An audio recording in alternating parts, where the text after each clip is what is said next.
that this team has still got something to prove. Of course they do.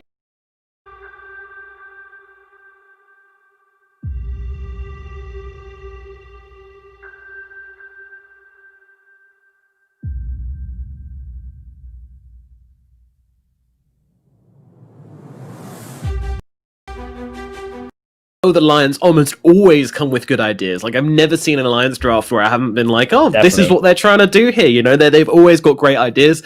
It's sometimes the execution which we've kind of had some trouble with. And maybe not trouble, maybe that's the wrong word, but, it's just kind of the outclassing of some of the other teams. They know this as well. They've been saying in interviews, we're not happy. We didn't want to go down to Div 2 in Epic League. And now's the time to really show that this team has still got something to prove. Of course they do. And, we've got the final days of this patch. So, yeah, get your last wins in whilst you still can. Tomorrow is going to be an entirely different ball game. We don't know if we're going to be starting on the new patch tomorrow. We're going to change halfway through. Anything could happen. It's going to be pretty wild, but yeah, Patchmas is just around the corner. In fact, it's Patchmas Eve. Yeah, happy Patchmas Eve, everybody. Pretty excited. Yeah, happy Patchmas Eve. I think it's going to be at the end of the day. I'm sure Valve is going to be like, okay, this tournament is going on. We're just going to wait. It's normally like during the evening times of Valve. So well, probably not tomorrow, but the day after for Dota Pit, we will probably be playing on the new patch, and that's going to be insane. I'm so excited to see that what these new teams are going to have in store, and we're going to get to, firsthand see like the new strategies and all the theory crafting and stuff. I'll be doing a patch analysis myself because I love patch analysis, trying to figure out what the new OP stuff is going to be before everybody else. Yeah, do you remember the last patch, actually? We were casting a tournament, and there were so many delays because of the patch, we were just like, screw it, this is a patch analysis screen. We're just started analyzing on, like, a random broadcast, but yeah, I'm not sure that'll be happening this time around, but either way, it's going to be a lot of fun, and it's great for us as well. We can say whatever we want. We can't look like idiots anymore because it's a new patch. No one knows what's going on, so we get, like, a free shot. I can be the analyst for a day. Easy peasy. Alrighty, let's get into this draft. It's, of course, NAVI versus Alliance fighting up in this best of 3 here in the upper bracket. So far, we have the Chen and the Doom banned out. Meanwhile, NAVI, they get rid of the Faceless Void and the Undying. Is there anything this says to you? What is this draft whispering into your ears, even? Well, this is just Alliance banning out some of Navi's key strategies. Obviously, Chen, they play it so well, especially with the Storm Spirit. It can be played in the safe lane and the off lane. Like, Navi is just really good with that hero. Doom is just one of the position 3-2 flex heroes that especially Iceberg plays very well. He gets very farm done. It's really annoying to deal with. Navi, they're just banning out FNG's Undying. They saw him play that yesterday. They're like, wow, this guy, like, he knows what to do with this. We also saw Mud Golems try to take that away from Alliance. Didn't really work out. And now they're going to end up with an IO on the side of Navi. That is just incredible. I am completely surprised that they actually went with this route, to be honest, because they oftentimes just play the IO as a position 4 on Navi's side. And like, they did play it yesterday against Live to Win, but I thought maybe against Alliance they might try a different strategy. But it's okay. Just go with it. Sven, that's probably the pickup for Navi. Alliance need to really think about what they need to do with the Sven now. Yeah, they do. They do need to have some good ideas coming into this one. I mean, what are the classic IO counters which come to mind? Of course, we have the Wyvern, or the things like Mars have been some answers. Okay, they go with Omni Knight, so they're really setting up for the Sven. Navi have an opportunity to take it here, though. They really do. Well, I'm not sure if Alliance is setting up for Sven, or maybe they want to go for like a Slark route or something of that sort. But Navi, they should take the Sven here. They should take it. One, obviously, you don't want to give Alliance it. Sure, Alliance might not be playing it, but I think it's still like much better if you just take the Sven for yourself with this IO. Sorry, guys, I'm having a little bit of a pet situation. My kitten actually managed to sneak into the room somehow. So. Get rid of that pet. Bye, naughty animal. It's your dog? No, it was my kitten. I have a. You have a kitten? I have a look. Yeah, I do. I do have a kitten. Yeah. How did you not tell me this? You're keeping your secret pets under the rug? It's actually a stray, but we found it. It was like really small, and it looked like the mom just kind of abandoned it. So we were just trying to like nurture it back to health first. We weren't sure what we were gonna do after. with the kitten, so I didn't really like tell people because I don't want to let them know like, hey, we have a kitten, you know, and then maybe we have to give it away or something. So yeah, so it kind of like snuck into the room. I didn't realize it was still in the room somehow, and then it was like playing with the lights. I had to just send it out first. Blimey. Alrighty, well, let us have a look at what the heroes have been picked up. So Alliance, they actually go with the Omni Knight into the PA. Meanwhile, Navi have taken the Io and the Mars. Yeah, very again, like Io, sure, it's one of Navi's better heroes, right? And I thought maybe like they wouldn't really fall for picking it and giving Alliance a chance to counter it. Like maybe there would be a little bit more mind games. But where they do give the mind games is not picking the Sven right away. On the side of Navi, they just go with this Mars. They get that solid offlane hero that Io can play with. We saw yesterday when Navi played against Live to Win, that Io Mars just smashed the enemy carry, right? It was like such a hard lane, and he was so farmed on this Mars. And now Alliance going with the Phantom Assassin, making sure that that does not get banned on the second phase. Yesterday, Mudgolems, they banned PA against Alliance, I think both games. And now Nico Baby, we're going to get to see his signature Phantom Assassin. He's so good on this hero. I'm not the biggest fan of PA Omni. Omni can secure the PA's lane just a little bit, but the synergy is not as strong as obviously having Sven, right? That strength, that extra damage, the early game presence, that's big time. But Alliance with this PA, like at least they have something now that can jump onto the IO and pressure the IO throughout the game. Yeah, that backline's catch, and with the Omni Knight buffing her up, she's not a strength hero, but she really likes that status resistance. It allows her to do a lot more in these fights, and also a decent matchup into Mars as well, can jump around and get out of the arena with Blink Strike. So yeah, really digging this pickup from Alliance. Of course, just a very strong hero, and now we enter the boulevard of banned carries for Alliance. They can just get rid of all of these pesky heroes they don't want to play against. Venge. I kind of like that idea as well, actually, but with banning Venge, you basically get rid of Drow, and you get rid of Medusa, I feel. Yeah, definitely. No one really wants to play Dusa without Venge. Drow, it is possible to be played without Venge.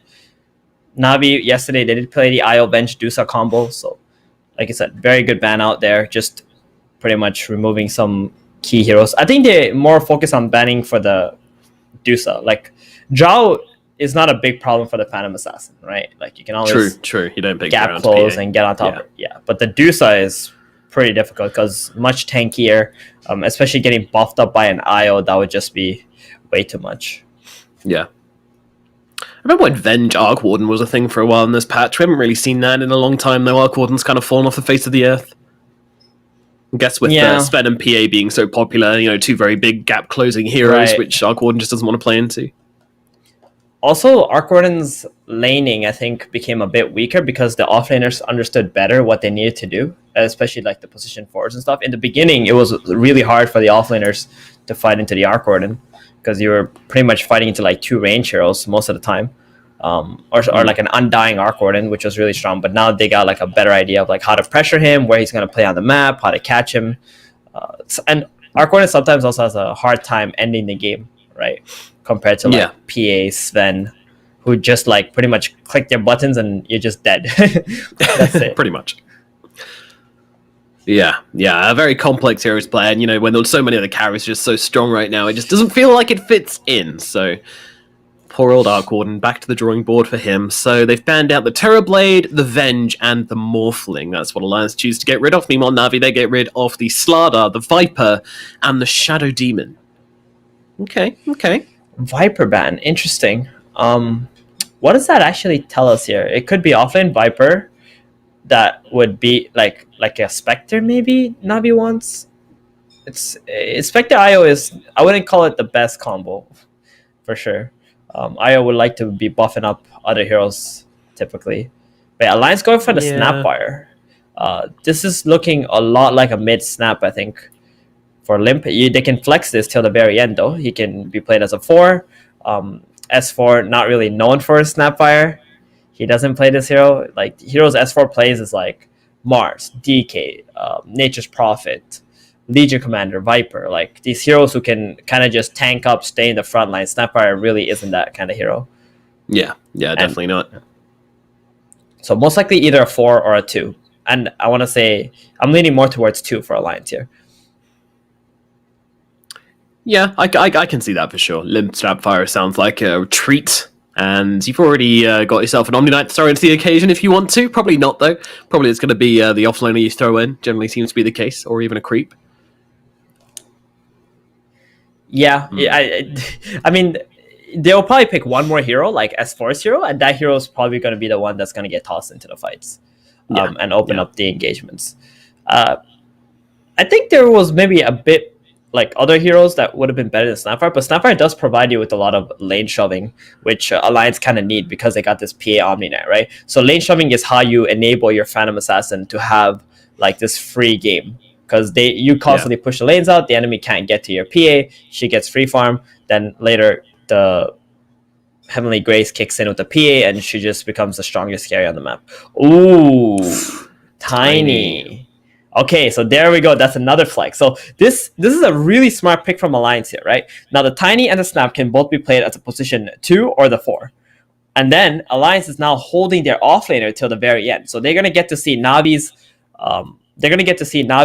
carry first, and then S4 is gonna pick the offlane that best lanes against that carry.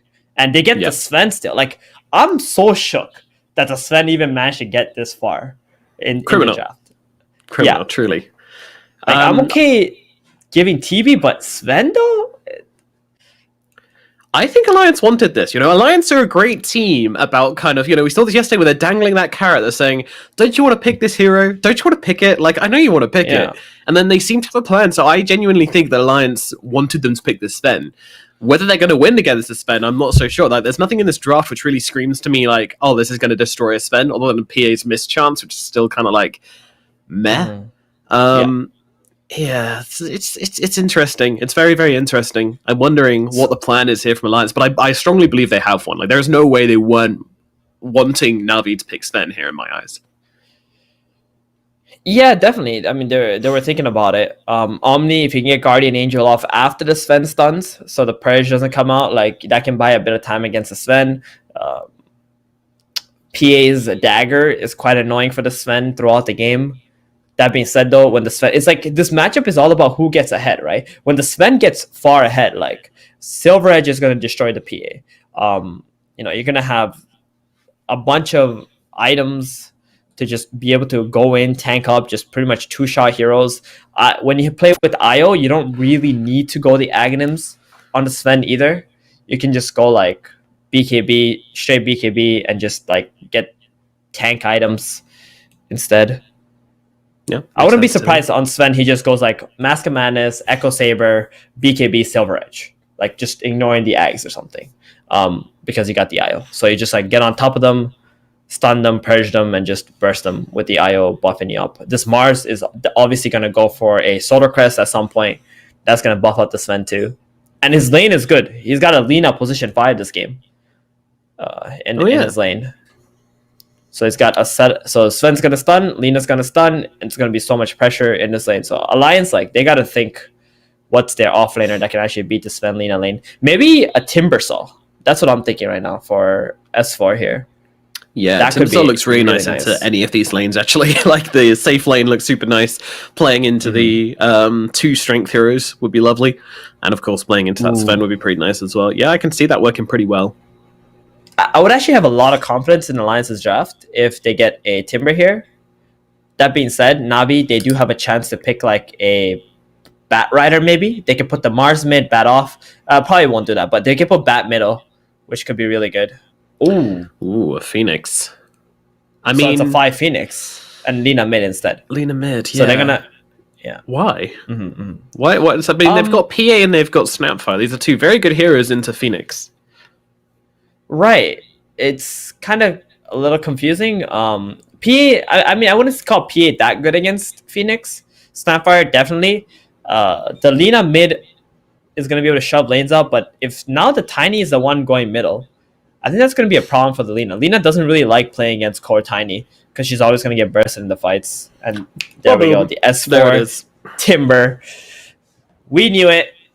Navi, they're confident against it. They have 4 strength heroes, by the way, against this Timbersaw, and now they picked a Phoenix position 5, which I don't think is the best laning hero like against Timber at the moment. I would have obviously liked to have seen Lina pair with the Sven and maybe pick like a Bat Rider mid this game for Navi, so that they could have done well against Snap or the Tiny middle. We already know one of them have to go mid, right? And then just like be able to create space, play with the Mars, play with the IO. And then that also would have countered the last pick Timbersaw. But now that they have the Phoenix and they have the Lina mid, I'm not feeling so good about Navi's draft as I was earlier. Yeah, no, I mean, I as mentioned before, I think Navi, they have their overall stronger team. However, Alliance, they kind of have the better strategy. If there's one way they're going to take this series, and it's definitely through the drafts. I mean, that's a really good opportunity for them to do so. And I think this draft is looking absolutely brutal to the side of Navi. I mean, just to put this in perspective, every single side lane hero on the side of Navi is a strength hero, and Alliance have a Timbersaw.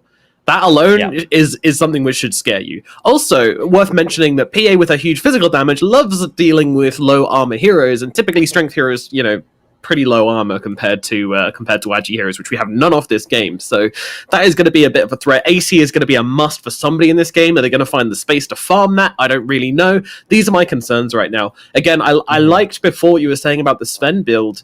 But if he doesn't have any armor to help him out there, then I think he could be in some trouble, because that is, I mean, he's got Warcry, I guess, right? That's basically what you need to rely on in this game. So that is that one factor which can kind of help you out in that PA matchup. But we have seen it a lot of times before where the PA's been able to jump on the Sven when she hasn't had that Warcry going, and has taken a lot of advantage of that. So it's going to be a very interesting one. I'm very excited about this matchup. I think these drafts are looking pretty one-sided, but then I also think that Navi have the slight gameplay advantage and slight kind of momentum advantage. So I don't really know who I'm going to put ahead in this series. I think Alliance stands such a good chance to take this first game, honestly. I think so too. I think this draft from them is great. They have this Omni Knight who doesn't actually need to play with the Phantom Assassin in the early game to throw the Heavenly Grace on. He can play with any of the other 3 strength heroes on his team, right? Timber, Tiny, and the Snapfire, all strength heroes. So he can Heavenly Grace them, use them to create some chaos in the early game, give enough space for Nico Baby, and I think Nico Baby is the strongest carry in this game. It's not the Sven with the IO. Yeah, even though he doesn't really have that kind of direct amplification other than the Heavenly Grace, which again, PA, not the absolute best hero for it, but still pretty good. Allows her to jump around and be super annoying in these fights. But yeah, I mean, it just does feel like this PA has got the game set out in front of her. Let's see what Navi can do. They gotta dig deep here, find some answers to this Alliance draft. Meanwhile, bottom lane, Hanskin's gonna toss back the Sven and skill the bounty rune. And the stun's actually coming down onto Hanskin now. He could be in some trouble. Let's see what they decide to do here. No, they were just gonna back away from each other, call it a day, and get back to their lanes. Yeah, they don't really have any mangoes in this bottom lane too. They got to be a little bit careful in how they're using their Stormhammers down here. Because if they spend too much mana in the early laning stage, S4 might just have a free time once they run out on the Sven. And I expect S4 to have a really good lane. If it was Sven plus Lina, maybe he could have died once or twice. But with the Phoenix, he should be fine. Should be a-okay. So, bottom lane should be pretty good for S4. See how it goes down, but Hanskin's going to have to do his best to make some early pulls to get S4 those early levels. That's what we're going to say is important in this bottom lane. I mean, well, mid it's going to be Limp versus Iceberg. I mean, as we've seen recently, the mid lanes barely tend to be super favored these days. Occasionally, someone will overextend and get themselves killed or something like that, like we saw with Supreme's Morphling yesterday. He had some rough times, but overall, it does tend to be quite even these days. Although Limp getting a decent amount of harassment onto Iceberg, but Iceberg just returning with the Dragon Slave and with those points in Fiery Soul's able to trade up pretty easily. Yeah, got that range on the range advantage on Snapfire. But Snapfire, once it gets that bottled and gets that soaring, it's just going to be a complete wash in this mid lane. Just both heroes just spamming the lane out. Yeah, that being said, it's a pretty... I was going to say, it's a pretty good game for Iceberg in terms of rotations, right? He's got Mars on one side and he's got the Sven on the other side. So any TPs early on from Iceberg, I think it will net into a kill. So we're going to keep a close eye out on that. Yeah, absolutely. Any big rotations could mean a world of difference in this. Meanwhile, Hanskin has taken the lane so far back. He's farming under his tier 3 at this point. So Tiny just completely in a world of his own, whilst S4 grabs all its XP for himself. Although not doing great on the old CS right now, but he does have this double wave here, which they're trying to pull across on Navi. So interesting stuff happening down in this bottom lane currently. I don't really think they can do much to stop S4 from really just taking this creep waves under his tower. And he even gets both the card creep camp as well. Wow. Very nice. I mean, S4, he's having the time of his life right now. Like, if they're not shutting him down at the moment, then it's going to be so much more difficult. Look at him. He's got 2 range creeps, a full wave in front of his tower. Hanskin is already level 2. He can start rotating. He can make plays onto Iceberg if he wants to, and just leave S4 all by himself bottom. He's going to have level 2 reactive armor now, too. Oh, this is looking real bad for Navi Nomad. This Timber is going to be gigantic this game. Yeah, he's going to be a big boy, that's for sure. They've got to come up with an answer for him, and I don't think they have it right now. But meanwhile at mid, Hanskin's looking for a rotation onto Iceberg. At least he was looking for a rotation into Iceberg. He's kind of hanging around. They've probably seen him in this ward, right? Yeah, exactly. There's a ward there that spot his rotation. I mean, Navi understand how to play against Tiny. This is what Tiny wants to do. Just pull a wave, give the XP to the Timber Saw, then just start roaming around. But Iceberg is not happy about this. He cannot show up in the lane whatsoever, while Hanskin's just chilling here. Yep. He even says, like, look, I know you're here. Okay, stop messing around. Leave me alone. Go to bottom. I'm really bored. I just want to hit some creeps. That was like a please leave me tip. I know you're there, you know? You're not going to kill me. Can you just leave? I'll give you some shards, please. Just leave me alone. I'll give you more shards. I swear to God. I'll tip you with all I've got. Oh man, Iceberg has not been able to last at a creep for a little while now. Here comes the power rune. Io is coming top to help him. And who's going to get rewarded? Oh, everybody gets stunned, and now the Tiny comes in from behind with the Avatos combination onto Io. Io staying alive for the time being, has that stick to keep himself nice and healthy. The rune not even spawning here, as Iceberg looking to finish off Limp. Limp, he doesn't actually have any heals here, so one more right click from Iceberg should do the job, and now it's going to be a first blood. Iceberg gets some sweet revenge here in this middle lane, as he takes down Limp for first blood. Yeah, maybe not really understanding the power of the IO right there on Alliance. They thought they could get the play onto IO and Lina, take the bottle, refill too. Unfortunately, the heals plus the attack speed plus the fiery soul is just way too much damage. It is a lot. It's a lot to deal with, that's for sure. How is General doing up here, actually? We haven't really watched his top lane that much. The Phantom Assassin's at 18 last hits. The Mars has 23 and 9. Ooh, he's doing very well on General. Yeah, this IO Mars lane is just not a joke. Yeah, no, you don't want to mess around with it. Meanwhile, FNG kind of getting cut off here. He has got that Heavenly Grace and the heal to throw down onto himself, but now he's out of mana. Has a lot of heals coming through as well, so FNG is going to be pretty tricky for them to finish off here. They've got themselves a spear. If FNG goes near some trees, he could be in some trouble. General, though, just waiting. The Hunter waits for his moment to strike, and instead just use the God Rebuke. Okay, well, has himself a stick charge, so he wants to finish up with the spear. Doesn't even need to, though. With the overpower, they will be able to bring him down. Overcharge. Just a free care for General. And Nico Baby, he did get a little bit of space though while they were chasing this Omni Knight around the bounty rune.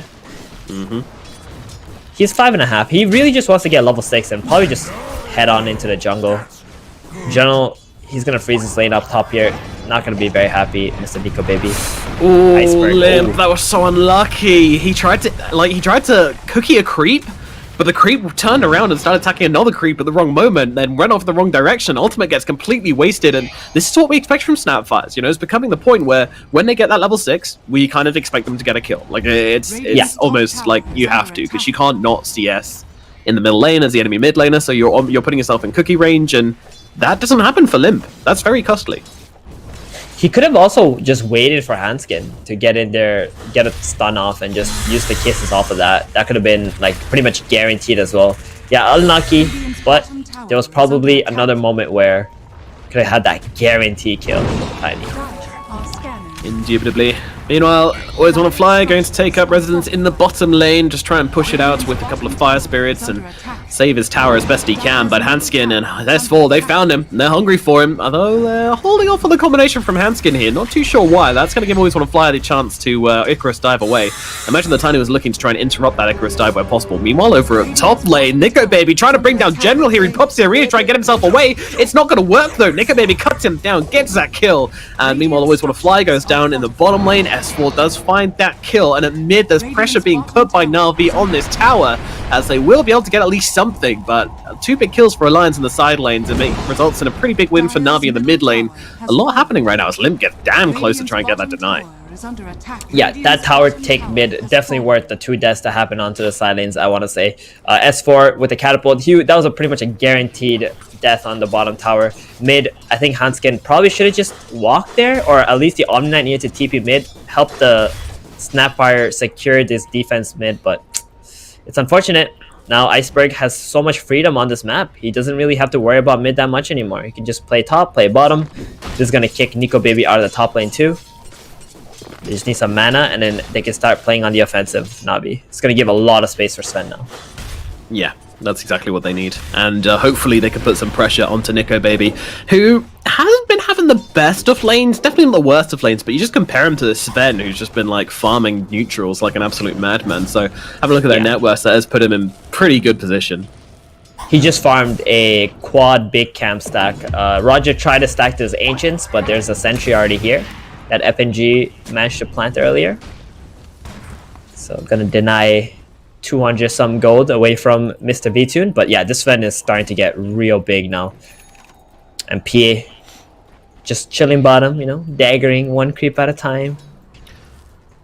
Throwing down some daggers, doing some damage, chilling out. All in all, a pretty even laning phase, but I've got to say Navi with a bit of an advantage in the end. It's all about how much space they can make for Nico Baby, how quickly can he pull out that Battle Fury and start to really contest the Sven's farming speed. Yeah, I mean, Iceberg just mid, he's just waiting for that smoke, waiting for that 10-minute bounty runes, and then we're going to see him explode. He's got all his skills ready, 4 resources. I fully expect a big battle coming out of 10 minutes. Yeah, with a double damage rune in the bottle as well. Meanwhile, Nico just trying to force Always Want to Fly out of the lane. In fact, he's going for this kill right now, just jumping on top of Always Want to Fly, forcing him to Icarus dive away, and does that successfully, claiming the lane for himself. I like that dominant play from Nico Baby on this PA. Oh, Hanskin mid. Oh dear, in comes the LSA, the damage going through as well with that Dragon Slave, the right clicks to follow, and they'll be able to bring it down the Tiny with relative ease in the middle lane. Iceberg and Roger getting to work. That Lina hits hella fast, but in the top lane we have ourselves an arena coming down. They're trying to take down S4. He has got 24 stacks off reactive armor. Not the easiest kill in the world, but Laguna Blade will make it a little bit easier, but he timber chains himself away. Still regenerating a lot of health here, and I think this might be game over for NAVI. They can't keep on chasing S4. FNG TP's in as well to give himself the heals. To give S4 the heals, along with the Heavenly Grace if needed. So S4 is going to be completely peachy. That cloak, so value for S4, right? Because he had this free lane bottom, he's the top of the net worth charts for his team, and has insane amount of mana. That 1 cloak, that's all he needs pretty much to be able to live against Navi at the moment. The only hero who can really kill him is going to be VTune once he gets that level 2 Gauss strength pretty much. Ooh, another stack bottom. Nico Baby's like, guys, come on, I want this stack. VTune just comes in here, drops his ulti, eats it up, runs away. Oh, this is such good game sense from VTune. Like, he feels something He moves into a stack. The toss comes in with the Mortimer's Kisses as well, but from the back, Iceberg going to cancel out the Mortimer's Kisses with the Yules, and they're actually going to be able to turn around. They will kill off VTune in the end, and Nico Baby gets a kill now. They're trying to TP themselves away. Always Want to Fly swoops on over and says, oh, these guys are out of here. Nothing I can do about that. They will get the kill onto Limp at least, but I think I imagine they're happy to trade Limp for a kill onto the Sven, especially when it's that deep into the enemy side of the map. Definitely, and on top of that, Nico Baby was the one who got the last hit onto VTune too, so that's going to help him get to that Battle Fury a little bit faster. The reason why he did die there is because of that high ground ward, and I think it's going to get instantly dewarded now. But the way that VTune like farmed the stack, went, you know, in a very safe route, and then cut the trees to farm the big camp, like he did all the right things. It's just this ward completely caught him off guard, and there was 3 heroes there. No wards on map, GG supports. That's what he's typing in the little chat right now. But I know my Dota players. Iceberg heals out onto FNG, taking him down with the Laguna Blade coming through, and General will give him a nice spear in the head to finish the job.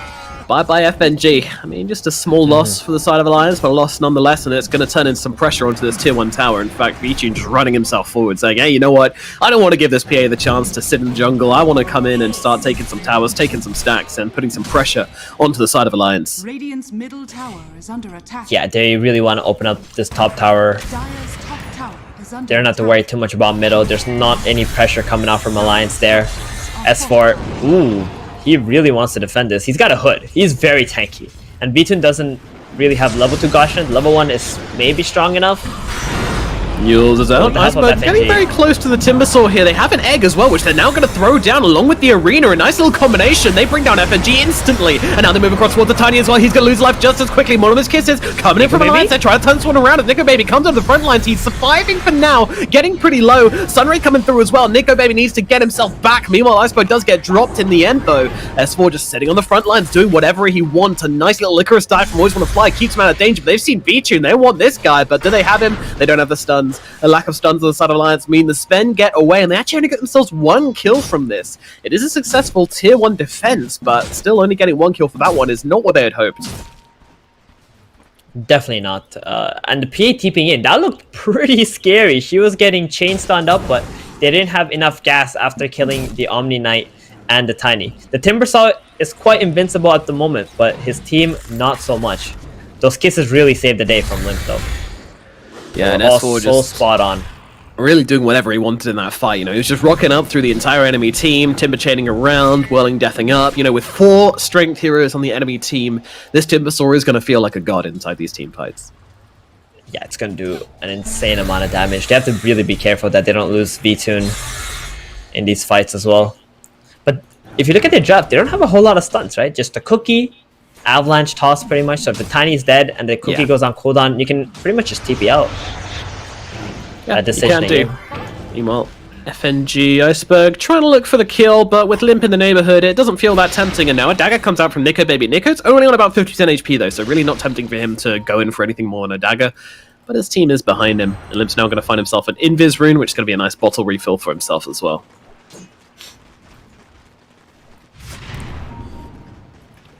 Game starting to slow down a bit ever since the tower being defended top. Navi are like, okay guys, this is just too much effort. Let's just try to farm up. Let's utilize our Sven farming speed over the PA while she still doesn't have Battle Fury. And then we'll go again once we get our next set of items. Yeah, it makes sense. It makes sense. So, you know, I like that Navi tried to play with their timings and tried to just kind of barrel down on Alliance. I like that also, like, when it didn't work, they're not stubborn. They're not trying to, like, continuously run at Alliance because they believe that they're stronger at that point. They're saying, well, actually, there's an easier way for us to take this. Uh-oh. Yeah, he's going to get brought down very, very quickly by Alliance. Nice little strike squad coming through for the bounty rune. Just catching out General, being a greedy, greedy boy. I love that from Alliance. Like, if they watch their replays and they understand Navi, they should know that General always goes for that 3rd bounty, right? Like, we watch so many games of Navi too. We understand that General, he wants that advantage for his team. He always goes for the bounty that is least expected, that the enemy, you know, won't defend. But Alliance was there with literally 5 heroes to make sure they can at least secure those 2 and get a free kill on him. If they can do that on the 20-minute bounties as well, it's just going to be so hard for Navi to defend Roshan. Yeah, it's going to be tough. Well, Vichun, Roger tapping away at this top tower. They've got themselves a catapult. They've got themselves an angry, angry Sven. And this tower shall fall. Radiant's middle tower Feeling pretty good now, starting to open up the map just a little bit further, but PA, she has hit the Battle Fury timing. This is a scary part, so Nico Baby going to be farming up. She's going to be looking for a Deso. After she gets her Deso, is that fight o'clock for her? Yeah, definitely. Like, once you get Deso, PA just feels like a god in the engagement, just constantly throwing daggers, and then only when you can guarantee the kill, you will Phantom Strike in. Ooh, forced to pop out the Supernova in the middle lane unless he dies there. That is not a trade he was happy to make, but nice force out from Alliance. An immediate smoke from them as well, just looking to take advantage of this cooldown now being on, and they want to make some plays on this map. They see the IO under the ward, and they saw the Sven too. Yeah, bye IO. See ya, buddy. They want more. They see VTune too. And they don't have any vision run. here on the side of Navi. Yeah, they're gonna kick him out of the triangle area. Radiant's middle tower is S4 under attack. feeling like a god in front of this tier 1 tower. Gonna allow his team to actually surround this and hunt them. Oh yeah. Fears nothing. Jump in and toss back from Handskin onto General. General in some trouble, and more of those kisses will finish him off from overhead. The artillery has arrived, and that's going to force back Navi. S4 though, he's not done. He's in their faces right now, saying, "Hey, you want me? Come get me. I know that you don't have the meat." Meanwhile, Lim's going to finish off this middle tower with this double damage rune. Should be able to do so easily.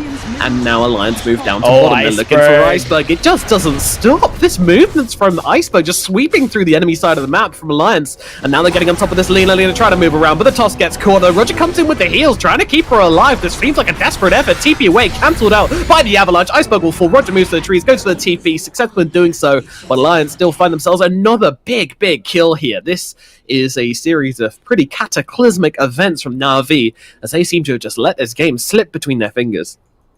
That was really nice because Alliance, as soon as they get the Blink Dagger on the Tiny, they just go on the offensive, right? They see the vision of the IO and the Sven and some of the heroes on the left side. They jump the Phoenix right away mid, force the egg. They instantly understand that Navi does not have the team fighting capabilities anymore. Like, look at their heroes. They need a few items before they can really take fights if they don't have the egg. So after the egg comes off, they chase down the IO and the Sven, who are playing under their vision, kill one, and just keep going, one after the other. S4 is doing such an amazing job in this game, just staying in front of the opponent, constantly killing the creep waves, not letting them have any information or creeps running out.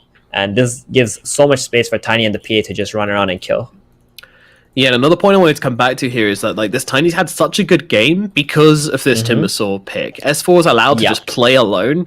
Yeah, he's not having, like, he's not top of net worth. He could be. If Alliance wanted to play in a certain way, they could have let S4 just get all the farm in the bottom lane. Hanskin could have played, like, a really supportive 4. But you know this team, you know, S4 is a team player, and he says, hey, I think the highest chance for us to get victory here is for me to utilize my hero's strength to give Hanskin the space as well. We'll both be strong. Our team altogether is going to be so much stronger because of that. And now my Tiny Blink's going to run around the map with me and we'll kill people together. And our team's going to be very happy. That is the Alliance way, folks. And it's working. Exactly. And this also gives a lot of space for Limp now, too. Because now he doesn't need to, like, wait for someone to run in and do the, you know, slow plays. He can just wait for the Tiny to blink in, toss combo, instantly throw the kisses out, pretty much burst the hero. If Navi don't use Relocate on that hero who's getting toss comboed and mech them up, too, like, you're just going to be -1 right away. So it's very difficult for Navi to teamfight right now. If they thought the catch was bad before with a Tiny Blink, it's about to get a whole lot worse as they pick up the Aghanims on the Snapfire. Ding dong, Snapfire Airlines is open for business. Please keep your arms and legs inside the vehicle at all times. That is he not can what they say on just flights. he can just gobble up the Tiny and send them in too. Like, they can just smoke up. Right now, they should keep playing aggressively. The PA is just one Mithril Hammer away from the Desolator. Once that Desol's up, they can do Roshan at any given time, right? So they just want to get like 1-2 kills maybe, and then just start playing for that Rosh, get the Aegis, and then Aegis plus Heavenly Grace PA is just going to be unstoppable at this game. Yep. I love how they played this as well, Alliance, is that they haven't just said, oh, well, we'll get the Deso, then we'll go fight because our PA can farm so quickly. But actually, they don't want to waste any time. They get the Blink Dagger on the Tiny, and they know that that's their strength. They know that's a point where they can actually start looking for kills. And when they find one, they want to get the other one whilst there's still some cooldowns going. You know, this all came from the egg, and now the toss is beautifully done onto Roger. Roger being brought down. Now they see VTune, slightly harder fish to fry, but they're going to try and do it. One of those kisses coming through, utilizing the clumsy net at the same time, but the BKB popped from VTune, turning it around and forcing Alliance back. But they still want to take control of this high ground area. The Avalanche misses from Handskin, but still, they will bully back Navi again here. That's a 10-second BKB VTune had to use right there. He's not going to be happy about that. And always want to fight. He's in trouble. Oh boy. Oh boy. Well, no, that's a Roshan. It is indeed. Or are they going to wait for the Deso? No, he's 200 gold away from the Deso. They might just wait for the Deso, just farm up the triangle for the next minute. Try to get the bounties. Oh, Iceberg bottom. He's gonna sneak one at least. So still 3 going the way of Alliance, and now they got the Deso complete, and it's time. It's time to play around Rosh. Make Navi come out and try to fight you. That's their plan right now. Yeah, this pacing as well. Again, you know, they're already inside. They don't even have the Deso yet. They're already inside the pit, though, trying to make it happen, trying to make it go as quickly as possible. Deso now arriving on the courier, and they know they've got the sustain to be able to start doing this early, but Navi are on the way. They do have these ultimates ready to go. This is going to be a tough fight to take, but Hanskin's going to start things off. Arena does come down, though. They managed to get S4. They'll throw in. Oh my god, that's a lot of damage coming down. General, he might actually drop here as a tiny projectile flies on through. Down comes a supernova, but they've TP'd the Sven away. They want to get him to safety, and that's going to leave Always Want to Fly for dead. The Sven might be coming back in if Iceberg here, but that just feels like maybe it's not going to happen. I don't know. A buyback from General. They're going to bring back the Mars. Meanwhile, Sven comes into the front lines, TPing across to help out the Lina. Hanskin pretty low here, but they jump the Lina. This Phantom Assassin is completely unchecked. As General going to go down to Lil Shredder. No, he's not. Just survived. Nico Baby jumps across over towards Roger, but V-Tune's defending him with his life. He's got that tanky walk right up, so he's pretty invincible right now, but Roger is getting targeted by Nico Baby as he gets himself the triple line. The support kills have come in thick and fast, but Nico Baby, that leaves V-Tune completely alone. There are no more resources coming his way, and he will die as well. Alliance take the fight with relative ease. They did manage to finish off the Timbersaw inside that engagement, but that still wasn't enough now, as Nico Baby is just so damn farmed. He is gigantic now. Oh man, that was such a perfect toss into the gobble up stun. They just got chain stun on the Mars and the Sven. The IO had to come in right away, get that mech, get that relocate out just to save him. And the Sven also had to pop the BKB, so very awkward usage of their skills. And Always Want to Fly. Are you sure you want to be there? Come on. Icarus Dive Aegis deal, no. let's go. It's still on cooldown. Yeah. Oh, this is looking so bad for Navi. Like, goal lead only 2k, but it's so irrelevant according to, you know, how strong this Phantom Assassin is. Heavenly Grace PA. Oh, Yep. oh, that was interesting. A toss sends a fly in, but they'll bring down Always Want to Fly regardless. They are not done. They're looking for Iceberg. They want the Lina. The Fiery Lady will die to the swords off S4. Well, the blades, as they cut down Iceberg, hero after hero. Navi have completely let this game slip out of their hands. Like, this has really been some sloppy game from them. But, I mean, the pressure from Alliance has caused this. They have just been all up in Navi's face from the get-go, and they are not letting this go either. General at bottom lane. How dare you? How dare you push our tower, General? Get over here, kid. And they get on top of him. Bullwalk's only going to help him so much. Throw him around the back, stab him in the back. That's going to be another hero going down. Oh, why is there an IO here? Oh, they found the IO. Oh my goodness. Nico Baby, he's on a murder spree. Yep, just patiently waiting for his next kill. Yeah, that's a face of a killer right there. Hey, Roger, how's it going? Bye-bye now. Jesus. Oh, Basher complete. 23 minutes. If you thought he was scary already with that Battle Fury and Desolator, now he's got some disables too. Some nightmares. They jump the Phoenix over here. Always Want to Fly, won't get away. Oh, you know, there's always that caster's rule, isn't there? When you're casting Always Want to Fly, you get one per series, and I think it's time in game one to use it. Always want to die, am I right, guys? There we go. Indeed you are. Indeed you are. I think I might have to make it once per tournament, to be honest. It's a very I think it's starting to get very lame. I mean, it was lame from the start, let's be honest. It's some low-hanging fruit. Hanskin jumping in, tossing back Melina. She's going to throw it into the arms of Nico Baby, who embraces her with her swords. Another hero dead, and they'll take down the tower. I'm starting to feel it. There's not much left in the tank for Navi. GG, that's it. I mean, I felt it. You felt it. Folks. Yep. Right? We all felt it. That's it. I mean, Navi, I'm at least glad that they understand they cannot win from this position. Like, they went through all the options.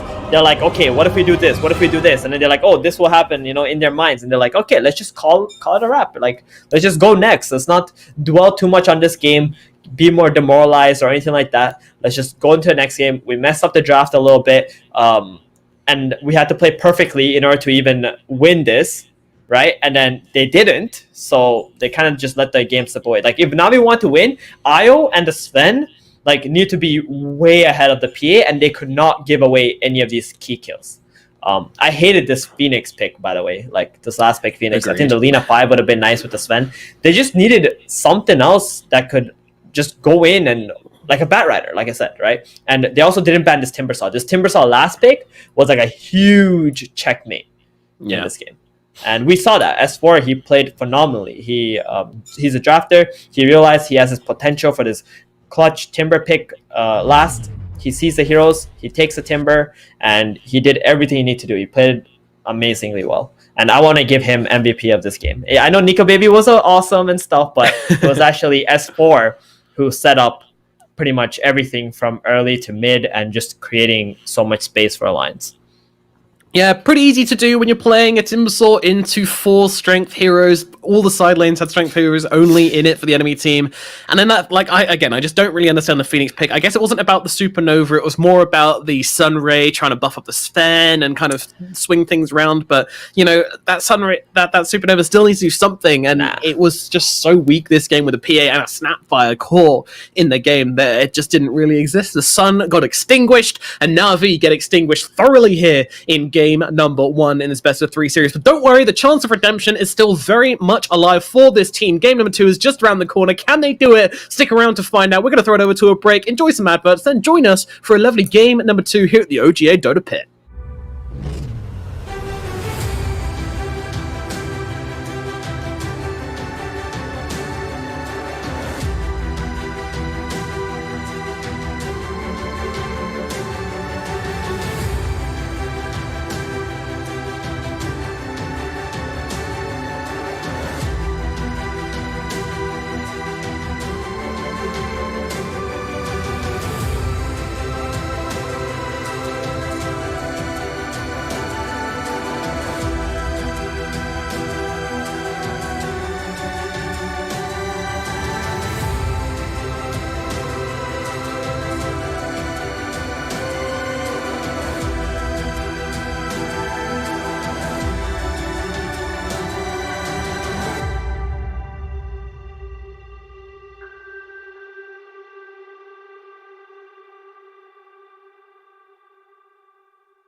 bottom tower is under attack. Next level play. Just don't tell me. Double damage. Damn dead blood.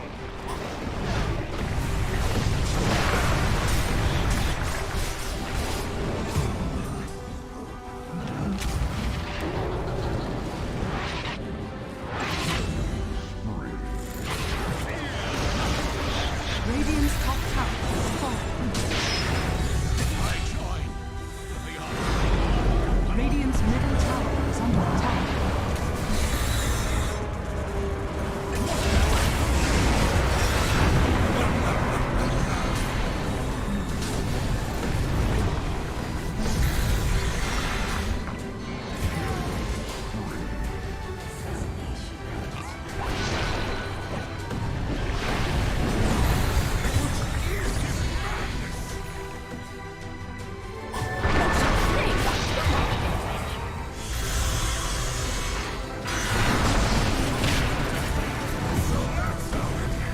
Radiant structure. Radiant's middle tower has fallen.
Dire's bottom tower is under attack.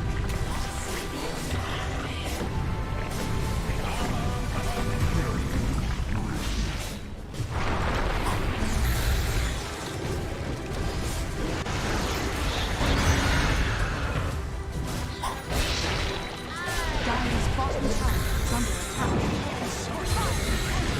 Radiant's top tower is under attack.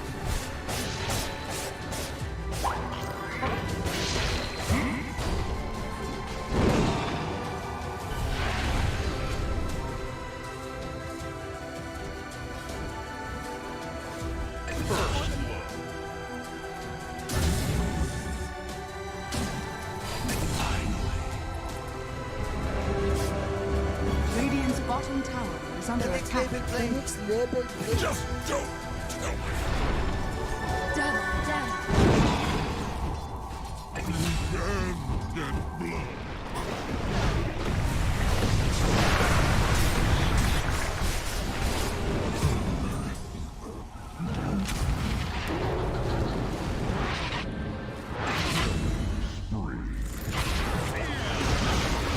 Radiant's top tower is falling. I join the army. Radiant's middle tower is under attack.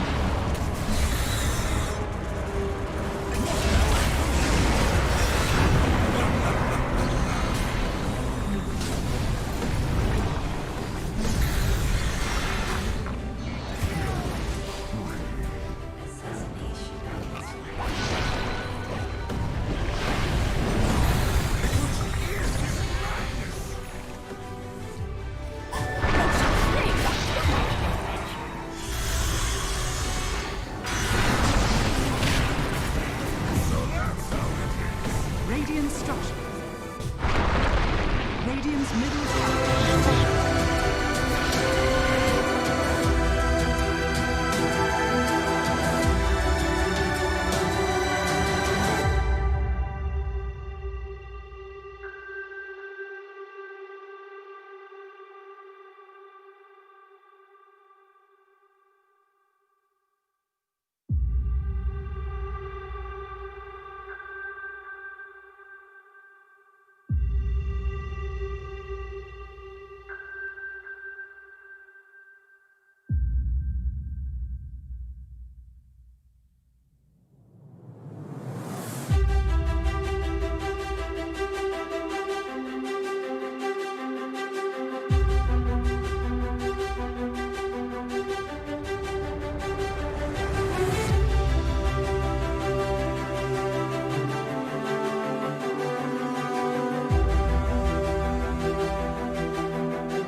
Ho ho ho! Merry Patchmas to all you Dotians out there. My name is Nomad, and joining me is Theben, or should I say Patchmas Eve, as we are on the dawn of a new patch. Join us in the official waiting room here with the OGA Dota Pit, as we have some awesome Tier 1 Dota on the plate for you guys. We got Game 2 of Alliance versus NAVI coming up right now, but Theben, just give us the rundown of how the last game went for those who have missed it, perhaps.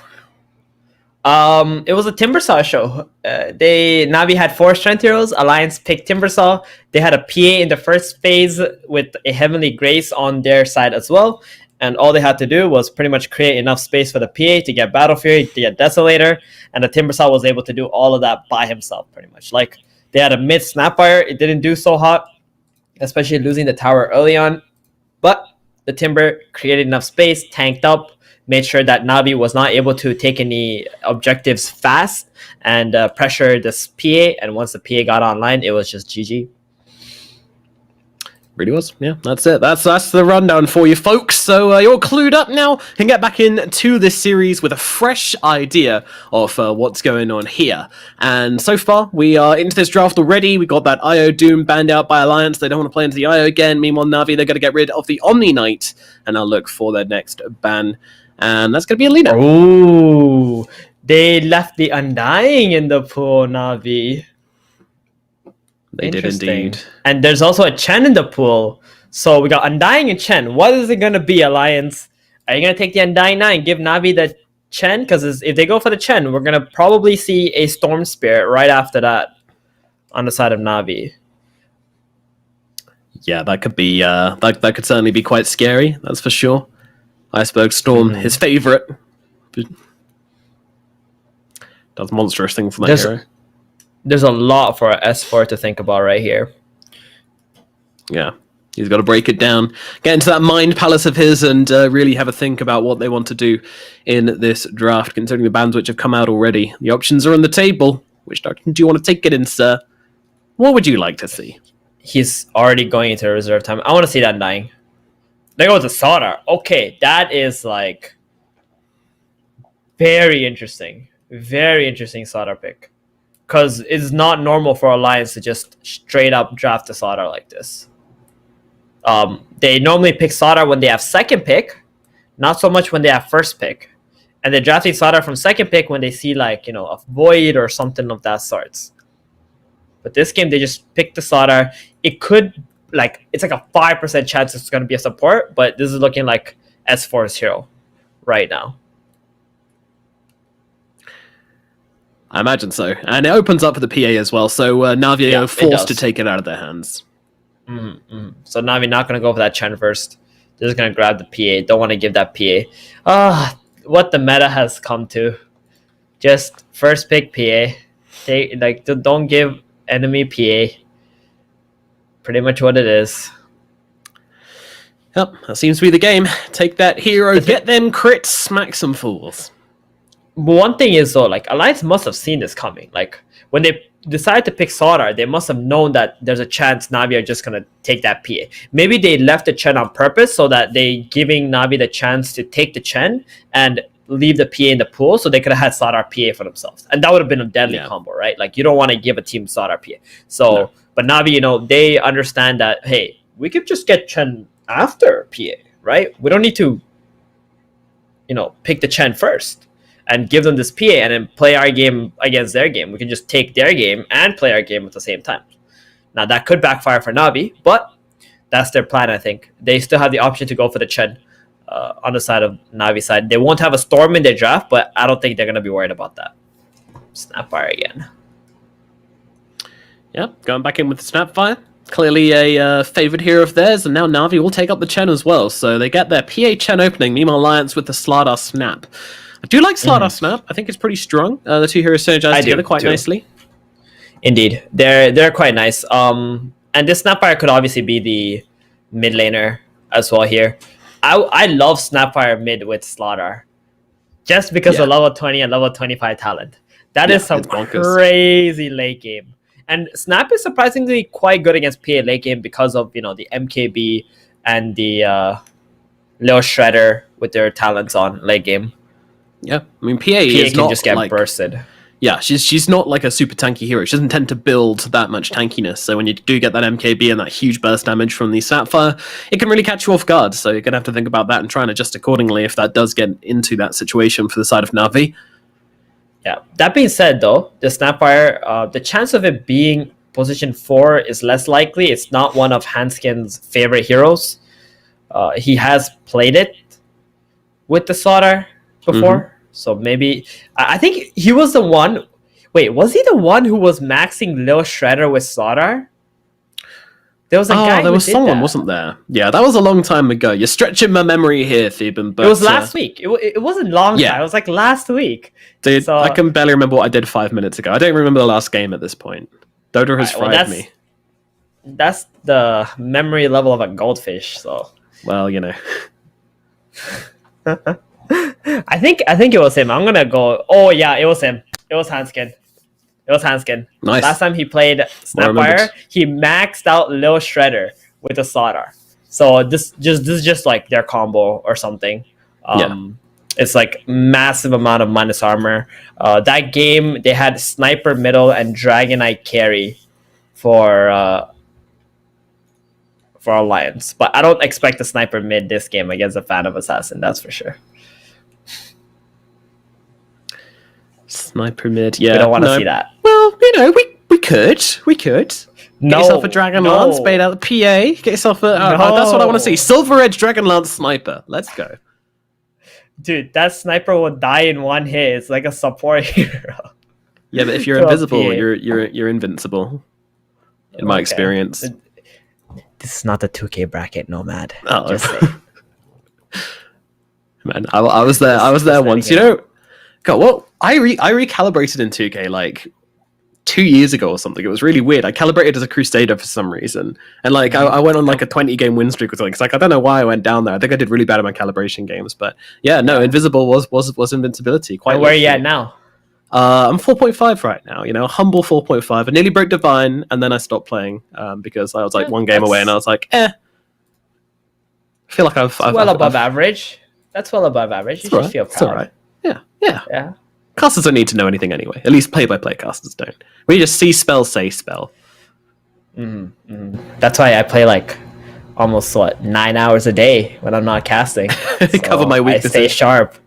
Yeah. Thanks, man. Gotta make up for my other half. Yep. He's just like lounging around, drinking pina coladas. Anyways, we got a Rubik and an Undying coming out for Navi and Alliance here. So the Rubik, pretty good pickup into these actually. I quite like it. You got yourself the lift, you got yourself the more importantly that long range cancel along with the spell steals as well. You can always steal more of his kisses if you see him, and quite like it. The reason for this Rubik pick is always when a fly will play it, he's still going to be 5, and it's kind of like Chen is a 5 hero, right? So your 4 hero typically has some kind of disable, some kind of lane shove or something like that when you're playing with Chen, but Always Wanna Fly is taking that role because Roger's going to play the Chen as a 4. That's like the one thing about Navi that's different with all other Chens, right? They play Chen as a 4. So Always Wanna Play will play the 5 Rubik. Now he can play in the safe lane or he can play in the off lane. I would like to see Chen obviously played with the PA and the Rubik played with the position 4 because they would typically have more synergy, right? We've seen that a lot in the current patch. And then now Alliance with this Undying pick. I mean, we were thinking they were going to get a first phase. Navi even banned Undying in the first phase last game, and this game they just completely ignored it, which I think is a problem. And they also banned Timbersaw. Like, Navi is actually scarred by this Timbersaw in game 1. Like, why? Why are you banning Timber in this game? Oh, don't want to play against that again. That was scary. Yeah.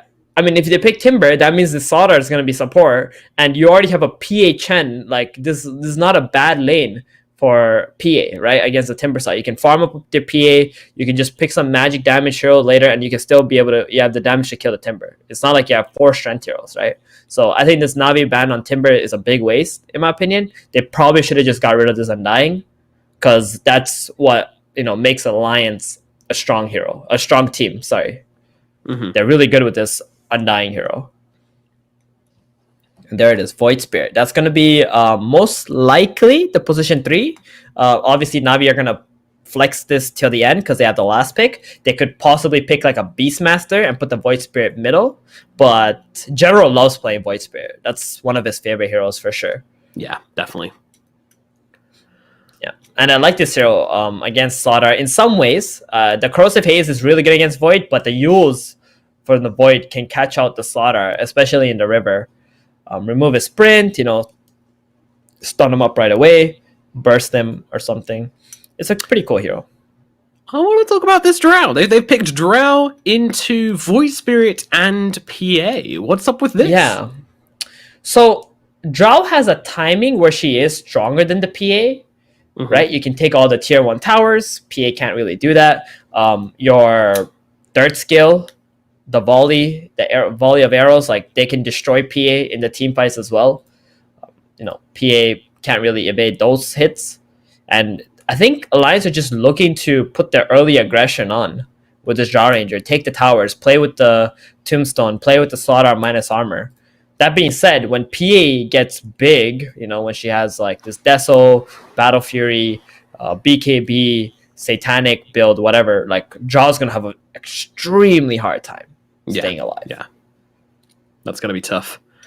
Alrighty, well, we'll see what avenue they decide to go for next. But I mean, I do like that she's like, a natural Hurricane Pike builder, and the precision arrows go through the evasion. There's nice little things which make this matchup not as bad as it perhaps should be. Also, they've got a lot of defense here on the side of Alliance. They've got a Undying, which is going to mean that if PA does want to dive on top of this Drow, she's going to find herself covered with zombies. And of course, you've got both the Snapfire and Slardar, which do have the ability to kind of save the Drow in one way or another, whether it's by stunning or cookieing or offering defensive spells her way. So, yeah, I do want to see them get a support on Alliance. The position 4, I kind of want to see something a bit more utility focused. Who's going to build that maybe medallion, force staff, that kind of thing. Cover those bases for this team. So I feel like that's what the Drow really needs to Solar Crest, and force staff would be really strong for Alliance this game. I'm feeling like they're going for a Dragon Knight though.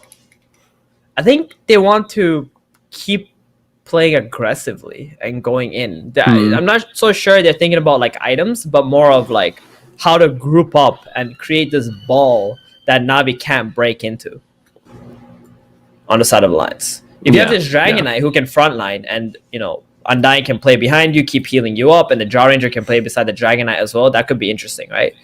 They banned the Invoker. Invoker would have been that hero who could, like you said, could buy Force Staff or Solar Crest and whatever, but they banned it out themselves.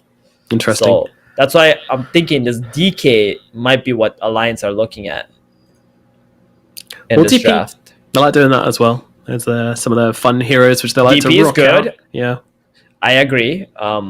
Maybe a bit more of a backline hero in some ways. Alrighty, so they go so for the Snapfire pulse mid. for Earth Spirit, and Snapfire will be mid. Yeah, for Alliance. I almost got excited. I almost got excited. I was like, yes, yo, mid? Earth Spirit middle? Earth Spirit middle? Again, I love watching Earth Spirit mid. It's so fun me too. to watch this hero just run around and create so much chaos. But then I realized what team is playing. It's Alliance. Limp doesn't really play Earth Spirit mid, so it's just going to be a post 4 Earth Spirit. And they're going to go with the Zeus. So when they play with Chen, when they play with Chen, they pick either Storm or Zeus. And it's like both these mid heroes can farm stacks, right? And they can get like this timing. Storm buys Orchid, Zeus buys Aghanims right away. And that's what I expect Iceberg to do. Get this Aghanims, get General to run around, make some fights happen, and then he's just going to drop the Nimbus, drop the ulti in the fights. Yep. I actually love the Zeus pick. I think Navi are looking so good in this draft right now. Yeah, completely agree. It's nice. I like Iceberg Zeus as well. This is one of my favorite Zeus players. This guy can just play either really aggressively, really greedily. Whatever his team needs, he is going to do for them. And I imagine this game we're probably going to see some pretty high-octane Zeus as he makes some space for V-Tune. So I'm definitely looking to see that and see if he can make some plays. But, Alliance, the draft isn't all bad. I'm a little bit worried about this Drow now with the Zeus and the PA and the Void Spirit. These are 3 heroes which do very well traditionally against Drow. She's got to work cut out for her, but it is Nico Baby. If there's anyone you want to be in a tough situation on the side of Alliance, it is Nico Baby, because he'll come through for you. All in all, these drafts, I think I'm leaning to the side of Navi a little tiny bit, but again, I think it's quite even. What you saying, Theban? I'm going with Navi. I'm a go with them. Navi. Like the way I see this is the PA needs to be shut down, but they have a Slaughter and an Earth Spirit. Earth Spirit can't really help shutting down the PA in this game. So the PA will probably have a decent game. Jaw Ranger is gonna need to really like play aggressively, take all the towers and such, and someone on Alliance is gonna need to buy a pipe to deal with the Zeus, which is hard for them because they also have to deal with the PA, who does an incredible amount of physical damage. So unless they own the PA, buy the pipe, and Alliance snowballs that way, I think Navi's mid game when they get that Nimbus out is gonna look really, really good. Alrighty, let's get into it. Game number 2 in this best of 3 series here in the upper bracket of the OGA Dota pit. It is Navi versus Alliance. Who's going to take a second game? Well, let's find out. So we're going to have Always Want to Fly landing at the FNG. They're making some eyes with each other up at top as General sits stationary on the hill. Nico baby, where is he at? Nico. He's at bottom. What you doing bottom? They're going to want to put the Jaw Ranger plus the Earth Spirit bottom, and they want to put the Slaughter against the Void Spirit. So they get that pretty decent matchup for Slaughter. And this way, the Slaughter won't get punished against this PA plus the Chen. I think PA Chen can own the Slaughter. That sounds strong. Yeah, that sounds strong. You got that Blur. And you also got the spamming of the dagger. Roger's just gonna take a creep and run it at you. It's not gonna be fun. Yeah, is Blur enough to counter out Slithering Crush then? The Bash. Well, it helps, but you know, it's more. That's probably like lower on the list. I think it's just the pressure of the dagger and the Chen creeps constantly running at you. That's gonna make it really annoying for S4. But now Nico baby, he's gonna be in a trial in against the PA. This is how you actually shut down the PA. I like this. The only problem is, if Navi don't get phased by this and they just destroy S4, that's going to be a bigger problem. Then like PA can catch up easily, I think, compared to Slaughter. Yeah, I agree. Vichin will be able to just sit in the jungle. And I can't see Iceberg having a particularly difficult time at mid against this Snapfire. I mean, we'll see what Limp's able to do against him. He TP'd. He instantly TP'd up. Wow, no hesitation there at all. Alrighty, well, they can probably make the movement as General Always Want to Fly, getting on top of S4, just throwing a couple of spells his way, giving him a bit of harassment. Yeah, they have the Chen. He can always use his Divine Favor to bring a hero down. So they can't actually play the musical chairs game on the side of Alliance because of the Chen factor. Yeah, that's true enough. They've got that ace in the hole with the Chen, so playing into lanes is kind of always difficult when that's the case. Meanwhile, General's going to make his way down to the bottom lane, and I imagine... Do they bother TPing Nico top, or they're just going to stay with this tri lane and try and pressure Void Spirit? I don't think Nico wants to play musical chairs for sure. The moment he goes top, the PA will get TP'd bottom, and then it's just going to be like that. It's probably a lot better if the PA is laning with the Rubik. That's a much weaker of a lane than if the PA is with the Chen. So I'm just going to play it out like this instead. That being said, no matter how I see it, S4 is going to have a tough time. Yeah, we're not going to have a tough time. The dreamy S4 game, as we saw last game around, this Slardar is probably going to be getting a pretty late timing on his Blink Dagger, but hopefully the rest of the heroes will make up for it. Dota is not a game about winning 3 lanes. If you try and win 3 lanes, then you're probably going to struggle. Got to win 2. That's how you play the maths. Play the maths. Quick math. Yep. Meanwhile, a couple of arrows being thrown at bottom, along with the decay. Handskin wrapping around as well. General, a tricky old tiger to bring down here, especially as he hits level 2, gets to dissimulate. Nice movements through, just walking into the creep wave when he knows he's about to hit that level 2, just to keep himself nice and safe. But the roll still connects. Uh-oh, General could be in some trouble. Pops the Fairy Fire, has himself 4 stick charges as well as he walks into the neutrals, and they will deny him handily. Great deny from General. No first blood today. That was very solid. Yeah. That's what he had to do. And Roger, he can't really help him. He's out here like trying to de-war some of these sentries. Roger went like, oh, I want to stack this camp, and then just realized there's a sentry in there. Just locked. Alliance really understanding how Roger wants to play with his Chen. That's the one thing I really like about FNG. He is the type of player who always does his homework. Yeah, he does. He does studying. He always has these little ideas which you see apparent in his gameplay on how to get the best of the enemy team, which is fun to study. It's fun to watch. And FNG, Soneko, like I remember playing against these guys, and they're always like that. They always like understand your wards, where you want to plant them, what you want to do. It becomes like a mind game. Iceberg at mid could be in some trouble. Hanskin's wrapping in. They don't actually see him though. He plays the trees beautifully. Is it going to make a difference though as Hanskin connects with the roll? Limp's there with the cookie. Body blocks coming across from Hanskin, and the scatter blast will put an end to Iceberg. And that will be our first blood. And that is a huge first blood of that as well. Huge kill. Limp had a terrible laning stage last game. They won the game, but this game he's going to have a good laning stage with that first blood. We're going to see very fast level 6 from him. And Zeus, he's going to need to play very far behind so he doesn't get cookied into kisses. Because that hero cannot escape from that combo. Nope, it's too brutal. So yeah, Zeus going to really have to play on the back foot now. One thing else I want to mention here is that S4 has 15 last hits when General only has 10. Keep in mind, this is General who's getting tri-laned. And yeah, I mean, this is S4 doing much better than him and just kind of chilling by himself. I mean, sorry, General has the support. He has the Chen, but Chen's really not been helping him. He's been roaming around the jungle and kind of just leaving him to his own devices. Indeed. I think it's okay for General. Eventually, they need to roam around an alliance, and it is also an undying, right? Let's be fair here. Alliance True. Have the king of position 5s. Talking about undying, he's living a dangerous life here. Oh, tries to go for the zero creep soul rip, which doesn't work, but General's still gonna... You want to cancel? General. Pops the resonant pulse, pops the stick, doesn't have enough mana for the dissimilate. FNG could actually be the one in trouble as he pops the south, turns around with the decay, with the right clicks. These guys just brawling, and they're gonna walk away from each other. That's gonna be that. How disappointing. That's a win for FNG. Because General is not getting experience while all this is happening. Nico Baby has a completely free lane, 22 denies. Jesus. That is that was some goofy stuff going on in the jungle. Just two boys just kind of going at it, you know, sleeves rolled up, taking shots at one another for whatever reason. Yeah, but one of them was just buying time.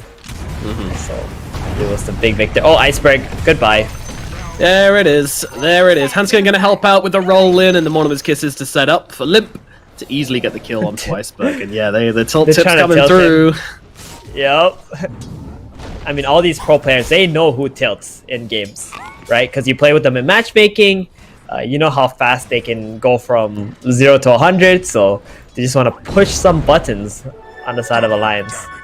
That's why you got to go for the sponge strat. What you do is every single pub, you just like act really toxic, get like super angry, even though you're actually a super chill person, and then the enemy team tip you instead of your more fragile teammates, and you know that you're never going to tilt, so it's fine. You know, that's the big brain toxic play for any new players. Yeah, be as toxic as you physically can in pubs. Trust me. That is literally the worst advice I have heard in 2020. Thank you. And I've heard some pretty bad advice. Yeah, we're nearly 12 months in. I'll take that as a compliment. Congratulations, Nomad. Thank you. You've achieved something great. Had to one day. Meanwhile, S4 still chilling in the top lane. Doing great up here, though, honestly. Like, he's completely by himself, and this Fishy is fine. He's got himself 28-1. General, unfortunately, only at 12-1 after a couple of his... I mean, he spent most of his game just running away from FNG. Does not feel good for him at all. Roger has I mean, this top lane is just not really a kill threat onto the starter because of the Rubik, right? So, yeah, Alliance doing a really good job Roger's at wrapping that. in. They have killed Iceberg again in the middle lane, though, and down at bottom, General has to run away. S4 on the run. Roger trying to run him down. Doesn't have the ability to do so. These two supports just don't really offer any kill threat whatsoever, even if they're roaming around together. There's just nothing they can do. And S4's just allowed to run away from the lane, which is kind of bad when you're losing your middle lane tower, you're losing a middle lane hero. You have to run away on your Void Spirit as well. Like, this is really not looking good for Navi this laning phase. No, it's not. And oh no, Zeus, no! Not like this. TP's back to mid. Hanskin is ready though. He actually tanks up the roll, but Limp's going in with one of his kisses all the same. And Iceberg trying to run towards Limp, running towards the fire. And S4 is here instead. Right clicks coming through, but no, beautiful! Beautiful Resonant Pulse comes out from General, redirects the cookie of all things. And now Iceberg, he's looking for the turnaround. He wants to bring down the Earth Spirit. Hanskin pretty low, rolls himself away. Iceberg really wants this Lightning Bolt, will not find it. Gets the ward instead, but still a happy boy as Lightning Mario survives the engagement, And well, I mean, they do still lose their Void Spirit, but it's something. It's something. Well, it would have been terrible if Iceberg died there again, right? He just died. He TP'd back in. If he died instantly, he would have felt like crap. So, General tanking it for his boy. But Alliance are making so much space in this game. The Zeus against Snapfire not working out, especially with Hanskin just being able to freely roll mid. They do lose the top tower on Alliance, but they also get the bottom tower with Nico Baby. All things considered, Start. it's Nico looking needed pretty good for Alliance in this game too. 0-4 is the scoreline, a 1k gold advantage. Swapping over some net worth, we'll see Limp is chilling at the top along with V-Tune, but close behind is Nico Baby on this drow. Quite surprising considering both carries had complete free farm, but Phantom Assassin still 400 gold ahead, and he's going for that Battle Fury. He's going to have a really good timing on that this game. I'm not sure how Alliance are going to be able to kill this PA because they're so focused on the Zeus at the moment. And the PA is starting to kind of blend in with the map. Yeah, I'm wondering what the play is going to be. Nico Baby just throwing a couple of arrows in towards a Void Spirit. You dare come to this lane, sir? Get out, you fiend. But both carries have taken their opposing tier 1 towers. I'm fully expecting a Blink Dagger on Nico Baby, by the way. I reckon his build's going to be probably Hurricane Pike. Maybe not straight into the Blink, maybe goes Manta first, but definitely the Blink soon after. Navi looking like they want to make a play on somebody here. FNG might be the one who tanks this gank, which I think is okay.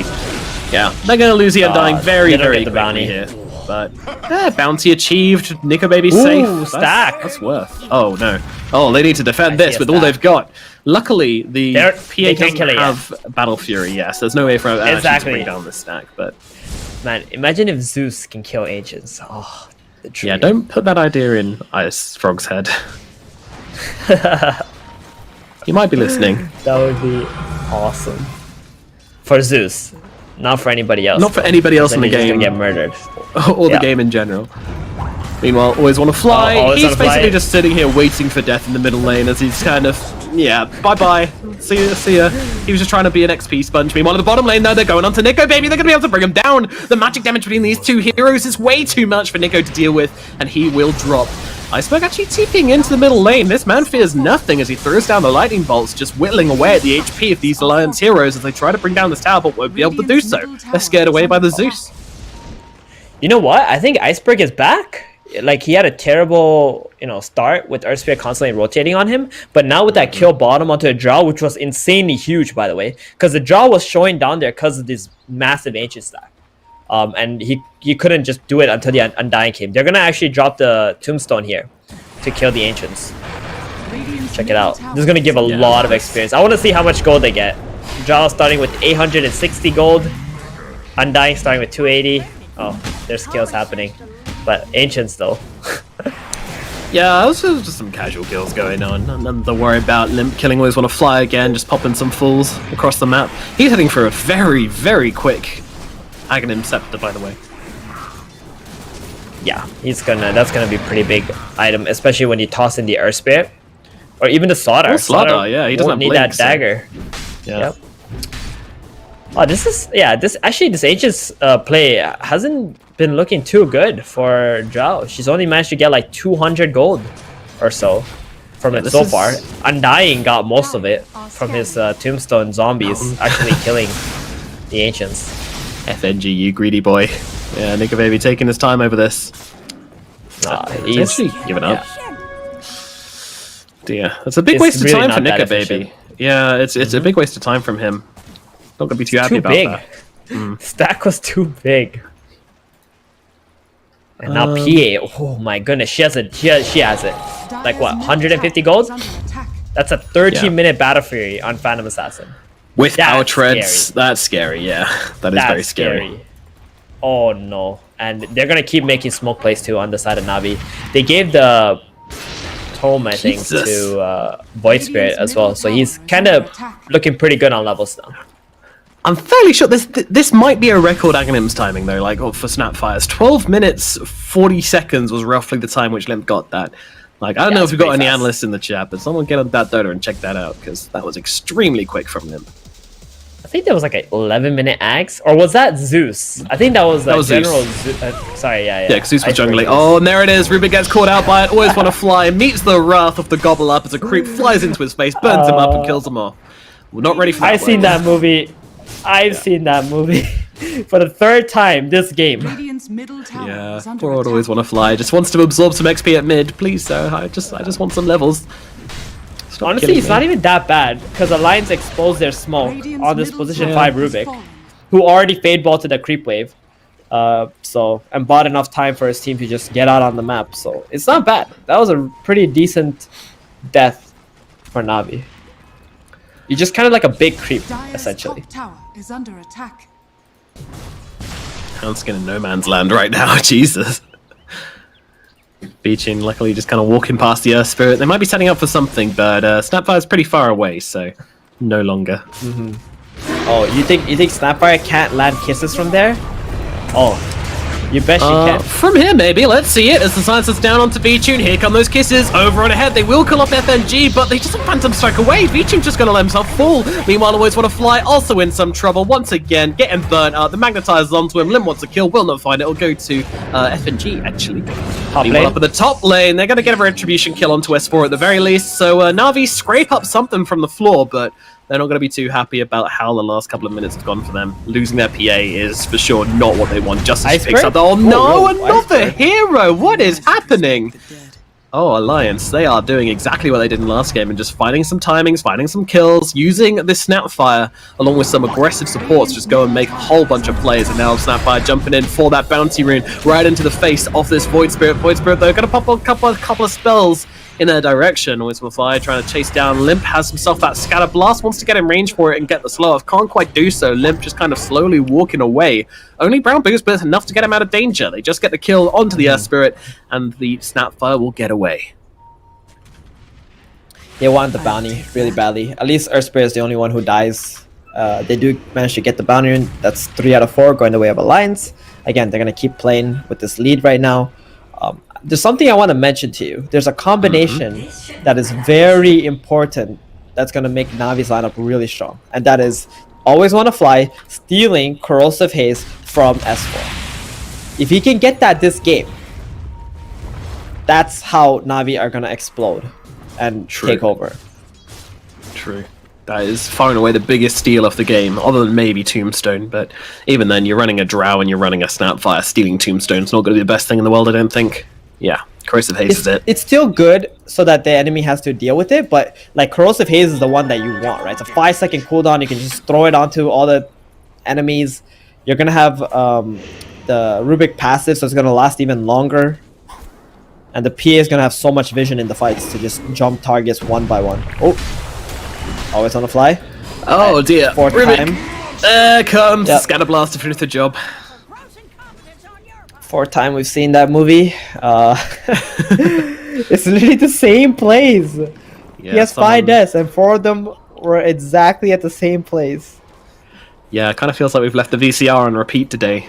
But look what Drow's got queued up next. She's actually not even going for the Manta, just straight up.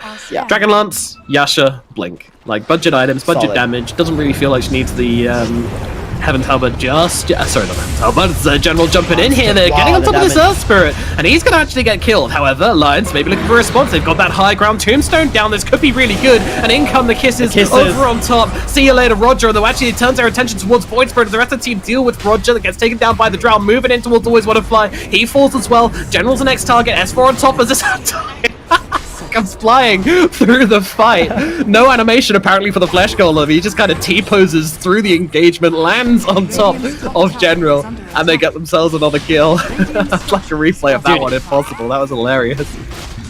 Undying ultimate flying in like that must be the scariest thing, you know, like if you experience that in real life. It's like Attack on Titan. It's like that's what it, Really that's what it is, looks yeah. like. Wait, When he's watch it flying. again. It's just the way it didn't like have any flailing animation. It just kind of like statically yeah. flew in. That tombstone, man, that tombstone. Oh, Look, that's they're a missing juicy one. hits on the high ground. They can't. You just can't fight against these high ground tombs. Like it's just impossible because some of your hits are gonna Here we go, miss, here we go. and it's gonna stay alive. Yeah. Okay. What was that? He just didn't animate, he just T-posed his way on top of him.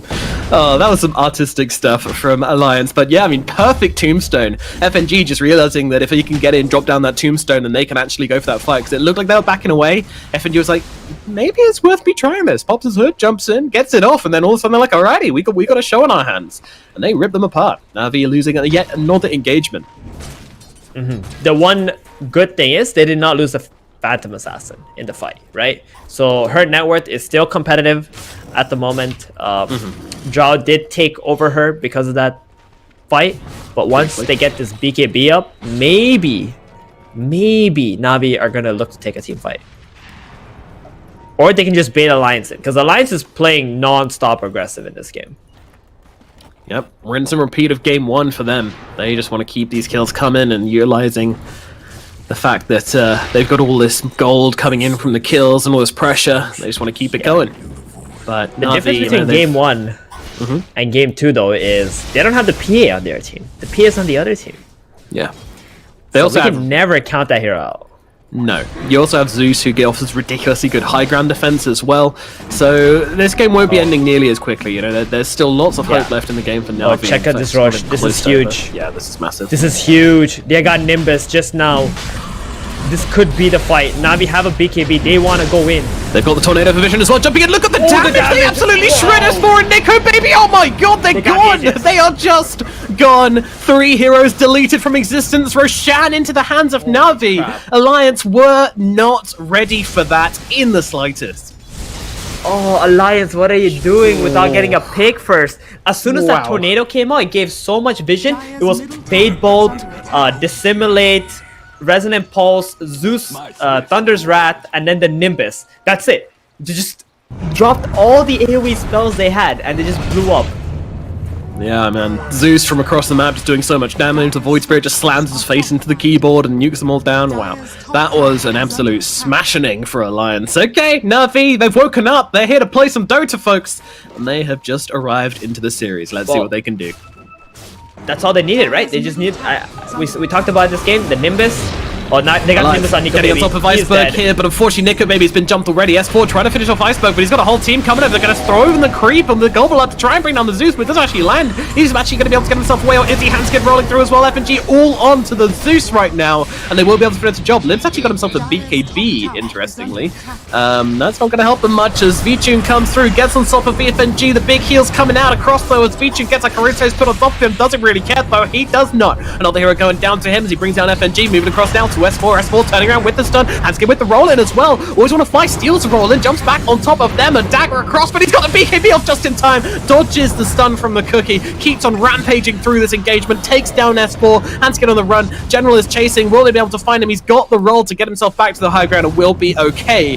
But man, that is another big win for Navi as they take down the Drow and find a bunch of kills afterwards. Yes, they lost their Zeus, but that is absolutely fine by them.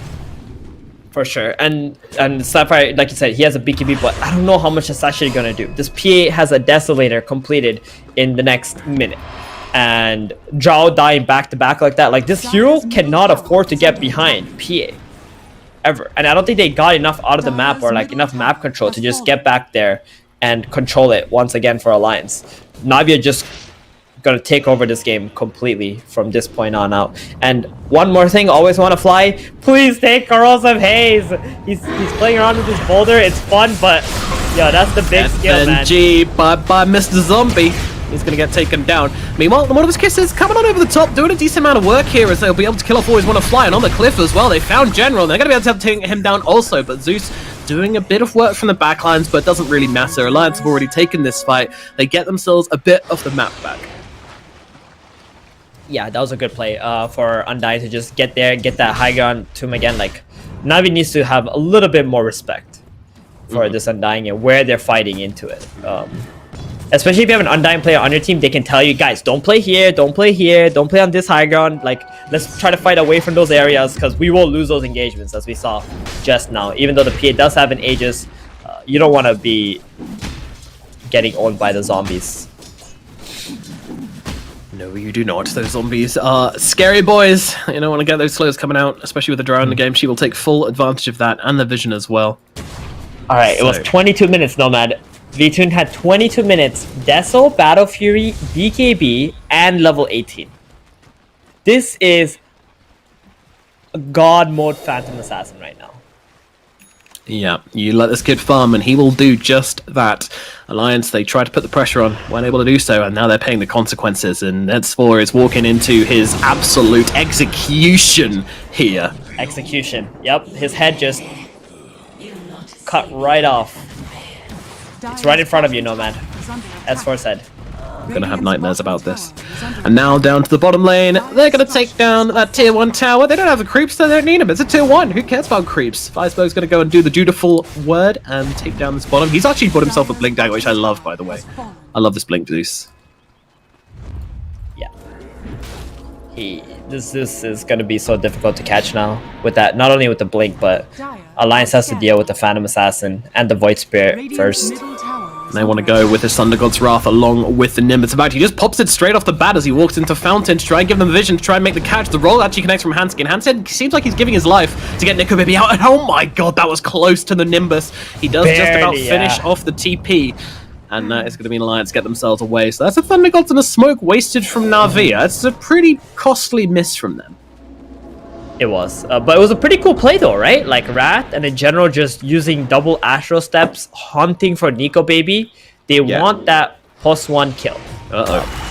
They're looking at V-Tune. They might have just found her. She does have the H. It just runs out. This isn't a good timing. She's actually going to pop the BKB, try and turn it around and give us team space to get into this engagement. Limp and S4, they need to stay away because they are pretty low. A roll across from Hanskin. Going to look to re-engage here, but he's going to get lifted up and held in place. But now come the kisses. Over on top. Maybe they can get the first kill and they will be able to drop Always Wanna Fly as they look for more, but he's going to get his head cleaned off by V-Tune. Great stomp in from S4, allowing Nico Baby to do all the damage in this team fight. He needs to just drop a little bit more. General gets on top of him though, countering out his damage and doing a lot in response to Nico Baby, but now he needs to get himself way to assimilate. He's not done. General trying to stay on top of the Drows. The lightning bolts come through as well, but Zeus can't offer much more than this. He's got a Nimbus not available right now as Limp. Pump and BKB turning around. FNG in some trouble as Always Wanna Fly gets the vision on him. He heals himself up, but it doesn't make a difference. Iceberg will lightning bolt him down, and now he's onto Nico Baby. The blink across the arc. Lightning, he finds him. It's a triple kill for Iceberg, and he's looking for more as he gets on top of the Snapfire as well. They don't need their Phantom Assassin when you've got a Zeus. He gets an ultra kill for himself from this engagement. Iceberg is a happy man. So happy, and Chen's just gonna bring him back with that divine favor. He's gonna get full mana, full everything. That PA, like he was TP back to base with 200 HP. Nico Baby sees that, blinks in, uses the multi-shot, gets that pick off. If that PA got away, and then Chen brought him back with full everything, I think Alliance would have been completely owned. But because they got that PA kill, it didn't look so bad. Hey buddy, they want to fight whilst this PA is down. Yeah, there's no PA, exactly. Three-man engagement. They don't have their mid laner. Do they really care? Doesn't seem like it. Iceberg trying to turn it around. Might be able to get FNG. No, he will not. The Hood helping FNG out a lot. Meanwhile, Hanskin, he's able to bring down Always Wanna Fly as well. 2 clean kills from Alliance there. A really heads-up play, even though they didn't have the numbers advantage, realizing that they can squeeze out a little bit more value out of these heroes, and they do exactly that. Yeah, both Slaughter and the Undying both have hoods, right? If it's not for the PA, these heroes are not dying. So with the PA being down and Navi being overconfident with just getting an ultra kill and wiping Alliance, they just start hitting the tier 2 tower with these spell casting heroes and just kind of expose themselves. And now Alliance gonna get a little bit back. So that fight didn't look as bad as it really did for Alliance. Yeah. And now we see Snapfire. She's got the level 18, moving in on 20 and queuing up that MKB. So we know what kind of game Limp is looking to play. Needs that. That's pretty much going to be the only way they're going to be able to deal with the PA now. Jaw Ranger obviously going for very defensive items. Blink, BKB. Next item, Pike queued up. And a smoke up from Alliance. They're looking for trouble, and they may well just find it. Where is the movement in? Now, I think they might have seen those creeps dying at mid. General pretty cautiously coming forward, and now jump in from S4, immediately followed up by the Gobble Up as well. FNG appears on his face, and General gets eliminated. A very clean kill from Alliance. Now they're trying to turn it into a little bit more. Hey, Roger, can they see him? Do they put their eyes on him? They don't. I'm going to go for the D-Ward instead.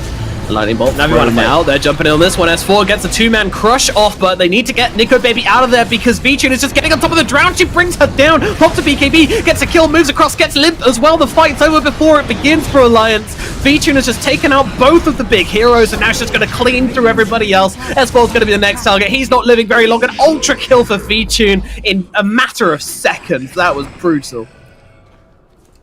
As soon as that dagger lands on the Jaw Ranger, General instantly bites back because that's the one hero that they want to go on, right? If the Jaw Ranger, there's someone on top of her, she can only run. She can't turn around and fight back, and you're pretty much taking away, what, 14,000 net worth off of Alliance's board just by chasing her. Yeah. So, And very good for Navi to read that play and just go in with it. the build's very interesting as well, because it seems like she's prioritizing defending herself from the Zeus rather than prioritizing this Hurricane Pike, which might help her against the Phantom Assassin. And that's what ultimately cost her in that last engagement. You know, she could not get away from the Phantom Assassin. I still think BKB was the right option. I'm just wondering if there's something she could have cut out of this build to make things a little bit more efficient. Yeah, what she needs to do is she needs to blink away from those daggers that fly at her. Because if those daggers don't connect, and the Phantom Assassin is not going to Phantom Strike in. Because you can just walk away. But now they're going to get Roshan. So the way that Nico Baby was building was before they lost that Roshan fight, right? Yeah. So when you're ahead, you have a different build. When you're behind, you're going to have a different build. But when you get behind after you were ahead, your build looks very awkward. Looks very in the funky. game. So that's what's going on right now. Always want to fly, just rocking up on the high ground, giving his team the vision to start this engagement. They don't even want to go for the Rubik kill, they just want to get themselves away, but S4 and AFNG will not be so lucky as they get cleaved in twain by the double damage Phantom Assassin. Goodbye. Good God. So much damage. That was so satisfying to watch. The Undying just dying from half health just from the cleave. Yep. Like what he got one-shotted from half HP for the cleave. That's pretty cool. One hit and I'm die. Sad times for poor old FNG this game. It's now reverting to the high ground defense as his PA looking to do some damage, looking to take some buildings. They know they're strong. They know there's two heroes down the side of Alliance, and no one on the team is going to make themselves an easy target. However, Ultimate gets used by Limp here just to try and force out the side of Alliance. Actually, the Silence landing on the Void Spirit. He could be in some trouble. Doesn't really have... Oh, he's got a cheese. Never mind. He's good. Just baiting some stuff. Use your spells on me, he asks. Meanwhile, little Shredder stolen by Rubik. Probably not what he was looking for there, but it's something. Kills Tombstone at least. He always when Fly just has to prioritize the haste. That's it. That's all I'm gonna say. Maybe he didn't really play like Rubik against Slaughter that much, and he doesn't notice that, like how much it will help the PA. But it's insane, man. You will remove all of Slaughter's armor, then the PA with the Desolator and her level 20 talent is just gonna two-shot the Slaughter. Meanwhile, a jump in. They managed to get FNG up on the cliff here, so he's kind of just changing around up here. But meanwhile, V2 jumps in, destroys Nico Baby. That's your carry gone. Once again, Alliance have to back themselves away. Meanwhile, they will get FNG up on that cliff and kill him off. So, yeah, another just weird engagement from Alliance, which doesn't really work out in their favor, unfortunately. Oh, BKB from Limp? BKB pop as well. Yeah, that looked like it was an accident. Maybe, or maybe just scared of something. Mini zombie running around having fun. Not only that, he doesn't have MKB. He's not even close to it, and they're gonna lose the racks already. Yeah. Yikes! And the PA already has a Satanic. Like you need to have MKB before the PA has a Satanic as well. And now she's already a Satanic. She's pretty much unkillable. Chen, Guardian Greaves, Hand of God. That's like another 1000 HP gonna be added onto PA's HP. Cool.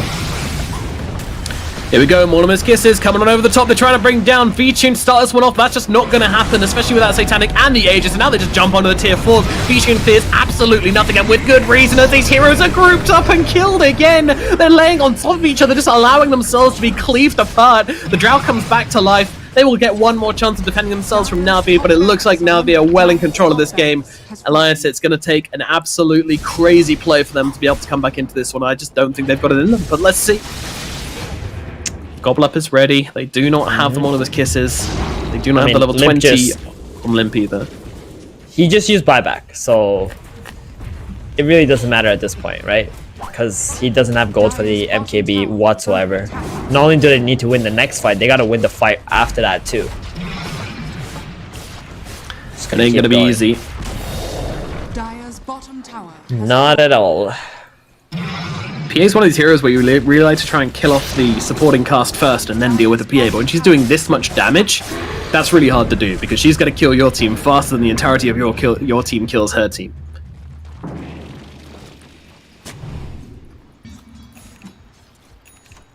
Your anger is useless. Just gonna play slow. Yeah. There's 5 heroes on Alliance's hill, and they dropped the repair kit. I think they're just gonna wait for the repair kit to run out and then go back in again. Aegis You on still have like 40 seconds left. 40 seconds, yeah. Yeah, it's enough time. That's enough time. Let's go. Let's go. Let's do it. My Zeus has a refresher. He can just one-shot. He can one-shot the Drow maybe before he pops the BKB if Nico gets stunned by like a lift. Yeah, that's going to be pretty brutal. Yeah, let's go. Game feeling tense. Thunder God's going to give them the vision. Are they following up? Doesn't look like it. Although they have found Hanskin. Hanskin kind of just chilling here, and he's going to get himself killed off. Not reacting to the Thunder Gods, his biggest mistake. As he's going to lose his life. Not coming back into this one. Alvici dumping forward, looking for the next one. That's Nico, baby. That's game, folks. This is it. The Cleaves coming through, looking very damn tidy for V-Tune as he finds himself the ultra kill to finish the game with everyone dead on the side of Alliance, and the GGs are dropped. NAVI take game number 2, equaling out the series and bringing things to a 1-1. And what a performance from them. Huge, huge turnaround. All it took was that one Roche engagement, that one misstep from Alliance, and NAVI, you know, they weren't going to waste any time in getting inside that Roche pit and getting that kill and just turning the game around. Jeez, what a game. I mean, it's not even just the Roshan too. They just didn't get a big enough advantage in the early game on the side of Alliance, I feel like. They had to shut down the PA. She only had 1 death early on. She had to be way more pressured. They put a lot of pressure on the Zeus, which was great, but the PA is also a problem. They're equally strong, so you gotta, you know, really deal with both of them. That being said, I do think Navi's lineup was just so much easier to play and execute, where Alliance had to do so many different things. And looking back on it too, maybe he wanted to go for a different build than Aghanims. Sure, it got you 1 or 2 kills. I saw Topsin yesterday go for like Blink, E-Blade, and just pretty much shotgun people, which I think could have actually worked in this game. No joke. Like, I think PA could have been killed off just by the Snapfire before she gets to her items or something. Or you can save your allies, or you can try to go in and solo kill a Zeus. There's a lot of potential. Maybe people need to re-examine the builds for Snap. But other than that, Navi played well. They had the PA. They had a really, really solid draft compared to game ones, like how both lineups match up. Yeah, it was solid as well. I liked what they were doing in that game, and Navi really just kind of turning up to the series. You know, it felt like they got that Roche fight and they woke up and they were like, all right, cool, let's go. We can win this game. We remember who we are. We remember how to play properly, and we're not going to let Alliance get away with 2-0ing us. And they do exactly that. It's now a 1-1, folks. So that's going to bring this game into a third and final match. We are going to throw it to a break, and then we're going to be back with game number 3 of Alliance versus Navi here at the OGA Dota Pit. We'll see you very soon.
It's under attack.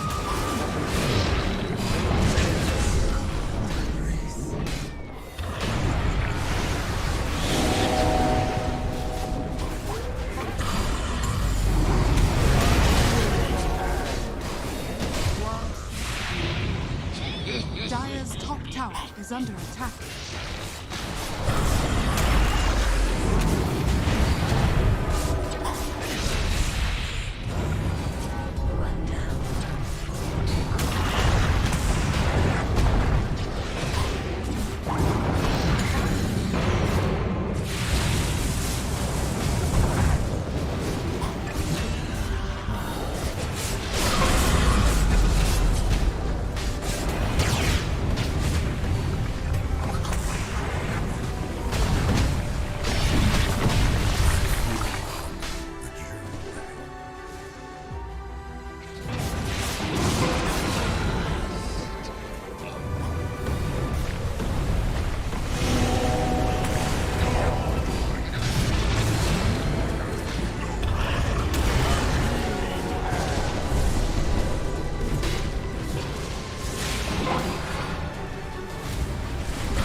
Now that you're dead, I find it easy.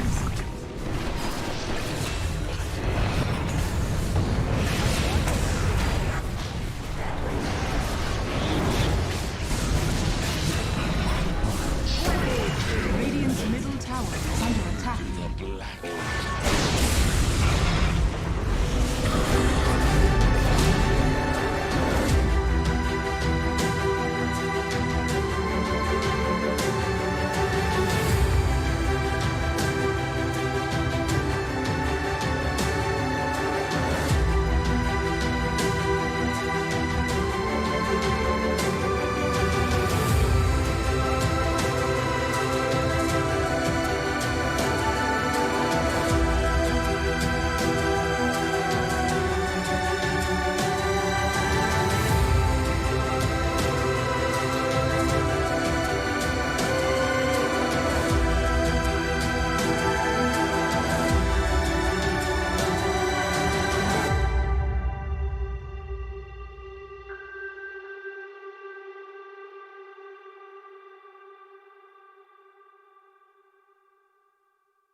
Hello and welcome back to the OGA Dota Pit. My name is Nomad. Joining me is 1437 as we get into the final game in this best of 3 series of NAVI versus Alliance. That's right, folks.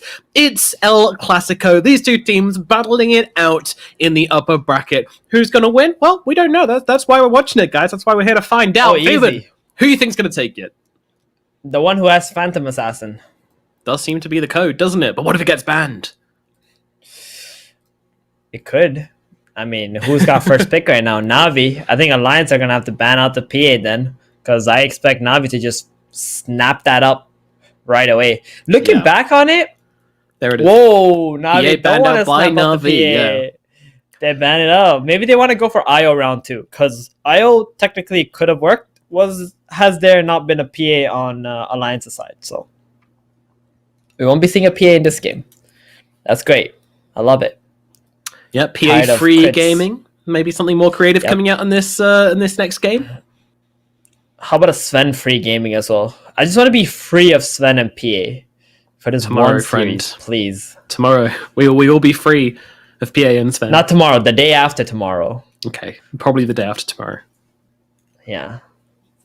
IO banned out.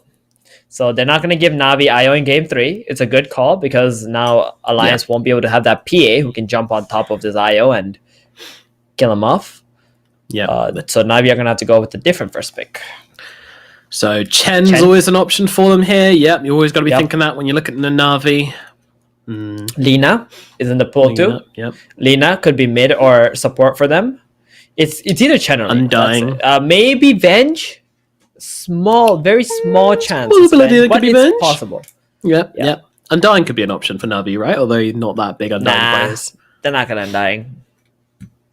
Nah. Okay. Thinking about But it. every time I do that, they always pick it. So we'll see. They hear you. And it's going to be the Boom. Chen. Okay, There's there a we go. Chen. Roger Chen. Let's go. So Alliance answer with the Lina. Navi. they steal the Lina back. Okay, not bad. Rubik. Boom. Got him. There it is. Okay. And now Alliance. This is usually when they either grab a carry or an offlaner from them.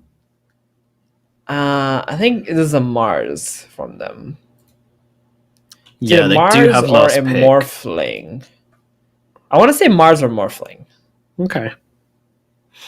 This is what I feel right now. Both would be very nice. The Mars. Boom. Cool.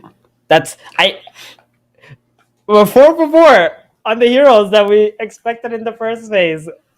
Yeah, That's pretty sick. pretty sick. We've been doing a lot of casting on this patch, so it's just starting to see some patterns emerging here.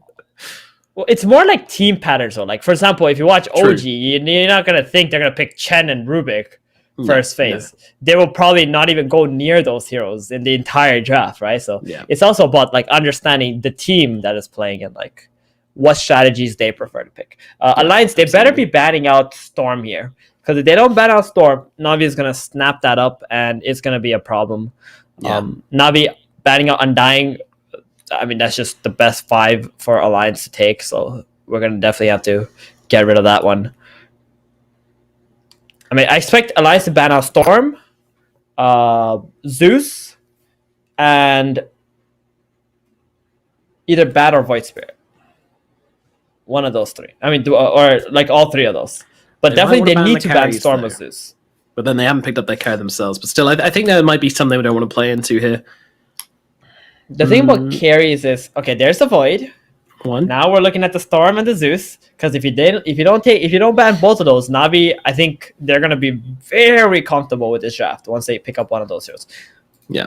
It's either you ban both or you ban neither one. Like if you're Alliance, I think. So Yeah. we'll see what happens. Navi, meanwhile, they've got to ban out some heroes. They've taken down the Undying already. Now they need to think about their next hero to get rid of. I think So I would get rid of the Slark here, honestly, from Navi.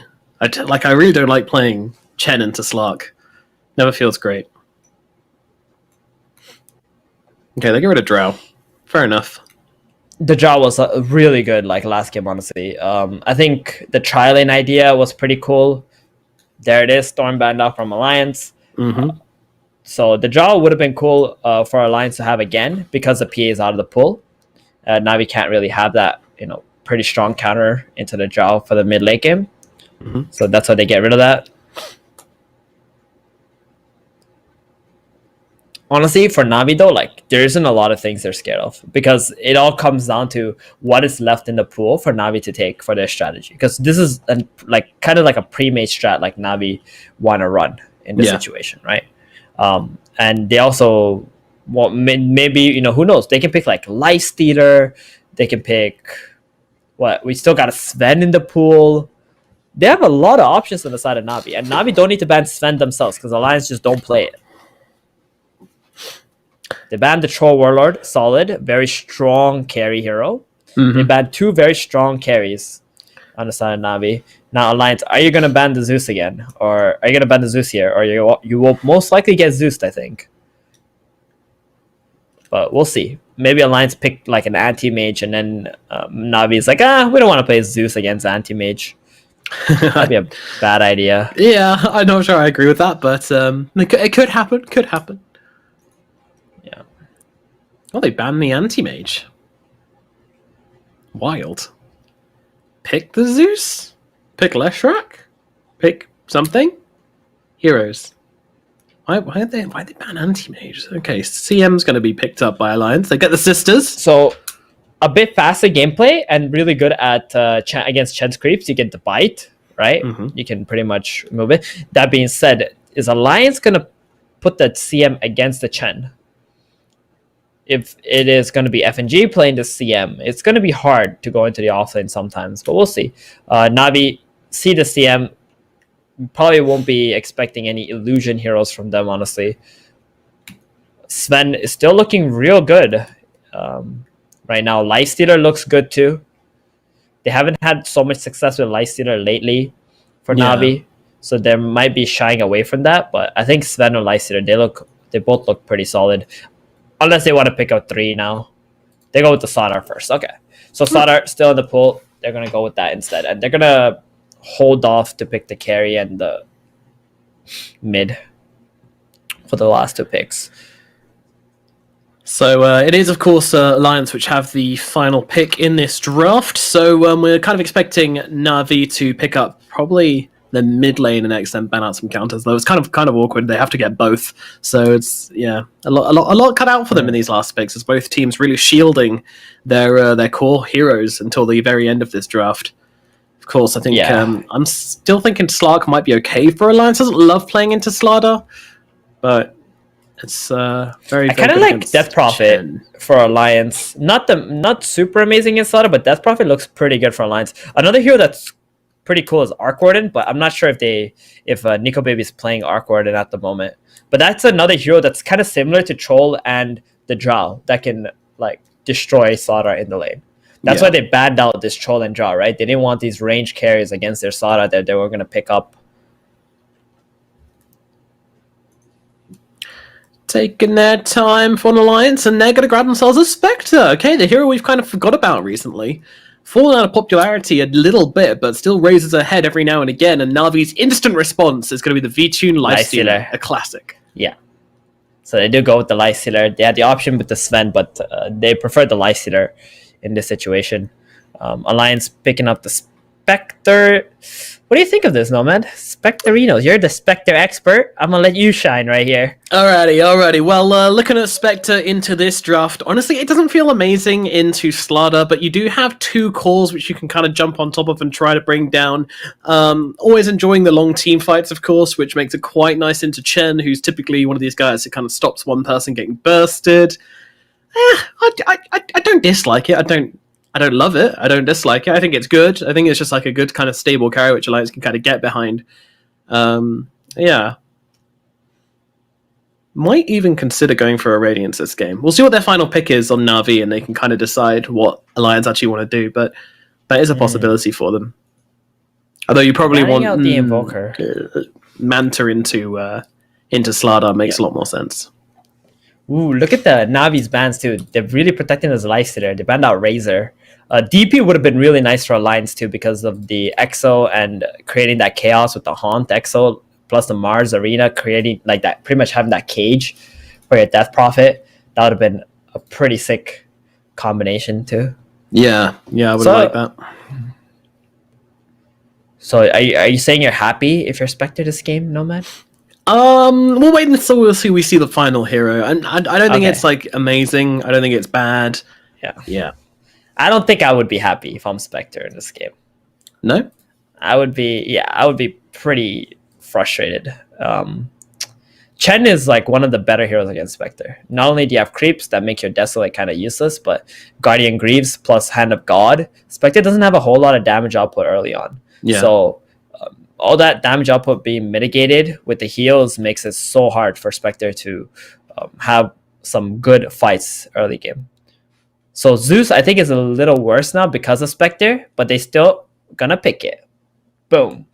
Hey, we saw that. We saw the Zeus coming from like the Rubik pig, and I'm surprised Alliance still gave it to them.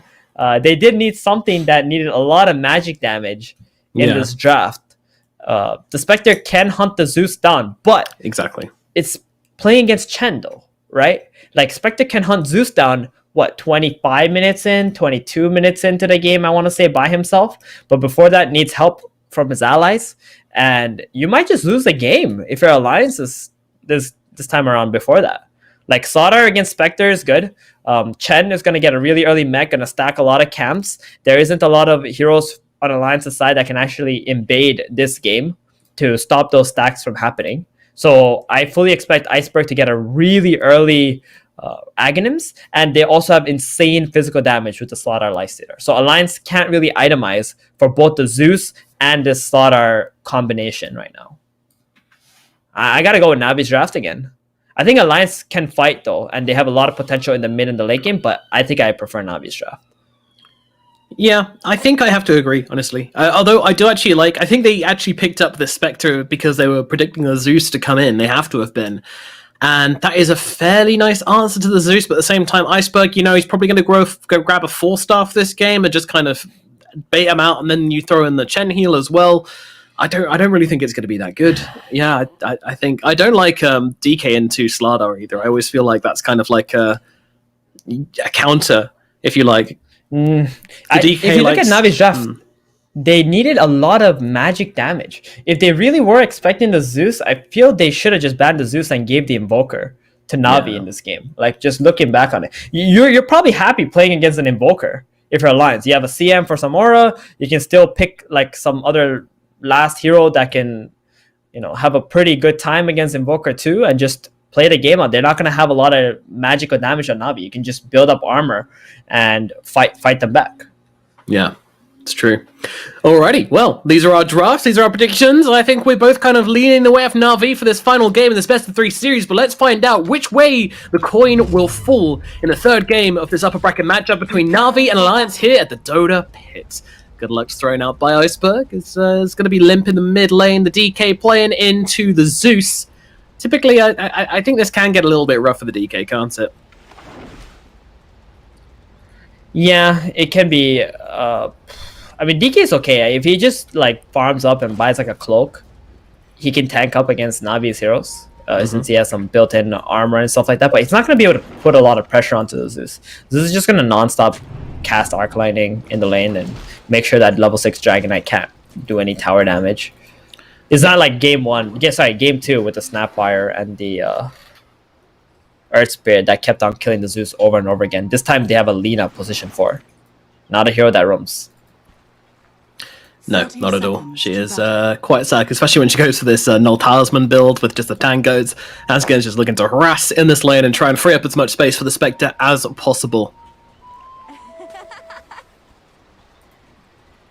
So, always on a flag to be top with General. This Rubik Slaughter lane, we've seen it a fair bit. It's not bad. It's not bad.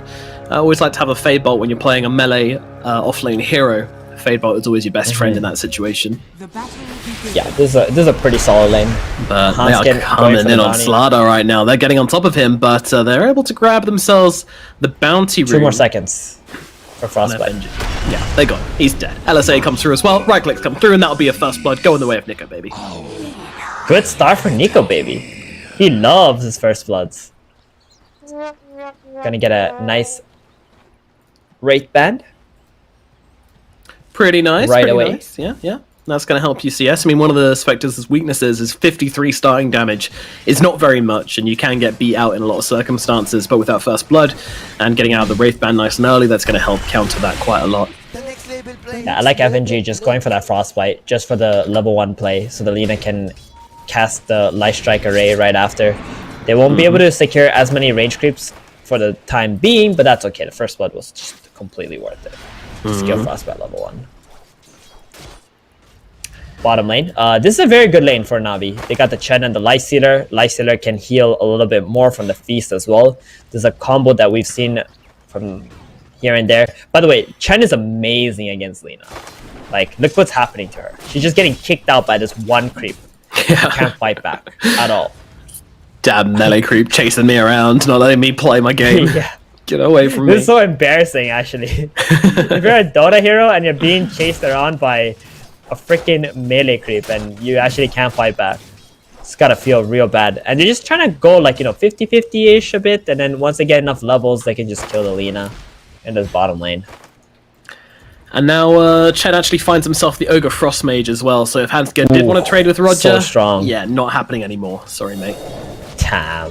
V2, 9 armor. It's a level 2 hero with 9 armor. Yeah. Oh, Hansgen. They're going on top of him. Immediate TP from Hansgen. It is going to be enough to get him away just about. Very, very close there, though, for the Lina. Nice reactions. Just immediately pop that TP scroll and get herself to safety. Bottom lane looking real bad for Alliance already. But there's a huge creep wave going into them. That's going to be nice.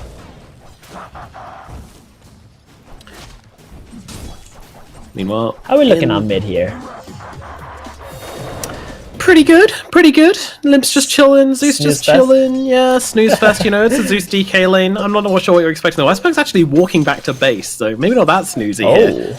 Yeah, he actually used a lot of his mana to get these early last hits, used all his bottle as well. It would have been really nice if maybe the bounty was left for him, but they couldn't really do it with Alliance having 3 heroes top, I think. So now Limp gonna deny an entire creep wave. He's gonna get pretty far ahead now in terms of XP. But FNG is going up in the top lane though as they manage to get on top of him. Nico Baby unable to do much, just throwing down the dagger, but it's not enough to save poor old Crystal Maiden. And General has been killed. doing what he does, winning lanes against melee carries. And Spectre went for a Ring of Basi, by the way, first. With that first blood goat. Did not buy a Wraith Band, so they got a little bit more mana regen. Not looking too hot at the moment.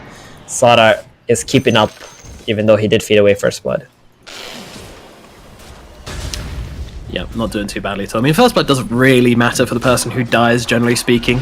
It's more about the advantage you give to the person who gets it, but unfortunately Spectre is just kind of... She's an okay laner, like she's a pretty good laner, but she just doesn't really, like, roll over lanes ever. You never see a Spectre just absolutely dominate a lane. That's not what the hero does. Nope, unless you deny a lot of creeps somehow. But then you're just like kind of outplaying your opponent. Yeah. Yeah, sometimes she can actually be like a really good help towards a strong support. If you've got like a high damage support hero in your lane with you, then those daggers can be really useful just for the vision. Iceberg doing some really nice denying in the mid lane. Limp's going to try and race him for the base. Taste rune here. He's too quick, but Iceberg's are trying to burst him, but Limp has the stick, so we'll be fine. Oh, Iceberg, he had a dream, and now he TP's back to base again. Wow. He really, really values his mana in this lane. Right. And Chen is actually going to TP him. Is he though? He's going to die. Iceberg, a TP's in the middle of Hanskin's face right now, and Hanskin's just like, oh, well, see you later, buddy. I'm just going to TP myself away. Doesn't want anything to do with Iceberg. Maybe if he body blocked the Dragon Knight a little bit, he might have been able to get that haste, and then actually kill the Dragon Knight too. Yeah. If that Dragon Knight doesn't get the haste, then he's dead. Oh yeah. That would have been pretty bad for Limp. That was life or death for Limp there. Exactly. Well, the fact that he lived there is pretty big news, though, as he pulls himself ahead on the last hit chart, meaning that this mid lane is going to continue to be very, very even between the two players, despite Iceberg's multiple trips back to base. Bounty rune's also coming out. It's going to be some nice refill soon for the Zeus. Yep, Limp though, getting low, getting real low to Iceberg. He's unable to finish the job once again, though, as once again the DK just keeps himself away, pops a Fairy Fire, and will survive this one. Iceberg going for the Rune Steal here, but unfortunately it's already gone, so he's not going to be able to grab himself a Bounce Rune, won't get the bottle refill, and that'll be that. Maybe if he body blocked the Dragon Knight a little bit, he might have been able to do something with Iceberg. That is? Oh, Roger's pinging that ward immediately, saying like, "Yep, Lina's there. She's warding. Trust me, dude." That is some sick game sense there from the Chen. I have no idea how he predicted that one. Maybe it was a D ward which happened first or something. I'm not too sure, but Hanskin now does get on top of Iceberg. Lim's coming over as well. Has the Dragon Form, has the Dragon Tail available. And some nice blocks coming from Hanskin. Slows down the Zeus. He's in some trouble. And I don't think there's any way out of this one, unfortunately. Hanskin drops down the LSA and that'll finish the job on Iceberg. Great kill in the middle lane. Lim already popping the Dragon Form and they've got a catapult. This tower's going to take so much damage. Yeah, that's exactly why I was looking at that momentum being such a great kill, because they got the catapult, right? This tower, 800 damage, then they pop the cliff. This is going to TP back in. It's probably going to take another 300 damage right now. CM needs to run, won't be able to do so. General's going to plonk her down. Meanwhile, Nico Baby, once again, can do nothing. He just has to watch his CM die. It's like some sick, twisted nightmare. It's so hard. This is the one weakness of Crystal Maiden. Since she's so slow in the lane, can't actually get away from this super fast slaughter with the sprint. It's like one telekinesis and you're just dead every time. Every dang time. Well, Roger and Iceberg, meanwhile, taking control of the enemy jungle a bit. What are you surprised about, sir? Hanskin, like he's playing Lina, but he's playing like he's a tiny or something in this game. Just constantly in the enemy jungle, scouting things out, but you know, you're not tiny, you're not tanky, so you just get blown up by the Zeus. Yeah, Zeus ain't dealing with you, Hanskin. He ain't dealing with you today. You're going down. That's a lot of magic damage from the Zeus. Stack. Yeah, and now some lovely creeps for Iceberg. He is loving life right now. Even though he did just die, he's able to bounce back really neatly with these stacks in the jungle. And he's gonna get the neutral items too. That's the best part about these stacks. You farm them at 7 minutes, you get all the neutral items. Oh no! Oh my god! Roger! Oh, the sabotage! Jesus! Oh no! Oh god! That's not how you do things, folks. And now the mid tower is dead. Yo, the Zeus was ready to TP the base and Chen bring him back with Divine Favor with 4 resources, and now he's dead. Tower's dead, Rubik's dead. Oh god. The creep wouldn't have done that if the Chen and his creeps didn't come over and fulfill the criteria though. That's wow. Roger just straight up killing his mid laner. What an absolute savage. That was amazing. We needed that in our life. Funny. We needed that. That was nice. I was like, oh, whatever, man. I just go back to farming, get my Aghanims. He's got his point booster. Oh, S4. S4, Arena comes down, catches him out. Nico maybe even dropping the horn onto his face as well. They just want to dumpster Iceberg, and they will do exactly that. Nico under the tower doesn't really seem to care, though. He's continuing to chase Always Wanna Fly, now realizing that maybe this isn't the best idea. There is a tier 2 tower split shotting away at us, and actually they nearly finished the job. They need a little bit more. Oh, my goodness. At the very last second, but the Spectre TP's away. A risky play, but it pays off big dividends as they kill off the Zeus and get themselves away. Meanwhile, Hanskin did die down at bottom to V-Tune, so this Lifestealer is still having a gale time in this bottom lane. Yeah, he's untouchable right now, and it doesn't matter how many heroes come down here, they are not going to be able to kick out V-Tune, I think, unless they decide to bring both the Mars and the Dragon Knight, which they might have to do since the mid tower is dead. I want to say that haunt from Spectre was probably unnecessary. That was a solo kill from S4, definitely happening, and then because he made that play and tanked too many tower hits and has to use a TP, he's in a very awkward position now. Ooh, that Thunder God's Wrath almost killed Nico Baby as well. It really did. Oh, wow. Man, this game, it's getting very close. A lot of people have some close shaves, and some people just slipping and getting cut. But yeah, this is actually going to be a Spectre Radiance game. Thank you. As predicted by our expert casters. I just want to say, if he goes for Radiance, he's probably going to get wrecked. Yeah, he's going for a blade mail. Alright, there we go. Thank you. There we go. Oh, please, not a straight Radiance. That would have been absolutely disastrous. Navi would have just rolled over this entire map, just taking tower after tower, and once the Aghanim's up on Zeus too. Roger, there's an arena coming for you.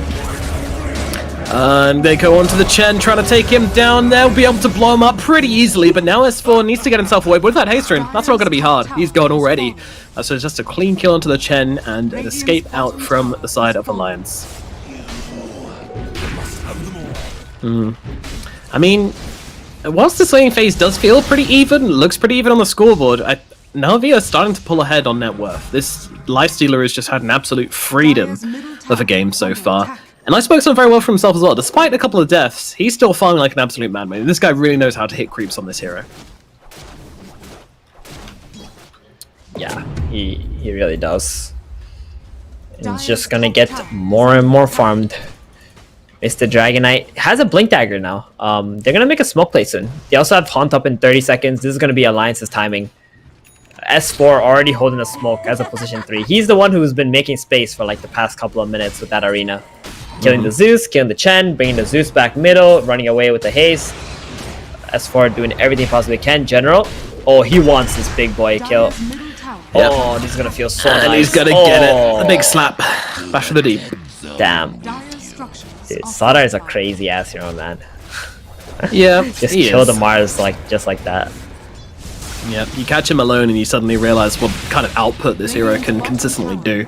Don't like he needs spells a lot, as Corrosive Haze super cheap, and all of a sudden they jump the Lifestealer in the middle lane. The Thunder God's Wrath is turning around, though. Always want to fly, jumps in, lift back, throw it back onto Limp. He's in some trouble. The LSA is going to try and help him out, but the bridge off from V-Tune means he's absolutely fine, and the DK is just going to slowly get dropped. Meanwhile, FNG is going to be the Lifestealer's next target. He's going to jump inside that creep to try and dodge out the damage which is coming his way. He's going to be fine and continue this pressure onto the middle tier 1 tower. Jumping out the other side, Hanskin doing what he can, but unfortunately what he can is not enough, as V-Tune will be able to take the tier 1 away from Alliance, opening up the map for their team considerably. That was such a good call from Navi. When Mars died top, instantly going middle. General though. S4 looking for a bit of revenge here. Nika Baby's going to haunt himself across to secure this kill onto General and get himself a bit of money in the process. But the Slardar had literally just finished his Blink Dagger, so he's cool. He's laughing, quite literally. He's happy with that. Yep. And it's time for a smoke too. Wait, does Iceberg have Ags? No way.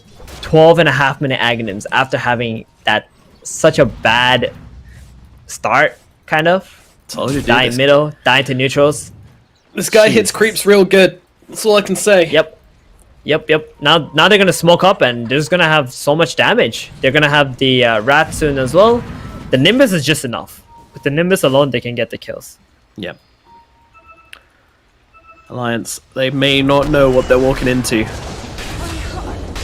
As FNG is going to be killed off by General. Down in the mid lane. And yeah, that's pretty clean kill. In we go. Oh, it's a very early Rosh. 13 minutes. I don't think I've seen like this early of a Roshan calls coming out from teams, but Navi feels so confident with this Chen. He's level 7. You got a Lifestealer with Armlet, Solder, Corrosive Haze. You got the Nimbus up in 18 as well. Yeah, Alliance feel terrible right now. They don't have Haunt up either. They can't take this. In they go. Is so good for Navi. Yeah, I love the flowchart Dota from them as well, you know, like, get Zeus, get loads of farm, get Nimbus, get a kill with Nimbus, use Slardar, get Roshan, like, it just feels like it runs really, really smoothly from this team. Like, you think they've played this lineup 100 times before. Exactly.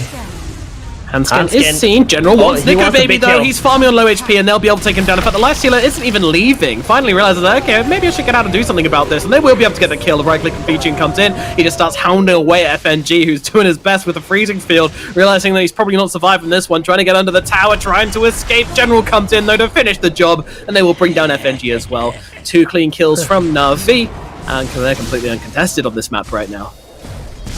That was looking a bit greedy from B2, not hopping out just to get that carry kill onto the Spectre, but in the end he realizes he had to do it, does it, secures a kill, secures a Crystal Maiden, and things are looking so good for Navi. They're gonna just go for the tier 2s already. 14 minutes.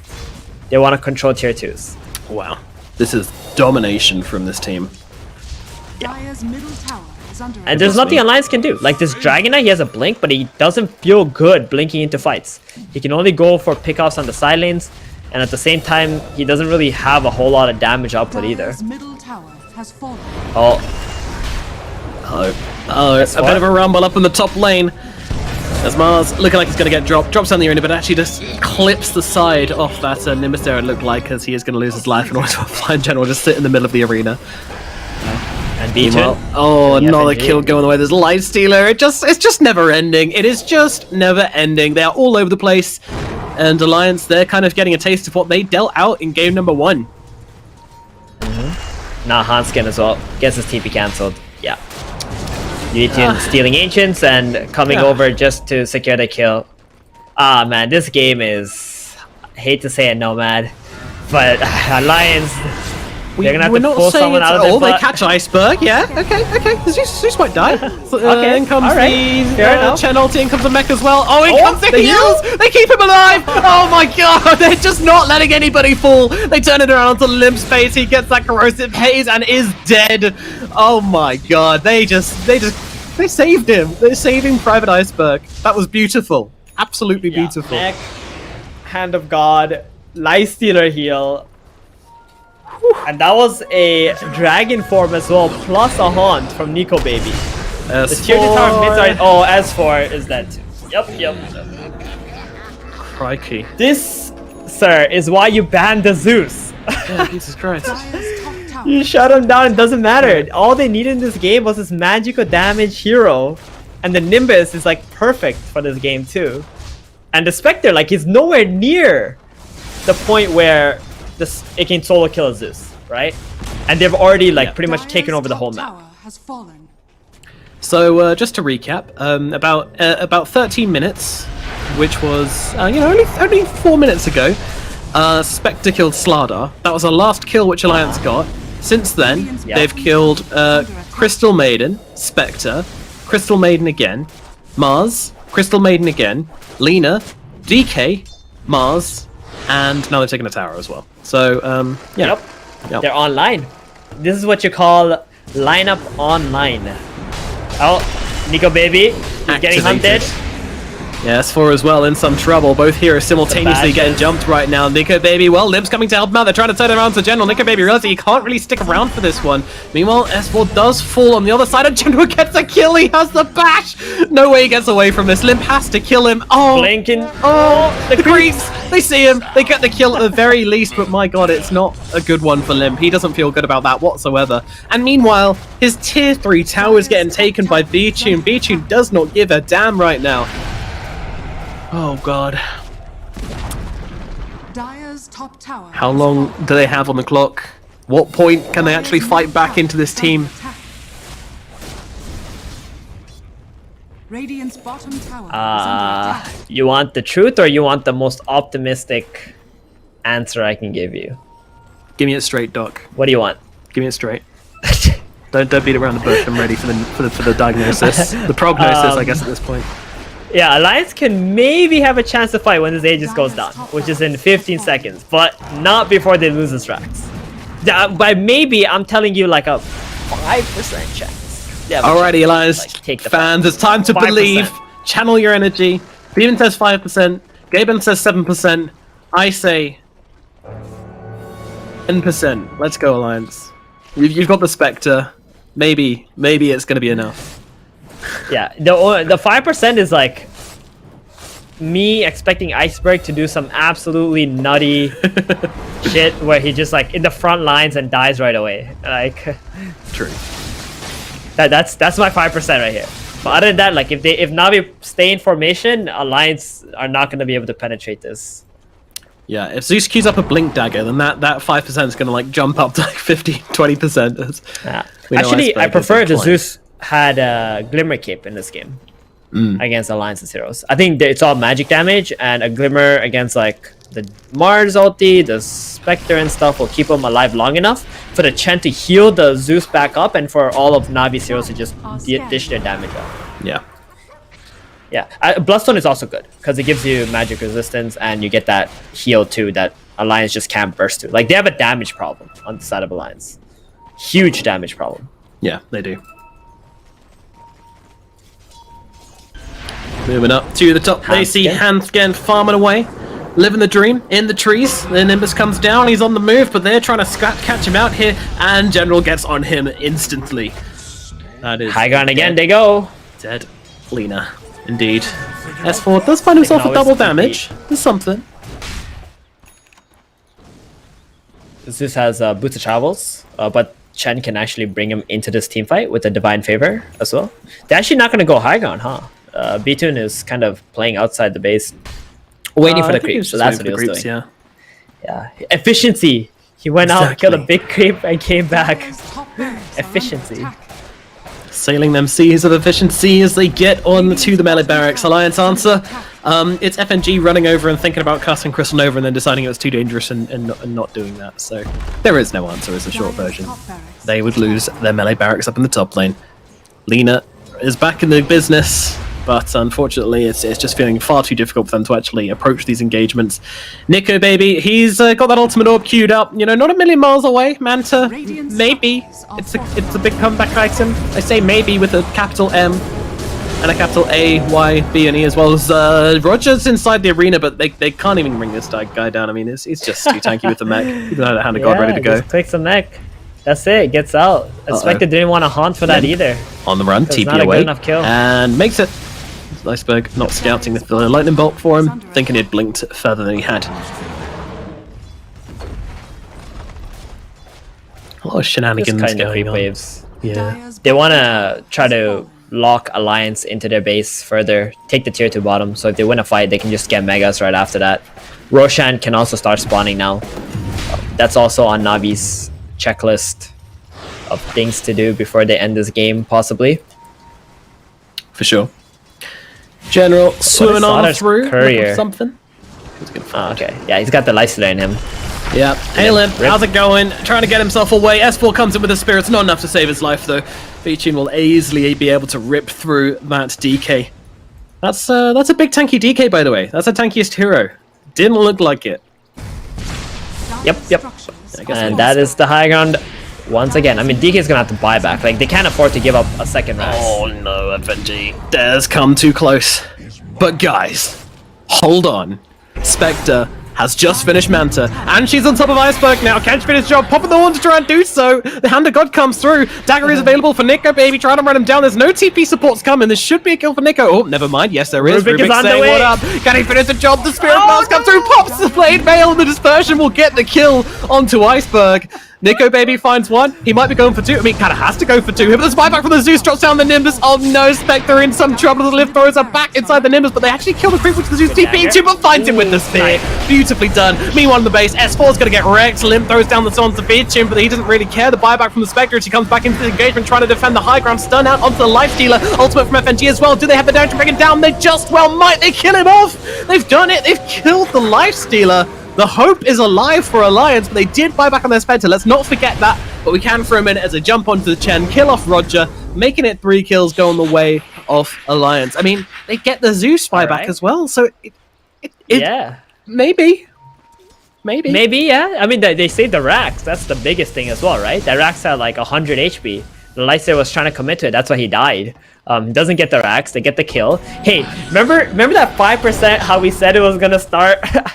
It was going to be Iceberg doing something that he probably doesn't need to do. I think all he had to do was stay middle with his team, right? And help his allies just take the racks. He can literally fight 5 versus 5. It doesn't matter what spells Alliance cast. As soon as Chen pops the mech, pops the Hand of God, that's it. All of Alliance damage is pretty much mitigated. But, you know, Iceberg, he really wants to push out bottom lane, gets caught out by the Spectre. Spectre also doesn't have buyback, which means if Nico Baby dies once in the next 7 minutes, it's probably Jump in, gonna stun be- out onto the Light Stealer. They're going for him again here, just dropping Ooh, they everything got they've him. got onto the Light Stealer, and he's gone a Wow. second time around. V-Tune eliminated from existence by Alliance, just dropping everything they've got onto the Light Stealer's head. Arena giving it their all. And now, well, 3-man stun in from General. He brings down one instantly. Hamskin is out of this engagement. Nico Baby not particularly healthy, as is FNG. S4 comes in from behind. 3-man God's Rebuke just to try and slow Navi down, but they are going to be able to get on top of Limp and get him killed off. That is a DK gone from existence. Nico Baby trying to get out, but General is hot on his heels. The fishy comes blinking on across. Nico Baby needs to run, but unfortunately he's got the corrosive haze on him. There's other heroes coming over, but no one really quick enough to actually close the gap here, so it does look like Nico Baby is going to be able to make it back to the high ground and will survive this engagement after all. But still, Alliance lose 3. They get the kill onto Lifestealer. They get a little bit carried away, dive a little too deep. General goes in with the 6th 3-man crush, and they turn this one around. Yeah, that started with the Thunder God's Wrath that gave vision for General to be able to just jump in. And we see Iceberg. He's got plenty of spell amp. This man still does a crazy amount of damage. Alliance forgetting that even without the Lifestealer, Navi does a lot of work. They do indeed. Now inside the pit we shall go, and that is not going to take very long to bring down Roshan with a Desolator and with a Corrosive Haze. Roshan will fall. Aegis in the hands of the Lifestealer. He's strong once again. Died twice in a row, but will not die 3 times in a row. Yeah. The big kill Navi's looking for right now is just a Spectre. She doesn't have buyback for 5 minutes. So she's dead. She's gone for 90 seconds, and that's just enough time for Navi to just pretty much get Megas. And Alliance just don't have that lineup that can come back from Megas. Not really. Not really. You know, they need something like the Zeus on their team or something along those lines. Sven would help, but Spectre, not the ideal hero for dealing with that. I'm really surprised Navi didn't actually buy like a Glimmer Cape or a Pipe or something. Yeah. Someone. It's such a big item this game. Maybe even the Slaughter. Like if he has a Pipe, oh man, Alliance's damage would be close to nothing after that. They got the Greaves Pipe combo. Uh-oh. See you later, Mars. Goodness, He's in some trouble. He's going to pop the BKB and get himself away, but they've already lost S4. Dead for 30 seconds. That's going to allow them to take this range barracks now. There is a tier 2 down to the bottom lane, so they can't move on to the Megas just yet. They do need to reset that. Nico Baby's been pushing deep in that bottom lane, just trying to get the wave out and buy their team as much time as they possibly can. Spectre now has the Basher, so real opportunity to haunt in and kill the Zeus in these engagements if she can. Zeus does have a cheese though. You're going to waste a lot of time chasing the Zeus down first. And he's going to pop the cheese. There's going to be a Hand of God. I think the Spectre actually needs to go for the Rubik first and then hunt the Zeus afterwards. Unless they can collapse on the Zeus together with like the Dragon Knight plus the Mars. You need all 3 cores. Yeah, you do indeed. Oh, I saw an Arcane Rune bottom. That's a big rune. I think he knows. He knows. He's running. Oh, He's boy. running. Dire's Yeah. bottom tower is Yeah, under yeah. attack. Mario, take the purple rune. One It's up. time. Oh, also gets a Veil. He wants to end the game right now. Jesus, he does, yeah. Min-maxing to the max. Dire's bottom Yep. tower has fallen. Alright. Oh, already pops the rune. Okay, he wants to put that Veil in. It's time. Mario with the purple rune. This is the scariest magic damage hero at the moment. I see a lot of pings coming out onto the Lifestealer. I mean, he doesn't have to be worried this time. He's got that Aegis, so he can just come up here and hit the tower. Wants to wait for the next Rage. Just come up there, smack away at the tower. Doesn't want to risk himself dying, so we'll casually do that. Nimbus comes down. It's going to give probably 100 gold to Handskin here, but the tower has fallen. FNG just That's a waiting, zoning getting down Nimbus. some wards. Yeah. Is that in range? Doesn't No, look like the it purple quite rune. is. It's running out. He really used it so early because of the Veil that he wanted to put into inventory, but Yeah. that's sad. Tis rather as they now drop the Haunt. They're trying to go for somebody here, but the Haunt's now being used finally onto Weisberg, but they're so ready for this on the side of Navi. They just turn around. They absolutely obliterate Nico Baby. He's going to fall. A lot of damage coming down onto the Chen. They'll be able to at least get one return kill here, but I'm not sure it's going to be much more than that. V-Tune dropping low. Has the Aegis, don't forget, and he's actually going to armlet toggle his way through this fight. Beautifully done by V-Tune. Takes down FNG. Looking onto Lim with the Corrosive Haze. He will be able to turn around and kill off that Lifestealer, but will die regardless as Selena actually TPs back into the fountain. But that is going to be it, folks. GG is called. Alliance are going to get taken down to the lower bracket by NAVI as they secure this 3rd and final game in this series. Man, I mean, they were edging on the precipice of a comeback there, I feel, but didn't quite make it work in the end, did they?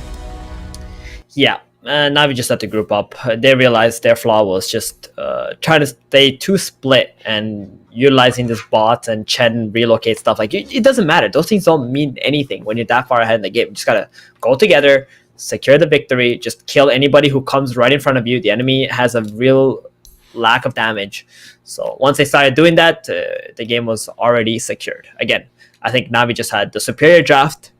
The Zeus was an amazing pick in this game, pretty much completely dominating. The Lifestealer locked down the bottom lane for a very long time. Alliance was not able to take that tower out early enough, or as early as they would have liked to. And they were just the better team today. Yep, that's pretty much it. They were indeed. They came out a little bit weaker than we'd hoped, Navi, but they pulled it together. There was literally that turnaround point, that Roshan fight in game number 2, And from that point on, like the series just switched on its head. Like it was an absolute like plain opposites of switching on its head.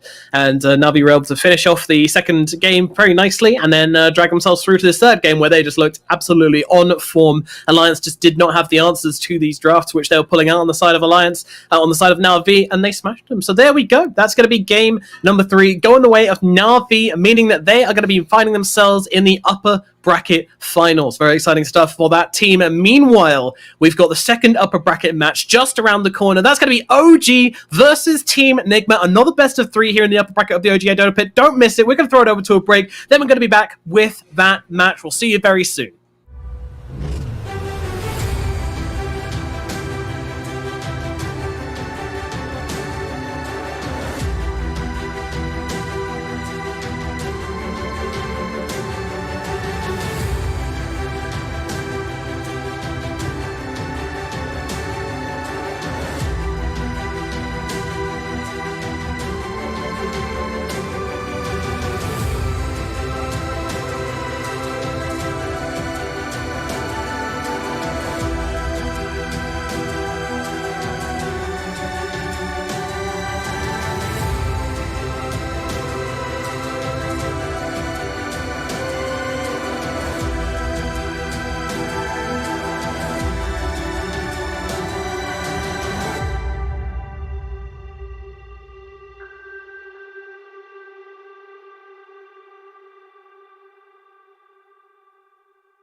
Radiant's bottom tower is under attack. Next level, Just don't tell me. double damage.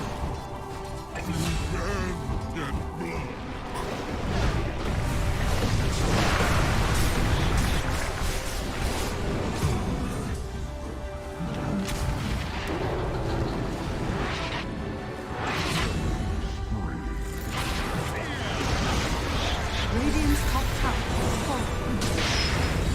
I join. Radiant's middle tower is under attack.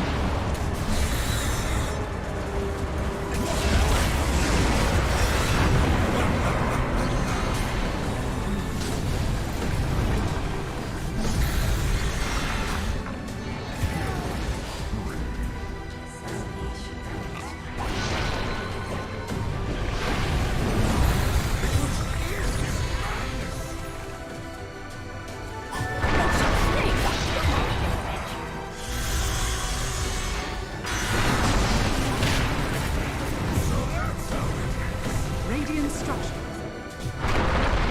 Radiant's middle tower is falling.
Dire's bottom tower is under attack.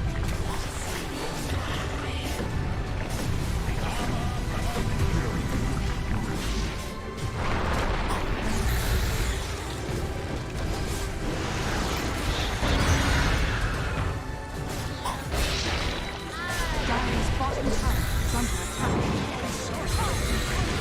Radiant's top tower is under attack.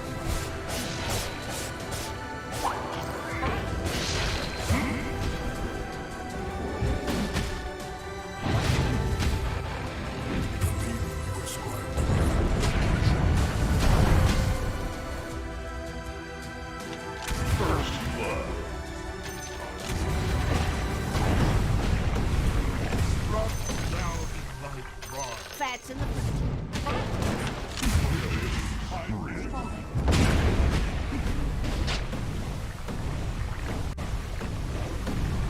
Radiant's bottom tower is under attack.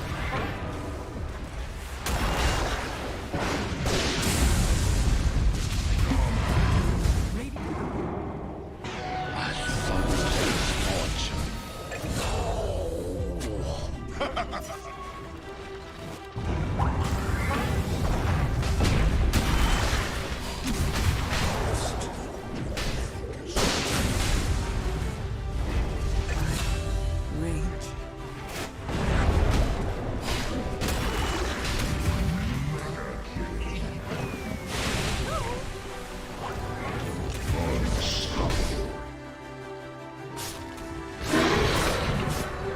invisibility.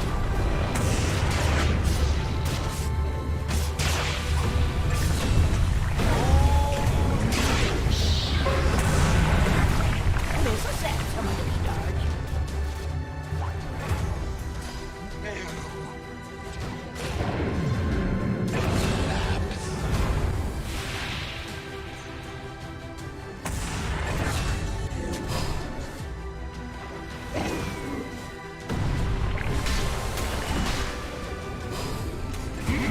Monster kill!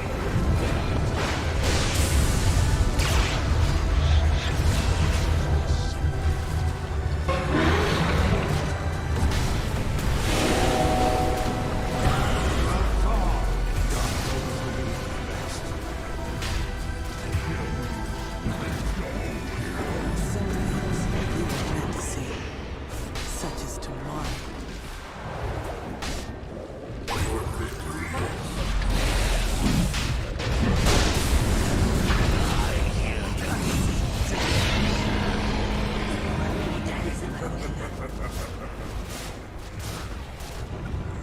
Is under attack.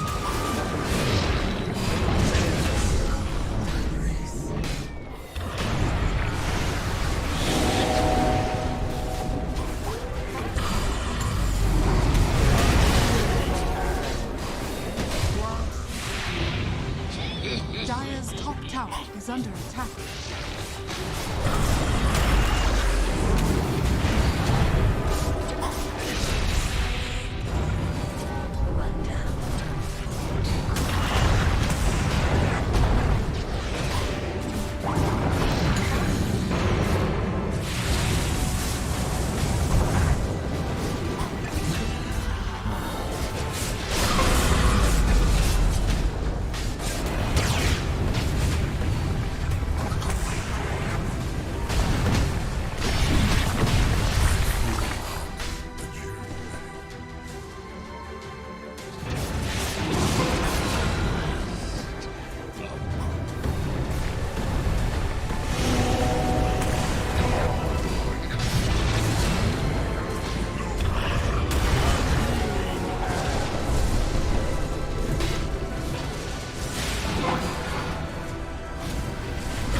find it easy.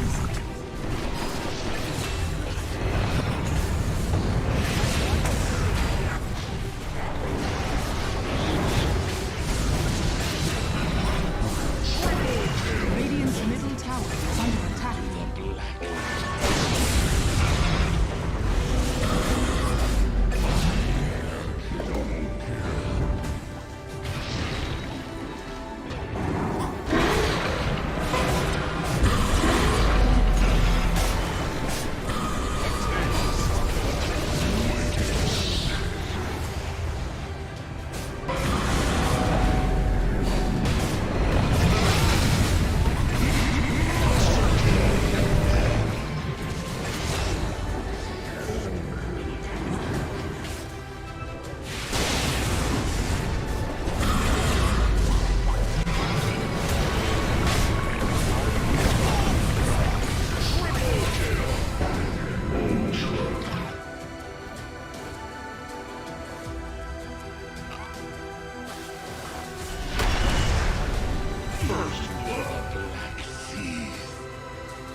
Radiant's middle tower is under attack.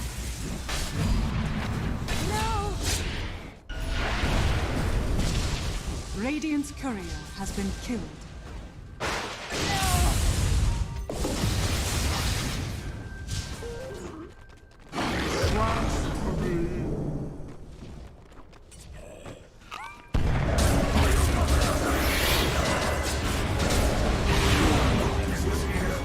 I'm your god too. Radiant structures are fortified.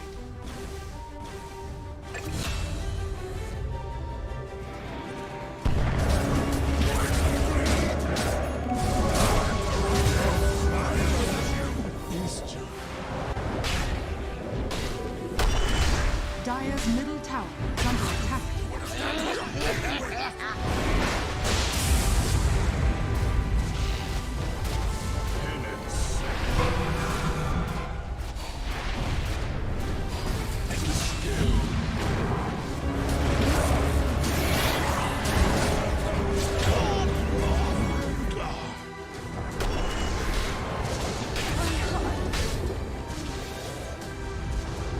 Radiant's bottom tower is under attack.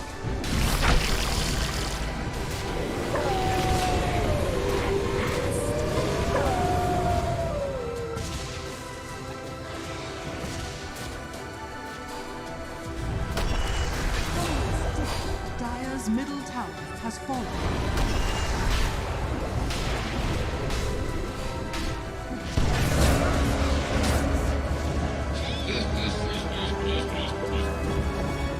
A fitting bounty.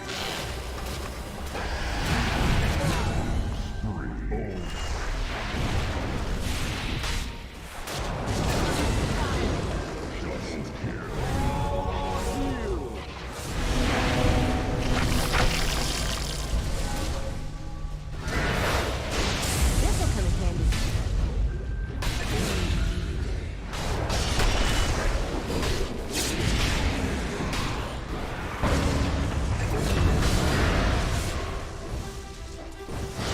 Dire's top tower is under attack.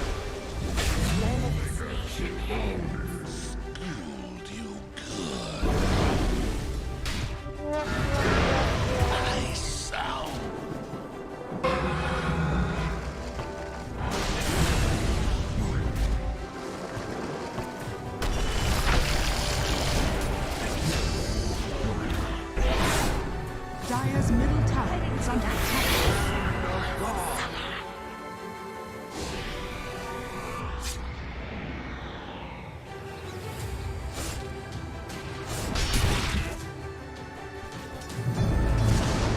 Dire's middle tower has fallen.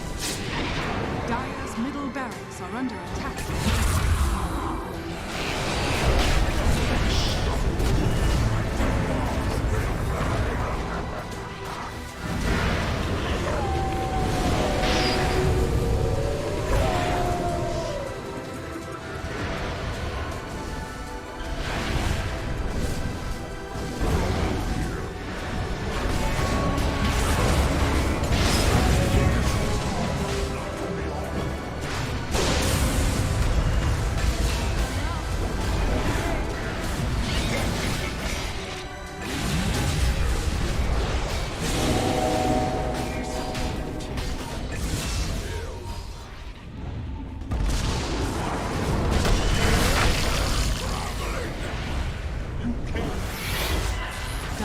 bottom barracks has fallen.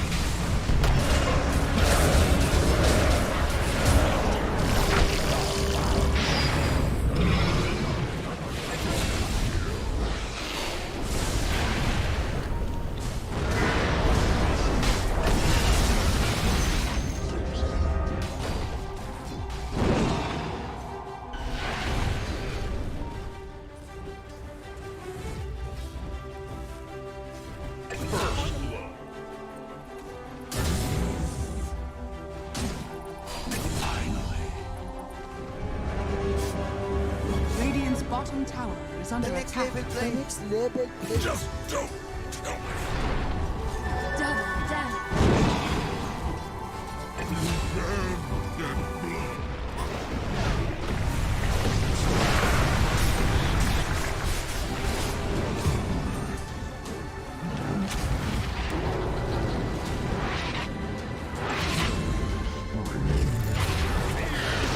Hello and welcome back to the OGA Dota Pit. My name is Nomad. Joining me is 1437. We are here on Patchmas Eve, ready to go with some tier 1 Dota to tide you through until that patch does drop tomorrow. But we got a hell of a game coming up right now. It is the upper bracket, and it's going to be an absolute smashdown. It is OG versus Nigma, playing off in a best of 3 series. I mean, Stephen, firstly, on paper, what are you thinking coming into this series? Ooh, I'm thinking a lot of stuff, man. Nigma, you know, they just got Kuro back and they're starting to get really comfortable. And I said yesterday that this team could easily be a top 3 team in Europe. OG, you know, you got the 2-time TI winners and some of the players there. And with LTW yesterday, they were looking pretty strong. I don't know if VP were maybe a bit tired after winning the last tournament, or maybe they underestimated a bit, but LTW, he fit like a glove. So OG, they're still looking strong. You know, they're not weaker without mid one, I want to say. Maybe a little bit in terms of like some strategies that they're used to playing. But this is going to be a really nice game, man. I think OG, I got to favor OG, I think, in this series, though. Yeah, I don't know. OG with I'm sticking with Nigma. I'm afraid. You know, this team. I've been an OG fanboy for some of my life, you know, I'm not gonna lie. When they were making those TI runs, who wasn't, right?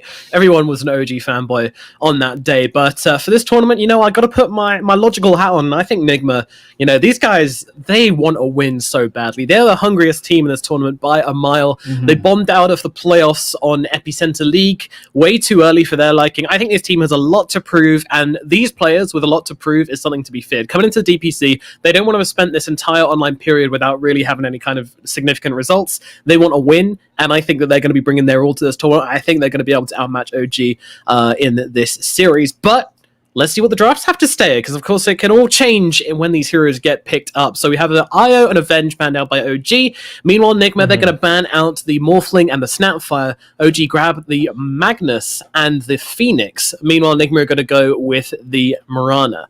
Any thoughts straight off the bat? The Phoenix pick, very strong team fighter, Mirana, to try and counter Phoenix with the leap, you know, get that attack speed. Then OG instantly picking up that Magnus. This is going to put a lot of pressure onto Nigma's draft right now, because they understand they're going to have, OG is going to have a carry that's going to farm extremely fast with that Empower, and Nigma take up the one hero who can actually really deal with this Magnus lineups, right? Like Faceless Void, one, you don't want to give OG the Faceless Void with the Magnus, which is really strong, and two, the Faceless Void can always chrono this over farmed carry hero and try to like kill him inside that chrono, and it has pretty good synergy as well with the Mirana in this draft. And there's one more thing I wanted to tell you, Nomad. OG banned out Bench in this game, right? In the last 2 series that Nigma played, the only games they won was with a Bench on their team. A Vengeful Spirit strategy. Interesting. So I think Nigma are maybe lacking a few strategies, I want to say. Because when they beat Viking yesterday, they had Bench 2 games in a row, Bench Shadow Fiend with the DOTA 1 game, and Bench Shadow Fiend with the TB the other game. Then the last series before that they played was against Liquid, and they only won 1 game against Liquid with Venge DOTA. Yeah, no, it's coming down to the wire for these teams to kind of pull out their best heroes, and you want to take away any of these strategies you can. Of course, if OG have done their homework and they've recognised this common consistency with Enigma doing very well, and they are of course going to be getting rid of it. But of course, Miracle Void, that is something which you have to fear and that you have to have a plan for if you're on the side of OG. Do you think these two starting heroes have problems with Void, or do you reckon they do okay? They're going to be okay. The Phoenix is not a hero that dies easily to Faceless Void, especially when the Faceless Void is hitting somebody else. You can always plop that egg down, and the Void has to choose. Are you gonna chrono and commit to the target you're going on, or are you gonna jump out? Either way, it's a very difficult fighting choice or fighting decision for the Faceless Void. And Magnus with that RP as well, gonna have a huge threat onto the Faceless Void. Long disable, goes through BKB. Now Enigma, they need to ban this PA here. Don't think you can afford to give Mag PA to OG. It's probably the best combo. Yeah, okay, they do ban it, and now maybe a Juggernaut as well. I think Jug is also incredibly strong with Magnus. LTW also plays Slark. We saw him play that yesterday. He was really good with it. That's also another potential hero, but Slark not that good against Void though. The Chrono is gonna lock the Slark down. You can't use your Dark Pact. It's really hard to try to trigger your ultimate before the Chrono comes sometimes. Yeah, I need to be thinking about these little synergies and counterplays. I'm wondering if OG will be considering grabbing Gelder's Titan in this game as well. It seems to be something they've liked playing into the Void in the past. A couple of other heroes I like picking into Void are the Shadow Demon, definitely. So not seeing that one banned out yet, although fitting it into this draft might be a bit awkward for OG. I'm not sure where they're planning on putting this Mag. One more interesting thing is OG actually banned out the Omni Knight themselves. It could have been interesting if they were able to get an Omni Sven on their side. Yeah. For OG, because Omni's ulti is really good against Void. Obviously Sven not amazing against Void, but the Sven plus the Omni Knight is like really strong against Faceless Void, and has a pretty fast tempo too. Do you reckon that's suggesting that we're might be seeing the Juggernaut coming out from OG then? Because obviously Juggernaut does not like playing into the Omni Knight. Yeah, it's possible. I would love to see a Jug here. Jug is one of the best like stack farmer with Magnus, and when he gets ahead, my gosh, it's so scary. The Mask of Madness, Omni Slash, it's like guaranteed kills on heroes. I think LTW plays that very well. Yeah, for sure. One of his favorites. Other options could be, of course, Lifestealer. We just saw him absolutely destroying a game. Could also be an option for OG, depending on what route they want to go down, really. But Enigma pick up the Witch Doctor. Okay.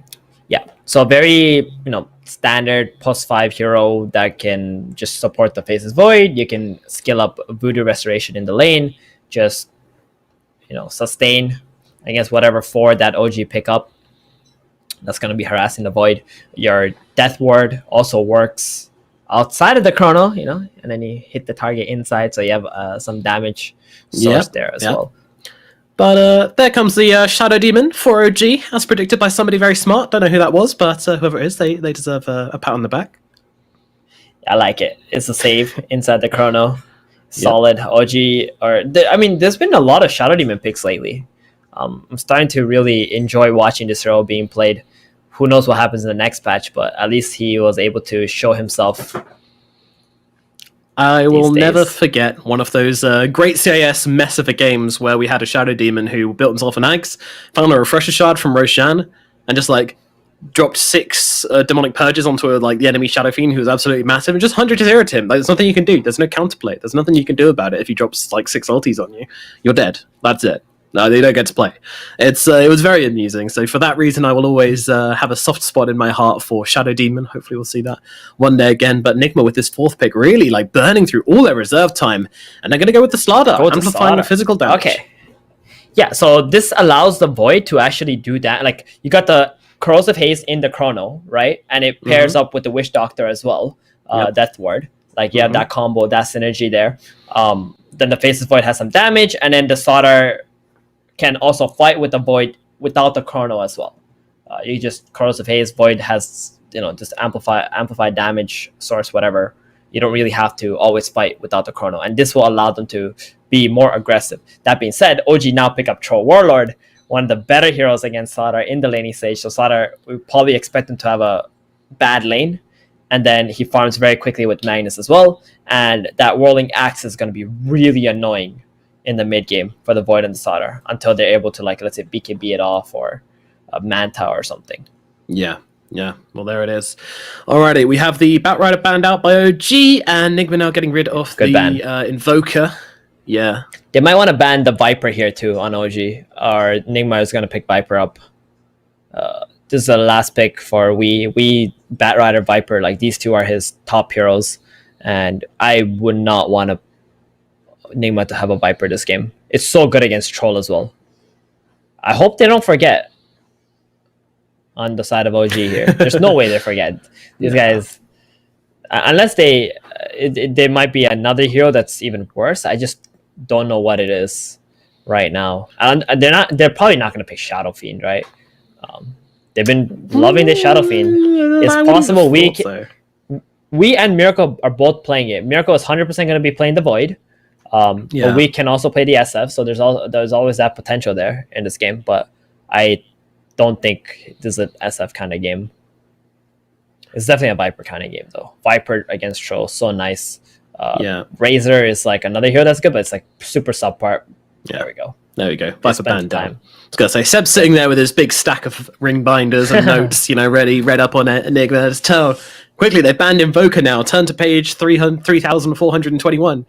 Means we banned Viper. Okay, done. Bish, bash, bosh. Enigma now, final ban. They got to be quick about it. They can't mess around here. Not long on the clock, and they probably want to save as much time as possible for this final pick for them. They ban out the Void Spirit. So Topson, what is he going to be playing this game for OG? Still plenty of options, plenty of Topson heroes left in the pool. Any expectations? Topson's heroes, Earth Spirit? Spirit, possibly. Skywrath isn't good against Void. Too much catch this game for that kind of nonsense. Pugna could be a real option. Earth Spirit. Pugna is pretty decent, yes. That is true. But I want to see him play Earth Spirit. I want to see him play a space making hero. Just give Troll everything this game. Yeah. That's what I like to see. Or the mid Luna? Okay.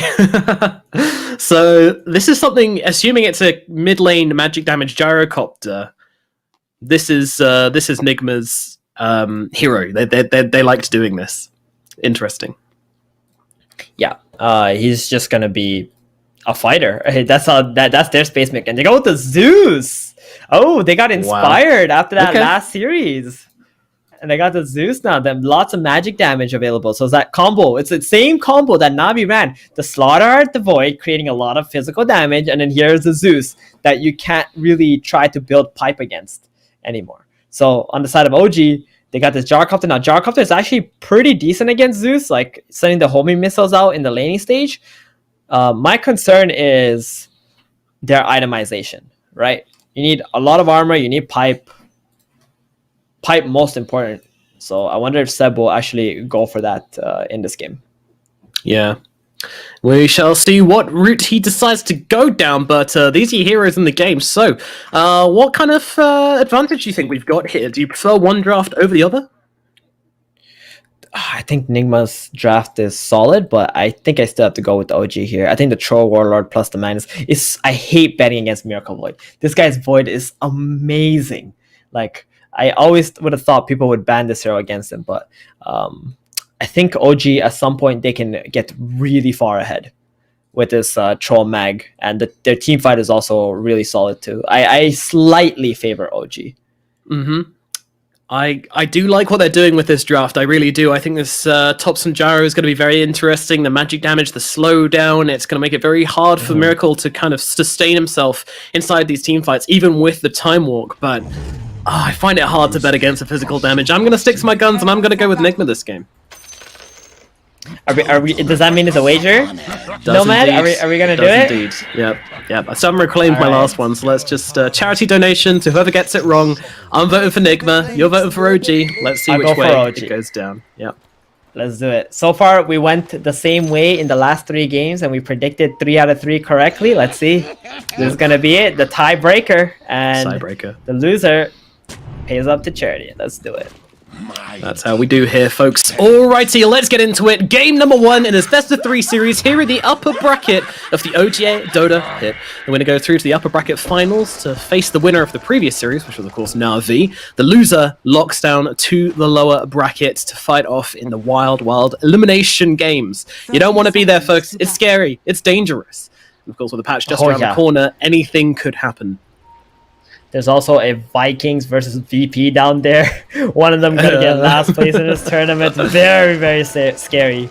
Yeah. Oh, Saksa getting found out by Miracle, but he has boots. He's not afraid. Kuro's coming across though. He's got himself a paralyzing cask. That is going to connect. The arrow to follow. Oh, the arrow's off the mark from GH. Unfortunately, it's so hard. They won't be able to connect that one. The battle begins. It's so hard. GH had to throw it like the same time the cask is going on. It's only a 1 second stun, and the Shadow Demon has boost, so he can like move to the side while the cask is coming. Yeah, it was not going to happen. Unfortunately not, so that's going to be no first blood for this team. Meanwhile, Notel and Mind Control having a bit of fun over on the side, just playing with one another, casting some spells. GH is coming across though. Mind Control does have this Slithering Crush, could set up for another arrow here. GH, pressure's on this time. They can connect onto Notel. In range, they will get. Arrow's going to follow as well. Notel locked down. I'm guessing this is going to be first blood. Notel, no counterplay. He's going to end up dropping. And that's a nice rotation in from GH. Oh no. The classic +5 giving away the first blood. He's gonna be so happy with that on Mind Control. Up 300 some gold. Troll did deny 3 creeps though. So they actually lost a lot more experience than what they gained from getting that first blood. Yeah, it's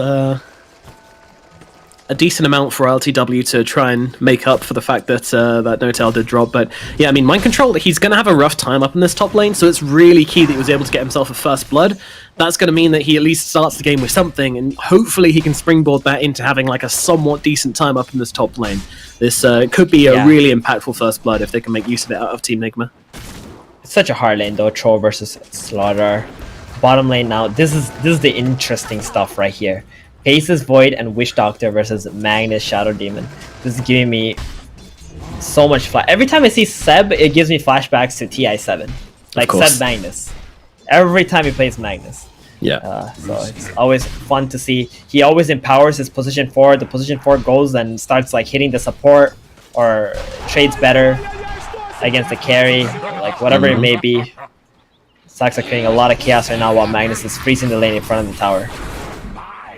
Yep, just trying to hold things steady. Keep it controlled for himself.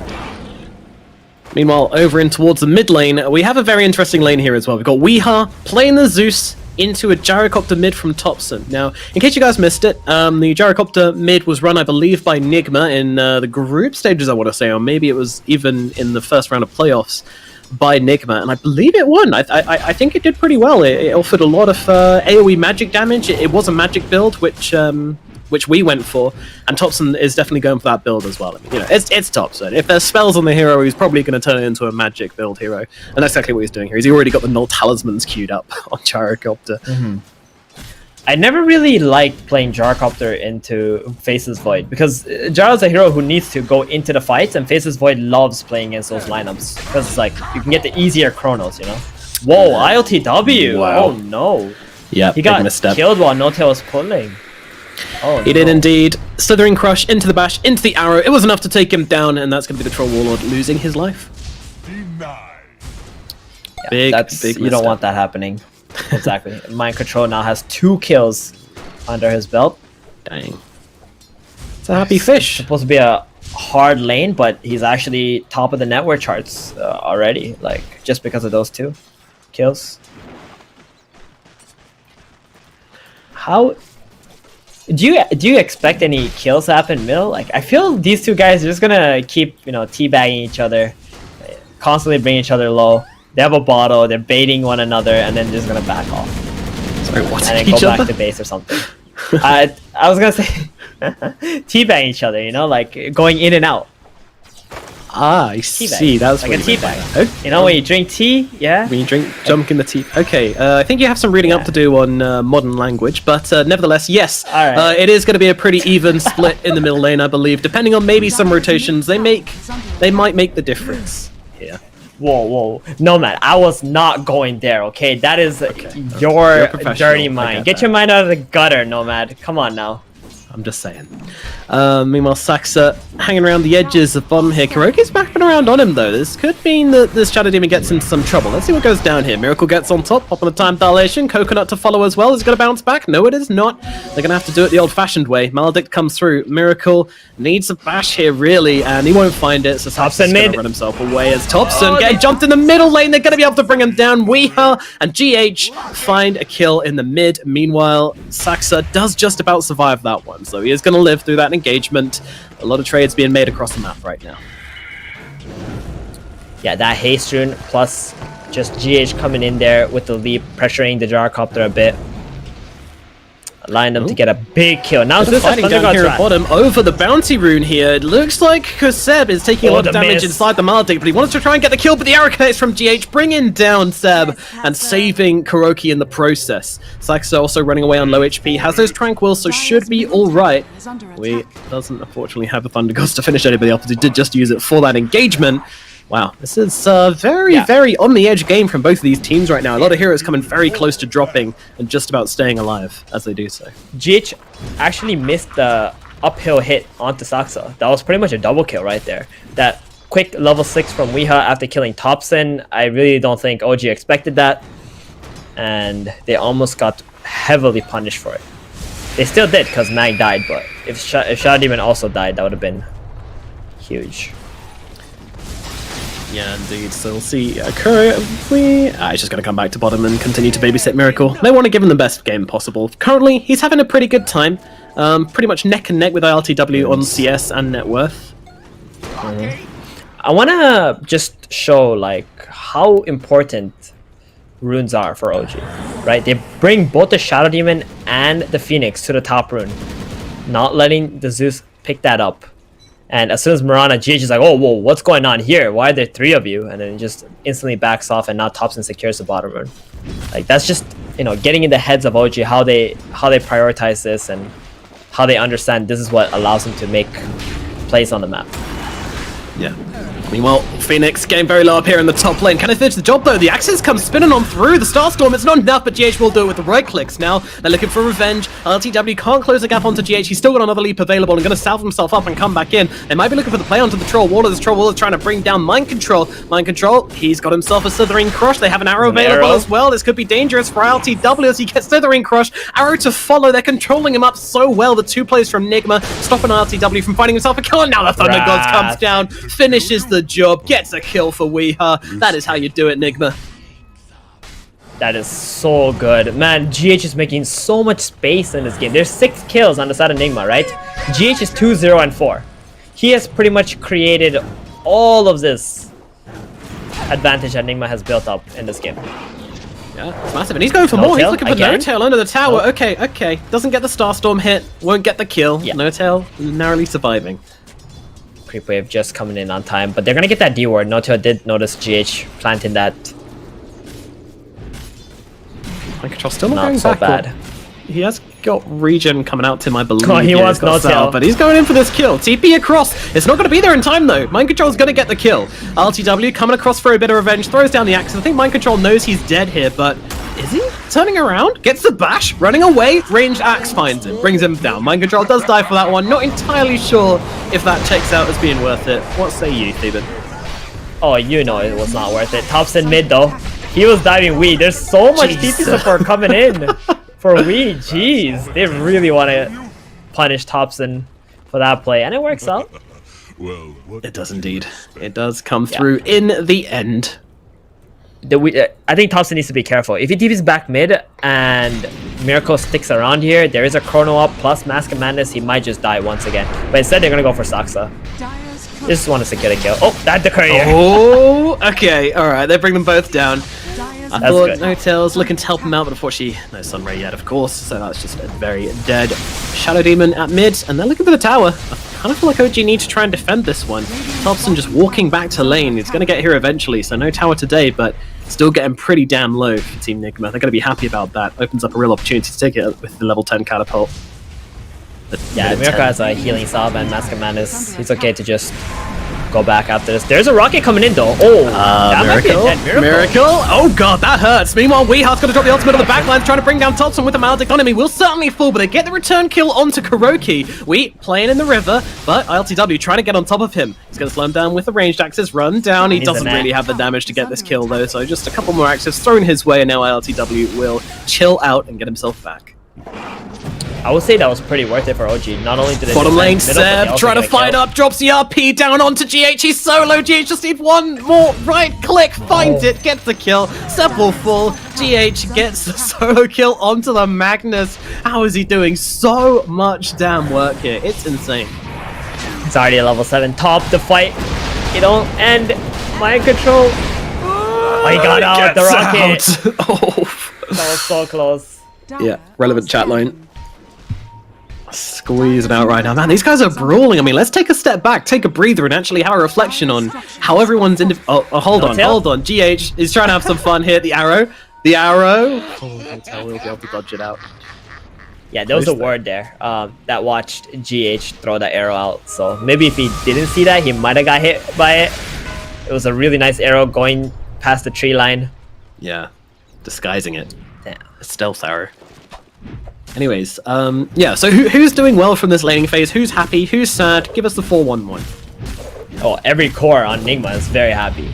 That's for sure. That one death from Miracle middle, that made him a little bit sad, but that's okay. He's back to farming once again. There's no pressure on this bottom tower anymore either, especially after GH is pretty much solo killing Seb there. GH is the one who's like the happiest. Like, he was level 7 by 9 minutes. He just ate the Toll. He's level 8.5. He does an insane amount of damage. He can pair up with either the Sodar or the Void and pretty much kill anybody on OG's side. This is a terrifying prospect. And Seb is in danger of being chrono into arrowed down in the bottom lane if they want to make this happen. Looks like they do. Kuro and GH, they're in the neighborhood. There's your Chronosphere coming down. Saxa's going to drop in though, throwing the disruption. Good. That means the arrow's going to miss as well. Perfect positioning from Saxa to save Seb, wasting the chrono. And now they're looking for the turnaround. Kuroki's going to be the target. He's going to try and drop the death ward onto Thompson, dropping pretty low, and the Thunder God Trout as well. They're going to tear through him like butter. Meanwhile, GH, he's taken a step too far and gets cut down by LTW. They are going to be able to make the trades here, but Thompson does die during this for 2 supports. You know, it's not the worst trade in the world, but still a little bit better for OG, just because they get the chrono. Yeah, yeah, I guess so. But they also got mid and top tower though on Nigma's side. They did. So okay. A lot of map control now for Nigma, and the Faceless Void. I wonder if he's just gonna leave bottom lane. He's still feeling quite comfortable to stay down here. There's not enough pressure coming out from OG's side for him to get kicked out of this lane at the moment. Right. Just allowing his Zeus and Slaughter to absorb the farm top and middle first before he takes over those areas.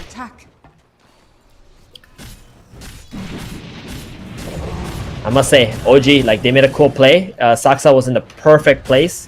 He read the map correctly, expecting Seb to be the one getting chronoed, but they're not really opening up this map, and Thompson is struggling quite a lot too. He's going for that Boots of Travels, not that tanky, still needs another 1,000 gold. Yeah, they're smoking in though. Nigma looking to draw some blood. They have this Blink Dagger on mind control. They want to make some use of this timing. No-Tail could be the target. He's hugging that tower pretty closely though. This is not a subtle gank, but at the same time, not much No-Tail can do about it anyway as mind control comes on through. The Lightning Bolt will finish the job. Arrow not even needed. Noah get the clean kill onto Phoenix and look to take this last outer tower, but Thompson has turned up, so it doesn't look like they're willing to let this go easily. But he needs to be careful. Yeah, they're straight on him here. Pretty dead. In, stun, lightning bolts, Thompson. He's got the cross phase onto him, trying to run away. Miracle is on him. The disruption comes through, but that just means Sax is going to die as well more than anything. Both heroes will drop.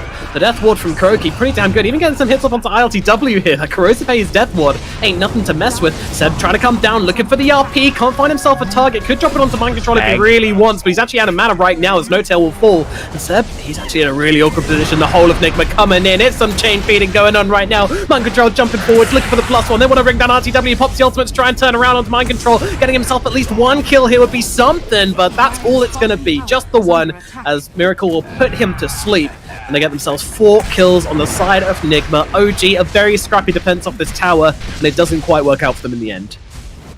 Oh, that was such an awkward defense from OG. Like, your gyrocopter and your shot didn't even die right away. Then the Phoenix TP's in, literally eggs in front of 4 heroes. One of them being a Mirana. So that was so awkward. They could have just let that tower die and try to go in again once that gyrocopter is alive. But nice. Very tough play from OG, getting completely punished. And I want to mention, that's Miracle with a Midas and a Mask of Madness who's been joining fights. Yeah, there seems to be the new hotness on the face. Oh yeah, not even boots, wow. He's just here to time walk in, hit some fools. It's Miracle's build. That's what he likes to do. Nah, he's got treads. He hits very, very quickly. A lot of bashes. A lot of damage. Yeah. Well, Nigma seems to be in full control of this game. I was gonna say, I love Wee's gameplay too this game. He's just been so active. Like, after GH, no way, dude. Oh wow, they nail him. They take him down. He doesn't even need to see the targets to get the arrows off. He's actually ahead of the Magnus now in net worth. Goodness gracious, this just isn't going how they expect. Mind control blink up to the high ground. We'll be alright. OG. They actually might not realize they're getting jumped here as the Moonlight Shadowed heroes are making their way in. They're jumping onto this one. The Supernova comes down, but the Chronosphere comes down on top of it. Miracle just wants to take it down, crack that egg as quickly as possible. Seb threatening with the RP, but they're just keeping their distance. They're baiting him out beautifully. Seb cannot get off his spells. He's going to have a skewer in 1 second, but unfortunately, even if he does drop down that ultimate, it's not going to make much of a difference as they will finish him off. And now looking towards Roshan. Oh, guess what? We've got a Slaughter, so this Roshan is going to go down very quickly indeed. That Corrosive Haze, minus 10 armor onto Roche. It's going to make them take it very, very fast. Ooh. Yeah, Void does so much damage with these bashes too to Roshan. 16 minutes, 10k gold lead? Oh my goodness. It ain't looking great, is it? I mean, OG, it's not like they even lost their lanes badly. It's just they're taking a lot of bad fights. And GH has just been dominating this game, man. His early snowball and just he just kept pressuring them. It didn't matter. He was so high level 7, level 8, 10 minutes into the game as a position 4. It's just a dream. Yeah, it kind of feels like OG just kind of need the space on the map. Therefore, they're forced into trying to defend these tier 1 towers. And it's not the best thing for them to do, but at the same time, they can't afford to give up that map space to Nigma. This team they'll farm much quicker, regardless. And if they have any more map space, then OG are just going to get kind of muscled out of the game. So they're forced into making these very scrappy defenses, which don't actually work out that well for them. And now they jump forward, looking for Thompson. Arrow won't connect, but they've got that Corrosive Haze onto him, so he could still be in some trouble. Lightning Bolt's coming on through. They've got a Thunder Gods if they want it. Need a little bit more damage to finish the job, though. Mind control. He's still chasing. He wants to be that extra bit of damage. Sunray's coming through from Notel to try and keep him alive, and they will be able to save the Gyrocopter. A swoop up from Notel. Nice little 2-play from these guys as they keep each other alive and keep themselves nice and safe. No one will be falling on OG right now. That was a lot of space, at least, right? They spent a lot of time just hunting this Gyrocopter. That means Magnus and the Troll Warlord were able to pick up a little bit more gold. Magnus really need that Blink Dagger to try and do something in these engagements. Jump in, stun out. They found themselves Notel. He is just not getting away from this one. No possibility of escape, but I mean, I kind of feel like this has been a bit of space for Troll Warlord to farm up a bit, find his space to get this BKB. Which he's got coming out to him right now, so you know, this is a Yasha BKB Troll. If he gets purged here, oh no, he bolts first. He notices that Saksa is still here. Very good play from Weeha. He's been playing so well this game on Wii. This is like one of his heroes. He has like 3 heroes that he plays exceptionally Thompson well. Comes into the middle lane, gets that Corrosive Haze put upon him. The arrow will not connect, fortunately, but Miracle's coming in, dropping the Chronosphere onto 2 heroes. So there's a perfect Chronosphere, catching out the Phoenix, and that's a double kill for Miracle. Well earned as well, and he's even looking across to LTW. LTW doesn't want to pop the ultimate here, but might have no choice. He's going to have to pop the BKB at least. Now turns around, starts throwing some axes away of Miracle, but the 10-second BKB just does absolutely nothing for LTW as OG will retreat to their high ground and let Nigma take yet another tower hit. Yeah, Miracle also has an Aegis, so he wasn't gonna pop that battle trance or anything like that, even if he did get a route onto the Faceless Void. They're just gonna have to wait till this Aegis actually runs out. But Miracle has 4,000 gold in the bank. Okay. Making some good It's like investments. I actually thought he just got treads like not too long ago. The man's already got 4,000 gold and is about to take a tier 2 tower. Saxa has fallen. Wee's the next target Wee here. top. In comes the cooldown on top of the Zeus. Is it? However, they finished the job here. He will be able to do so. Thompson finds one. Oh, Look at the GH as well. He might not be that safe. Meanwhile, No Tail going down in the bottom lane. The homing missile coming through onto GH. He's got that Yulzo, but Thompson gets on top of him. He has got the Rocket Barrage trying to finish the job here. Desperately hunting One for more. the kill. Gets it. Gets a double kill. Kuro will finish the job on him, but still, that's a double kill for Thompson up here in the top lane. Very impressive stuff from this Gyrocopter indeed. That's huge. He just killed 2 people by himself who are actually more farmed than he was. Yeah. Like, so the Gyrocopter can really do a lot of damage. The problem is it's very weak against the Slaughter and the Faceless Void though. Radiant structures are Now ILTW using the space which Thompson has created to push in this middle lane, try and get a bit of damage on the tower. Saxa and Seb waiting behind to counter any kind of play onto ILTW with a reverse polarity or a disruption. Both are options. They also got Miracle's Aegis, by the way. Great while that catch was from Mind happening Control top. here, finding Saxa in the river. Saxa will be able to turn around and drop down the Dominant Purge. The RP coming down onto the 2 of them. They might be able to rip through the faces Void. Do they have the Huge. damage? Yes, they do. The Void is dead, and they're going to be able to follow up with a kill onto Mind Control as well. Thompson's How here are they too. doing this? They're looking for more. Wee's going to be the next target. They've got that homing missile coming out onto him, so Invis isn't doing much good here. RTW trying to close that gap. He's got the axes coming down. OG are not stopping. The train has left the station, and Wee's getting run over. Kuro on the high ground might be the +1 here. RTW and Seb, they're looking for it. Axes coming down onto the Witch Doctor. Beautiful arrow from GH though. They're coming up with the Death Ward. They're going to kill off the Troll Warlord. I don't believe it. The support duo from Nigma play it perfectly. They are going to lose Kuro in the end, but by every stretch of the imagination, I mean, they did everything they could to just pull something out of this one, and that's what these teams are so damn good at doing, just finding the clutch little moments to make things not quite as bad as it would be for other teams, but still, Nigma, 5-man wiped, absolutely fantastic from OG, pulling themselves well and truly back into this game. Still a big goal difference, but I imagine that's going to start to come down soon. is under attack. Yeah, that was such a nice play from OG, just being very patient on that Magnus. As soon as Slaughter blinked in, like Mind Control blinked in, I really don't think he had any business doing that. He just got completely punished with that double RP onto him and Miracle. Troll Warlord doing plenty of damage when he gets that battle trance off. Oh, gotta say that GH arrow onto the Troll Warlord to find their return kill yeah, that was so just nice. insane.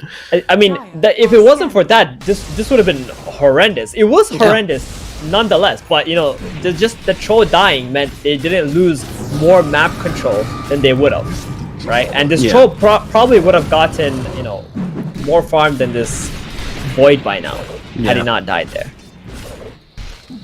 Meanwhile, RTW taking some big thick stacks. Miracle taking some more creep camps. He's finished off his Scuddy, by the way. So the Midas, Mask of Madness, then straight into the Scuddy. What's the reasoning for this build, this game? I think it's just for the heals from the Troll Warlord's Battle Trance. Then you got the Sunray. On top of that, it makes you just incredibly tanky. You don't really need damage output right now. You got damage coming out from your Mask of Madness, your Hand of Madness, and your Power Trance, right? The Time Lock is pretty much all the damage you need for the time being. MKB will be his next choice because of the Rolling Axis. So just gonna look forward to that. He does have a DD in his bottle now with the smoke and a chrono. That's pretty scary. It's, yeah. Radiant are scanning. If they knew about this, they would be much more scared than they are now. You're actually smoking up into this. This could be very, very bad if they can get off their damage. They're going to lose No Tail straight off the bat. The disruption does come through. Is he gonna Might egg? allow him to get off the Supernova. Does do so, but GH immediately jumping in. But they actually want to back themselves away. They're realizing the threat of the RP is huge, but the RP is countered by the Chronosphere from Miracles. He's been able to take down 2, but now the RP comes out, and the ultimate from RTW chopping through the Faceless Void. Is it going to be enough? The Root comes in, stop the Time Warp. They bring him down. The Void is out of here. Now they're looking for Weehar as well. He's got the TP away. There's nothing to cancel. He's gone, but 3 heroes dead on the side of Enigma, 2 for the side of OG. These fights could not be any closer. Wow, that was so amazing. They first Delta split, right? And the troll gets that BKB off before the chrono comes off too, so he didn't really want to focus him. He had to focus the egg first, and then the troll just pops the ulti, kills the Void. Meanwhile, Nigma, they wanted to help the Void's chrono, but the Gyrocopter came from behind, killed pretty much the Wish Doctor and the Slaughter by himself. That was some crazy engagement from OG. Like, they read it so well. They understand the only big teamfight spell that Nigma has right now is just a chrono. Is under attack. Just making sure that the gyro and the troll don't get caught together. They also have an E-Blade now on Thompson. Where did this guy get his items from? Like, he was so broke just a couple minutes ago. Now he has a full E-Blade. All this turnaround has come from Thompson's play in the top lane. Since then, that's how they've been able to find things. Mind control, jumping onto Thompson. He's just going to turn around, drop the E-Blade, slow him down. Sax is in as well, dropping the Demonic Purge. Nice missiles come through as well with the Rocket Barrage.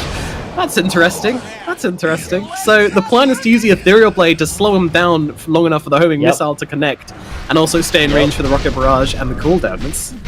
Dude, this is how he played his Snapfire too, right? Yeah. Just E-Blade, just pop people with all the magic damage. Like, he understands that's his job in the game.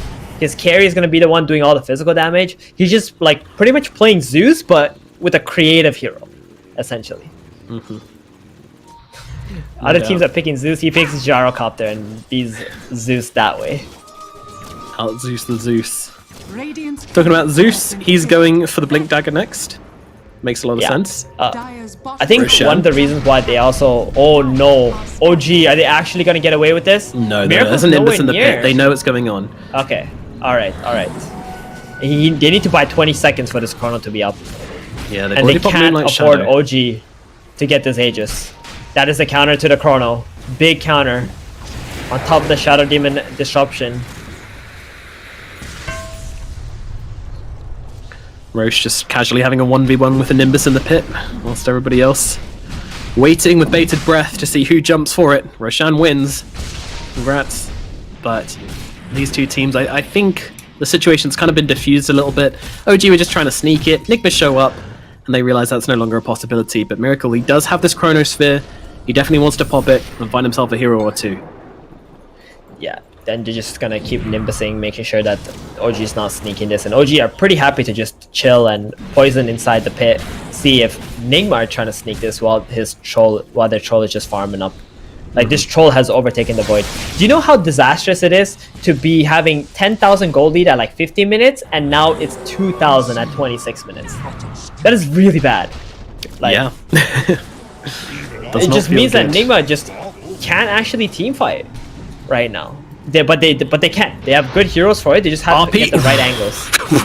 He cancelled it. Faked it. Oh, Seb. Yep, that was some toe curling stuff right there. If he finds a pick off, that's game changing, obviously. But reaching a little too far with that Invis rune, I think it was. Dire's bottom tower is I would love to know the stat on the team who's up 10k. They're taking this very quickly. The arrow's going to connect, though. It's actually connected onto Roche. RTW says, "I'll finish Roshan." Okay, there we go. Aegis in hand. That's it. They weren't ready. under attack. That was really nice play from Seb, like trying to get that RP onto the void. But I think he was really trying to fake it.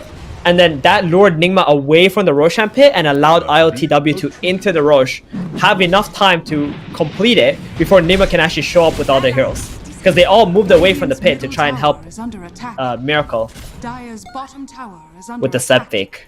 So a lot of mind games going on. Oh, Miracle, he's setting up for a beautiful Big chrono. three-man Chronosphere onto the supports all caught in the river. Now ILTW, he's not a support. He's a big boy. He's just getting taken down, pounded by the Death Ward. Is there anything you can do about this, OG? Doesn't look like it. They are looking for the Zeus, though. Tolson finds the one turnaround kill. He's actually going up the high ground for more. Mind Control and Kroki ready to wait him here as Zeb. Oh, no, the RP comboed up with the disruption, or miscomboed here as Zeb makes a nice blink up to the high ground. It's okay. They're buying time for Thompson to do his thing in the back lines. He's bullying Kuro and GH, or is it the other way around? I can't quite tell with this guy. He's able to take down one. Ethereal Blade comes out onto the other. Missile's going to come down as well. GH, he does dodge out the missile, and he actually knows he needs to get away. Seb, though, with the skewer, they get the kill. Thompson, man. This guy is just playing this hero like it's 2025. Meanwhile, Miracle into the trees, making the TP away. They won't be able to find him, and he gets himself out. Well, they get that carry out of there at the very least.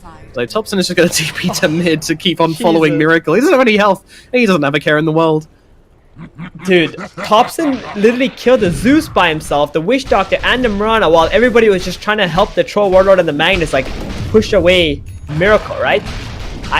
That's just crazy. He literally just took on 3 heroes and killed them. Radiant's middle tower is under attack. Like that, the Zeus just died from the E-Blade combo plus just one shockwave from the Magnus. That's all the help that Thompson actually needed. Dire's top tower Yeah. is under attack. I'll be honest, it's not the ideal time to be finding the new OP combo of the patch, but you know, I'm enjoying it whilst it lasts. This is awesome. I love watching Thompson play right like this. Like, it's just so refreshing. And the thing about Thompson, what makes him so special, is he finds the right angles in the team fight. He knows who can kill him, and then he avoids that situation and finds like the most optimal hero to maximize his damage and impact in the fights. Right? Like, he's always so patient, so patient.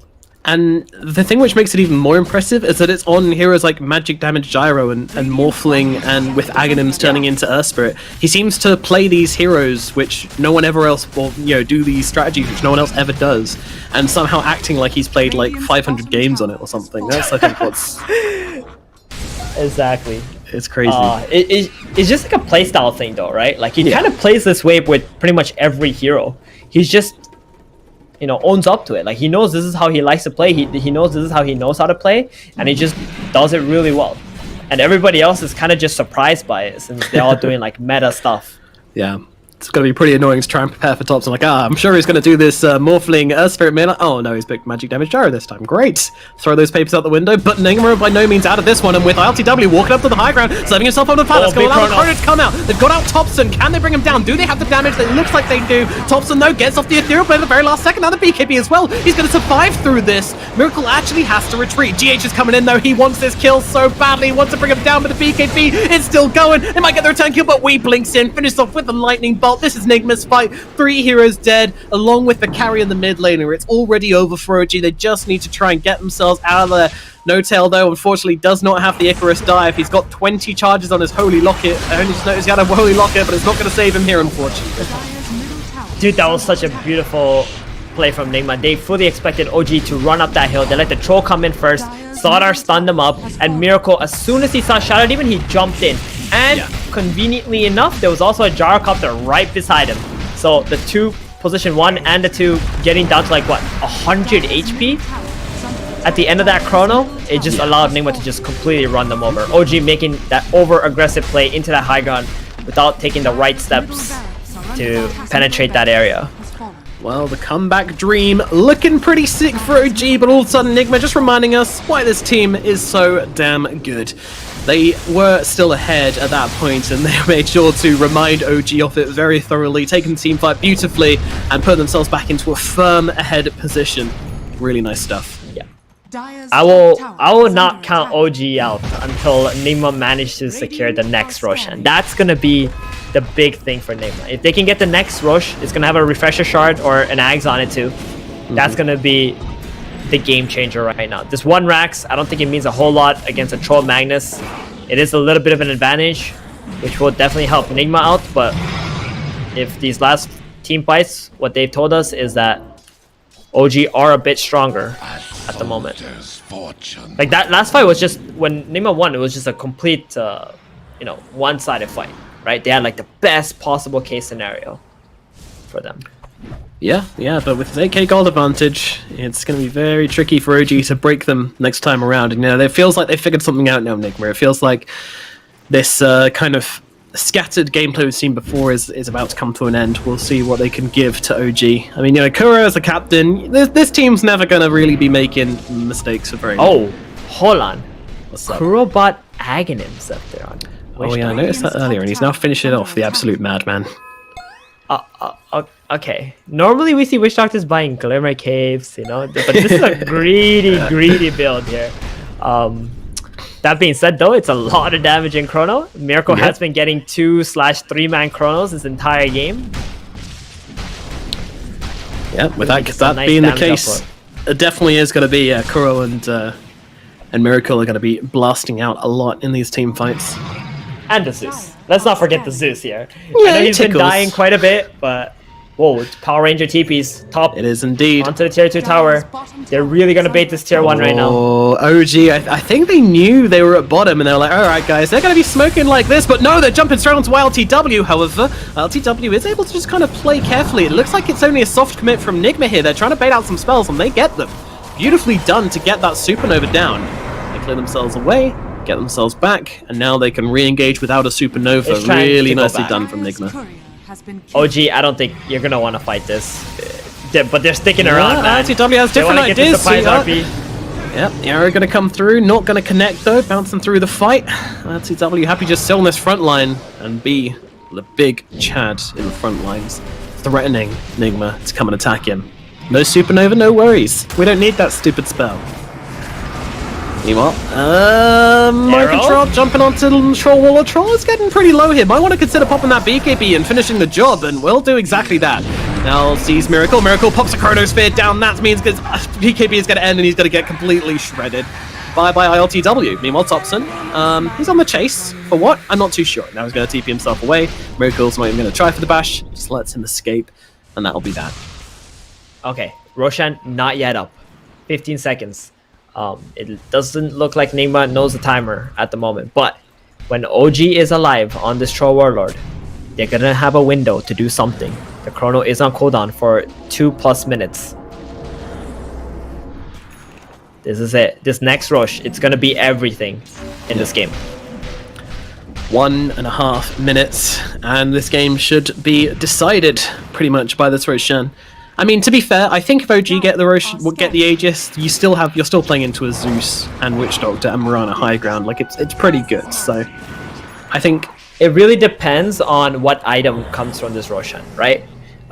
If you get like an Aghanim's for the Shadow Demon, that could be pretty strong against the Faceless Void as well for OG. Radiant structures are fortified. If you get a Refresher, Magnus RP, 2 RPs, it's just okay. But that Axe could be a huge game changer. And Troll is going to feel so confident to just walk up high grounds with that Aegis as well for 5 minutes. And Nigma, when they get Aegis, we've seen Miracle what he does with Aegis. This is a madman. He does not give any sense about anybody. no, it's way too strong to give the way off Nigma. They will end the game without this next Aegis, I'm fairly sure, unless OG do something absolutely crazy. Roshan is coming up in 20 seconds. ILTW ready and waiting inside the Roshan pit. Kills off a courier as well. My controller's just leaving his in there to try and see when that Rosh respawned. Accepting the risks. Yeah, If someone I really hope OG don't do that thing again where they fight without their supernova after using it. That was kind of awkward It was. in the last engagement. I really didn't understand why the Troll Warlord kept Nigma, forcing they're it. looking for Oh, Seb. They get on top of him. They've got the bashes coming on down. My goodness, that is a Magnus. Or, sorry, more accurately, that was a Magnus. Tis no longer.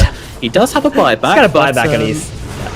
They want more though on Nigma. They certainly do. They certainly do. LTW actually tanking up the lightning bolt as the supernova. Middle tower is Okay. under Ooh, that's gonna be rough because Roshan is now alive, and Nigma have Radiant's chrono up courier in 5 seconds. ILTW, are you sure about this? He's a madman. This kid knows no breaks. There's a courier running around his face. Miracle basically saying, I see you. I see you. I know what's going on. It's just here. gonna be a I've got chrono steal. sphere." Yeah, like, how does he not get chrono here is the question. Well, need to guess fight. we're gonna They find need to out. fight. Let's see. Thompson running up onto the high ground. They're able to take down Mind Control straight off the bat. They've got the Zeus. He's in some trouble as well. In fact, no one's coming to save him. There is no chronosphere available. Disruption? Meanwhile, inside the Roche pit, he jumps in. Miracle is going to be able to grab that. He just grabs her. Got everything. Use it immediately. Locks down the Troll Warlord for the duration. Is enough. Yes, it is. Miracle finds the value and gets 2 kills. What a player. He brings them both down. Meanwhile, Thompson still trying to fight, but it's one man versus the world, and the man never wins in that occasion. He's going to fall as well. A dieback from Seb makes this really, really, really, really bad. Oh man, that refresher shot play was completely beautiful. He got the Aegis, he got the cheese, he got the refresher. I mean, were we expecting anything else? The Troll was just doing the Roshan while his team was fighting, and the Void was not showing. So, Yeah. oh man, with that vision inside of the pit, such a good jump from Miracle there. Dire's top Very tower nice So calculated. indeed. He knows what was important, right? Like, not the Gyrocopter or the Magnus or the Shadow Demon kills. It was just steal the Aegis. The disruption was on point, but it was just too soon. And Miracle manages to get the Aegis as soon as he comes out. Well, here we go. The high ground push begins. OG, they have a lot of delaying strategies. They've also got a lot of damage. Miracle needs to time walk this one out. Miracle, buddy. Oh, he's dead. Hey, Yep, Purge off the Satanic. Stop the Satanic. Jump away. Jesus. Oh, dodge it. Okay. Okay. Nice. Throwing this out. Also connects. No tail. Throwing in a bit of damage. They'll throw it down the... Saksa. Oh, God. That's a gem as well. No tail can't actually pick up the gem. It's a little bit Gotta too buy painful back. inside that Nimbus. Yeah, he does.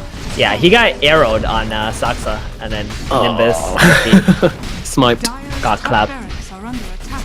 Did indeed get Dire's clapped. structures are Well, fortified. barracks starting to crumble. Nigma, there's no stopping them now, although a jump forwards from Miracle. Pretty scary. LTW is back.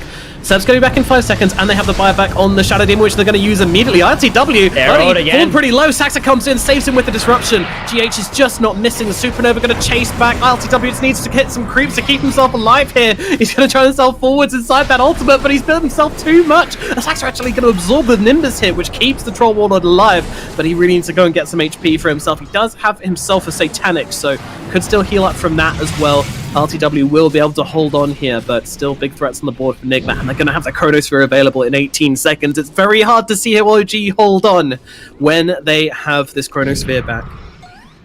Extremely good call from Nigma just to back off later. It must have looked so juicy to jump in onto OG while their battle chance is on cooldown, but you can just secure this game as soon as the Chrono's back. Miracle has been so on point with every single one of this big teamfight ulti usage. Miracle, what are you doing here, buddy? He's being a sneaky void. Will anyone fall into his trap? It doesn't look like it. Not today. But it's very tempting for him to jump here. It might be more than tempting as they use the Thunder Gods to get the vision down. Miracle gonna jump in the backlines, try and find Seb, thinking about dropping the Chronosphere. Doesn't want to do so straight away. Meanwhile, the Nimbus comes down. Chronosphere, that is so good. Catches Phoenix and the Magnus, but he actually can't jump away. LTW gets the chain roots out onto him. Seb now gonna drop the RP. They might be able to take away his first life, but he actually drags him back under the tier 2 tower. Not quite sure if Seb wants to be alone with this Void, but they're gonna chase him away. Interesting fight as they do bring down the Zeus in the backlines. We are being dead. The rest of the team, they're nearby-ish. But they've got a lot to do here. They need to kill Miracle twice over, with Mind Control waiting to jump in with the bash. Will do so, allowing Miracle to try and turn around. He's got that Satanic, try and keep himself alive, but he is going to die. Aegis will pop. He has the cheese. He is ready to come back for life number 2. Mind Control also trying to jump in and help him out, turning around onto RTW. RTW gets off the ultimate, though, fighting up with Miracle. Miracle can't win this engagement, or can he, as he fights him into him? No way. There is no way. Supernova comes crashing down. Miracle dies for the second time around. Meanwhile, GH finds a pick on the back line, but now will be punished. Well, Kuro's going to be punished for it as he gets dragged back in by Seb. RTW with the double kill. They'll kill off the Void twice, and it all starts with a kill on to the Zeus. Soldier's fortune. Yeah, he had no buyback available to on Weeha, and then because that Chrono that came out, he didn't manage to get any kills since he constantly got rooted, but a Troll Warlord actually kept his team alive. That was amazing. And then as soon as the Chrono is down, they can just chase them. LTW not attacking anybody else, keeping up the fervor stacks on the Void, so he can just constantly go onto him. That Butterfly made it really hard though to kill the Void, but he does have an MKB available soon. He does. He does. That should make the difference, but they needed the difference a little while ago. Oh, GH gets exposed, but so they don't close. catch him. Nice play from GH there too. Honestly, GH has been doing so much work in this game. Like his build is amazing. Blink heals, controlling the troll, always removing the Empower, super annoying. The Guardian Greaves keeping his team alive, and now he's gonna have a Hex. I'd rather see him buy an E-Blade maybe, just so he can E-Blade someone or E-Blade the Troll Warlord.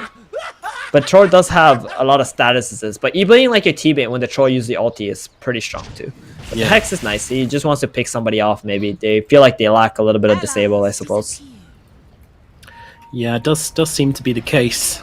And just that hard lockdown onto the troll walls, you know, just to eliminate any kind of chances of him getting purged off or disrupt. Oh, yeah, he's got the A on disc. He's going to swoop himself to safety. Yeah, it's fine. Damn, this game is getting very tense, Nomad. It is. They have 2 Raxes, but the tier 2 is still alive bottom.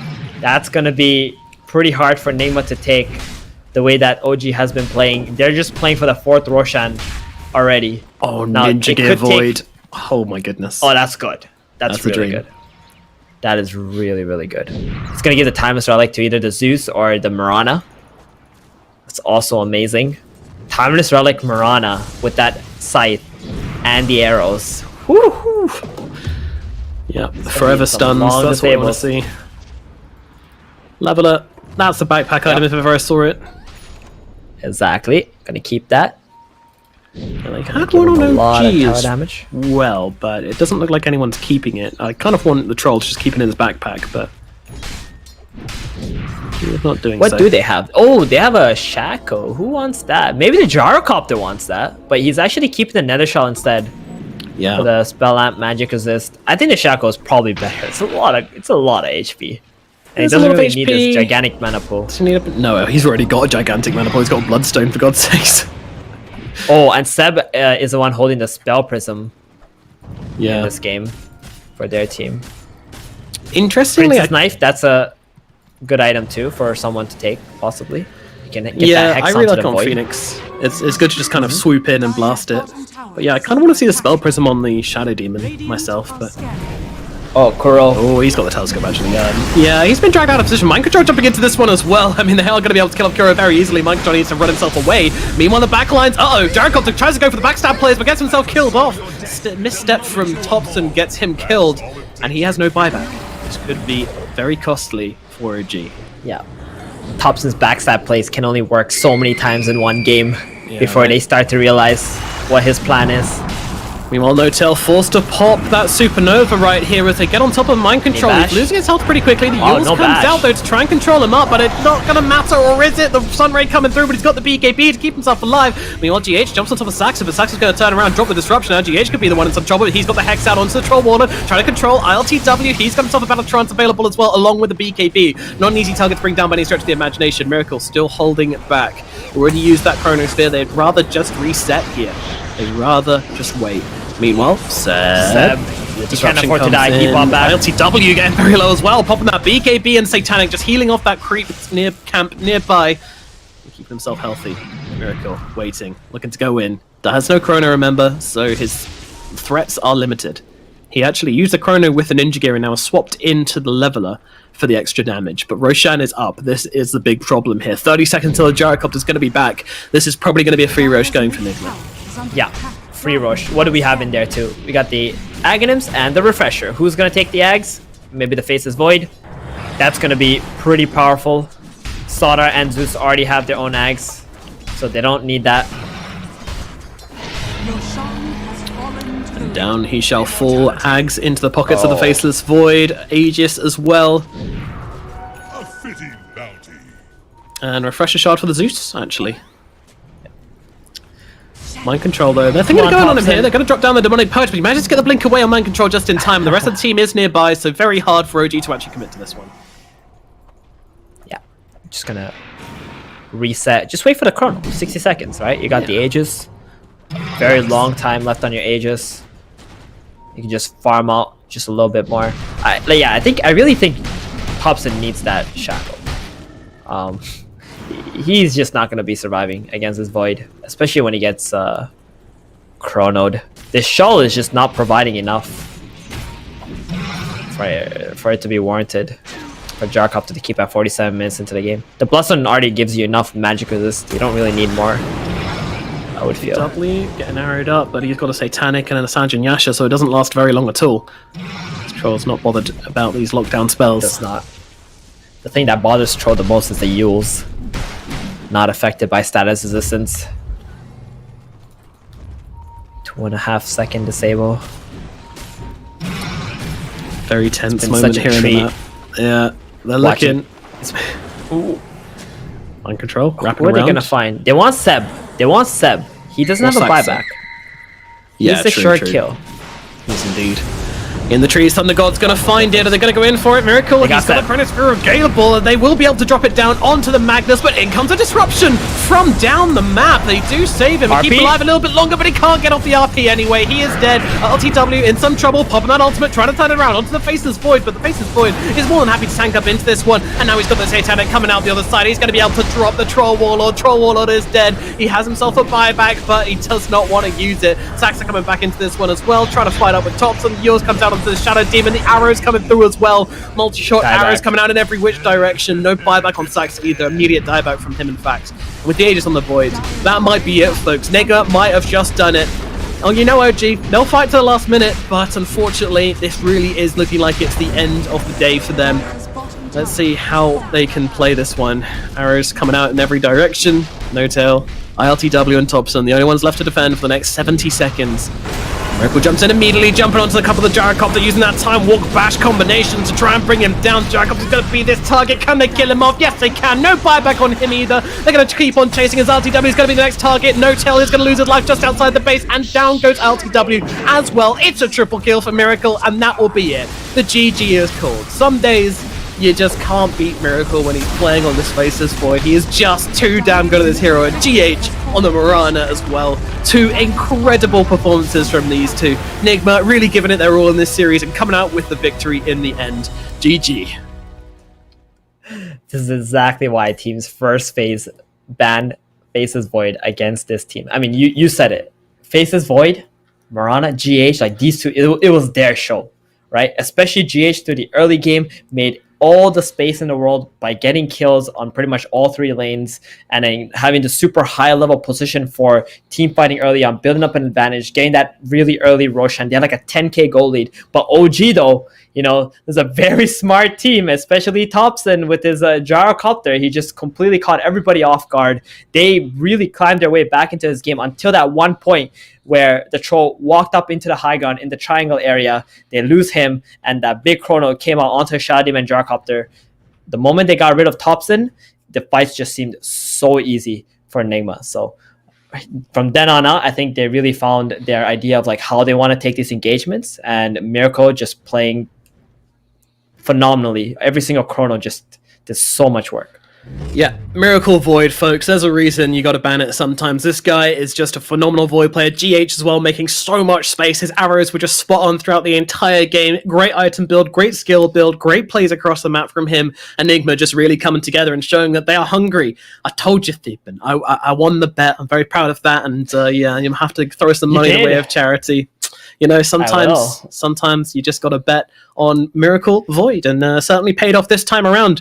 Alrighty, folks, we do have a break now. We're going to throw it over to that. Then we're going to be back with game number 2 in this best of 3 series between OG and Enigma. I'm going to jump out. Gareth is going to jump in, but enjoy him and his lovely, lovely dulcet tones. He's going to take you through the rest of the series. It's goodbye from me, but stick around as we've got plenty more Dota coming today, and game number 2 of OG versus Enigma coming up right around the corner. We'll see you very shortly.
Dire's middle tower is under attack. Dire's turret has been killed.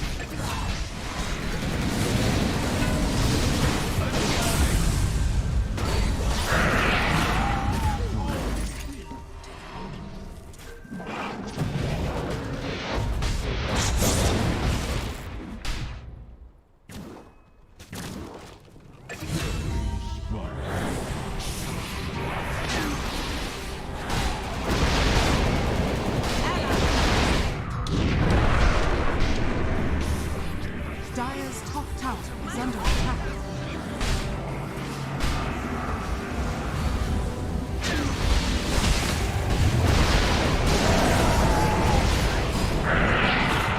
Dire's top tower is falling.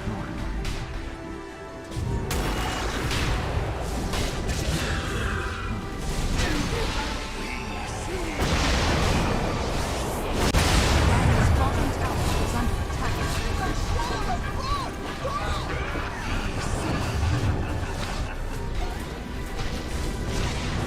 Dire's bottom tower is under attack. That's all it takes to kill you?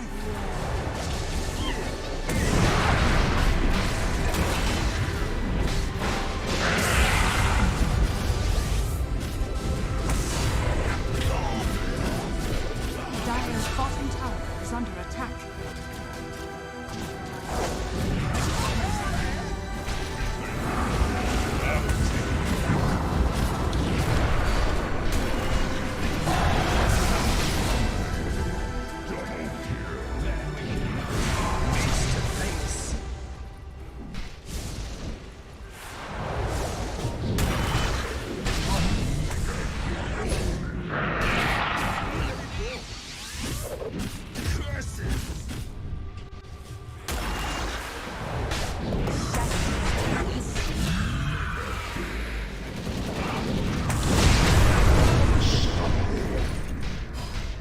Whoa, look at it go!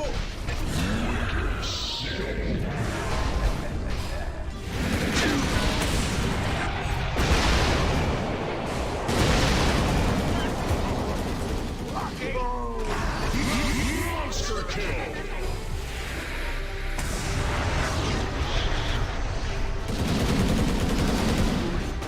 Wait for it! Take that.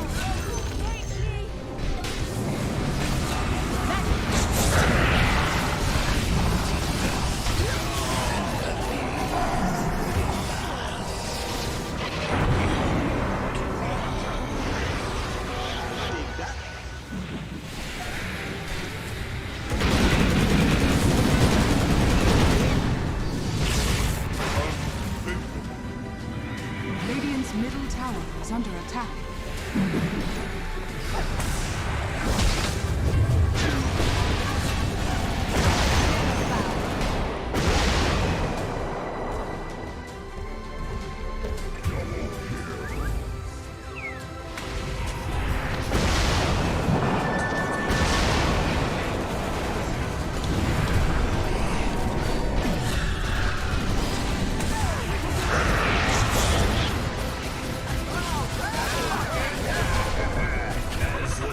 Thanks, David.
you?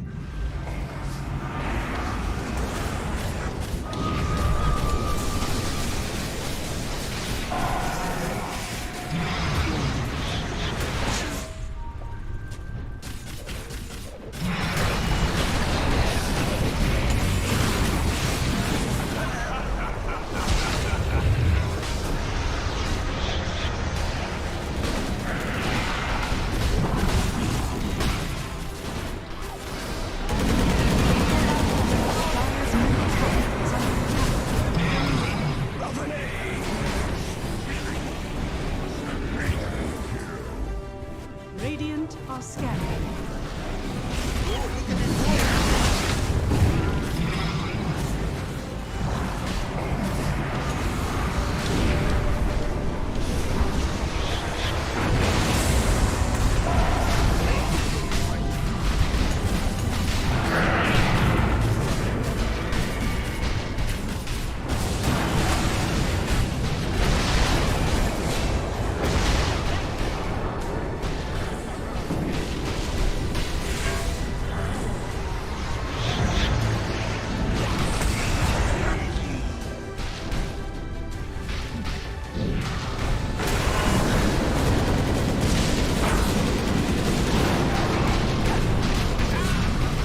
Dire's bottom tower is under attack.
Welcome back, everyone. Here we are. I'm Gareth. Nomad has had to disappear off somewhere, but we're sticking around with 1437 as we get ourselves into Game 2 of this series, Nigma against OG. I mean, Theban, Game 1, that was spectacular. It looked like within 90 minutes Nigma had it, but it was real back and forth for a solid 45 minutes, an hour almost. Dude, that was one of the best games I've seen all year. Just the small little things that both teams were doing to try to get an advantage, the angles that they were taking with all their heroes, Miracle being patient to jump the right targets, Gyrocopter on Thompson, the same thing, looking for that Zeus in the engagement. And if you watch Weehaw, this man was playing like 3 screens away because he knew that Thompson is looking for him. So it's like, it all came down to who jumped who first and who got the right target first. Yeah, like the backstabs from Thompson in every single team fight, just like beelining for that Zeus. And the last couple of games we've seen from that mid lane, the Snapfire, the Gyrocopter, he's going to rename the E-Blade into the T-Blade soon. He is going for that item straight away, and he knows how to use it. It's amazing. It just does so much burst damage, and it really catches people off guard because they don't really expect you to get it so early into the game as well. I think he had it in the last series, last night he had it 12 minutes in or something, an E-Blade, and it's like, where did this come from? How has he got this? Oh, brown boots, bottle wand, E-Blade, not bothering with anything else. No ags. Nope. I love that. I love that build. So innovative. This man, he is very unique in terms of the item builds that he goes for, and he knows exactly how to utilize them. That's what makes him so good, pretty much. Well, Phoenix into Omni Knight. I'm a little bit sad that Venge is being banned out. That Venge with Shadow Fiend, the Venge with the Terrorblade and the Medusa looked really good for Nigma in those extended games against Viking. But obviously OG doing their homework and realizing they don't want to be messing around with that nonsense as the kind of classic now Omni Knight Sven back and forth in that first phase comes. Exactly. You don't really want to give any team the Omni and the Sven combo. Nigma Miracle is really good at playing the Sven as well. And one thing about the Venge with the Viking, that was exceptionally good against Viking too, because Venge Dusa is one of their strategies that they really like to execute as well. So taking that away was a pretty big deal too. But OG really understanding that Nigma knows how to use the Venge to its fullest extent, like bringing in Shadow Fiend, for example, right? That's something that other teams are not willing to do, and it helps them. Yeah, like first phasing Shadow Fiend going, like we went 0-8 in the laning stage and didn't die for another 20 minutes, soaking up so much attention away from Miracle. A quick question though, how do you feel about this Sven versus Omni Knight? When Omni's picked first, Sven's the counter, you're going to have that Dispel on the Stormhammer and stuff. Do you like it in that order?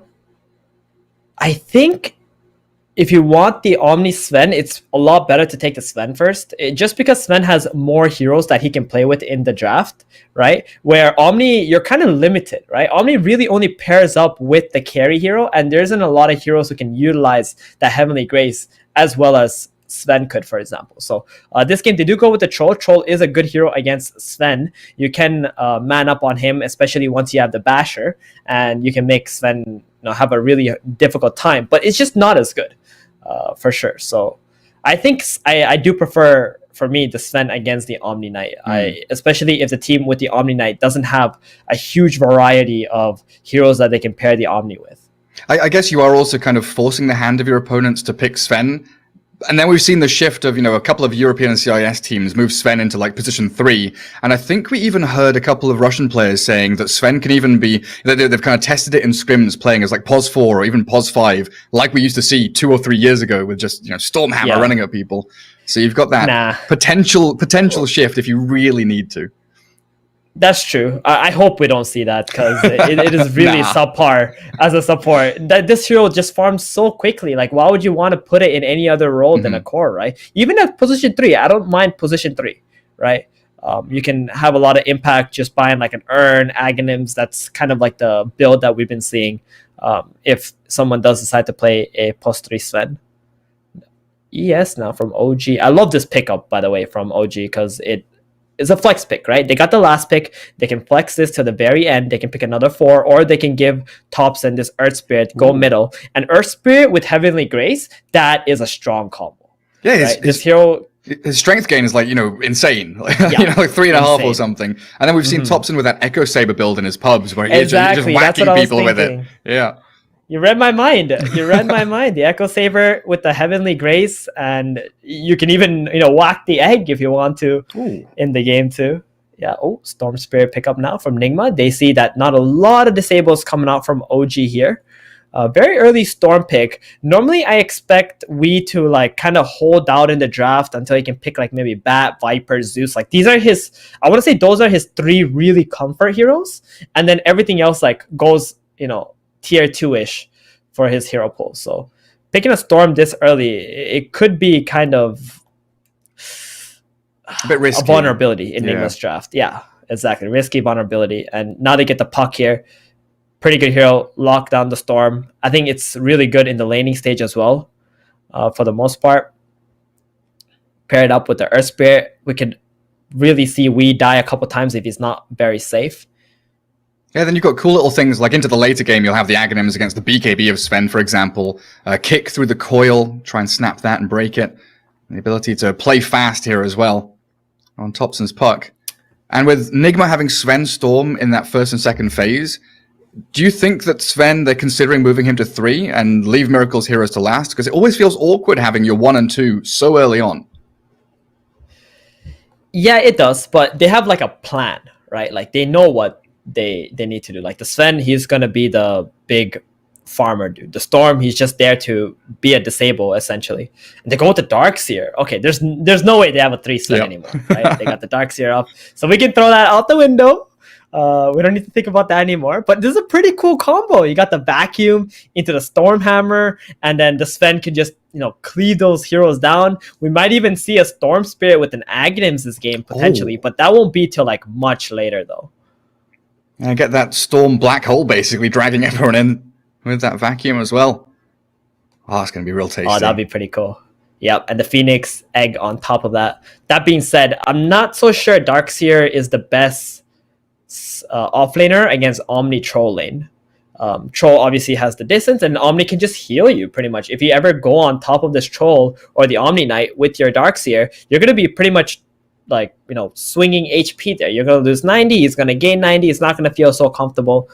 I really didn't like the Darkseer as much, because this hero doesn't really win lanes either. It sort of just cuts creeps, gets XP and whatever. That means the Troll is going to free farm quite a lot.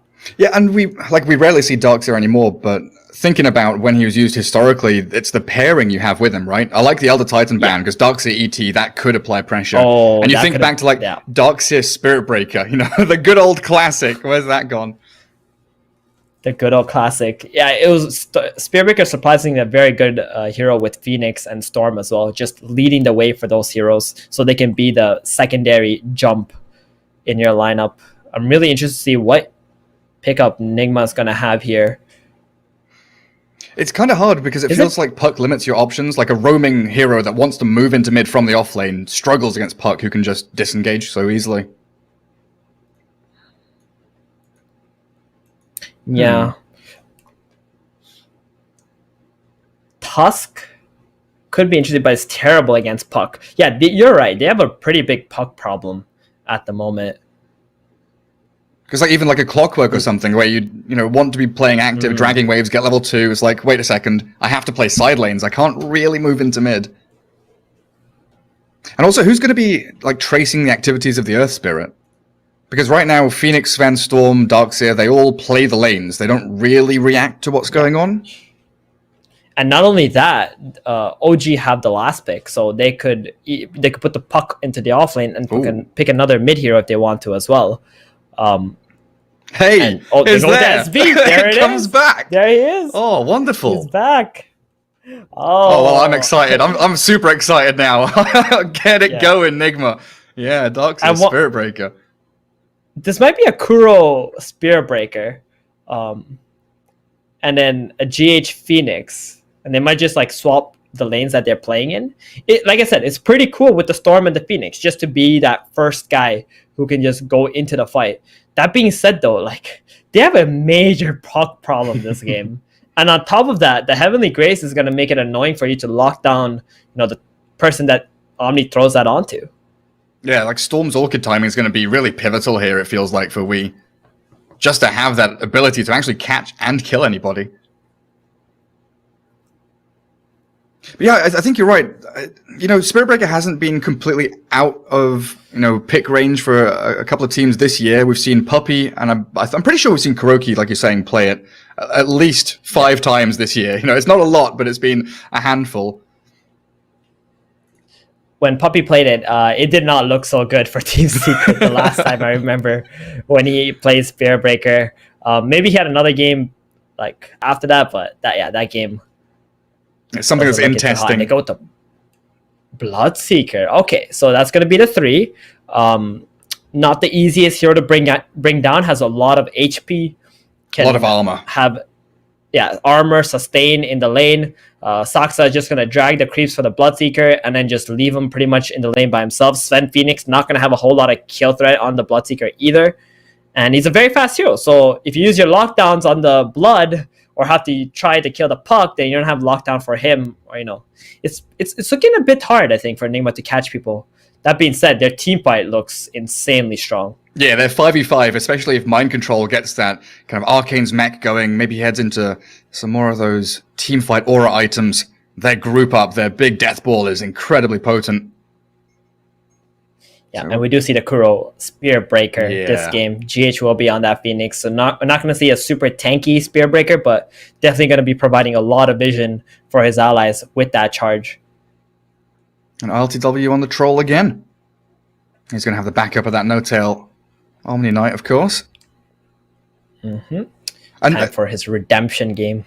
yeah, and I guess Kuroki now is going to be that hero that actually will be able to react to the movements of Saxa, of Thompson. You know, Puck, level 6, level 7, does like to TP to one of the side lanes and make an active move. And you know, with Darkseer and Spirit Breaker being so tanky, it might limit the options of OG to actually get things going early on. Yeah, they do need to do that though, because if Weeha starts to get punished by this Puck plus Earth Spirit, it's going to be very hard for him to come back. And not only that, they are counting on the Orchid to be the factor that can kill the Puck, right? The Orchid before the Puck hits his Yules is how you're going to be able to shut him down. Because if you don't shut down this Puck, then you're going to have a huge, catch problem on the side of Nigma. Yeah, and that killing Troll before Battle Trance gets used as well. You've got pretty limited stuns. But I guess Darkseer with the Vacuum, he can be that disruptive force, trying to deal with these team fights as they come. I mean, Helm of the Dominator is not really an item anymore, is it? I'm just thinking of what other things Darkseer could do, but it really kind of has to be the Arcane's mech build. Exactly. It's just going to be a Guardian Greaves and just try to buff up your allies kind of thing. We're going to see Mind Control pushing a lot of lanes out though. Like when he plays Darkseer, he's so focused on just creating space by getting the lanes out, letting the Sven be in the triangle area, just farming it up and just waiting for the timings of the Sven and then going to group up together. I don't really expect a lot of like offensive plays from Nigma because they can be punished by the Puck and the Bloodseeker, right? Like if you think about the drafts, it's going to be so hard for you to enter the jungle of OG, into all these big early game, small skirmishing team fight skills that they have. I guess the same thing could be said the other way though, right? Dire side, we see a lot of teams when they've got a hero like Sven, they kind of make that barrier in front of their triangle and they've got, a hero mid, a hero bot lane, and then one hero is kind of lurking in the jungle a bit forward somewhere. And sure, you've got Puck, Earth Spirit, the ability to gap close in, but then you're walking into, Charge, Supernova, Storm who can get on top of you. So Miracle can have a pretty good game here as long as they can build up some stacks for him. That scaling Sven is still going to be a real beast to contend with. That's exactly what they're looking forward to. So both teams just interested in just farming up their 2 carries. They don't want to be the ones making the overly aggressive move because it's easily punishable from both sides. We might see a little bit potentially of a slow game if both teams are respecting each other's skills, but we might also see the biggest, scrappiest Dota ever because both of these teams have very low cooldown skills and they're willing to throw it out. I'm waiting for the Thompson E-Blade on Puck now. I've just had a thought, like, hang on a second. You mentioned the Yule Scepter against that Orchid of Storm, but it's Thompson. He's always there to create havoc and chaos. Yeah, the E-Blade, I'm sure he'll eventually get on it. He's probably having that phase, everybody goes through that phase where there's like an item where you think it's so OP and you're just trying to see which heroes you can fit it into. Maybe that's it for Thompson right now. What's your item? What's my item? Yeah, did you have a phase of, Hand of Midas or Mask of Madness or something like that? No. There was a phase where I was winning so much armor. I want to say 500, 600. I just played position 4 and I just bought Guardian Greaves every game. Oh, okay. That was my phase. It's a very boring phase, to be fair, right?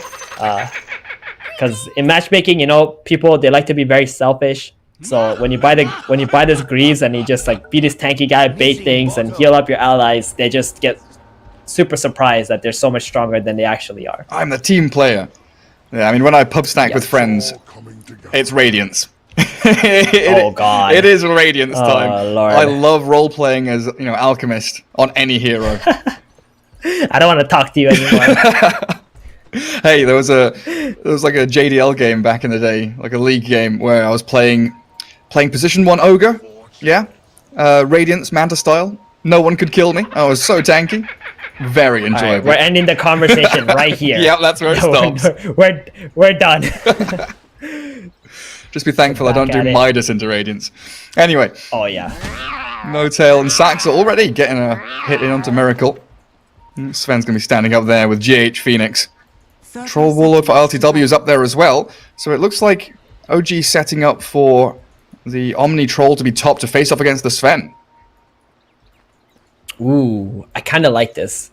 They're going to be able to harass the Sven out quite a lot. They're just trying to slow down the farm of this hero, and Seb realizes that he can pretty much you know, 1v2 against Darkseer. He's got so much sustain with that Thirst. This is one of the old school counters to Bloodseeker with the Blood Rage in the past, but now Blood Rage is your Thirst, right? So you just skill up your Blood Rage, Thirst, and you have like pretty much infinite regen.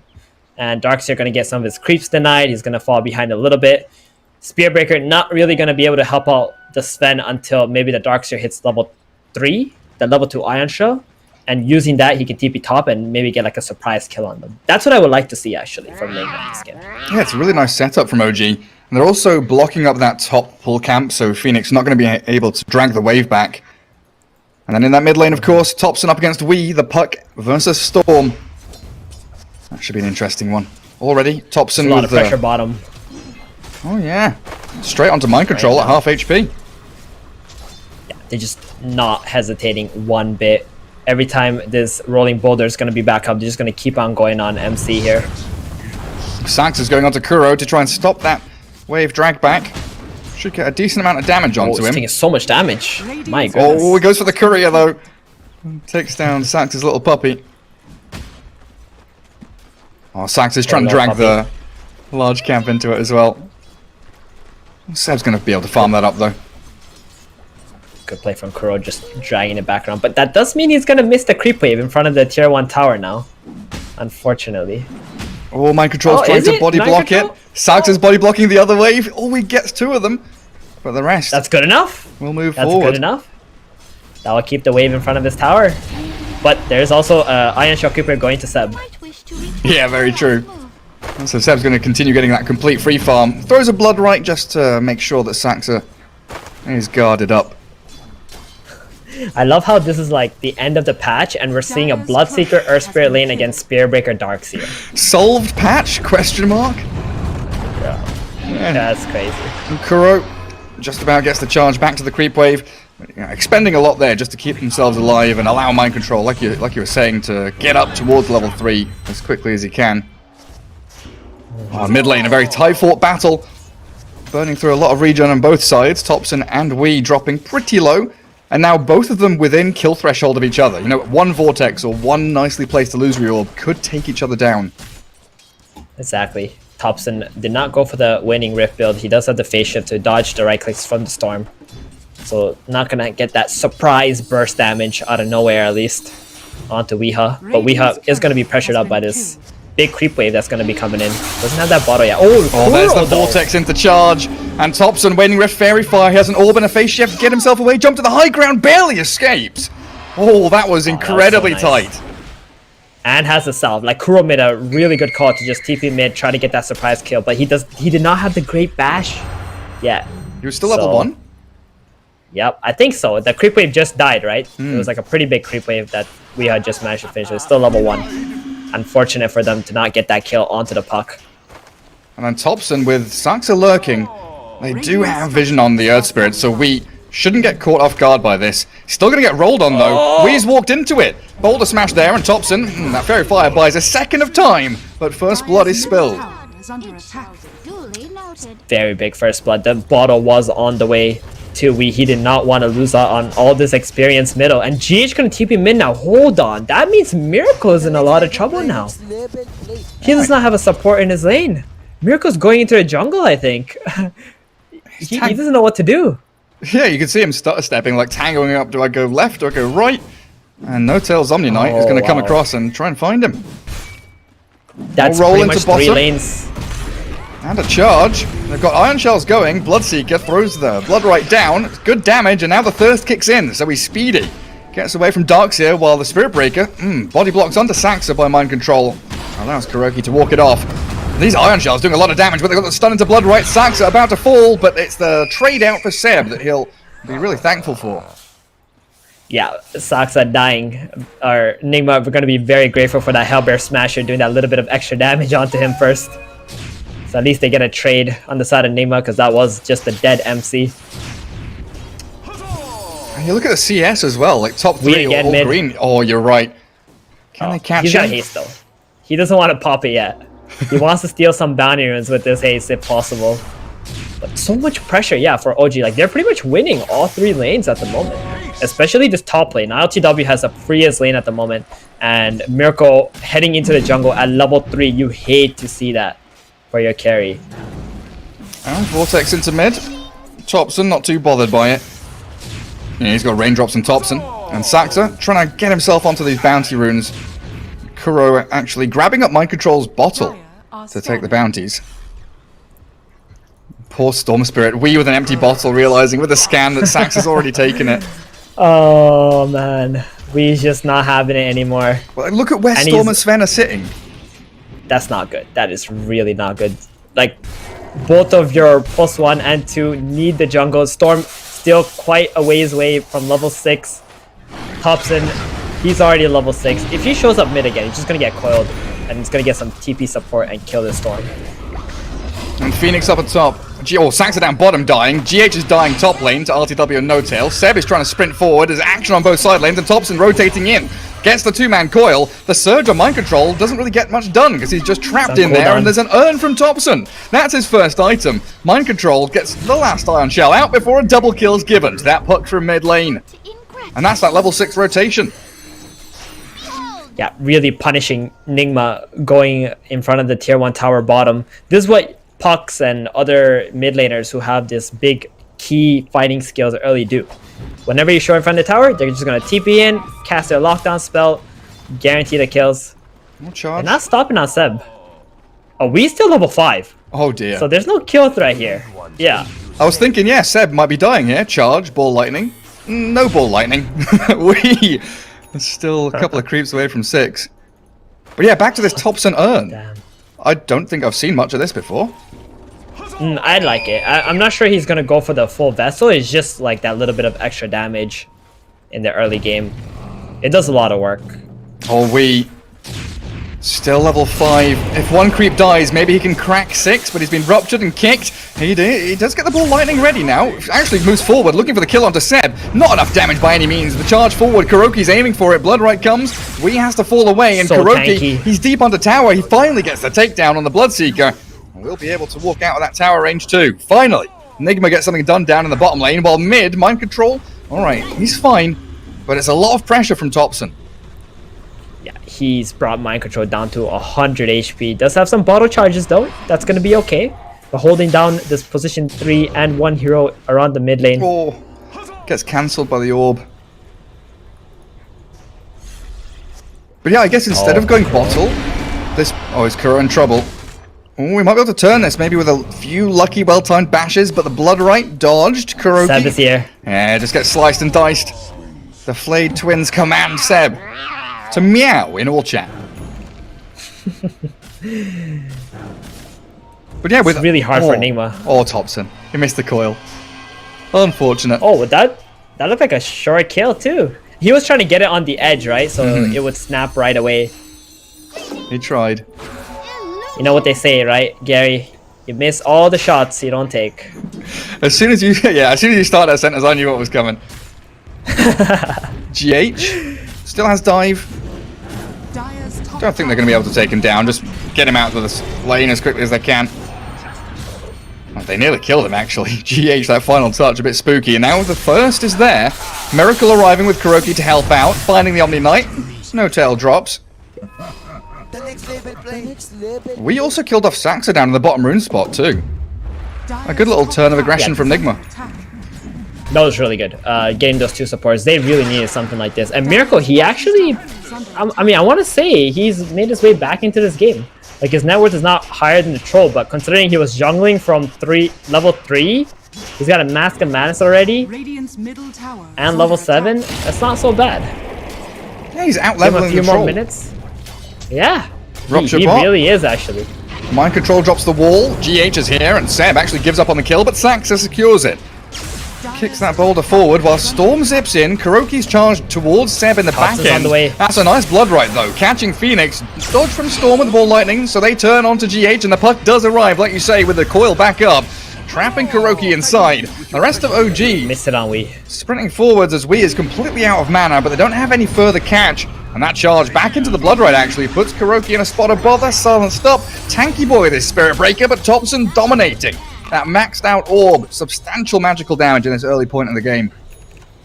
Yeah, the orb and the urn together, just doing crazy amounts of damage. He actually missed a coil onto Wii there. He tried to do that edge play once again. Didn't manage to hit Weeha. Heavenly Grace gets Thompson. Yeah, they want to fight for the bounty. They don't want to give this bounty to OG, but they can't help it. Puck is just too strong this early into the game. Also asserting a bit of dominance around those ancient stacks as the God Strength and Vacuum back finds no tail. Seb rupturing the Sven, but GH is here with the Sunray to heal him up. In comes Saxa, big magnetize, kicks away the Miracle Sven as the Storm's aiming on the puck, Bull Lightning away there, and Saxa's actually just fallen. Thompson, thinking about the orb and the Waning Rift in, it is still a pretty good fight for OG if they can just launch themselves towards that big target, but Miracle, he's bought enough space for himself, he's life-stealing, up off the creeps, finally Thompson dies to Thompson, jumps away as that Dream Coil does keep Mind Control's Ducks here held in place, but he's falling. Phase shift away from the Fiery Spirits, the Sunray burning through the Fairy Dragon, but it's a double kill. Thompson really playing out his mind to skirt the edges of that fight and just about escape with his life. Wow, that Omni Knight came in at the perfect nick of time to drop the Purification and the Heavenly Grace onto the puck. Like every little second that Thompson stayed alive there mattered so much. And they managed to kill the Sven. I mean, Miracle, he made a very surprising play joining that team fight with the Surge and the Ion Show. I think that was the right call, but maybe just stuck around a little too long and ended up dying. Meanwhile, Troll Warlord has just been farming that whole entire time. And it was that situation we were mentioning in the draft, right, where Nigma want this high ground triangle area. They're just planting heroes in front of it, taking fights around those bounty runes. And OG, they really do like contesting. This level 10 puck.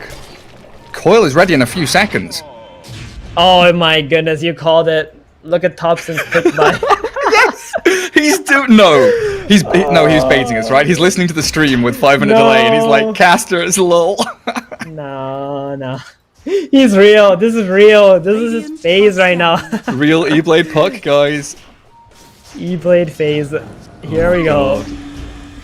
Should have a timing before is, Sven BKB too. Right. The thing is, Weeha is like far away from that arcade. That's the problem. He's only got 3,800 net worth 12 minutes into the game. He's been suffering quite a lot because Sven has been taking his jungler. Nice coil. They've annihilated these two. Kuroki and Mind Control magnetized up. The Storm zips back in. They've got a pretty decent wall and a Supernova there too. Thompson in the midst of it all. He's not got many spells left. Tries to orb Jaunt, but Kuroki with Mind Control both fall, trading for 2 in return. Seb wanted to join into that fight, running forward with some pretty hefty movement speed, but it's all space. You look at the Troll and he is racing towards Battle Fury. He is, but I must say that was probably a worse trade for Nigma here. I think they're going to be very happy with that. We were saying how like the team who's the one like leaving their defensive place and going aggressive is going to be at a little bit of a disadvantage, and that's what happened in that last fight, right? Like Thompson dying there kind of hurts because he was 7-0, and Miracle was there to pick up some gold for that engagement as well. Oh yeah, like 500. He got the kill actually. Yeah, some gold. Decent amount there. RTW showing his face in the mid lane. Thompson toying with them. Rupture from Seb. Rupture.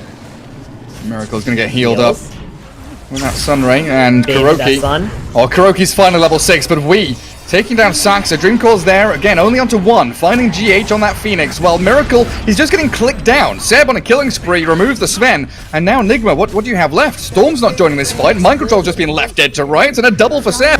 They could even go onto GH. Waning Rift is ready. There's the urn. The right click's coming. Oh, GH should have the dive in a second. Doesn't even need it for now. Yeah, they did not expect that OG was going to commit onto Miracle there. They were trying to make their own play onto No Tail and just didn't work out. Fighting in 2 different places at the same time for Nigma. And bye-bye Kuroki. That was the first fight where ILTW actually showed up in the engagement, like trying to take that tier 1 tower, and we can see how strong OG is if LTW is also available to take the fight. And it was without Saxa, right? Because we killed Saxa somewhere else on the map. Yeah. 4v4. It is going to help Saxa, we a little bit. Onto Get Thompson. to that arcade faster. Oh, we, no, that's not what you wanted. That Rod of Atos. Seb is there, ready to strike, and now they've ruptured up Miracle. Thompson's about half HP. He has the 3-man coil. Orbs forward. The rest of his team trying to get in there with a nice rolling boulder in. They magnetize up 3 of them, and Nigma in a lot of trouble. They've got a good supernova trying to zone back OG. They do fall back, but now striking again. As Thompson falls, Sven, though, does get removed by that Troll Warlord and Earth Spirit in the end. Pretty good defense by Nigma, but losing 2 cores off the back of it. Not only that, one of the cores was a Sven. Like, he's the one hero I feel like on Nigma's side who cannot afford to die. You can trade anybody else, that's okay, but the Sven is just falling further and further behind this Troll Warlord, and it's already a very hard matchup for the Sven, especially playing against this Rupture. Right, do you think at this point Thompson's pretty happy just throwing his life away as long as RTW survives? I don't think he's ever happy throwing his life away, but he's willing to take fights. Like, he doesn't really mind if he ends up dying as long as it's good trades, right? That's what they're looking for. And Miracle is the best trade that he's gonna get. His life for Miracle, sure. His life for other heroes, probably not gonna be too happy about it. Radiant are If you can keep delaying the Storm's Orchid, which it looks like we is still pretty distant from. 500 gold. We could say, right? Yeah, 500 gold away. That's the recipe, right? Yeah, it's still pretty slow though, right? Normally we see Brown Boots Orchid Storms come out around, I want to say somewhere between 11 to 14 minutes. Yeah. But we has been really struggling because he didn't have the access to the jungle since Miracle had to take over that early into the game. Radiant's middle tower is under And they will be aiming for that BKB Sven timing. Should come in at around the same time as this Greaves for Mind Control, because Arcane's mech is here. MC looking pretty ready to fight. Earn on the Spirit Breaker up at top. But RTW is the hero showing there, and he is by no means an easy target. No, he's not. Look at He's the rest always of going to be OG. able to use that battle trance OG. to also buy enough time. Do they see the Sven? They don't know where he is, but they might. Oh, he's walked into the camp. Seb, very close, see him. nearby. Oh, they walk past the courier. They're going to go for Mind Control instead. Yeah, Atos Bloodright. Absolutely no chance for Mind Control there. So at this point, OG show a bunch of heroes top, and the natural move is that Nigma probably thinking, hey, whoever shows bot, we go kill them. And just look at OG, they all TP bot lane. We's gonna die. So good. They've got the coil. Straight in with the bot. Oh my god! top tower. Where did he go? And the worst part is he still doesn't have his Orchid. Oh no. Under attack. When he's alive, they still can't make any smoke plays yet because they're still missing that Orchid. Miracle gets jumped on as well. These boulders from Sax are just finding target after target. Supernova's going to try and zone them away from the Sven, but the Bloodright's there. He's very low. The Rupture's still going. Tanked up by the Urn. The wall's dropped. In comes Mind Control, but there's the Guardian Angel coming through from No Tail. Miracle tries to turn and fight, but his physical damage means nothing. No Tail's gods are more powerful than yours, and GH found by the Bloodright and Orb. MC and Kuro left with nothing left to do in this fight. Storm maybe with a zip in and a vortex focusing onto that puck, but No Tail's backup plan, the saves, the heals, and Thompson's in again. Good bash and kill on the puck at long last. And we, thankfully, does survive for Nigma, but a roll in, Saxy, he is hungry. Might have overstepped for a second though. Roshan, oh my god, okay, that's what's happening. Sax is rolling in so they can't contest Roshan at all. RTW just soloed it.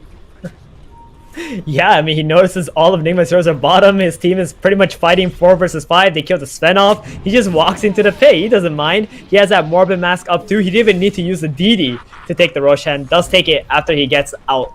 Nigma, again, Miracle dying. Even if they got the kill onto the puck, Storm does have that Orchid now. Maybe they can try one more play, get another puck kill, try to build some momentum from there. But it's looking really rough for Nigma at the moment. They really need this Sven BKB to even stand a chance. And Storm has Orchid now. Darkseer gonna tank up the coil. And again, Saxa pairing up with Thompson, kicking him and snapping it. Kick. Nice little mech comes out from the Darkseer, but he's still trapped inside the Bloodright. And Storm Spirit has a long zip away, but look at who's waiting for him. We down to very low mana. RTW's there, he's gonna be catching him. We is still, he's dying. Kuroki's bashing him. Okay, the Storm finally gets back, and Kuroki has actually saved his life, but given up his own in the exchange. Look at Saxa. Saxa finds the Storm Spirit stunned. Sans killed. 25 to 15. Nigma really don't stand a chance. Yeah, he got ruptured on Wii, and I was so surprised that while he was zipping, he did not TP out. So he got caught out by that Troll Warlord. OG are just so fast on this map. They don't really care about all these creeps. They're just looking at hunting Nigma down. They're walking into the high ground. They want to make Miracle come back to the base and defend this high ground so he's not farming and split pushing the map. And just going straight up there. Why the hell not? Force the wall. Back up a little bit. Smoke. Fake back. Where are they going? They got a ward as well. They will see if anyone on Nigma walks down this high ground. LTW just frontlining. Oh, check out Saksa. This is it. He's gonna try to find Miracle. Oh, cancel his TP? What have we here? He wants to catch him so that his team can TP in and try to kill Miracle. They're looking for kills on him, but he notices that Miracle is not farming the Ancients here. He's just gonna go back to his team instead. Very good call from Miracle not to show up on the creep wave. That would have been very bad. He's still very patiently waiting. Maybe in a second when they see the rest of OG. Yeah, they've spotted and pinged Saksa now, so that's the immediate move for Miracle to clear the wave and then run away. Thompson's on his tail though. E-Blade slows him down, has the coil, catches up to the Sven, and in comes the damage and the stun from Saksa. Kick and snap the coil as elsewhere, Weeha has been slain by LTW. Obliteration by OG. As, oh god, they're going into mind control. Ruptured up, LTW finds a double kill as the troll is going wild. Kuroki, is he going to get netted up and trapped inside the blood right? It looks like he will before Seb will even fall. GH can't get the takedown on anybody. And that Your Scepter, it buys a second of time. But Phoenix without dive can't retreat from that hungry troll with a triple kill for LTW. And all they get is the Omni Knight too. So Nigma losing their carry top to 2 heroes and losing the fight 4 versus 3. Near the tier 2 tower. They could not go onto the troll. He's got the Aegis, so they always have to try to go on Omni and Bloodseeker. That allows LTW to just really hit in the team fights. And the first lane of barracks. Nothing to stop them. I feel like I've not clicked on this Seb Bloodseeker in a while. We've got Rod of Atos, Pipe, going into Halberd next. So even when that Sven gets BKB, if he gets preemptively halberded, that's just it. Yeah, this Bloodseeker pick was just really good for OG. Not only is it great laning into the Darkseer, but this Rupture against the Surge, and when you throw that onto the Sven, it makes it so hard for them to have any impact on Miracle. He's got so many good targets as well. It's like Phoenix Dive, Darkseer Surge, Spirit Breaker Charge, Sven who wants to be running around chasing people. Whoever he ruptures, really in for a real nasty time. Yeah, Storm's pretty much the only one he doesn't want to use it on. Yeah. Just ball lightning away. Oh, look at that. Nearly kills. Oh, wow, that damage. Holy Oh smokes. my god. Yeah, nearly takes him out. Where's Thompson? He's middle. I was fully expecting Thompson to just come out of nowhere and just snipe GH. They're aiming Thompson with the Orchid. He E-blades himself before they can finish him off. Vacuum back into the wall. Not going to work out for them as the Supernova coming down. Thompson does fall and Miracle getting some good damage in. Finally, the Guardian Angel arrives from No Tail. And Miracle Surge, BKB'd up. Charging forward towards LTW, but that's a troll with a basher and a battle trance. He turns face and he mashes into that Sven. Miracle's down with no buyback and unstoppable is what LTW is. Into GH we go. Kuroki tries to bash them back, but OG unstoppable at this point. Phoenix, Bloodright doesn't tap him, but the final little axe thrown by the troll will. 2 full lanes of barracks gone. Troll Warlord just looking absolutely invincible in this game. I mean, that was Thompson pretty much dying without really accomplishing anything, right? And they can still stand there and just take the fights. Like the Bloodseeker, Troll, Omni, the combination of these heroes are so tanky. Saksa not shy to use his buybacks either. That's just the kind of player that he is. If they use so many skills on him, he's just going to buy back, come back into the fight. He knows the spells are on cooldown. That's opening for his allies. Yeah, and up to a 15k net worth lead now. It's felt like a pretty one-way street with, and from what I can see, the graph only showing that OG have been in the lead for the majority, if not all of the game. Top tower is under attack. Thompson, what do you think? Thompson Bloodstone next. E-Blade into Bloodstone. Oh. It is the same build he went last game. Yeah. I was thinking last game he actually messed up. He didn't lock his Kaya. He wanted Octarine instead on the Gyrocopter. But maybe he just wanted the Bloodstorm. Who knows? Right? So difficult to get into the mind of Thompson. Only Thompson knows what's up. Like, this man's playing against Orchid. He does not care about a mules or something to remove it. But it's He's even like, I'm gonna kill you first before you kill me. Yeah. It's even like that TI gyro diffuser blade game. You know, it's just like, Yeah. oh, I told my team I have that was diffuser blade. Yeah. They didn't know. I didn't say anything. It was like, guys, I have diffuser blade. Let's fight. Okay. Let's freaking roll with it. Believe and trust in Thompson. Oh, miracle. The wait. Ruptured up still, and the coil actually catches both of the cores. The roll in from Saxa. Miracle turns with the BKB stun. Thompson being focused with a good vacuum wall. This is good for Enigma. The Sven is whacking into them. They have killed off the Omni Knight. The Bloodseeker falls as well, but RTW still standing tall. Turns with the troll, bashes into the Sven, and Miracle, he's done for. Magnetized and slain as the double buybacks do come through from Enigma, but it's the supports and now the Storm arriving. Saxa rolling away. We still with that half mana left. Does catch out the Earth Spirit. Find yet another kill. Where's Thompson? I saw an orb.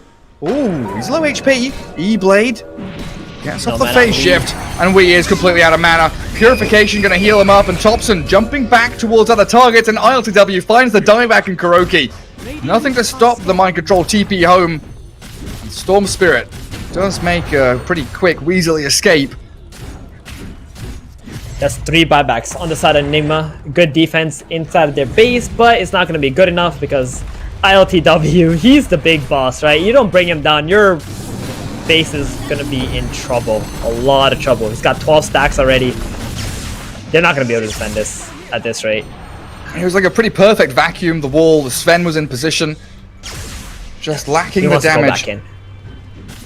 He's just waiting for that BKB. 1 second, and there it is. Storm gets the vortex on him, and then what? RTW turns and fights him. The Blood Right catches before the Ball Lightning comes, and that is real sad for him as Miracle insta-bash. No TP home after being ruptured up by Seb, and GG called. All tied up, one apiece. That was just so one-sided. I mean, this is what happens when you lose 3 lanes, right? Like Nigma, they had this draft that works well in the mid, the late game if they get their levels up. But no, the Sven got kicked out of the top lane. He was just level 3. Then bottom, the Spearbreaker and Darkseer were not really able to accomplish a lot. This is one of the reasons why we don't see Darkseer in the current patch, because whoever he lanes against essentially has free farm. And that's what happened with Seb. Like, he had free farm, Troll had free farm, and then tops and mid, you know, Earth Spirit helps him get a first blood onto Wii, and then he just kept dominating from there on out. Yeah, it looked like Nigma had a couple of decent fights around the ancient stacks, around that triangle area, but it was just relentless. Like, it never stopped from OG because they didn't rely on any, like, cooldowns. You know, okay, you defend us once with Supernova, with Vacuum Wall, with God Strength. We're coming back, you know, 30 seconds later, and we've still got this E-Blade Urn Bloodstone Puck running around, chasing you everywhere. RTW, after, what, 12 minutes, was like, yeah, I'm going to show up to fights now. I'm ready with Battle Fury to actually get into a bit of action. Game 2, tying things all up, and we're going to go to a Game 3. Always exciting between these two teams. OG up against Nigma. I think we'll take a short break and return with the final game of the series.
Blood on your hands. You were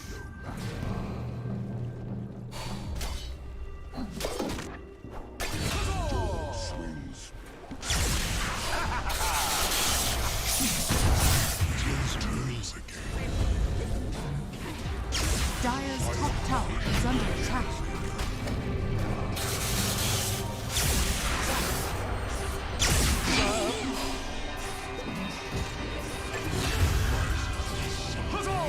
I leave you with your precious dirt.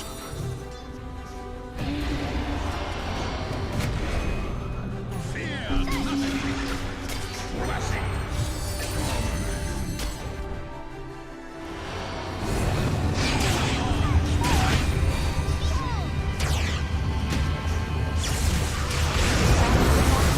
Is under attack.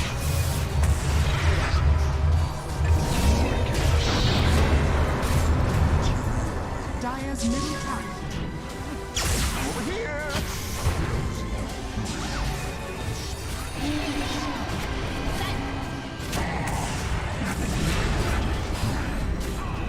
Fear nothing. The next level play.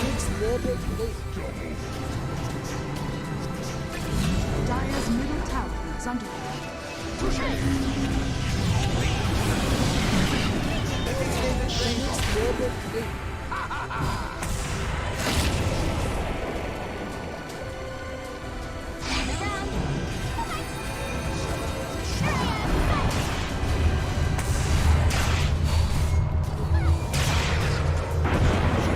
Radiant's top tower is under attack. Big summer night.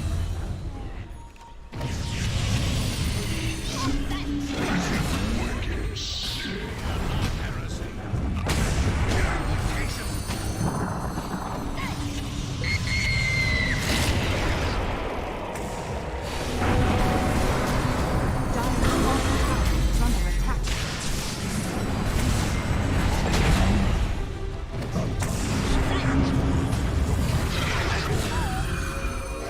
That's for your impertinence.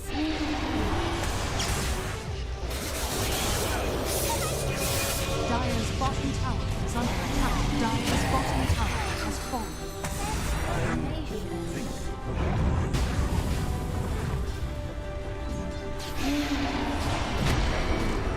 Your shrine has fallen to the river.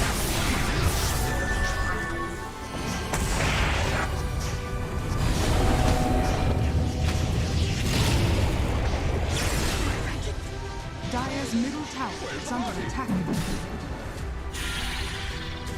The next level play. The next level play. Top tower is under attack.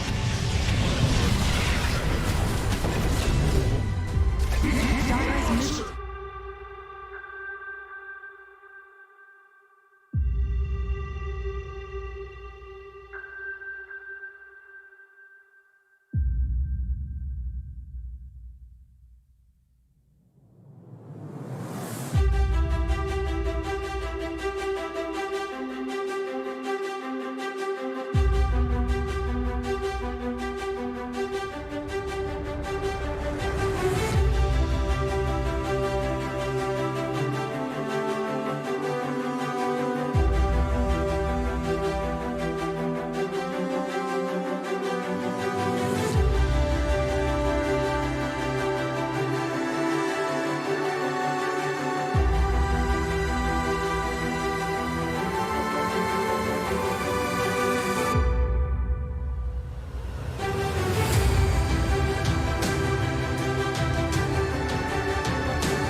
Everyone, here we are with our third and final series here in the upper bracket between OG and Nigma for the Dota Pit Season 4 as we get ourselves into the draft. Game 1, Game 2, both pretty damn exciting with Thompson's item builds always being shown off. And, you know, Theban, what are you thinking about this one? Venge is banned out, so we're not going to see that nonsense from Nigma. Anything you want to see from these two sides?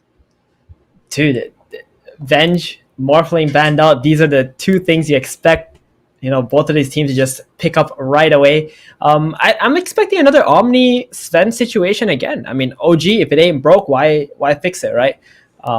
So let's see if this time around Nigma actually decide to give the Sven away to OG and maybe try to counter that combo. Yeah, I guess Phoenix being banned also means you don't have that response that Nigma had, and OG with the first pick again. Taking a bit of time on this one. But I do like that. Yeah. You point out the Morphling ban, you know, Thompson, even when it's banned, he's role-playing as Morphling with other heroes, like Snapfire with Puck with that E-Blade. You were right. And there it is. Get that Omni. Easy peasy. No problem. Do they want to? And there's going to be a lot of pressure now onto Nigma. Are they going to take the Sven right away? Because if they don't take it, OG's going to pick that up. Is there something that you feel like counters the Omni Sven? They're giving it away. They are giving it away. I don't know. I don't think OG lost a single game with Omni Sven, right? Like mid one had like a 95% win rate or something whenever he plays Sven. When like ever since he swapped into the carry role. So Nigma, I mean, whatever they're gonna pick right now, it's gonna be very surprising to me. No matter what, because people just stop giving OG this combo. It's just overly powerful in the early game. They just keep running at you with the Guardian Angel and the Heavenly Grace on the Sven, and you don't really have a lot of answers. You're going to need a lot of magic damage. I think that's what the best answer to Omni Sven is. Oh, DP, okay, not bad. That's a percentage-based damage dealer, also magic. I like it. Yeah, very interesting pick. So I was wondering about like dispels against Omni Knight, you know, the kind of tornado from Invoker and stuff like that, whether you want to go that direction. Shadow Demon maybe, but it seems like people don't want to go for the straight counters to Omni Knight with his buffs.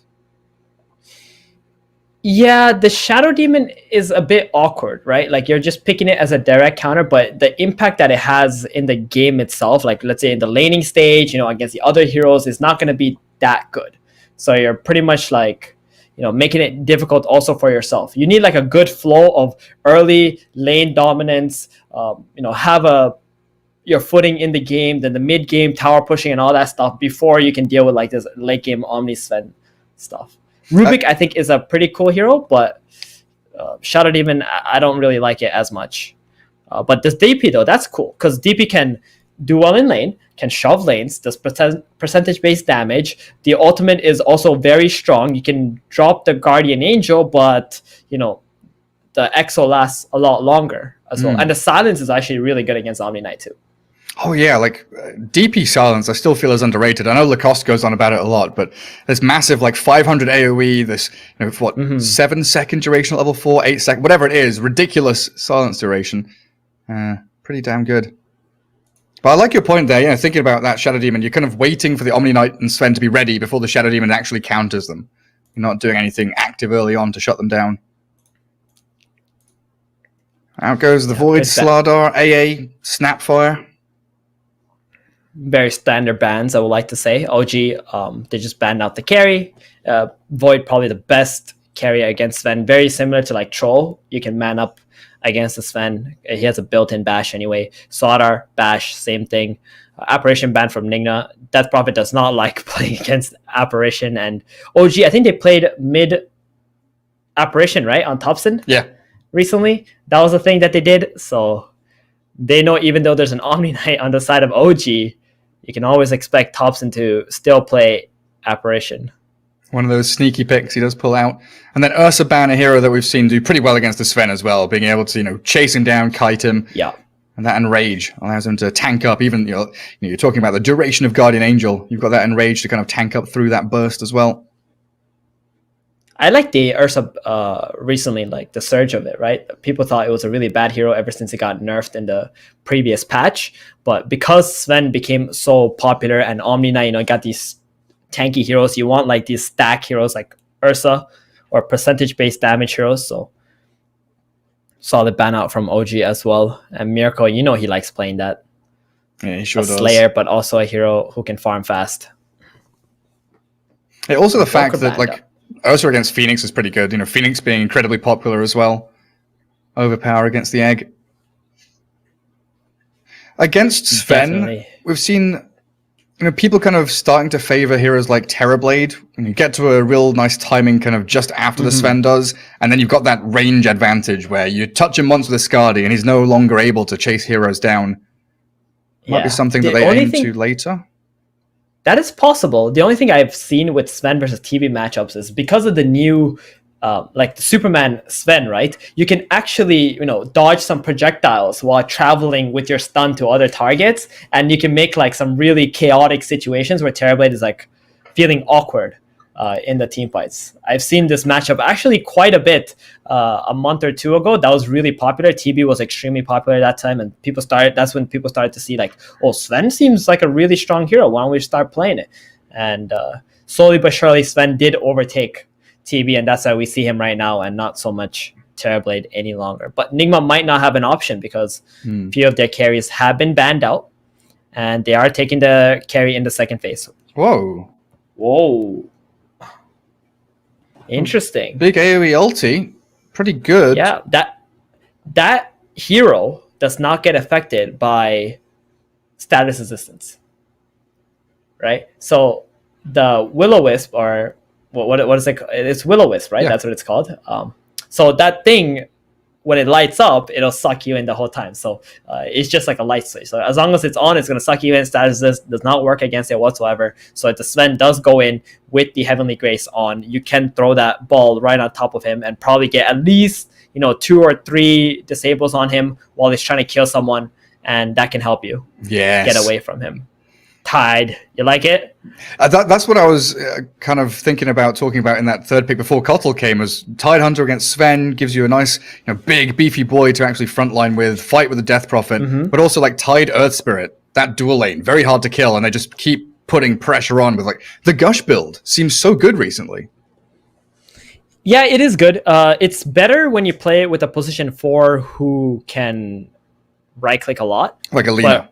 Like a ranged position 4, but right now you got an Earth Spirit, right? So there's just going to be 4 strength heroes in the bottom lane, and that means Sven is essentially going to free farm.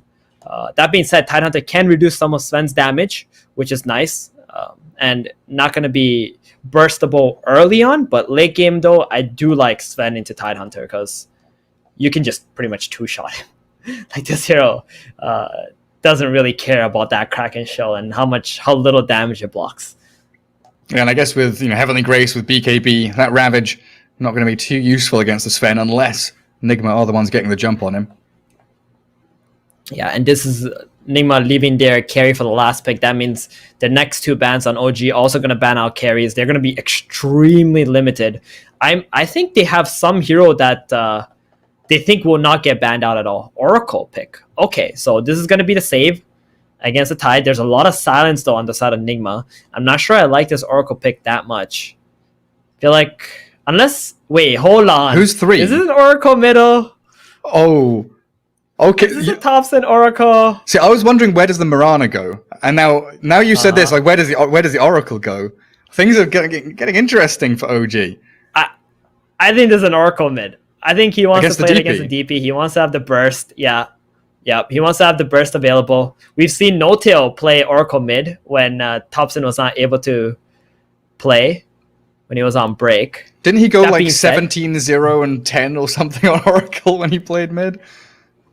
He went Bloodstone on Oracle. That's what I recall. And he was very tanky, and he kept healing his carry nonstop. And early on, he was like really dominant. He just ran around and killed people with his position 4 hero. Just a lot of burst damage. They banned the Deuce on the TB. Yeah. I'm actually thinking Nigma wants Slark this game. Like that's what I'm thinking they're going for here. Hey, we've seen a little bit of Slark come back, usually with like Magnus to empower and accelerate his farm, because it feels like against a Sven, he doesn't, he's not a Battle Fury purchaser. He doesn't have that accelerant. Yeah. Or how about Bristleback? Because they got Keeper of the Light. Oh, Bristle Cottle with a Chakra Magic. Just turn his back against the Sven. Yeah, hit me. Come on, buddy. Yeah, I mean, Sven will have to go for the Silver Edge. You can get Break and deal with that too. But no, it is a possibility. OG, they need a melee hero here. I'm sure. They need something that can play with the Oracle and Mirana. Because right now, Omni Knight can't really play with Oracle Mirana. Sven wants to farm on his own. OG needs someone who can set up for this Mirana and Oracle in this last pick. If it really is Oracle mid with like E-Blade Bloodstone, maybe even like an Aghanim Scepter. This guy actually has some of the biggest burst damage, magical burst damage in the game. Yes, Purifying Flames is freaking ridiculous. Like, is it 360 at level 4 and like a 2-second cooldown? It is insane.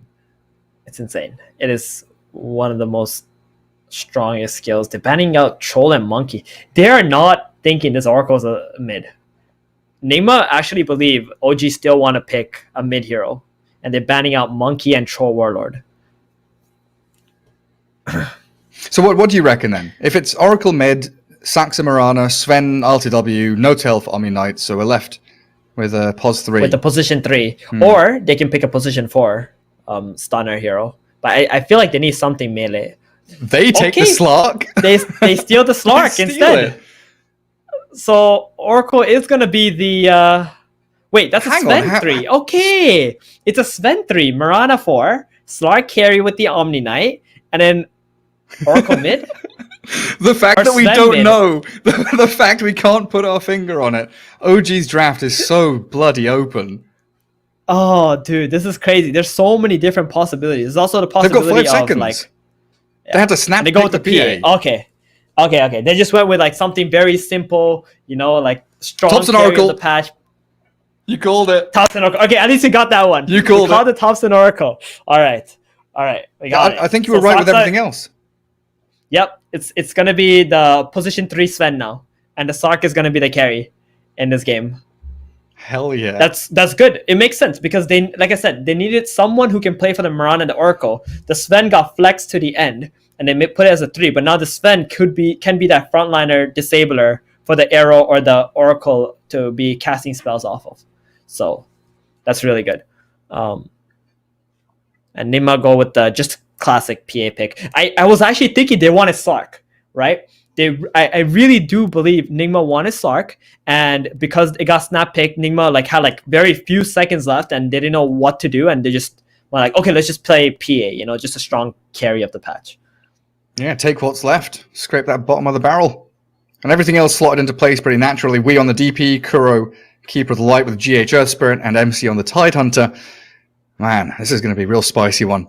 Miracle, again, is that be-all and end-all. It is the Nigma PA, the Miracle Show. He's going to be that only real carry hero here. The rest of them have to make so much space in the early game. Exactly. I do expect GH, though, to play up with Kuro and Miracle a lot more in this game. Like, Tidehunter can stay top against Sven and Omni, by himself at some point. And then this Earth Spirit, or even middle, DP plus Earth Spirit, going on the Oracle, trying to kill him. GH has to do a lot of work in this game. He can do it. And if they do that, then, again, Miracle, he might just out-carry this. Thompson Oracle, I've got goosebumps. Yeah. It's a lot of healing, man. They got the Slark with the ulti. They got the Omni Knight heals. Omni can also save the Oracle, which then can save himself. So they're going to need a pretty fat Phantom Assassin that can just burst the opponent before they can, save each other, pretty much. Well, and they don't have any dispels, and nobody can really buy them. I guess Kotl can go Yule Scepter or something. I don't know. GH on the Earthquake or Yule Scepter or something. Prepare for battle. The dispel that Nigma is going to go for is most likely going to be Nullifier on the Phantom Assassin. Oh, fair enough. That's going to be it, right? So PA, I think Miracle's build this game is Battle Fury, Desolator, straight into Nullifier. I'm not even sure if PA needs BKB. There's only one stun in the Sven anyway. True. OG with a 5-man smoke. Oh, GH spots out Saxa. And they know that smoke broke, so Earth Spirit trapped in between them all. Stormhammer with the arrow to follow through. Good damage coming. The roll connects straight onto Saxa's Mirana with the body block there. And First Blood gives the Essence Shift permanent agi straight to Slark. You want to hear Yes. cool info? The team who got First Blood won in the series so far. In every game. Every game. That's that morale boost First you Blood need. Game 1. Yeah. I think game 1 it was No-Tail who died. Game 2 it was we, and now ILTW got a kill onto GH. And look at No-Tail as well. He's trying to contest these bounty runes. Don't often see this Radiant team playing into the bottom bounties. GH does get the stun. 2 for 2 across the board. And No-Tail there with the early Heavenly Grace. As Weeha snipes out the courier of ILTW. Taking a bit of damage on the way out. So it's going to be we off lane and PA mid. And they're going to put the Tidehunter in the safe lane against the Sven. And oh, Kuro is going to get one more hit. Oh, Saxa will die. Mind control under the tower with a gush and the right click hit. Kuro TPs all the way back to Fountain. So Seb's going to be left here with a straight 1v1, at least for now. I would have liked to have seen Kuro just go to a tier 2 and die instead. So he can TP back into the lane. But this will give Mind Control a little bit of solo XP at least. So very interesting laning setup here. Weeha going into the offlane wants to fight into a Slark. They don't want the Slark to be beating up on their Tidehunter. So they pick this range hero for the offlane. MC? And then mid PA. He's dead to Saxa. They just go back in with the stuns they've got. Stormhammer arrow. I guess it wasn't good that Kuro just TP back to base instead of suiciding. Yeah, he runs You don't back need with to his be boots. helping him. And then in that mid lane, 5-0 for 5-0, very even between Miracle and Topson. But Oracle level 3 really is that massive turning point when you go from 90 to 180 burst damage on the Purifying Flames. Start chaining them all together. PA is going to be very sad once that happens. Once Oracle also has enough mana regen, it's just going to keep spamming the Phantom Assassin every time. They nearly had Kuro there. Radiant's top tower But Kotl with boots, plenty of movement speed to dodge the arrow in the end. Down in that bottom lane, Dar Observer Ward scouting out and allowing GH here to try and drag waves around. Contesting under the nose of LTW. Leaving a kind of weird 1v1 between No-Tail and Wee. Omni versus Waiting for the creep DP. wave. Yeah. This, Spear Siphon onto the target who has Heavenly Grace is very value. Because you can't remove it, and you just keep draining them, doing plenty of damage since they do get more HP as well. It's going to be very annoying throughout the lane. And I want to say, Nigma, they made a really good lane setup this game. Because this top lane against Sven and Mirana isn't going to have the easiest time finding kills here. Because of the Kato constantly pushing the lane out and pulling. Oh, arrow mid. Getting a lot of XP. Fortune's End. There's a land. Doesn't quite connect. Fraction of a second too late there. GH is also going to rotate in to make sure there's no follow through. He probably would have been fine too, right? Topson was kind of out of mana there. He just regen back up a little bit with his double nulls. Yeah, Topson might actually be in a bit of trouble if he steps forward again. Yeah, he's playing out of that vision range. You know, there's like a little bit of vision on the ramp, tipping GH. Oh, he's got the ward. He saw him move there. Yeah, this is one of those tips where you're like, I know you're there, but in reality, what he's saying is, please leave. I know you're there. Stop wasting your time. And there's the roll in with the Phantom Strike. Kick back. Topson has a Fairy Fire to play around with, and the Heavenly Grace, but he's still going to fall. No-Tail. Big kill. Can't do too much after that. That's a very big kill. But Topson will come back into the lane with full Well, resources bottom. now. No more Spirit Siphons. And the right clicks from LTW. One more will get him another bonus. Ooh, the Fairy Fire. Big. LTW going in very deep. He's going to die to tower here. Traded out by Wee. Damn, Weeha almost did it there. If he actually got the kill first and lived, that would have been extremely impressive. He just didn't have any Spirit Siphons left, unfortunately. Extraordinarily close. That's the thing, you know, you were saying this lane setup from Nigma, the fact that Slark wants to keep chasing the DP. Miracle. Oh my god, the Purifying Flames. He's got Fairy Fire and the final click. Got him. Topson gets him with a touch of the right click attack. Yeah, top as well. We're going in for more. LTW's here. He What's sure LTW is. doing here? He's being a real aggressive little fishy boy. Mind Control's going to give him another Essence Shift stack. 3 built up for him now. Oh, wow. 4 minutes in. First rotation of the slog. Now GH dying as Thompson. He just burst him down at the bottom rune. That's... I mean, that's cool. First of all, Thompson, the reason why he got the kill onto Miracle mid is because of that ward they have on the high ground. Miracle trying to go back for this. He is going to get stunned up. Got to be so careful. Thompson doesn't really have enough mana here to keep pressing that damage forward, but he's got clarity, he's got earn. Yeah. Do you think it's the same? Do you think he's like figured out this build now? Double null, earn, brown boots, E-blade, bloodstone. E-blade. Every game. I mean, it's so much regen, which is pretty cool. I would like to see a bottle, but maybe he doesn't really need it on Oracle. GH tried to snipe out a bounty rune. That's a word too. On the run away from Saxa. TPing. TPing. Here's Oracle. They've got another roll. GH will get into the trees. Ooh, hiding out there, but the arrow scouts him out, doesn't land, leap forward. Saxa has another leap charge to try and give vision. They've got the burst damage they need. Took a while. He got stuck in the trees. He could not get out of there. He would have loved to have been able to just run up, if possible, but got stuck. So now Saxa's stuck. He has no leap. TP. What is Try and going get on? out. The crazy part is, yeah, it's only 5 minutes into the game. It's 7-3. There's 10 kills, and RTW's close to death himself. Level 5 Slark sprinting away as Nigma make that lane swap again, putting DP against him. Following the Slark. Slark wanted to fight into the Tidehunter, but Tidehunter now TPing bottom. Oh, and the classic, the first TP, the disadvantage you have. Yep. They want to kill Mind Control again. They're doing such a good job at shutting him down right now with these kills. They sure are. And they've got a decent amount of damage. Mind Control's a tanky boy, and they've got the TPs arriving. Backup from GH. Mind Control turns, swings his big anger. No Tail dropping low, and RTW. It's a bit of burst damage from the Kotl. That illuminates good, but the Purify and the heals arriving from No Tail allow them to turn. Seb whacking into GH, and another slay there as RTW takes up a double kill. Alright, actually the rotation from Nigma, it looked like it was going to be a good counterplay, but OG just have too much sustain with that Purification and the Heavenly Grace. This Slark is not a joke. He's got 2 levels in Essence Shift, so he's going to hold those stacks for a little longer than you would expect. Not going for a Midas.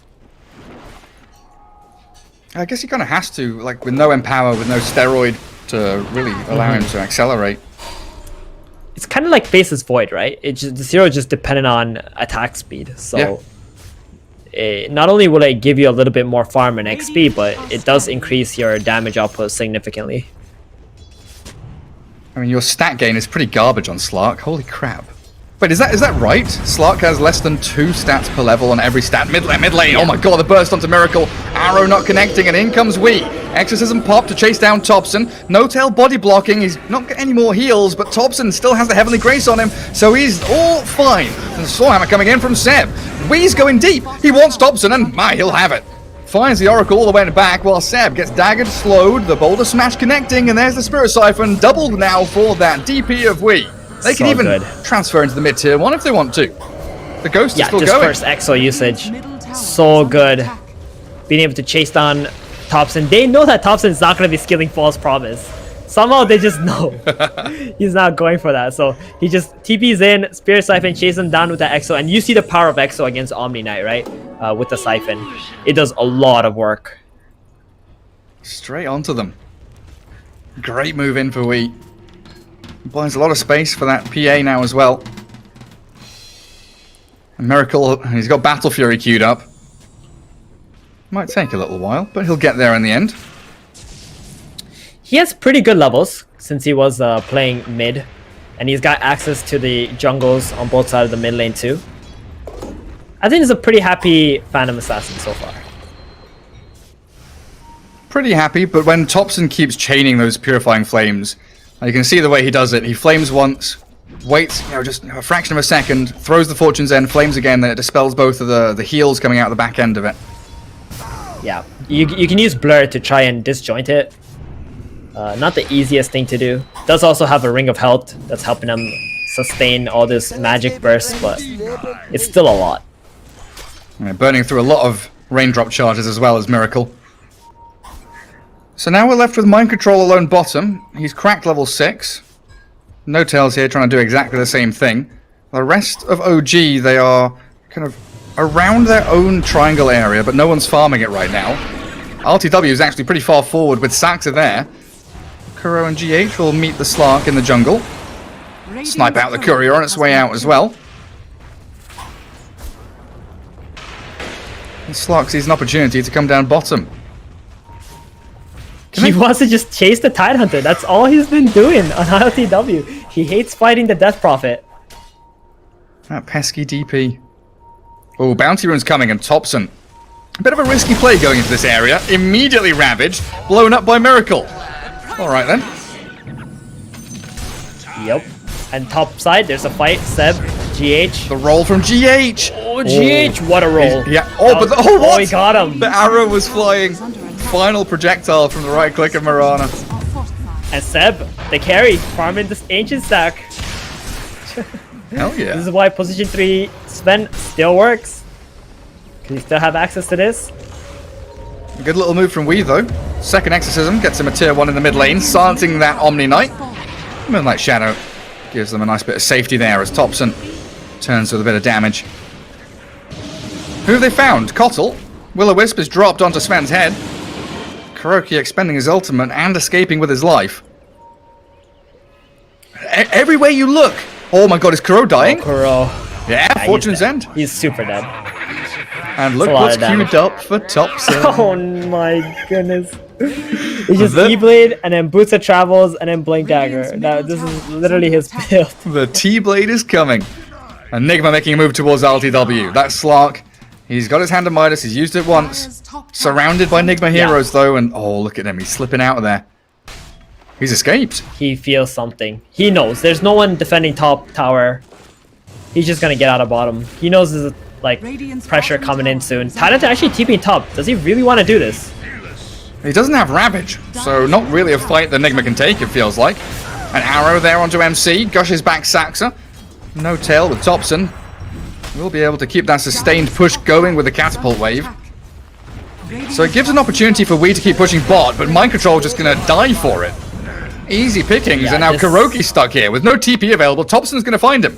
There is no way out for this Kotl. Burst into oblivion. Thompson, one more Purifying Flames, and a double kill for him. Take out that tier 1, and they can now start shifting in for the mid tower. You know what, Gary? There's gonna be a team meeting after this with Kuro talking to Mind Control, asking him, why did you TP top lane? That tower was dead. Just let it die. Let us take our own tower bottom and open up the map. We already got mid, thanks to Wee. I just want you to play like Seb. Just got me killed. I just want you to play like Seb. Go farm the Ancients. Oh no. Go sit in our triangle and get some gold, mate. I mean, he's playing Tide, you know? Exact same scenario. Well, PA is getting closer to the Battle Fury. That is the real big win condition here for Nigma, keeping Miracle safe. And like you've been saying, he's had a reasonably good game so far. Yeah. When you have a carry mid and he's not really getting punished, he's going to be higher level than he would normally be, right? Because he doesn't have a support middle soaking up his XP or anything like that. Plus, the mid lane is where you have the camps, you know, closer to you, and they're actually very safe to farm as well.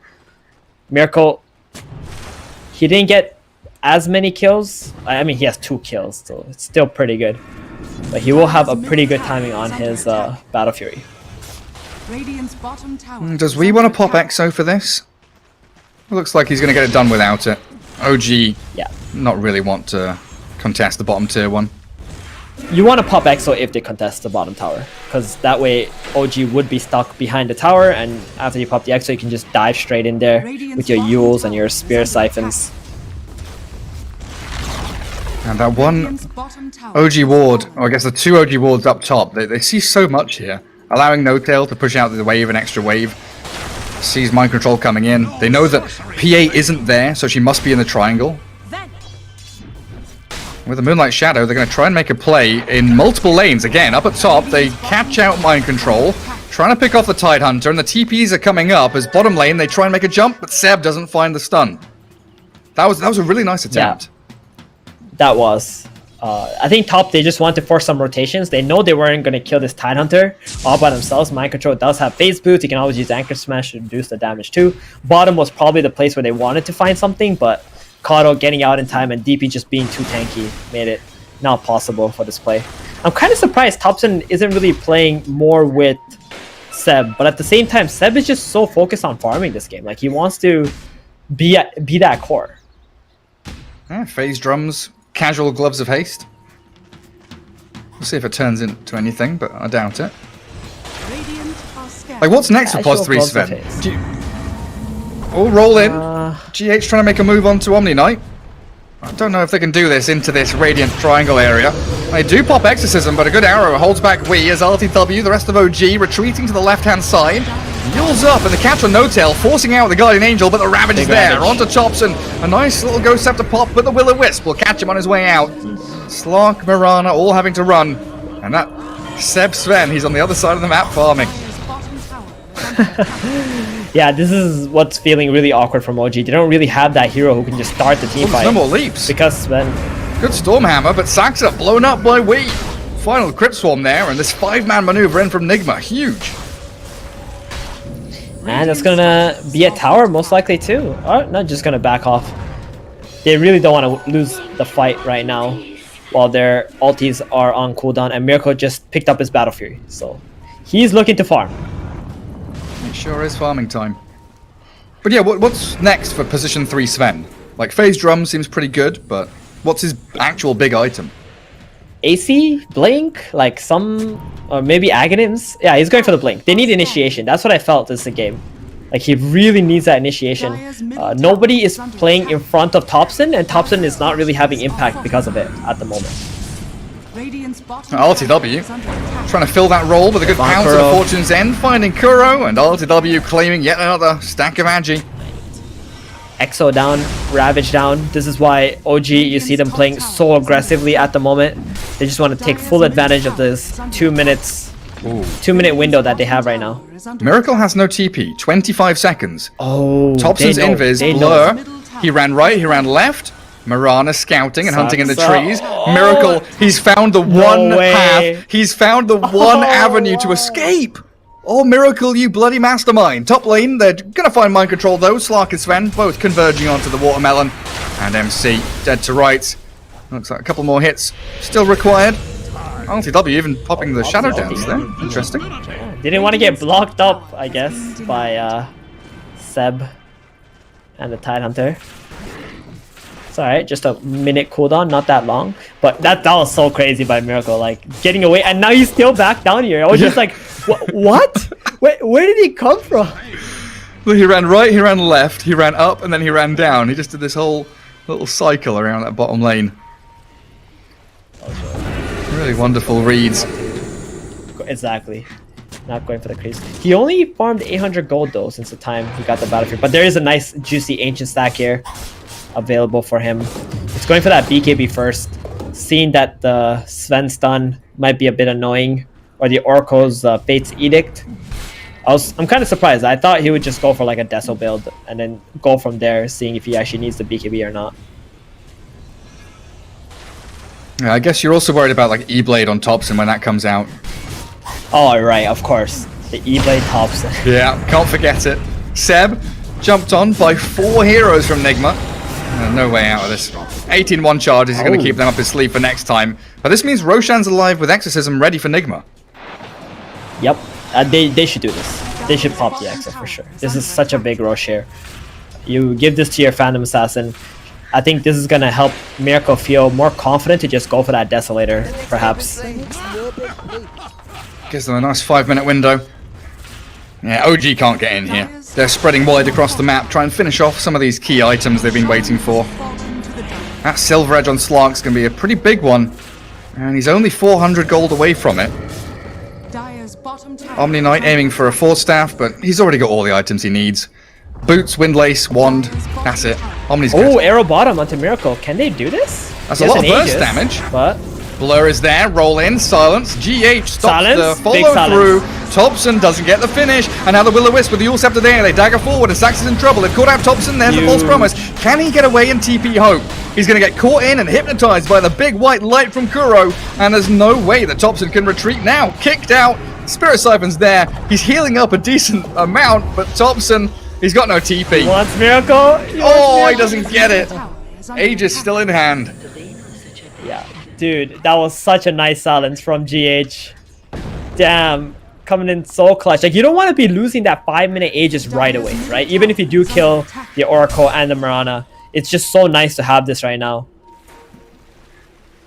So close. Oh, they really they're want to gonna go find on a Miracle. hunt. Oh, They they're can kill gonna him catch twice here.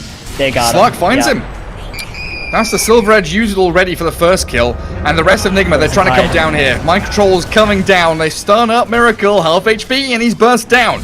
Can't Phantom Strike away. He'd just taken the talent, so maybe if we was a little bit closer, there was a chance of escape. But OG, they're on the run forward. The blinding light, trying to push them back, but Kuroki's been stunned and broken. Slark once more.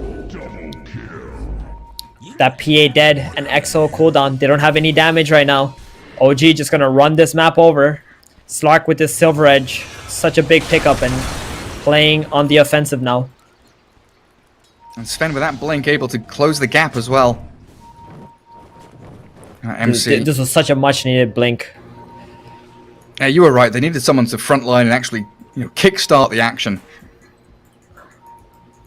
Earth Spirit. Oh, they want being GH eyed up. now. He does have heals. He's not the easiest target to kill. They might just not commit to this. And that cloak. Bottom no tail though. Oh, That's dear. a target you want to get. He's There's a Yosan. We can't really TP out. always body blocked by the creeps. No tail, the Windlace. It's working wonders. But Kuro's actually cut him off. Betrayal. Guardian Angel? What? He saved himself. Why so much time? Jeez. Okay. In comes the Alright. rest of OG, and they're trying to think about this one. Enigma on the low ground in a kind of awkward position, but they get the Yules onto the Oracle. Thompson's been caught up and stunned, but RTW arrives. The big Ravage from Mind Control with that blink and jump in. Out goes Thompson, and No Tail follows. RTW going for the TP home, but the Will-O-Wisp, the Hypnotize catches, and they've blown them up. 2 core heroes plus the Omni, all removed as Enigma. Their cooldowns come back up, and they really do just run rampant. Enigma is doing so well with this. EXO into the perfect timing on the Ravage. Mind Control. These are so on point. And Slark, he did not expect that ball to just cancel this TP out like that. He could have just used the Shadow Dance and walked away. They don't have a whole lot of catch on Enigma at the moment. Yeah, maybe he could have. Poor choice. Oh, Miracle Slark. bottom. He's got that Deso up. Oh, Saxa, you better Saxa. use him. 2 leaps left. Looks like he's Okay. alright. Radiant's middle tower is under attack. Scaring him. Oh, just touching him, seeing if there's any crits first. And Anyone- then try to chase him down. Anyone hiding behind her? Still feels like Nigma have like a struggle with keeping their lanes maintained. Like every time I look at the map, OG has already pushed the lanes across the river. Yeah, that's the Sven Slark factor at the moment. Seb, he's been playing like a position 1, honestly. He's got 174 last hits. What offlaner do you normally see have this many last Radiant hits? are scanning. 20-something minutes into the game. It's very uncommon. Yeah, But it he's works, because got cleave. 4th place in the GPM. Keeps that spot going. Slark. Pretty deep dive here. Again, playing around these long cooldown ultimates. RTW taking Mind Control low, but the silence onto the Omni Knight and Miracle. Nice false promise there. Keeps No Tail alive, so the heals will keep coming. They need to get RTW out, though, as we, Spirit Siphoning through them all. Purification comes from No Tail. And he's moved up the high ground. He's 1 versus 4, but the Yule Scepter up, the Fortune's End down. Kicked away, GH saves the day and now rolls away. Oh my god, Nigma really playing it incredibly tight there as Miracle poking, prodding, and getting the jump onto Saxa. Finds the initiation he needs. Gush towards Thompson. God strength though. Sven wants in. Jumps forward towards the Miracle PA, but they've got the Yules up into the air and now the Will-O-Wisp comes. Dragging both of them inside and Seb's annihilated. Weehar's godlike. LTW going to run away. An arrow will stop the advance of Nigma now. but they're still pinging for more targets. Slark, it looks like he will be able to escape from this, but the rest of them might not be so lucky. Fortune's End doesn't bring him down from the Yules there, but an E-Blade and the magic damage will take out GH. We with that Exo. Oh, he doesn't, does he? Oh, dearie me. Thompson picked apart. We and Miracle pairing up beautifully. We actually using the Exo at the end of that fight, but I think Nigma had already won that engagement without using Ravage or the Exo. Like, Nigma is just playing so well in these team fights, baiting out OG, especially GH, with those kicks. They have Blink Ravage. Rollouts. They use it, and they catch the Slark. I don't know if they can see him.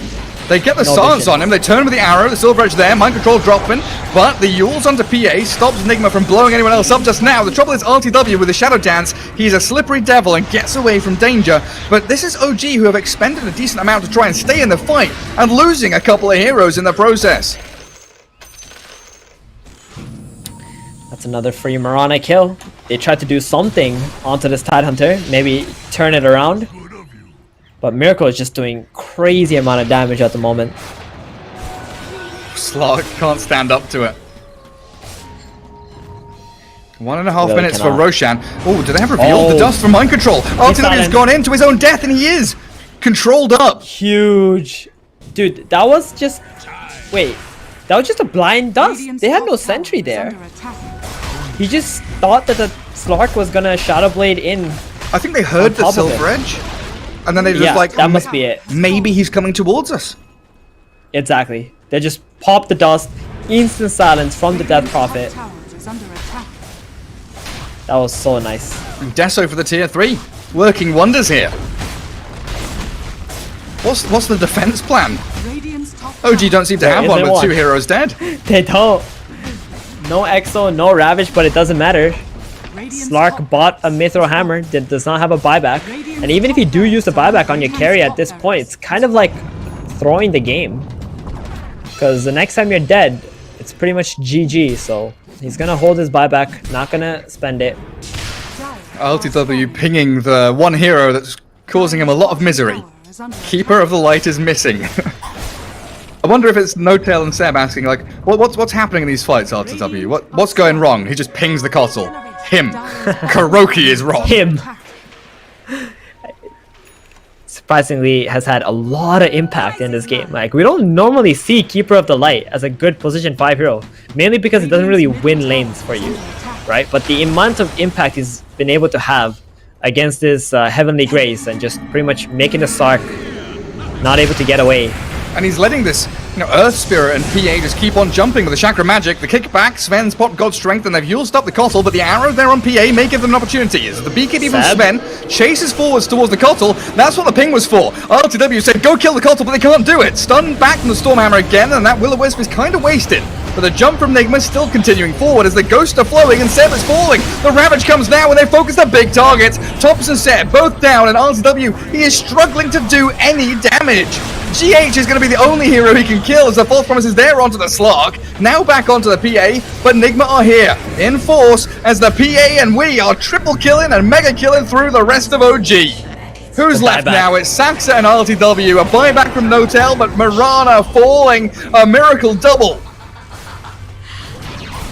Always RTW going in for this. That is risky. Silent stop. He didn't get Dark Packed off. That is a lot of damage that he has to really sustain through. They've got No-Tail behind him. Doesn't get to the high ground. He's still being burst down, but they don't have reveal anymore. Turning on towards the No-Tail. Omni Knight now. Could be a dieback from him. All spells on cooldown, and No-Tail giving over another streak to Miracle. That's really bad. Sven is alive though. He's gonna try and catch something. They need something. Miracle? Miracle just jumps in. Sven's down to like half HP immediately, but it's a good break on the PA and Miracle's dead. Good move from OG with the limited resources they've got, making it work. And yeah, BKB TP. Nothing to stop it. Arrow slides past the tide. They've got the Yule's Scepter up to find mind control. And at least something here. Out of all the buybacks and the desperation from OG, they get something.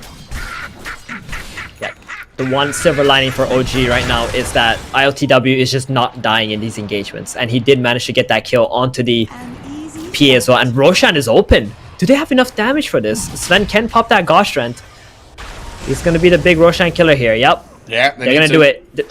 Ooh, check out the essence shift stacks on Slark as well right now. Oh, he's still got plenty. Starting to go down a bit. Yep, he's got 100+ agility at the moment. Tide's courier just up above Roshan, yeah, wanders into the pit like, oh, what's happening in What's here? that cheese? Roll in from GH, try to make the Kuro. initiation happen. Kuro has also wandered into the pit and Seb just slays him. Roshan dead, GH snatches snatch. it! The Earth Spirit grabs it under the very nose here of the Slark and the Sven. As the arrow and the Yules, the DP gets caught a little bit, but they'll focus the Earth Spirit instead. RTW turning this game on its head more. as the Wii DP doesn't have BKB, or will in a second though. Yules up onto that Mirana to try and stop the initiation, but doesn't BKB before the Stormhammer lands. Now the Slark is pummeling into her, pops the Exo and runs away. Trying to get back into battle with the rest of his team, but OG are now the He's ones on with the 5 way. alive. Seb going in, the Ravage from Mind Big Control Ravage. saves up, but Wee's blown up. That E-Blade combo from Thompson, removing Wee from the game, and the jump back in again from RTW. The next level play, Notel says. They've got the PA. She's got BKB. Forced to use it as the Fortune's End arrows were coming, but look at RTW. The cojones on this man, diving tier 4s. He doesn't have Aegis, but he's got stunned cheese. up. Oh, pushed out. Alright. He forced another big ultimate. That was pretty huge. Dude, I thought that was going to be an insane Ravage had we actually lived through it. Because he did have a few more siphons left. He could have used himself too. But 21. unfortunately, yeah, died right away. As soon as that Ravage came out. Maybe just, what, 0.1 second late? Nima would have just absolutely crushed that team fight. Dire are scanning. It's all down to the Nether Very Shawl on clutch. Thompson. 8% spell damage. Yules on Oh, the they got the Kossel. heals on Kato. Arrow, of course, always going to be perfectly timed from Saxa, and an easy pick. Middle tower is under attack. Dead with no buyback for 45 seconds. Thanks for that. I mean, OG's tier 4s are being pushed by creeps. There's a catapult in their base. I think they're okay with that. Sven already going back to the base to clean that up. They're probably going to take the top outpost as well, try to control it up. They got 30 seconds to find another kill. Reset a timer on Nima. But look at them. They're just chilling in the base. They know they can't keep going out one by one like this. So they're just waiting for everybody to come alive first. And then they're going to probably smoke out and try to make a play. They've lost all their advantage in terms of gold. They were up, what, 9,000 gold? Now it's actually OG favored. Deary me. And it all, honestly, the turning point is when RTW pinged the Keeper of the Light, and Seb has just been focusing Kossel every fight. Just ran after him. I mean, Kuro's like, wait, what's going on? Why is there a Sven running after me? There's like 4 other heroes here. Yeah. But Seb needs to be careful too, because the Phantom Assassin is constantly daggering him and removing his armor, and he can die very quickly to Miracle. Allies disappear. Yeah, nice to see him going for a solar crest now then. Yeah. Moonlight Shadow from OG, also smoke from Nigma. Slark finds the PA, immediate blur after the break. Arrow won't be connecting on anybody. But OG Ravage still is have just a out. slight advantage here, being still moonlit. GH and No Tail having a bit of back and forth. What a tight Holding this high ground. this game, this series even, has been really very enjoyable. Definitely. Game 2. Well, Kuroki just used a second smoke in the space of like 30 seconds, and he still has 2 more. This guy is stockpiling smokes. they have now been smoking on the side of Nigma. This is their smoke break right now. Yeah. Now's our chance, guys. Half an hour. Yeah. Any big items actually coming out from Nigma? They did have the BKB on the PA, finished up the Basher now. 8 seconds left on that. No real big items for a while, honestly, since they've just kind of been dying one by one. The last fights. Yeah, Tidehunter's kind of stalled a little bit. Went for a Ghost Scepter. Oh, that's a nice neutral item, though. Cranky Coat. Radiant structures are fortified. Yep. Is it? Isn't that just going to give Slark more stacks? Oh, yeah, just let him hit people more. Keep hitting the Tide. Nah, he's going to take it anyway. I mean, most of Tidehunter's damage output just comes from the Anchor Smash. He doesn't really need that attack speed. So he's going to be okay with it. Smoke into smoke. Into smoke.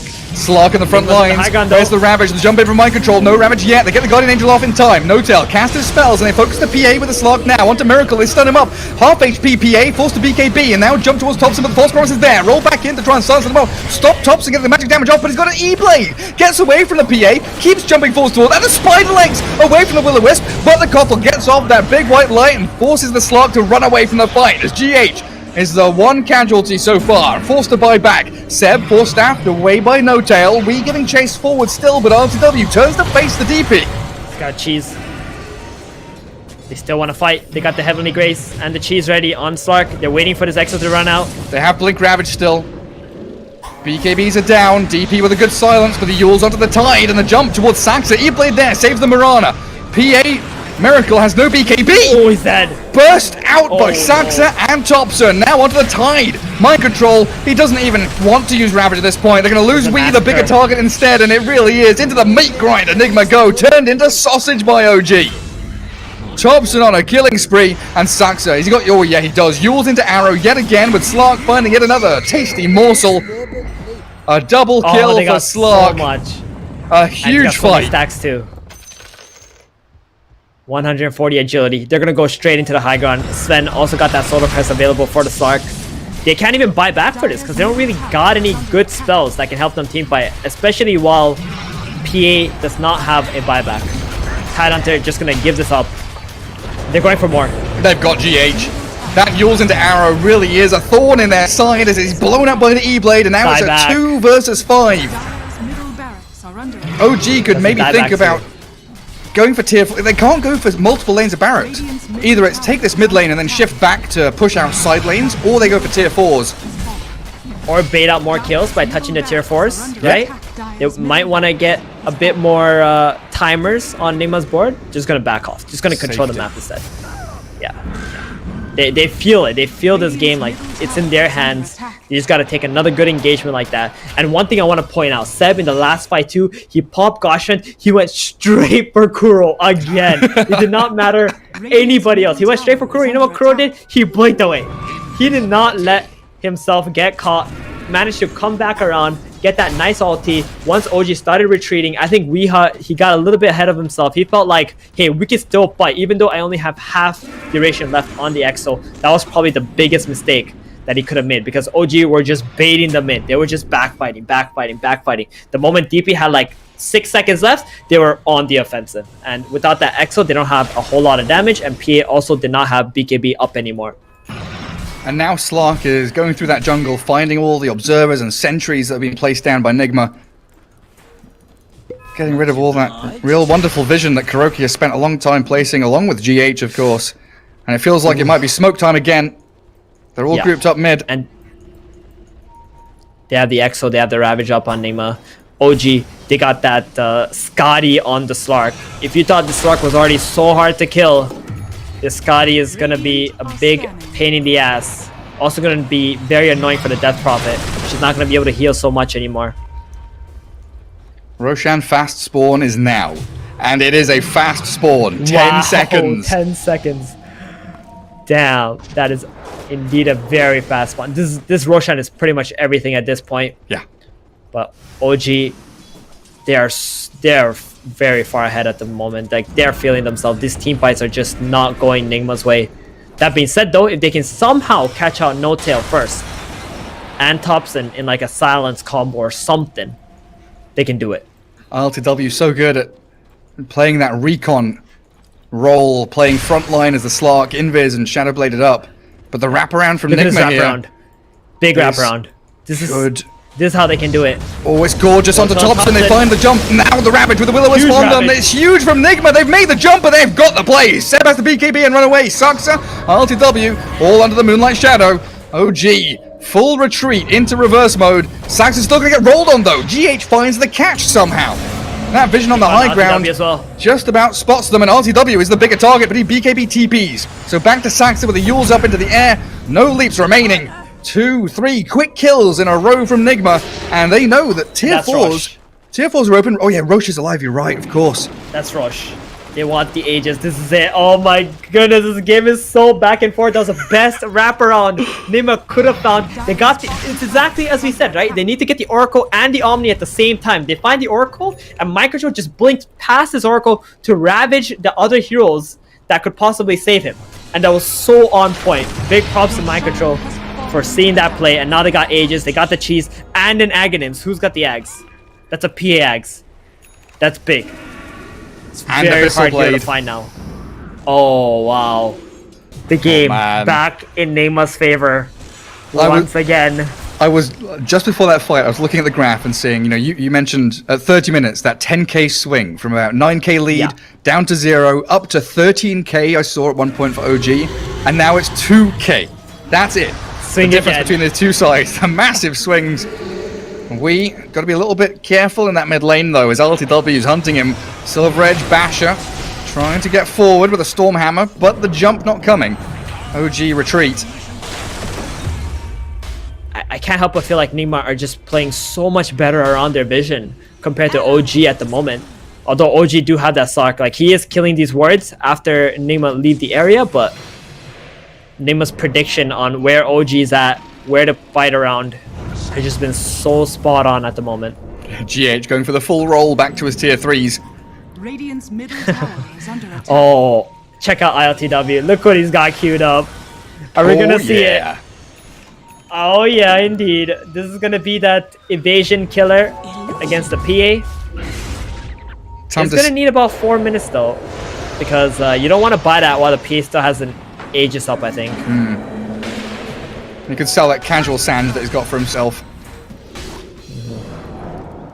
Enigma around the Roche pit, even though the big man isn't in here. They scout out. The jump onto Miracle is a pretty good one. Trying to burst through him, and the false promise onto the slot will allow that to happen. So OG jump in and jump out, but they're going to have to shake it here as the No-Tail Omni Knight starts up, but that's a Minotaur Hone on Omni Knight. Yeah, he's going to be able to keep himself alive, but ravaged up. Catches Slark on the very edge of that one. No buyback on Omni Knight as Sven turns the fight, but the Ghost Scepter from the Tide, and now the Will-O-Wisp coming. A BKB from Slark allows him to actually target, focus in onto the PA, but he's got to run with no backup remaining. Saxa leaps away. Forced to use and run. Is he okay? Wow, Saxa actually gets away from it. That is such an insane chasing? fight from OG if he lives. They got him. He has no more leaps anymore. Okay, still not that bad because we did use the Exo in this fight. That's on cooldown. Buying back right away. They want to fight. What is Exo and Ravage are on CD? Let's freaking go. Even without Omni Knight for 30 seconds. Tower is under attack. I'm not too LTW's sure about this buyback though. Radiant's middle got onto DP maybe? No. That's No, a that's cheese. way too aggressive.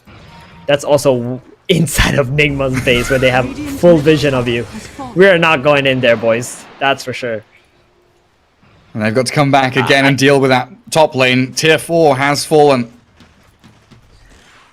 I really can't help but feel like that was a very aggressive buyback from Saxa. That just, like, Nigma were going to run away anyway. They don't have Exo up. They have no plans to really fight into you. So, if Saxa does die now, it's going to be dead for a very long time. And they need him. This Yule's, like, constantly making the Tide unable to blink, or the PA just buying 2.5 seconds has been so important. Does RTW go for it right now? Does he want to hold buyback? It feels like he wants it. He's going for it. He'll buy it. it feels like the game is getting to this like all-in moment. Yep. The only thing he really cared about was the PA having Aegis. And because they were able to get rid of that in the last fight, he's going to be okay buying this Rapier.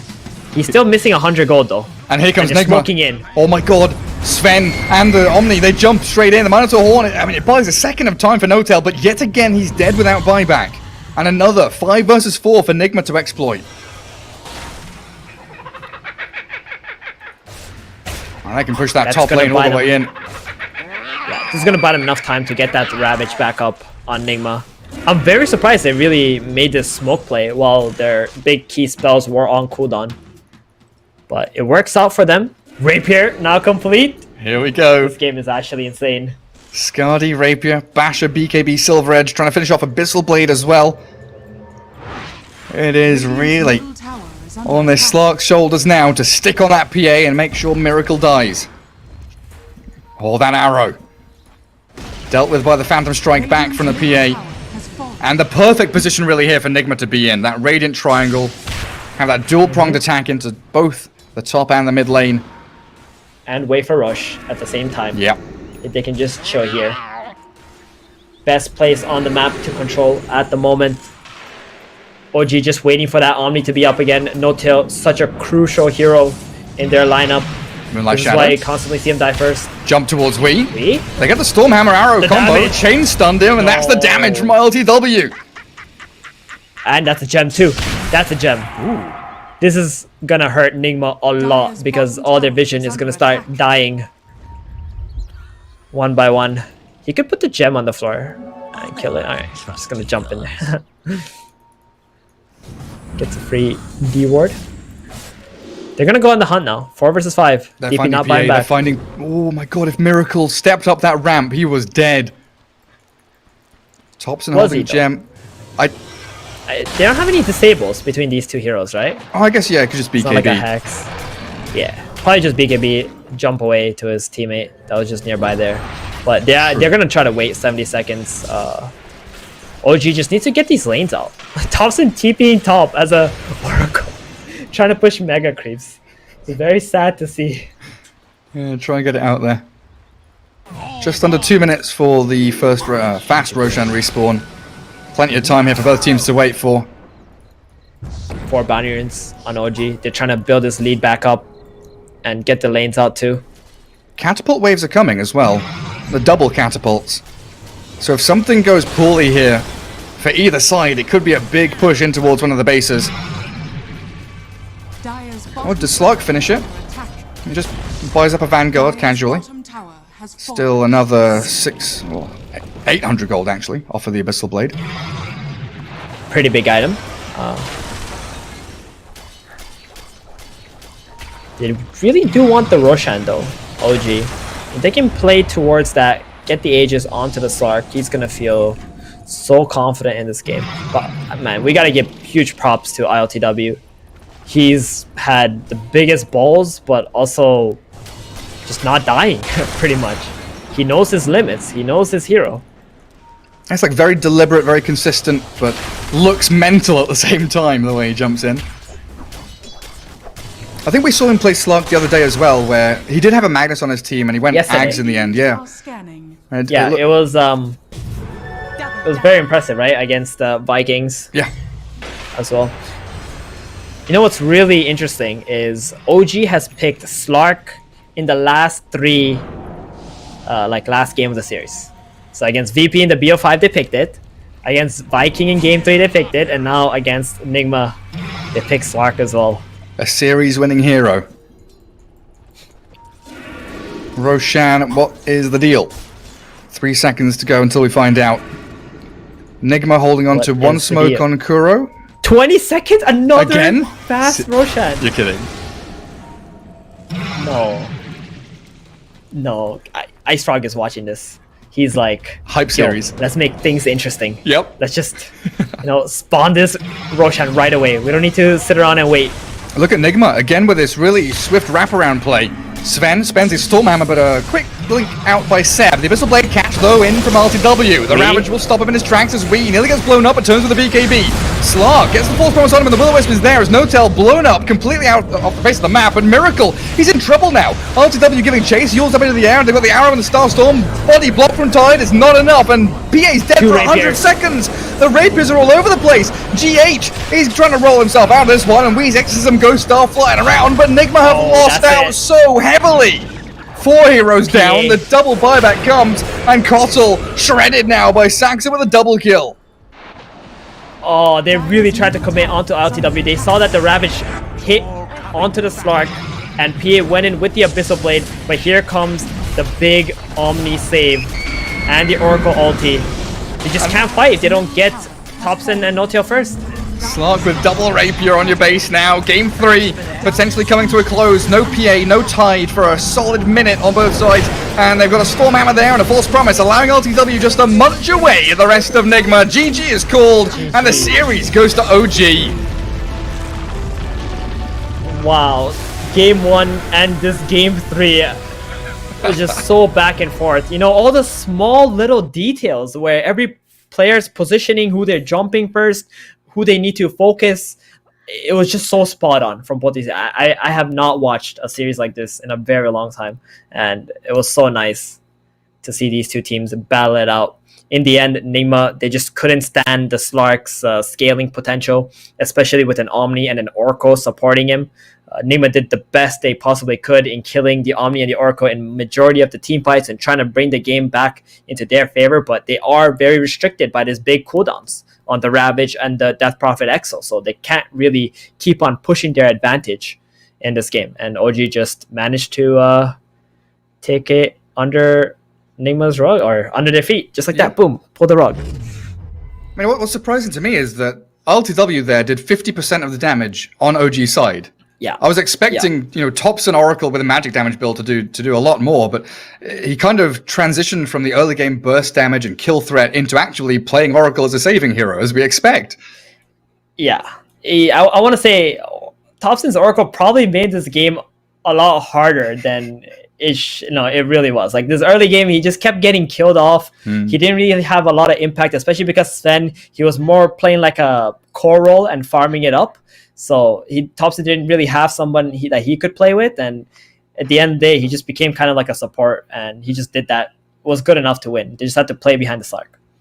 Well, there's OG wrapping it up and moving to the upper bracket final to face off against NAVI. But of course, the action doesn't stop. I'll be moving along with the lower bracket coming up next. Live to Win versus Mud Golems, as well as Virtus Pro versus Viking, joined by Lacoste. I mean, thank you, Theban.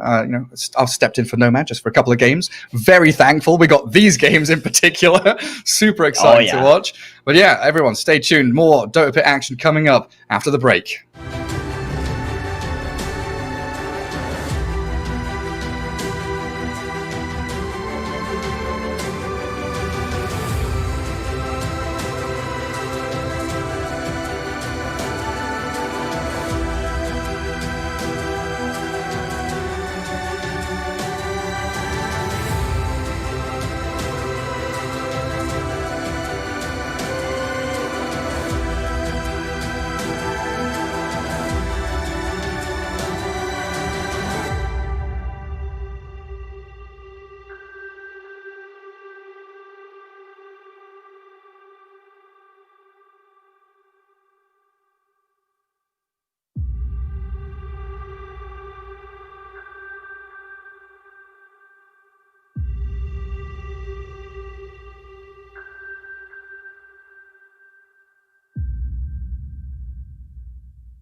Radiant's top tower is under attack.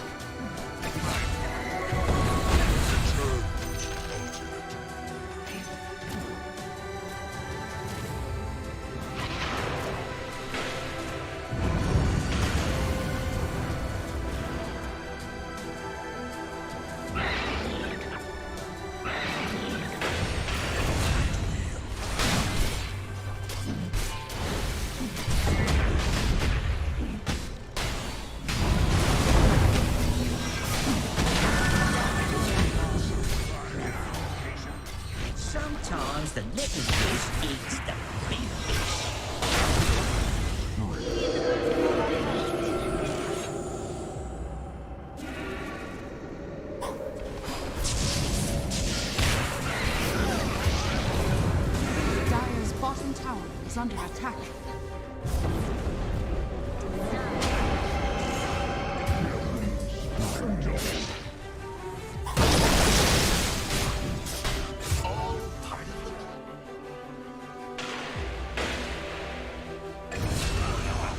Attack.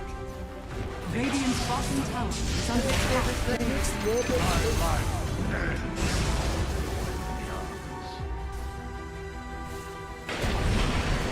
Dire's top tower has fallen.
Dire's bottom tower is under attack. Dire's middle tower is under attack.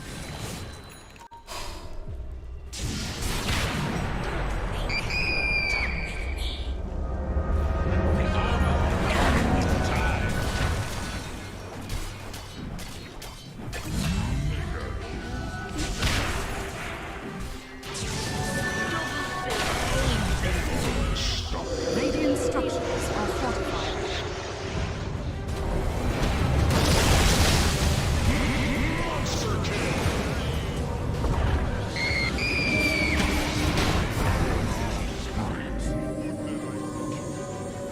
Dire's top tower.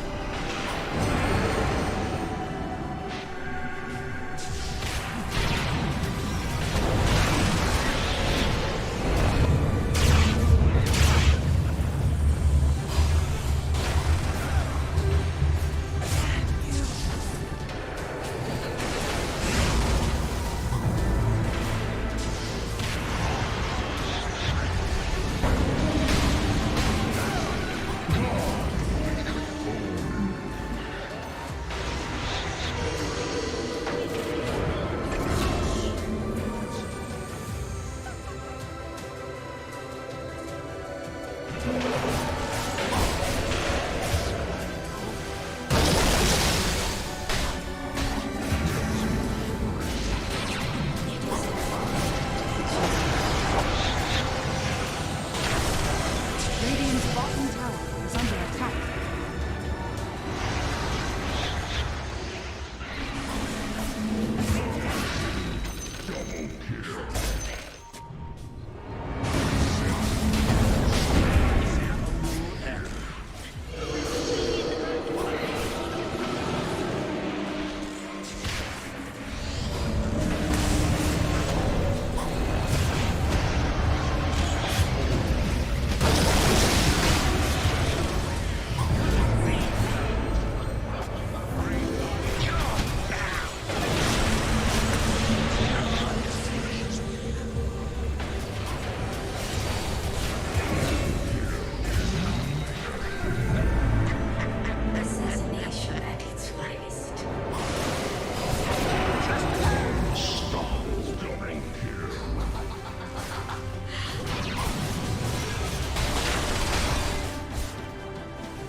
label, please.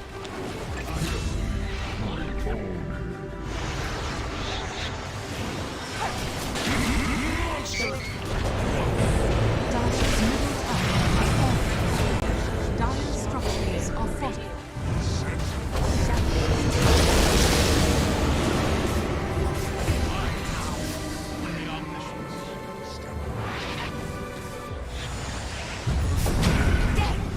With honor.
Dire's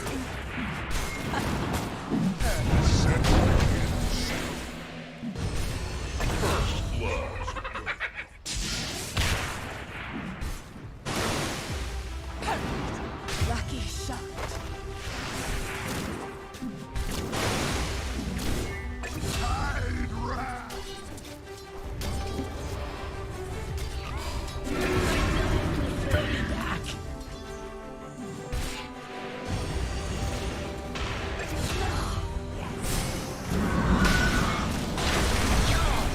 Radiant's top tower is under attack.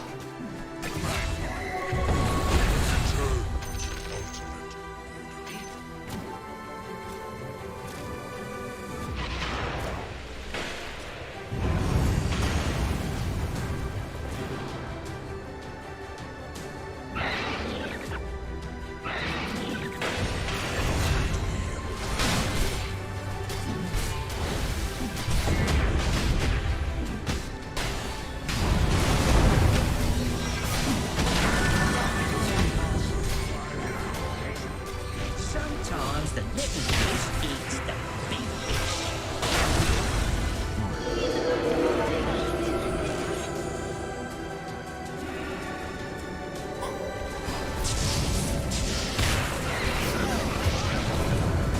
Dire's bottom tower is under attack.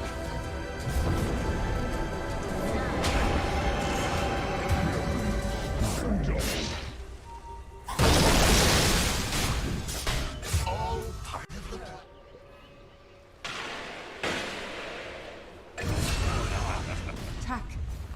Radiant's bottom tower is under attack.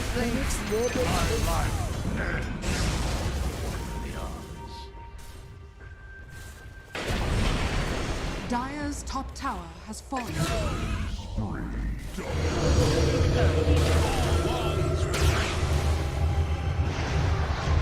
Dire's bottom tower is under attack.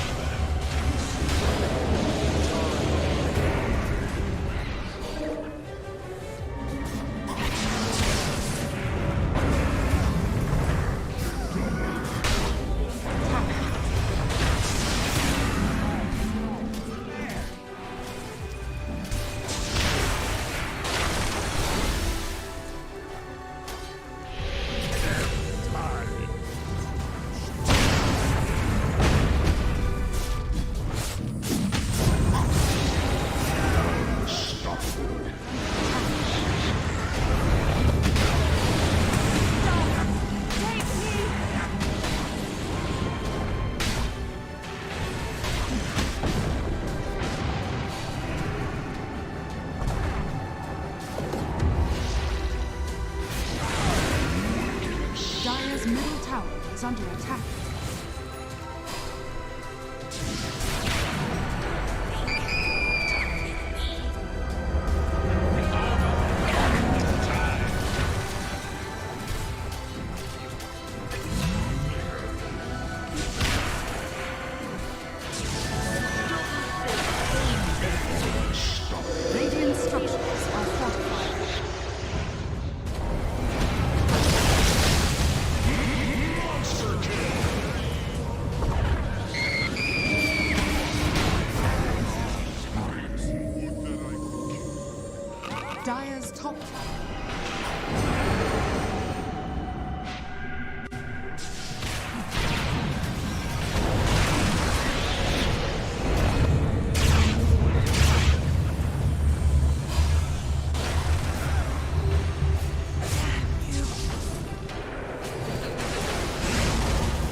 this best now.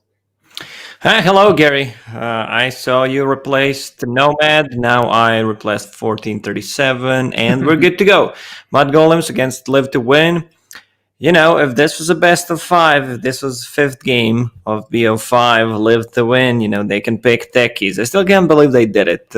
In the Epic League against the Alliance, felt like it could have been a much closer game considering it went to game 5, but somehow they decided to do so. And I mean, what do you feel about techies, Gary? I have lots of mixed feelings. I kind of like what he can do for you in, you know, the way that you want to play the game now is like defending areas of the map. I understand that techies can do that with mines and look really good, but it often feels like you're playing with one hero less than you want to be. You know, he's kind of just there doing nothing until someone moves into the area. I agree. Seems like you're more of a hate guy against techies. I'm wouldn't say- on the board. I don't, yeah, okay, maybe I do hate him a little bit. He's bloody annoying. Yes, he is. So let's see what Live to Win opens up with. Slardar, Mud Golems, they try to copy what OG has been doing with the Morphling and Earth Spirit in one of their games, I believe against the Alliance. Yeah, they lost that one. They, most of the time, if IO is available, they will pick it. So one of the reasons why it got banned out straight away. And starting off with Slardar. A real nice off-lane grab to take up there. Yeah, you know what I always say. Whenever there's a Slardar, like just pick a range, carry hero, troll, Drow Ranger. Any of these two is going to work amazing against the Slardar. Because you can't really flex Slardar. I've seen some teams a couple of times trying to play him as position 4. Yeah. He's hero that doesn't farm when you play him from position 4. You don't get as much levels as you are when you get the core. So kind of tricky one. So you already know like what the matchup is going to be. Well, Lena's going to give you that potential to have her in the lane if it's pods 5, pods 4. Definitely a super flexible hero in comparison to the Slardar there. And also Omni Knight grabbed up early on. Slardar plus Omni, so kind of keeping the other core positions hidden in the meanwhile. These are 2 strength heroes already. They might start thinking about Timbersaw. We see some teams prioritizing Timbersaw pick if there's like Phantom Assassin, so you know you're not going to be pressured in the laning stage. And Omni Knight, yeah, he has pure damage, but still doesn't provide like real pressure against Timber. And yeah, they get the draw range that we just mentioned. This could also potentially be the lane if they want to flex Lina to position 5. I think Mud Golems were pretty much the first team that started playing Lina, heavily on a mid lane when they had Barania. But now, not sure, because they have Supreme, and most of the games where Lina is played as a mid hero, it's not looking good. There's so many heroes now that have that jump, have that ability to maneuver themselves into position on top of Drow, on top of Lina. Now I saw a Reddit thread, I think it was last night, talking about, you know, the Stormhammer Aghanim's from Sven, the Ursa with the clap being able to jump, the Puck with a Waning Rift. You know, Ice Frog has been adding a lot of maneuverability to heroes which didn't previously have it. So much more gap close nowadays. Omni Knight's heal should be the jump. Yeah. Slardar's, let's say... Or it works like Cookie. Slither and Crush. Yeah, Cookie. I mean, I love those abilities where you can just change the position of a hero, not just for yourself, but also for your allies. They ban out the Timbersaw that I mentioned. Looked like a really good game for Timber so far. And they might start to plan, you know, thinking about getting a also strength carry hero, because Timbersaw is out. It's kind of interesting how that all works. Like, we used to have the 4-staff patch, or the patches, where 4 staffs were built by, you know, 3 heroes per team pretty much. Then that was all nerfed out, and people start getting more mobility. And it also, you know, has these kind of indirect nerfs to, you know, displacement abilities like Glimpse, for example. Disruptor doesn't feel as popular anymore because everybody's got a way to jump away from where you're being glimpsed back into. 4-staff got nerfed, like the cast range on it, the mana cost. Like back in the days it was 25 mana, now it's 100, so that's a pretty big difference. Like you need to have mana, you need to be very close, that's the biggest part, so you're kind of putting yourself in a very bad spot. of an earlier Void Spirit. This is because Mud Golems, most of the time, they play Void Spirit as the off lane. I guess they could still put it in the mid lane if like it's a flexible hero. You've already shown your 4 or 5 in Lina, Drow Ranger, your 1. So having this opportunity to see what your opponents are doing next in the draft, give away and show a couple of their cards in the hand. There's a live to win. It's going to be Seneko, Omni Knight, Old Ace Slardar, very likely locked in there. Still waiting for that immersion hero to come. And how would you feel about like an Earth Spirit in this situation? It's okay. I think you need to possibly have a ranged position for who can secure the lane, because your lane is going to be tough. Or what you can do is have a position 4 with the boots of speed that just drags the creep wave back between tier 1 and tier 2 tower, because Slardar will have a rough time. I think they need more like stun control. Puck is a hero that comes to my mind, because there's really limited lockdown that they have against Puck. I don't think you want to reveal your mid right now, but it's a potential Void Spirit on mid as well. So Mud Golems, you know, just keeping a lot of things open for themselves. I'm taking their sweet time on it. And Immersion, still, he's one of these stellar performance players on these position 4 heroes that do, you know, cause chaos and get active early on. And if you want that ranged hero, I mean, Mirana's still out there as a potential to go towards. You're not facing off against Enchantress or anything like that, but having Arrow to secure range creep or kill catapults, or even just, you know, Arrow into Crush or Crush into Arrow to set up is nice.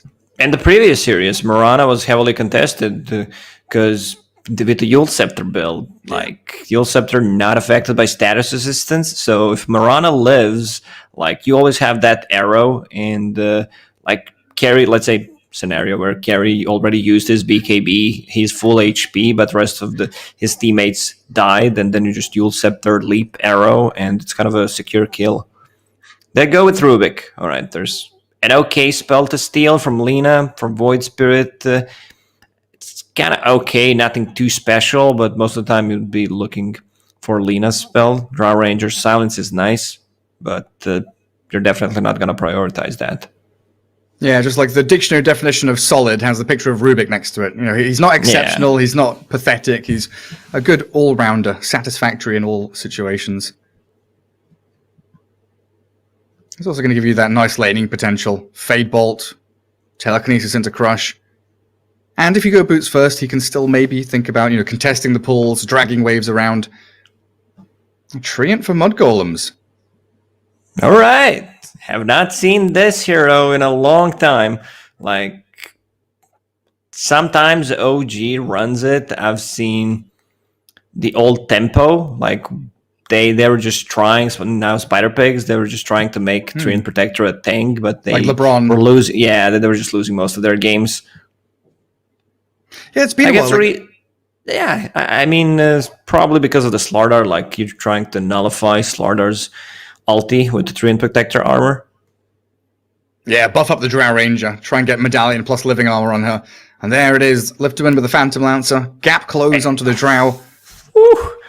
I mean, it's not your standard carry that benefits from Heavenly Grace, because you know which one is real, but still looking like a really, really good Phantom Lancer game. Like, they have no AoE whatsoever.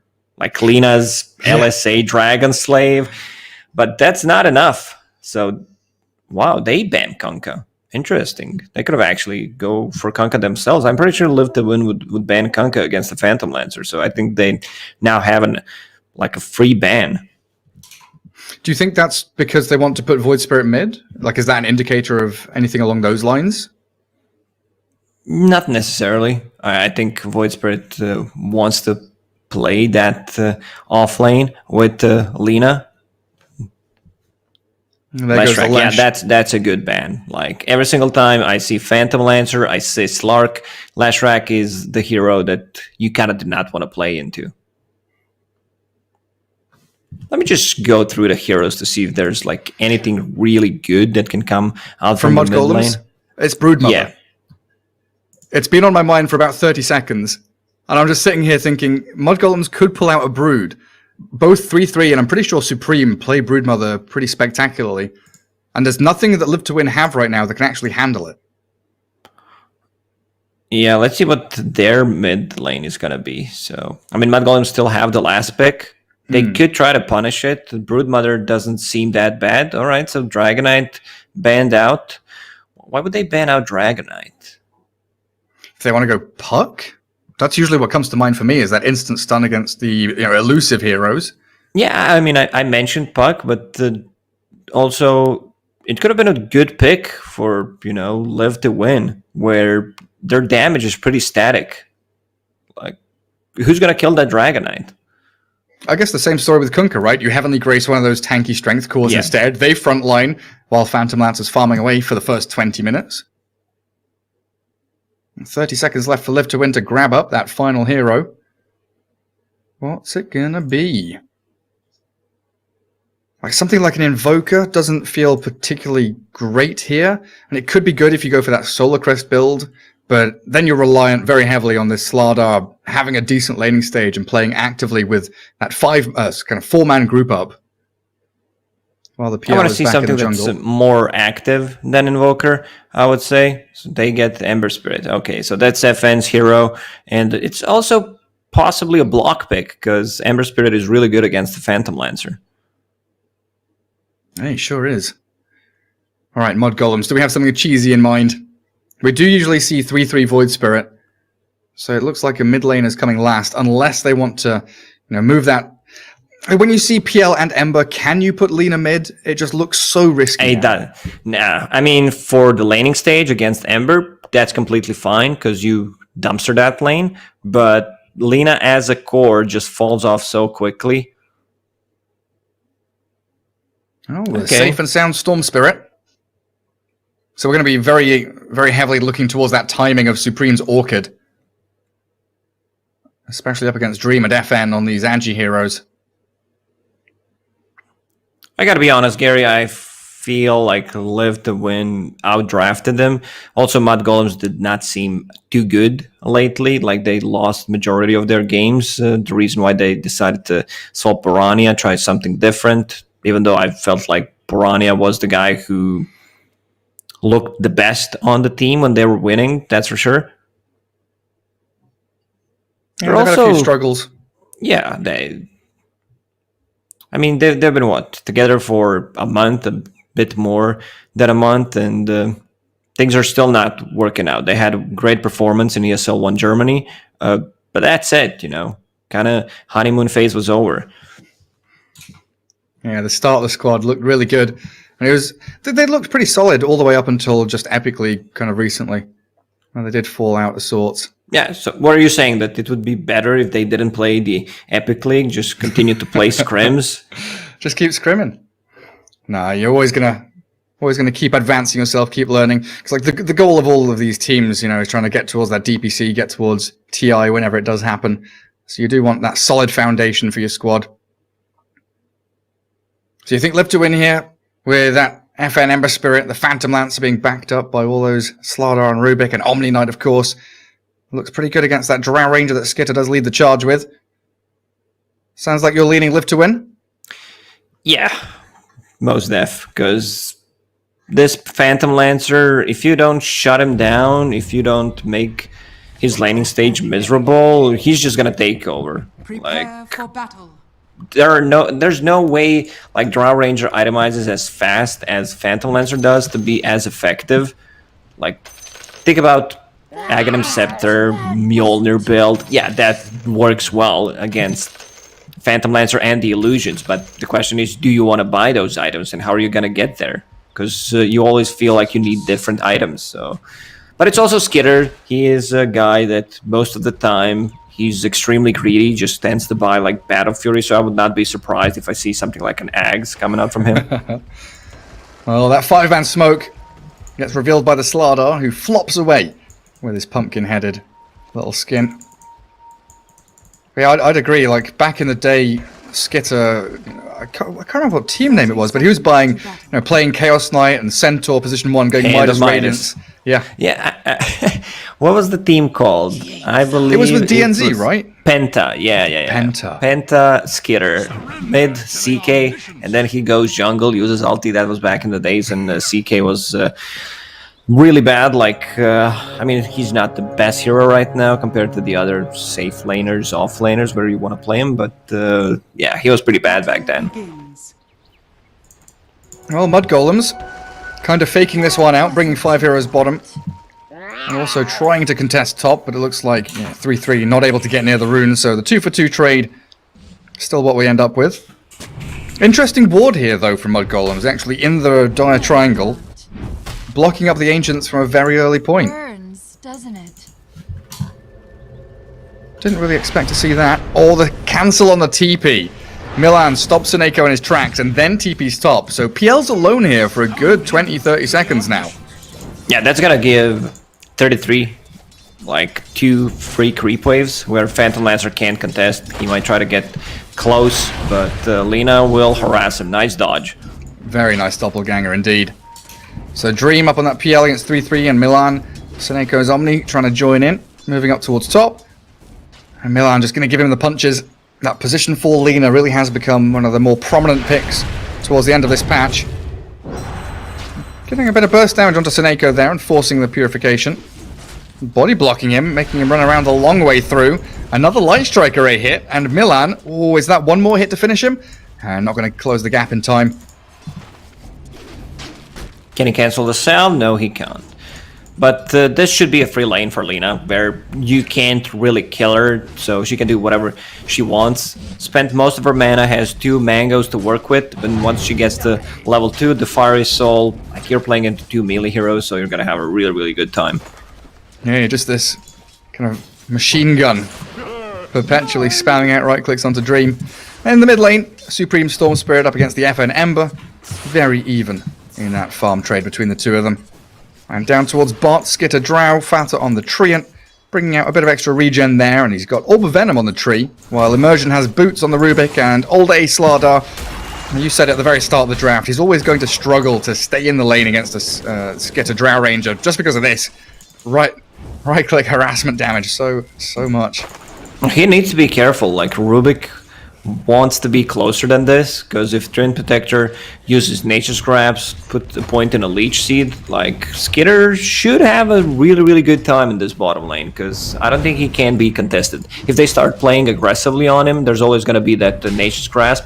Treant Protector still saving a point to see what he wants to go for. If there's a kill opportunity, he gets Leech Seed. So it's a good opportunity there for Immersion to drag that wave back. Get himself close to level 2. Oh, mid lane. Vortex, but doesn't drag FN into tower range. Just keeps that chip damage going. Pretty even. I still favor Storm Spirit slightly more in this matchup. I'd say 55-60. Yeah, and Storm has the bottle now coming, while FN went Quelling Blade, Magic Stick. So some more early laning stage items picked up by the Ember. Do you remember the old, was it We versus Envy? They were on voice comms together, and one of them said, this hero beats that hero in the Storm versus Ember matchup. And Weehaw was like, nah, that's not how it works. I don't remember that. I was not on Discord with them. No, they did it on stream. I'm pretty sure Envy was like, Ember Spirit can defeat Storm. All he has to do is slight dodge the remnants. They go into like a 1v1 lobby, and we kills him within like 30 seconds. Like, okay, you can slight dodge one of them. Dodge this, bro. Dodge this, bro. Yeah. Well, sounds like Envy stuff. How's PL doing? 15 CS against 18 on the Void Spirit. This type of lineup from Mud Golems, like, they don't have any cooldowns. Like, they can literally fight all the time. Same goes for the other side. So, completely different what we, like, I would say usually see, where we have, like, Enigmas, Tide Hunters most of the time. Again, mid lane with the double damage, a lot of harassment on FN. Yeah, 10 denies from Storm has put him closer to that level 6. And that double damage rune whacking into FN. But the bottles come out. Level 2 Flame Guard as well. Double damage, my goodness. Oh, Boots of Speed. FN needs to be careful. He's going to get denied under this tower as well by this Storm Spirit. Skitter does lose his courier. Old Afterlife getting something done in that bot lane. Power Ranger 21 CS really hammering it home as Old A only sitting on 11. FN popped a glyph, so Storm Spirit can't get the creep wave straight away. Needs to use one more static remnant. The efficiency. He's in a great spot to get the bounty runes now, though. You're not allowed to touch the first glyph. Like, your mid laner wants to use it. That's the unwritten rule of Dota. I did not make that up. It's how it goes. Unwritten rule. Unwarranted. No touch either glyph. Yeah, you can only look, no touching. Ember Spirit now jungling. Empty bottle means it's sad times in the mid lane. The Supreme back to full after a couple of bounty runes. Oh, most gracious. And Seneco's also kind of been chased away from his lane non-stop by Milan. And now the Lena's back here. Should have boots coming out on the courier. 3-3. What's he up to? Oh, it's the Urn and the Orb of Venom, like every single hero he plays in the offlane. It doesn't matter what he's playing, like that's the build. He just loves the item. In the interview, we asked him about it, and he said, yeah, I think it's a very good item, and I have to agree with him. Like, this is the favorite item in Dota, pretty much, for me, since it came out. Like, you get so much value out of it. Cheap, effective, and recently, well, I guess the change was happening quite a while ago. You get the stats That's and why the armor. Dota Pit hires you, Gary. Cheap and effective. Well, that's why I was casting the series earlier on. All day, yeah, chased down. Supreme's first rotation as he hit level 6 finds them first blood for Fata, taking out Old A. 321 gold for that Trian. Yeah, Fata did not want to take that kill. Like, he wanted to give it to Drow Ranger, but I feel like Drow Ranger was, I need to give it to Storm. Then Storm Spirit's like, I'm out of mana, I can't reach him. Radiant structures are So Dream Protector takes it. Yeah, then Lena's had to come in towards mid to try and defend this catapult wave that's come in from FN's Ember Spirit. Fata's chasing the Rubik across the map. Storm Spirit has to go all the way back to Fountain. Seems like 3-3 can sustain pretty easily up here. And there's Level no 3 in pressure. Resonant Pulse. Yeah, Resonant Pulse against PL and the Illusions is just way too good. Omni Knight, he's level 3, no boots of speed.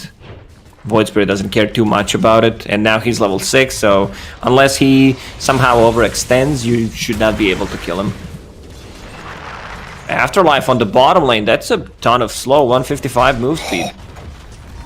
What's that? Level 1 in the Nature's Grasp, and then that Drow Ranger level 3 in the Arrows. That is an incredible amount of slow. And you were right, this Drow Ranger's had a cracking time bottom lane. Second in net worth only to the Storm Spirit. Supreme is racing towards the Orchid as quickly as he can. A nice little stack that is being made up for him. Returns to that mid lane now. Radiant are And Milan's going to make a few more stacks in the triangle as well. That's going to be a good spot for Drow Ranger to fall back into when, eventually this dire side are going to come bottom to try and shove the tier 1. So Feels far, like so good for Mud Golems. Like, lanes are going well. Top lane, Void Spirit is level 6. There are a couple of stacks in the jungle for Storm Spirit to take. Drow Ranger is level 7 on the bottom lane, so you can't really just show, otherwise you're gonna die. Fada still saving a point, because he wants to see, whether someone needs help, because right now they're not doing too much with the Nature's Grasp, and now starts to use it on 33 on the top to get some extra regen. Yeah, sees the opportunity for the living armor. I think you called it right, kind of a passive early game here, as both teams have that Drow or the PL that wants to build themselves up to a certain point. But Mud Golems, once they do have that Storm Orchid, it is going to be all guns blazing. And so they'll have tons of opportunities to make the jump. While the other side, your jump is the Slardar, which we've already said, having a rough time, not going to be getting that Blink Dagger anytime soon. He's the teamfight starter for Live to Win. Ember needs to be more active. Like, if they want to get the kills, if they're not happy how things are going right now, and they don't think they're out farming Mud Golems, which they're not, like, he needs to make some space. Diving on him. He's tanky, but with 3-3 and Supreme there, they blow up the Omni Knight. And look at Skitter, behind the tier 1 tower. TP's top now, so 3 cores from Mud Golems actually moving north onto the tier 1. Tower is under attack. Did they see the Ember move there? There is an observer ward, yeah. What? Close to tier 1 tower on bottom, so they're like, yeah, we're out. Fada, he's level 3, just got level 4, and I love that. Like, he understands, like, my job is not to deal damage, my job is just to secure the towers, delay as much as possible. I also want to lower the cooldown on the living armor, so, you know, I respect that. Like, most of the players would just get points in Nature's Grasp, but also how this game was developing, like putting that 1 point in lead seed, I don't think he got value out of that. Maybe used it once, maybe didn't even use it. Stupendous. That tower will still fall eventually. There's the He's going trade-off. for a deny. TP coming in from 3-3 as well. Leech seed there, the tower very low, the deny coming, and Fata gets it, and now all day. In a little bit of trouble, but he's got the Heavenly Grace on him from Seneko. Nature's Grasp slows their retreat, and FN actually returning for another little pop here. Gets the chains onto 3-3. He's got 2 Astral Steps, and the rest of his spells coming back off cooldown, so FN, this dive doesn't seem too worthwhile, other than getting through the charges of Astral Step. While mid I lane... can see chat, you know, typing gank lol, because this one was, you know, not well executed. Even if you have perfect execution, not sure what that was, I don't think you get the kill against the Dissimulate. 2 Astral Step charges, like 1 point in Searing Chains is just not enough to hold them in place. And now that shift down into the triangle. Dream's going to make his nice little home there, and yeah, a big pink circle drawn by Seneko saying the rest of us play here, in front of that PL while he farms. Diving onto tier 2, they're trying to catch Fata. FN does get away with a lot here. Dives away with his Remnant as Milan threw the kitchen sink at him. All day also stunning Supreme with a Remnant coming. Ah, they're not going to catch that him. one was Rubik close. nearly finds it with a Dragon Slave, stealing out Light Striker right now. A weird little head-to-head there. Yeah, weird decision by Rubik. He had the Dragon Slave, which is level 4, decides to take LSA instead. Like, he can, if he had the Dragon Slave, he can be the one just pushing out the lanes constantly. Yeah, Slave plus Bolt. Insta-clear those waves. Now defense of the mid-tier ones. Milan refilling that bottle. Gets a couple of charges from Supreme. Drow Ranger just farming through jungle. Casual and calm. 3 kills, 12 minutes. We knew it was going to be slow. Take out. Gary poked him. Time to poke the angry ogre. Both teams were just waiting for that key item. Storm, 200 gold away. And that surely should indicate smoke time soon for Mud Golems. While the Phantom Lancer is reasonably distant from the Diffusal Blade, but definitely keeping tabs on the net worth with the rest of the squad, and the Iron Talon he has helping out to accelerate him as well. Yeah, this Iron Talon pickup is extremely powerful on the Phantom Lancer, because all he wants to do right now is just spend the time in the jungle, keep farming. He's going for the Diffusal Blade. He also might switch things around, because Manta is high valued this time. You're playing into Treant Protector, Drow Ranger Silence, Storm Spirit just finished his Orchid. I mean, don't get me wrong, the Diffusal Blade is really good. Maybe that's the timing they're looking for. You know, he's not that tanky, has 21 charges, that's fine, and he also has Omni Knight. I think he's gonna be the target that he wants to heal. Also, early on, you don't care too much about, you know, that they see you used Heavenly Grace on. Soneko, like, position 5 Omni Knight consumes so much mana, so if somehow you manage to get, like, good tier 1 items like a Mango Tree, Arcane Ring, something that can be passed down to the Omni Knight, that's pretty good. What do they even have? Faded Brooch, Ember Spirit is just gonna keep that for more move speed, has a Windlace, Phase Boots, he's zooming in, 467 when used. Doppelganger out by PL. They were looking for him with that Storm Orchid. They catch the Slardar though. Blow him up with a Laguna Blade. Now Dream's coming in. The TP out from Milan. They can't cancel it. They can kill him though, and Supreme's out of mana. Storm Spirit trying to go for a TP himself. The damage is coming, but not fast enough. They get 1, but not 2. Mud Golems lose the Treant in the meanwhile, as FN does get that grab in between the 2 jungle camps. Just a trade, like we don't see big team fight. Seems like no one wants to fully commit. I still feel Phantom Lancer is the king of this game when we're get to that like 25-30 minute mark, I still don't feel they have enough to bring him down. The laning stage for him was not the greatest, but he managed to recover with the Iron Talon in the jungle. Big zip. Yeah, Supreme finds the backup here. Immersion's Rubik picked off, and they also jump towards Dream with the Ether Remnant, and now the Nature's Grasp. He tries to doppelganger away. I don't know if he can trick them and bait them, though. The Urn's already on the real one. The Omni, though, with a bit of a heal there. Heavenly Grace should be coming in a second, and Dream turns for the Lance, and FN holds the line. Turns to fight. Overgrowth will keep them at bay, though. Live to win can't go for any more. So just a Rubik to fall. 33. With the Resonant Pulse and Living Armor, he's pretty much unkillable. He does not care about the PL and the illusions. Now the Fusel Blade is done, so like Storm Spirit will need to be very careful about how he uses the zips. Bye-bye, Omni Knight. Now he knows there's definitely vision on the high ground there. But yeah, coming back to the Diffusal Blade choice, I think you're right. It's that item timing where they... Like, Slardar had a rough first, like, 4 or 5 minutes, but Old A is still going to have himself a 16-minute Blink Dagger now, and they've got the Blink and Diffusal Blade ready. Perfect timing, actually. Like, considering how the game is going, you want to have your items synced. Lina, LSA misses. He jumps in, that's a big silence. Dream is down. Oh, dear. That was a very quick little kill there from Mud Golems. Phantom Lancer just doppelgangering into the middle of the mall, and that was meant to be the smoke timing. They were meant to be trying to play into that PL. Yeah, that was weird. Like, he wanted to play aggressive, probably thought I cannot die, but there was no one to back him up. So Nico was on devording mission. What? My brain's lagging. The mission was an issue. Yeah. They've got themselves a Dispel there onto the Orchid. Storm Spirit all caught up with the Telekinesis, and that Guardian Angel coming means Supreme's down. A Yule Scepter up again.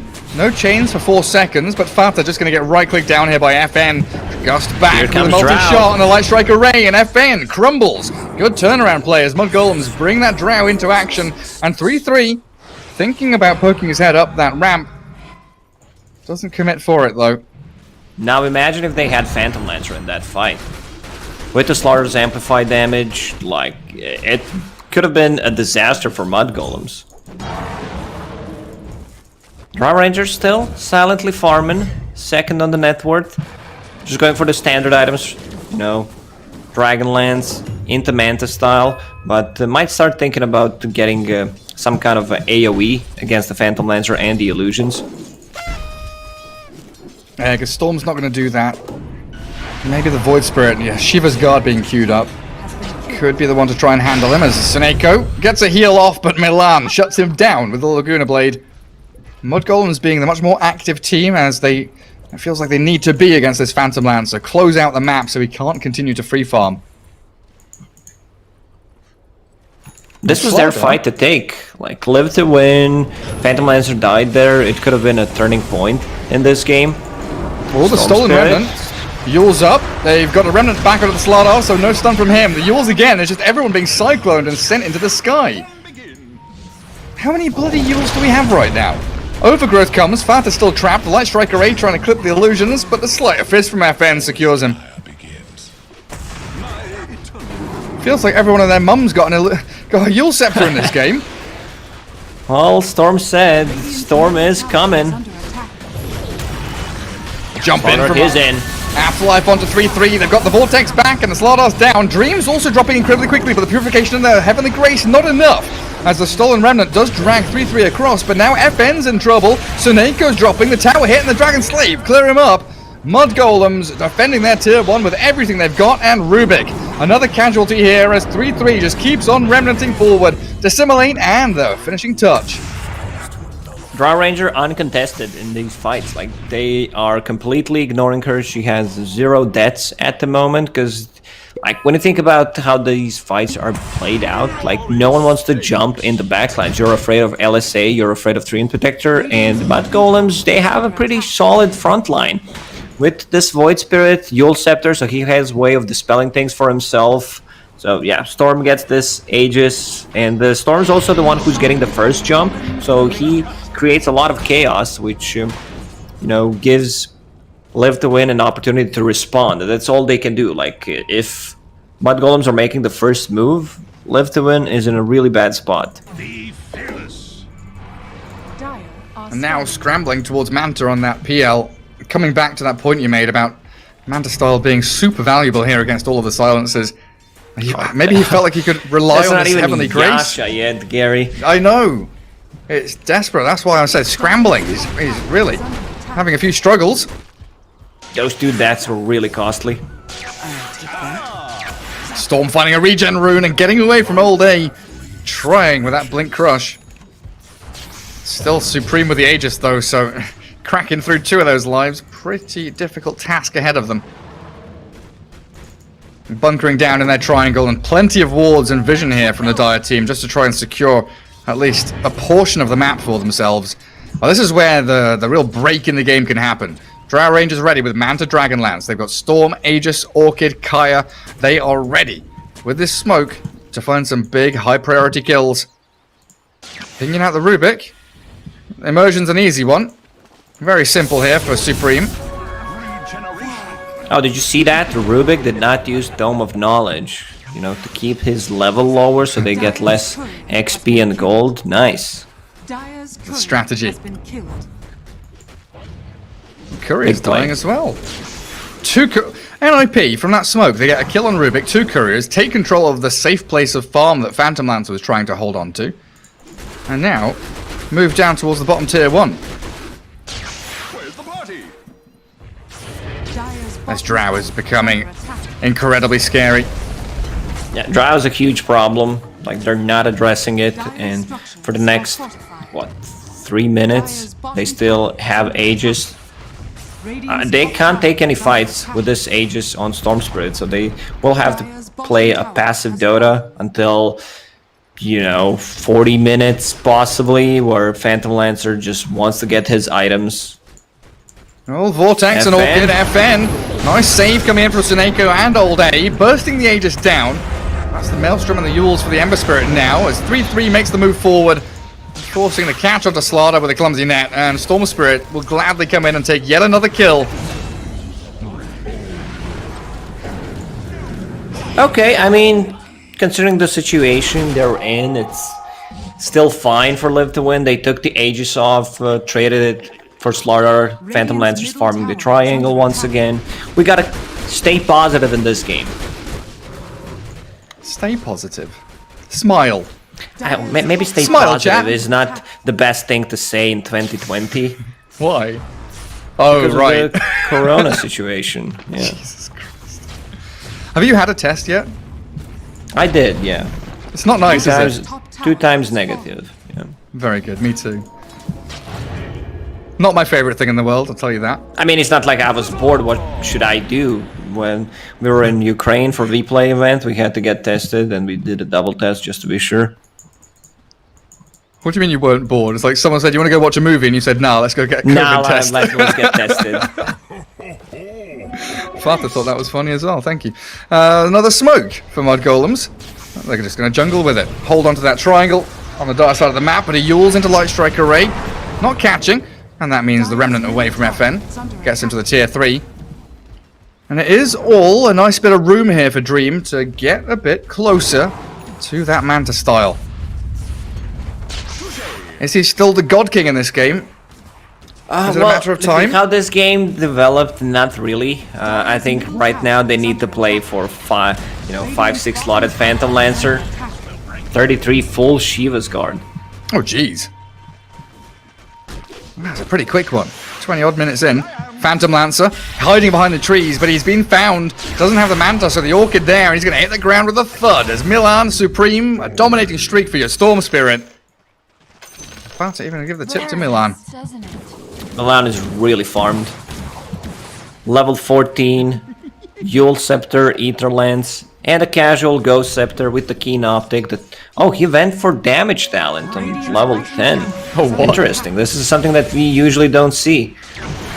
Give me the right clicks. Storm with a big zip towards the base finds Immersion. Give him those right clicks. Take him down with the right clicks. Yeah, absolutely right. 3-3's diving the tier 3s. They want to try and close this game out before the Phantom Lancer even becomes a problem. Tier 3 for Mud Golems. Starting to open up for them once that creep wave arrives. They've got caught up on a bit of a sentry ward there, but they'll get there in time. Dire's structures. A bit of desperation from Live to Win, just trying to split push out these side lanes as much as they can. And look what Skid has got queued up. Radiant's top tower. Yeah, this is how you counter a Phantom Lancer. Like, he just went for a standard item build to get rid of the corrosive haze, the chains. Skitter's having a blast in this game, like completely uncontested. Oh, Dream's Courier. No Manta coming for him. He's still 600 gold away from it anyway. But the TP's coming, they want to make the jump. The two-man stun, Old 8 kicks it off with a bang, but the Yule's from that. Void Spirit keeps him safe and sound, and they've still got an overgrowth here from Fata. He's going to try and use it, but the Yule's on the Slaughter stops any of that nonsense. While the Drow Ranger trying to run away, FN. This is a big got her kill. number, it's a big pick off if they can find it. Light Strike Ray comes just a second too late. Clumsy net onto Old 8, but he turns and faces the Fata, and 3-3 with Supreme getting a double kill. Storm is untouched in that fight. 2 for 2, you've lost your Drow, and actually 3-3 getting caught with the chains. Telekinesis. Very low on mana. And Dream is in there. Yule Scepter up, buys a bit of time for an Astral Step down south. Ether Remnant might be able to catch one of them. The retreat from 3-3. He's found by the Remnant. Beautiful really plays good by Live to fight. Win. Yeah, I mean, Omni Knight got jumped by the Storm Spirit. He still does not have a defensive item, only a Chappy Amulet, not really helping out too much. But once he gets that Glimmer Cape, might be able to save himself from the Storm Spirit. The problem is, Omni Knight. There is that Amulet. Supreme with a double damage rune, though, puts an end to it. How many deaths does he have? 6. I mean, that's fine. It's really not fine, it's more of a that's fine meme where the house is on fire, you're sitting there smiling because you know it's not. It's all fine, guys. I don't know what you're talking about. I mean, Sineko's job is just really to sit behind this Phantom Lancer for the rest of the game. Put spells on Dream. Yeah, the most important part is they didn't lose any Raxes yet, so still have way of coming back to the game. Problem is they can't really show on the lanes because they're playing against two very maneuverable heroes, both spirits. So if someone wants to play this split pushing game, get more greedy, he's gonna get caught. Man, you were talking about Lina being farmed. Fata has 2,500 gold saved up, and then you look at Slardar, he's barely ahead of the Treant Protector there. What do you think? Fata does have Solar queued up, but is he thinking about like a Blink Dagger? I don't think he needs it. Like, getting a Solar Crest to make yourself tankier against the Slardar, it's a very valuable item this game. Live to Win afraid of that top lane. No one from Mud Golems is showing. All 5 of them are grouped up in that mid spot. Titan Sliver for the Drow Ranger coming out. Mindbreaker, Storm. Lina holding onto the Keen Optic.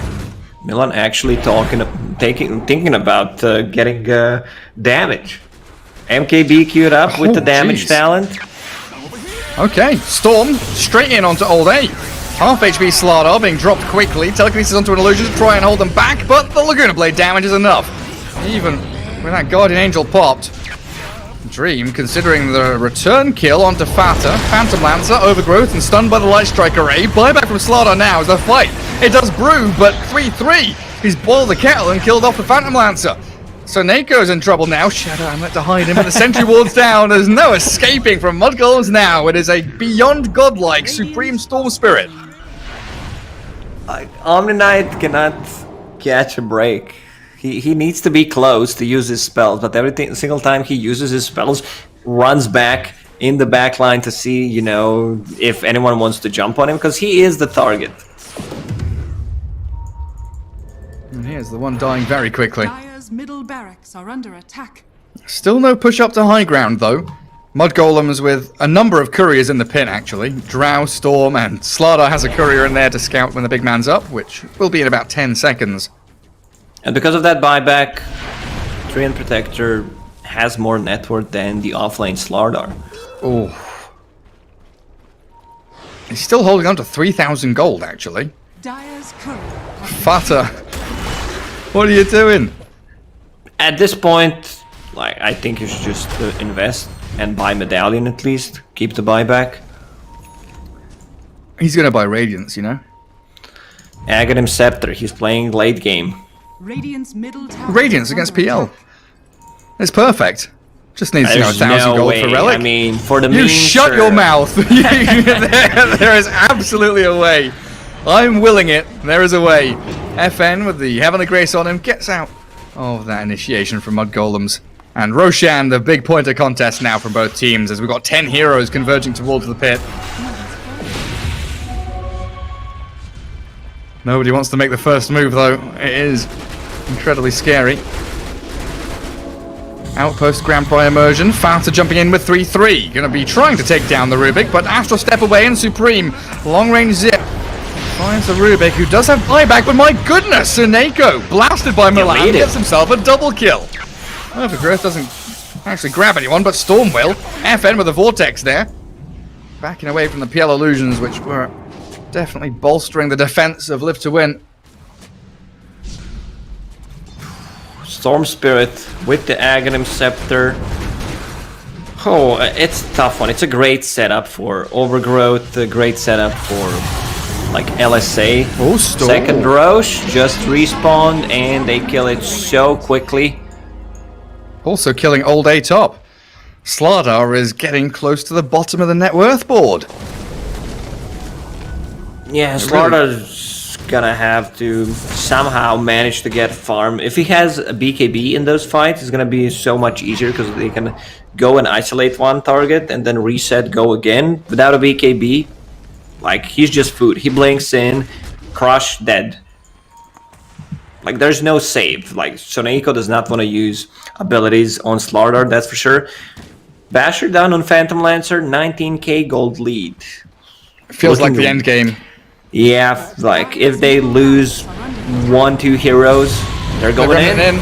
Trying to catch Fanta, gets a couple of spells off. They're also aiming in towards the back end. The Phantom Lancer used up though, and well, this is dangerous now. The Storm Spirit rips them to shreds, and Skitter just holds his ground, stands up against FN and fights into Dream. 3 heroes obliterated, as Live to Win don't have any buybacks left, and the first lane of barracks is going to come tumbling down. Still, Aegis and Cheese. Like, Storm Spirit holding on to Cheese because he's playing against Phantom Lancer. They decided to give it to Drow Ranger because they want to hit some buildings. And with Drow Ranger attacking buildings, I don't think you just go on her because there's going to be counterplay for Mud Golems. And Milan's like, ooh, farm down bottom lane. No, MKB's done? MKB done, yeah. Once you had that level 20 more attack speed coming out from Fiery Soul, I've not seen this before. Like, at least from the position 4, usually it's the Refresher, Ags type of a build, Glimmer Cape, 4-staff, like Lina can buy so many items, and he bought the Tome for himself. He just wants that level 20 talent. Yeah, it's like usually we see the Shivers or the BKB coming first before the MKB too. They caught Storm. Catching Storm, that's a good pick-off. Everyone converging onto Supreme, and that's a big streak to take. 776 gold for Suneko, so his 9 deaths made up for now. Radiant's middle tower. Maybe a tier 1. Yeah, if somehow they can give Phantom Lance or any kind of cheat, if they can give him Scotty for free, I think this would be pretty even.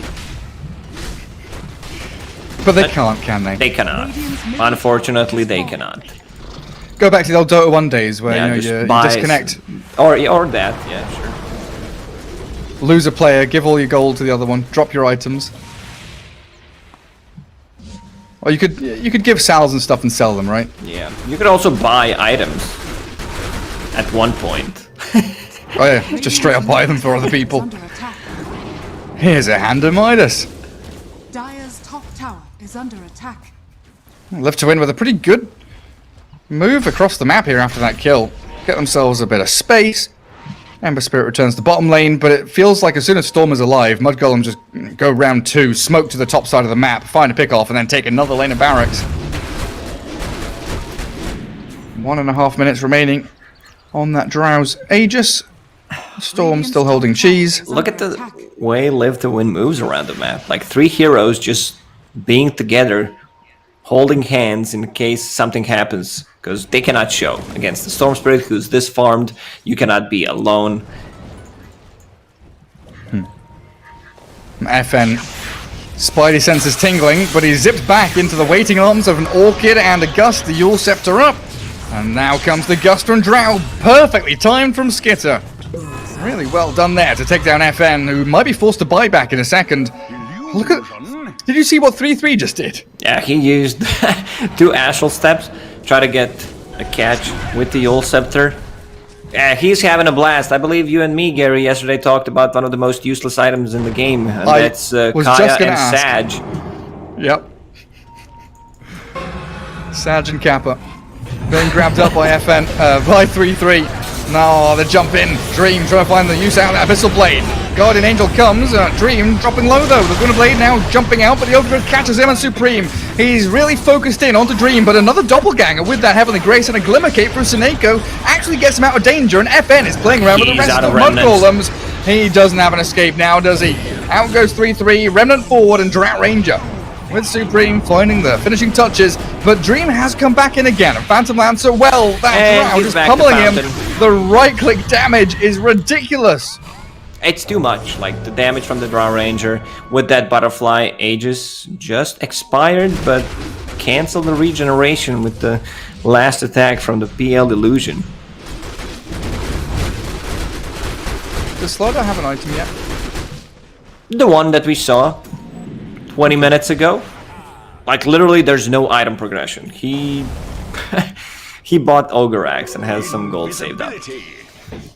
Sad lad Slardar. Not feeling too hot. And what did Treant buy? A Lotus Orb. That's not a Radiance. How unfortunate. Yeah, I mean, Lotus Orb is also fine, makes sense. It gives you armor and gives you... So you don't lose the armor when you use it on someone. And like Solar Crest does. So you can still dispel Slaughter, Ulti, Chains, Fade Bolt. Like, you can also make a good counterplay to Abyssal Blade, potentially. Oh yeah. Like, put it on your Storm Spirit. Reverse that Abyssal Blade. Still feeling like they want to go top tier 3 in Barracks, even without Aegis now. Mud Golems make the move there and do pressure into mid as well. Illusion Escape, found by Mud Golems. They give it to Drow Ranger instantly. And there goes that illusion onto high ground.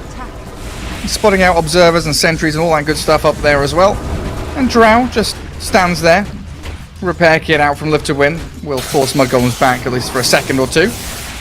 And the strength of that AoE Vortex from Storm really does become apparent against this PL. They just clear the illusion instantly.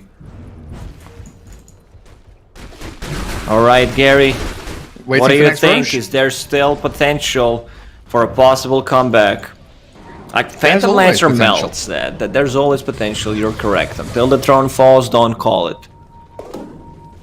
Like, FN is also doing a pretty good amount of damage himself, and he's got Quickening Charm.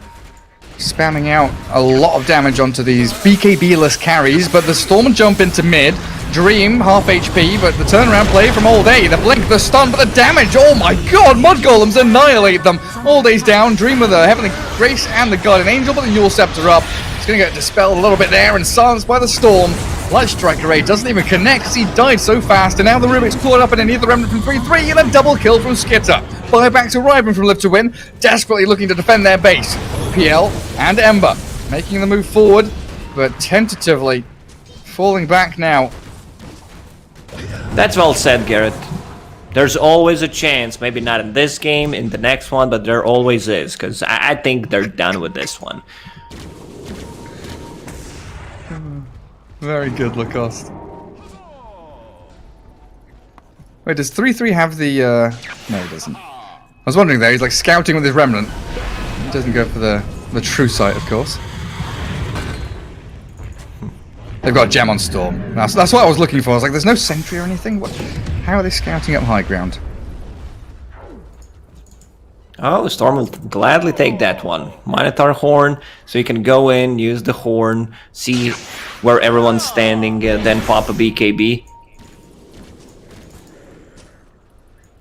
Double magic immunity. Roshan soon. Mud Golem's always just going to be in this position where Live to Win can't really break the line to get towards the pit. Like 3-3's cutting bot wave. Milan has cleared out the wave near the tier 2 tower.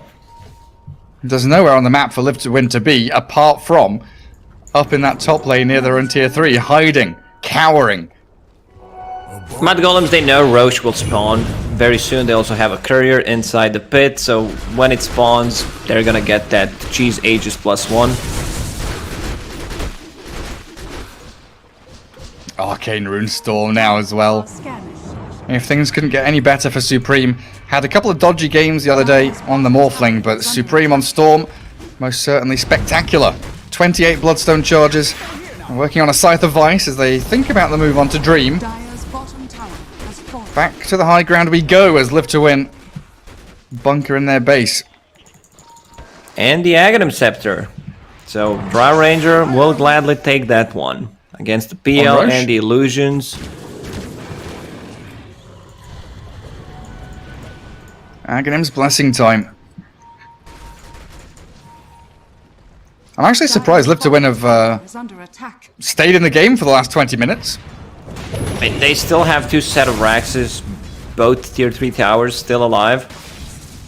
34k net worth deficit and third Roche falling though.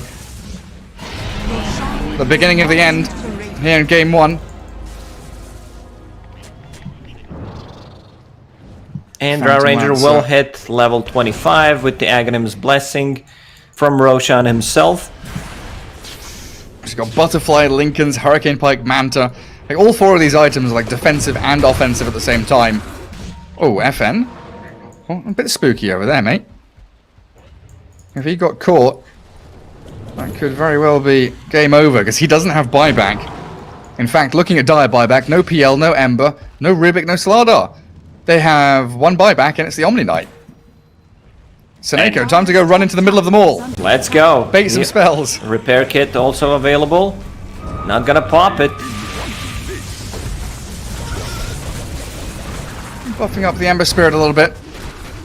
That tier 3 is just crumbling in front of them, and Storm zipping in with a 3-man vortex. It's a gorgeous initiation from Supreme. Emergent survives with a fairly amount of HP, but he's dead without buyback now, and old A.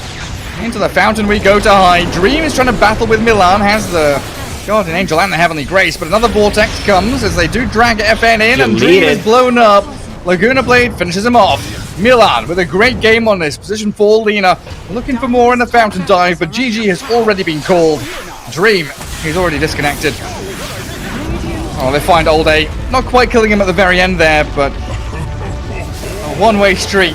Very decisive victory from Mud Golems. Yeah, rough one for Live to Win. I still feel they had a chance. The 2 deaths on Phantom Lancer when he should be strong and when they should be taking the fights. Like, he was not there. Like, he died, and then the next fight also died, so didn't have a game. And they couldn't show on the lanes because of the Storm Spirit and the Void Spirit just being maneuverable. On the map, you can go for that split push, and Slaughter did not manage to get any kind of farm after that Blink Dagger. Yeah, it was a tough one for Old A. Like, it looked pretty good with that timing around Diffusal Blade, Blink Dagger, but it also matched up with that, you know, Orchid, the ability for this Void Spirit with Yules and Shiver's Guard to just actively roam around the map looking for pickoffs wherever Live to Win was showing up. Game 1, a bit of a disaster for Live to Win here in the lower bracket, but Lacoste, game 1 of a best of 3. We know Live to Win have definitely looked better than that game. Mud Golems, though, stepping up, much better performance than they showed yesterday. Yeah, for sure. And Mud Golems, after replacing their mid player, you know, they still need to bounce back because they were really up there with some tier 1 teams. They were matched up nicely, but got figured out. I said during the previous tournament that they looked a bit one-dimensional. They started to think differently, started to get new heroes, try stuff out. Also didn't work out, but yeah, once you hit the bottom, I think the only way you can go is up. And yeah, Mud Golem still have some really good players on the team and a lot of potential. Like, you know, if you look at the teams that played in the Epic League, like, these were really good teams. So, like, no, sometimes you need to lose, you know. I think when we had interviews. Somebody needs to lose. Somebody needs to lose. Yeah, and everyone can be a winner. And like when we had the interviews with the Alliance players, where they talked about how they needed this because nothing was changing, and that was a wake up call for them. And Alliance, at least in the grand finals against the Live to Win, looked good. So yeah. I think Mongols can bounce back. Yeah, winning mentality still there for them, and some good advice, towards Live to Win. Of course, someone needs to lose. Maybe we'll see them shift things around. Game 2 coming up after a short break, guys. We'll see you in a little bit.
Radiant's top tower is under attack.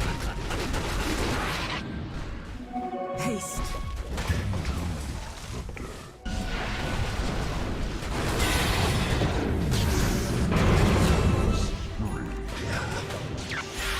Where's the party?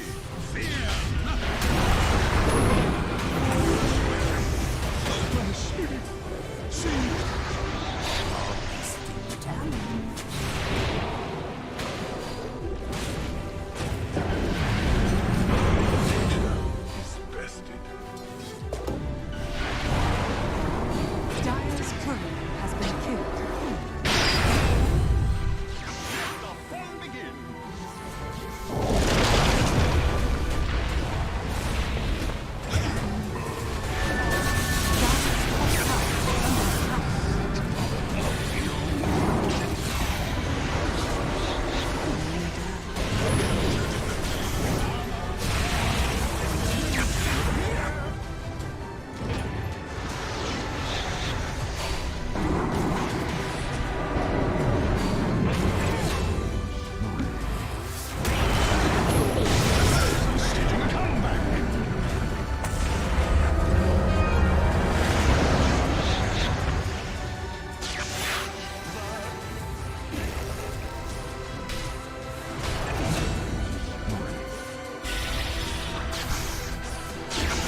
Oh, I'm over here.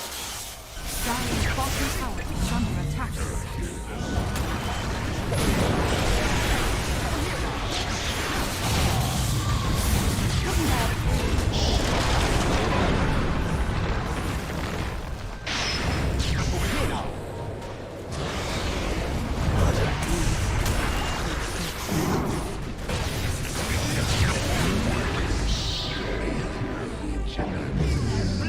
Thank everyone here to our series between Live to Win and Mud Golems. It's the lower bracket for the OGA Dota Pit Season 4 for Europe and CIS.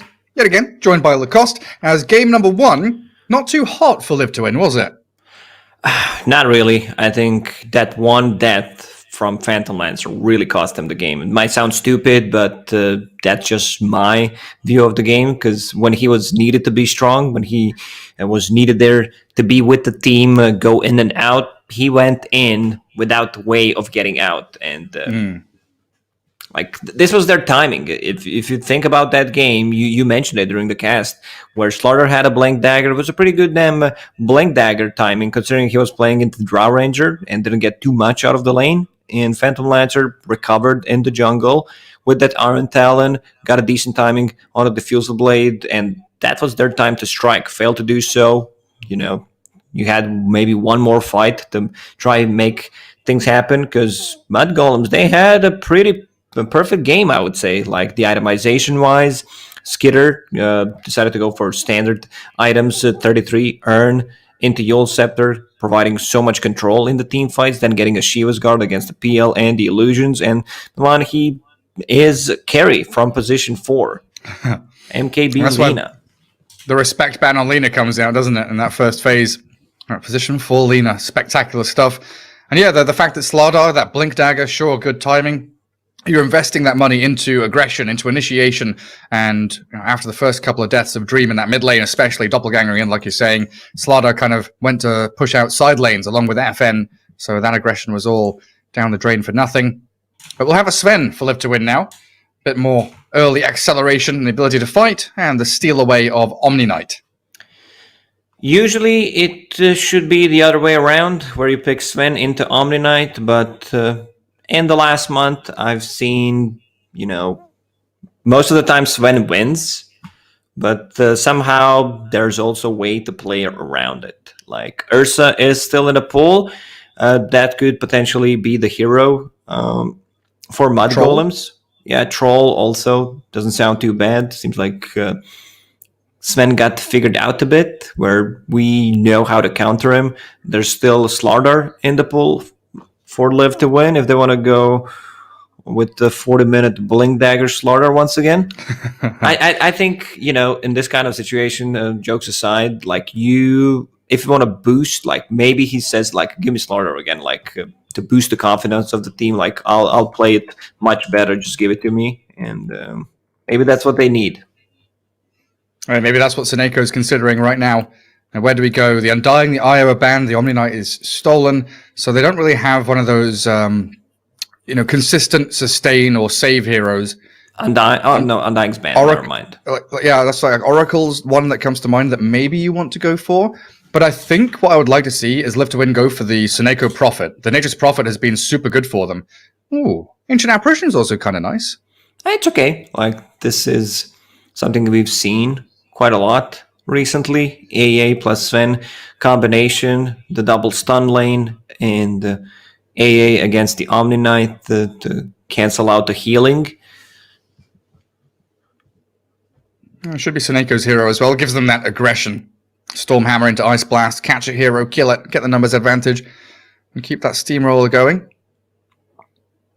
So I reckon Troll still going to come out here, even if that AA is picked up. Mud Golem's going to keep it open, though, with a Void Spirit. So Mud Golems are not revealing anything. They're not revealing the carry matchup and kind of leaving Live to Win to use 3 bans on the heroes that Sven does not want to play into. If they picked the carry, then they would probably try to target possibly the position 4s that Sven doesn't like to play into. This way, they're giving Milan a much better game. Much more options left. Activate your Milan. He's got a pretty diverse hero pool. Earth Spirit always comes to mind as one of his spectacular ones, but there's also that Mirana, which he's shown off with that Yule's build as a really potent force. And you're right, PA, Ursa, outgo those heroes.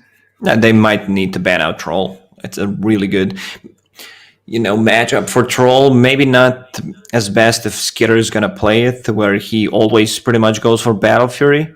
I think Skitter reminds me of Charlie. Like, I think they have the same playstyle where they're extremely greedy, and sometimes it backfires. Like, sometimes it looks really good. Yeah, like, you went for that Battle Fury, you went for that, like, Hand of Midas, but I feel like most of the time it's really not worth it. Shad is also the guy that's recently up there. Like, he wants that Hand of Midas, free gold, free XP, and kind of misses the timing. That was the story of 2 games against Nigma yesterday. Yeah, it's a real rough one. Keeping that greed going for far too long. But we have seen a couple of players, go for like the Yasha BKB, the Yasha Basher. Yeah. He's kind of built on Troll Warlord, but we'll see what Live to Win ban here as Rubik and Storm Spirit. Now Medusa, actually the ban up against Live to Win. Or up against Mud Golems even. That's actually a good ban. We've seen this exact matchup yesterday. Second game, Nigma versus... who was it? Yeah, Viking. So they couldn't really kill Medusa, and Sven doesn't like to play into like Midnight Pulse, Black Hole, any kind of BKB piercing ability where you can just kite him, and especially if you have like 2 or 3 of those, then Sven doesn't seem to have a game. Yeah, it becomes really tough, and the Vengeful Spirit is still theoretically out there for the combo with the Medusa or the Drow Ranger as well, right? Yeah, I don't think they can fit in a Drow Ranger and, Vengeful Spirit. Omni would need to play position 4, which is kind of meh, does the same thing pretty much as position 5. You need to have like someone that Sven is afraid of. Like, these 2 heroes right now, they're okay-ish, like nothing spectacular. Like Clockwork is the one that comes to my mind against the Ancient Apparition. Looks really good, and you will have that hook shot against Sven. Cogs, great, where like you see Sven before he has Aghanim Scepter, he can't reach, so could be the pick. They go with the Mirana that you suggested. Milan Mirana. It's still a threat to Sven, right? That arrow suddenly catching you, in the middle of the jungle. You've got 3 heroes on top of your head because Void Spirit very good at catching up to those arrows on a target. And we always talk about Mirana, like, yeah, she can kill the catapult, the decent laner, great against some of the position 5s like Enchantress, where you just one-shot the creep. Also, you have a free smoke every 2 minutes, a better smoke. All right, element of surprise. Always super handy. Okay, Live to Win. We have seen them run position 3 Sven. Old Afterlife, they've pulled it out of the hat. We saw it in a series earlier on today as well, where Seb was playing pos 3 Sven. Do you think that shift is... Well, that's a bit of a... I was going to ask, do you think that shift is going to become, more common as the patch goes on? But the patch is tomorrow. Never mind. This is going to be 3rd time that patch arrives right before the Dota pit or during the Dota pit. The patch magnet. Dota pit. So it's pretty obvious that, Ice Frog is not working for Dota pit because he would not do them like that. For sure. He's not a Balkan bro. Nope. Tiny for Live to Win? Do they play mid Tiny at all, or is this definitely like a pos 4 for immersion? Let me just scroll through their picks real quick. Because in the back of my head, I don't feel like FN's played it. And this feels like a locked-in AA5, Tiny 4, and then Sven is the only kind of dynamic hero there across the 1 and 3. And then Mud Golem's going to come in here with 14 seconds remaining. And they've already locked in their 5, 4, and 3 as well, and a Spectre pos 1. So that's going to be one of their answers to Sven. Yeah, I mean, Viper's still available. It doesn't sound too bad. You have Tiny Viper combination, keep them inside that Nether Toxin. You have a toss back against the Omni Knight. So yeah, they go for it. Straight away. Yeah, a bit of a risky Spectre pick into that. But that will then mean Sven kind of has to play position 1 and Viper's your 3, and we're leaving that FN hero till the very end. You can still shift things around if you want, but you picked Viper to pressure the Spectre in the lane. Like the kill threat from Viper Tiny is just so good. So I don't think you want to mix things up. Like, yeah, we've seen some Svens played on the off lane, but at the end of the day, he just feels much better when played as a carry. Actually using Cleave to scale. Get some big items. Final bans. Live to win. What do they need? Catch? Because they'll have probably Rod of Atos Viper, Blink Tiny, Sven, can Stormhammer and jump people. Invoker's still a possibility. Like where you have a really, one guy that's going to be buffed up, Alacrity, possibly a Solar Crest coming out from Invoker. They still don't know the matchup. Most likely it's still Void Spirit offlane because of the combination that they have. Remnant into Arrow seems really good. And 33 just loves to play the Void Spirit on the offlane. Yeah, it just doesn't feel like Live to Win have to counter anything. They've already resolved a lot of the problems they have to face in the draft already. I guess the one thing they don't really have is sustain. Like, you're looking at this fight with Spectre, who's super tanky, Omni Knight with all the saves and the heals he's got, and we've seen these Maranas with Yule Scepter on her and Void Spirit. The ability to just catch people and kill them instantaneously is definitely there. But there's no real mid-heroes that offer you save or sustain, are there? Yeah. Leshrac comes to my mind for Live to Win. Like, just great overall hero. They get the Invoker. Okay. Yeah. I think both would be pretty fine because Leshrac would allow them to play much faster Dota, going for more towers, and the AoE damage. Leshrac is not really afraid of any of these heroes because what are they going to do to him? And he wants to find Omni Knight in the backline. There's going to be pretty chaotic, but still, Invoker works well, as we mentioned before. Not much time left here. Storm Spirit's gone. No DP. Supreme, what is your hero? It's a Puck. That's going to be your tempo setter there. Pretty decent at getting in and around these fights. Immersion, what is that? It's the Christmas Tiny. He's ready. Christmas came early. So, yeah, that's also Puck into the Sven. We're talking about Aghanim Scepter upgrade on Sven where he doesn't care about Coil. Looks like a really free Sven game. That there is not really a hero that threatens him. There's no BKB piercing abilities against the Sven.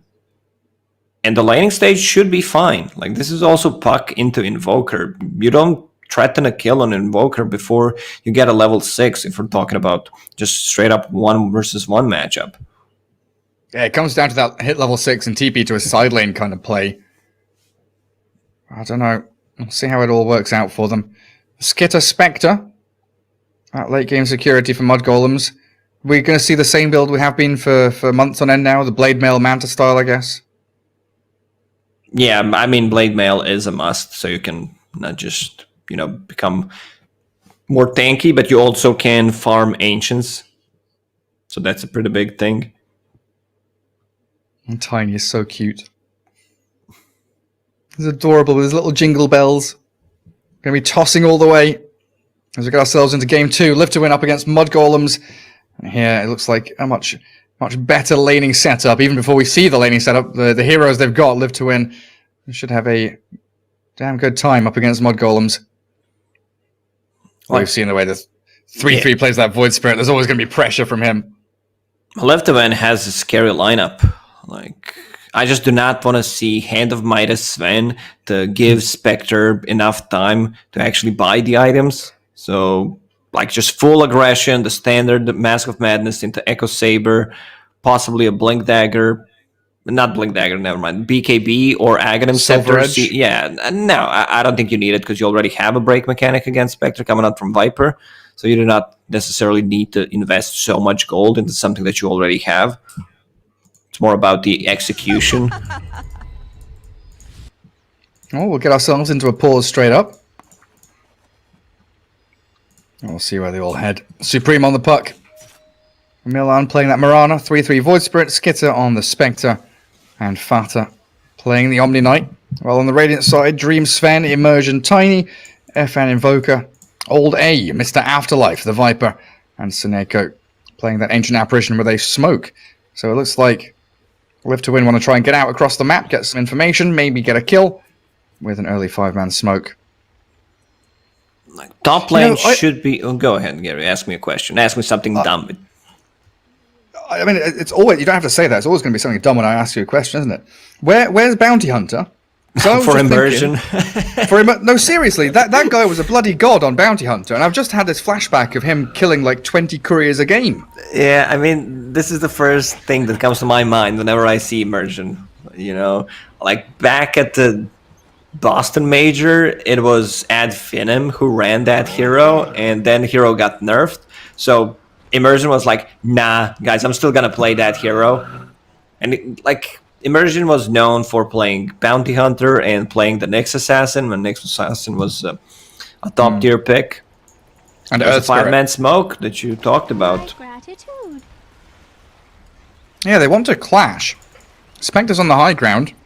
And so Supreme. Dream Smoke breaks.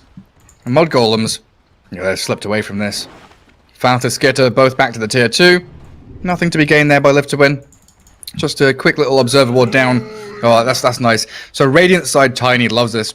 He'll try and drag the wave, of course, get his level 2, and then play into that observer ward where he can find maybe an opportunity onto the puck.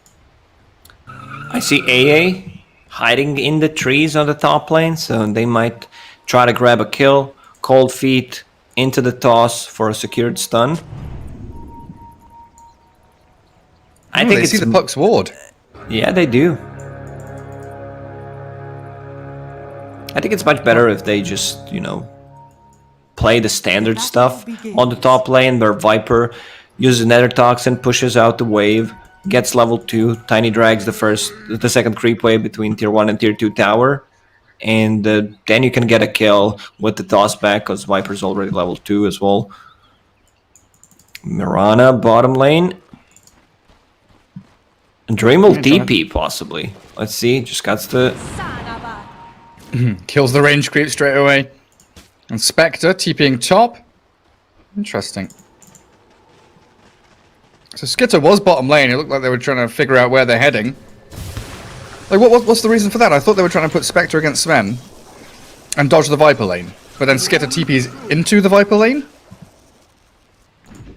Good question. I don't have the answer, Gary. I could try to think of something, a lie about stuff. Bizarre. But I do not have the answer. I just feel Spectre top should be okay-ish if she doesn't get tossed back. Like you can see, the lanes already being pushed in. Skitter 3 CS. The bottom lane, well, maybe the reason is they try to see the lanes, a lot of mind games going on, where they think Viper's gonna be bottom because they think Mud Golems will put Spectre on the bottom. And start TPing around. And this is the best thing I can think of right now. Just a little bit odd. Well, Immersion did drag the wave back, but still going to meet under this dire tier 1 up the top. Fanta's here to bodyguard that Skitter Spectre. And in that mid lane, FN and Supreme pretty dead even in the CS. Invoker against Puck. Probably, like you said, probably not going to be too much kill threat from either side. It's going to come down to those early rotations. And Dream down bottom. Wave dragged back to his own tier 1. Gets the stun and the cold feet towards 3-3. Resonant Pulse there, and he does walk away far enough from the cold feet. Not going to snap on him. The concept of royalty is rather... Invoker doesn't care too much about harassment on the mid lane. Every single time you use Orb, you really don't care if you get hit or not, because of the extra regeneration you get from quas and you're farming underneath the tower, so like it's quite a lot of region. 13 per second without a tango being used. He's perfectly fine, isn't he? We'll see what happens if that Mirana does rotate in though. As Stormhammer dodge bottom lane. 3-3 now with the point and dissimilate. Gets away from the grasps of Sven and AA. Fata up at top lane. There really is some weird shit going on with these creep waves, Lacoste. Yeah. What is going on? Look at this, then this. Like all we need is a new lane in the mid where someone's creep skipping. I feel like if Mud Golems had more time, they would definitely end up with getting a different hero on the mid lane. Instead of the puck? Yeah. Doesn't seem that good of a puck game. And Supreme suddenly godlike. Well, if he follows the Thompson build, which it looks like he is, double null urn, get the boots and then the E-blade. We're seeing a bit of a move away from the Yules and the Blinks and stuff like that on this puck, thanks to Thompson. Looks like Thompson Supreme is madman. Like he's just building E-blade no matter what he's playing. Oracle, Gyrocopter, Snapfire 2 times. He's found his niche. He's going to fill it with that E-blade every step of the way. Nice rune invis there, bottled up by Supreme and returns to lane to keep the pressure on to FN. Down bottom. How's Sven doing? 17-7. 3 threes, 12 and 1, not looking too bad. Everyone just seems to be kind of casually farming. A toss back on the Omni Knight though into the Viper. Immersion. He's dead. And old A. They're going to find it at long last. 4.5 minutes in. They're trying to kill Fanta with the Avalanche. They'll secure it. High five secures the deal. And that's an earn charge. So it gives you an extra kill potential. And you have an heal. So Tiny moves to the mid lane. They still didn't... Okay, I was about to say they didn't ward this. But they saw them placing that ward. Yeah, long last to get rid of it. They haven't spotted out the one further to the left, though, up near the Radiant Triangle. So that's something that could maybe see the Tiny as he rotates around. Well, these two teams seem pretty happy just to casually sit in the lanes, extend the laning stage, and continue farming. No one's stacking. I don't see any stacks being made. It's not that easy to stack multiple camps with Omni Knight. They have Sven, but also no stacks because everyone's just heavily focusing on the lanes. Yeah, everyone's playing in and stuck in the lanes. Void Spirit, is that... no, it's not an urn. 3-3 has a bottle coming. There's no runes to grab up, though. It's, he can't get the urn because your puck is getting urn on the mid lane. Oh yeah, you're right, of course. You buy a second urn, game ruined. Like it's over. No, if you buy a second urn, you need to sell it. There's no value out of it. FN will get the courier. Supreme is level 6. I don't think he can get the kill. FN just dominating this game. 37-7 face boots already, and he can't get urn because your Viper bought an urn. Like kind of a shift. All the urns are on the wrong people, Lacoste. They're not used to this. It's all weird. Remnant onto the Sven with the arrow to follow through. They are catching Dream here. Stormhammer connecting nicely, and the damage from the Starstorm, the double hit with the salve. No, not enough. The final clicks coming from Milan, but a rotation from FN. Invoker comes in. Nice dodge on that EMP from 3-3 with a dissimilate, but he's still in a bit of danger there. Sonenko secures the trade in a 1-for-1.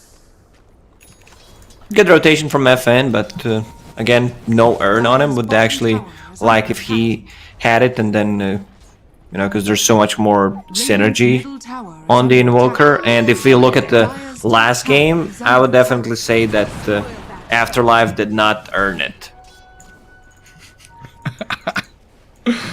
Oh, you're good, Lacoste. Hey, you got me. I have to listen carefully when you're casting with me, Gary.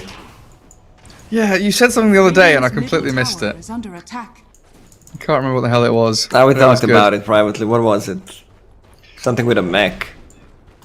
Mechness. It was Magnus with a mech. It was Mechnus. That's what it was. Yeah, you idiot. Live to win are a bit scared bottom lane. Sven and AA both wondering where the Mirana is. What's happening? Where's the puck? Because Supreme has been off map for a good minute and a half. And went to farm jungle, pushed out the mid lane again, not showing under any wards. Ern's coming out soon with the brown boots as well. I would love to see Supreme make a TP play somewhere. Blade Mail for Spectre done. As the Haunt comes through into the bottom lane, Seneko about to drop. Skitter going to get himself on the board. TP from Immersion. Milan is outpost. Fine. Magic and stick. FN's going to come bottom as very well. far. If he can toss Sven. Okay, he's actually not fine. Yeah, MP Tornado. Remnant. Gotta miss. And there's the catch onto Mirana. Yet again a trade. 3-2. And Supreme, he did TP top. The puck looking for something.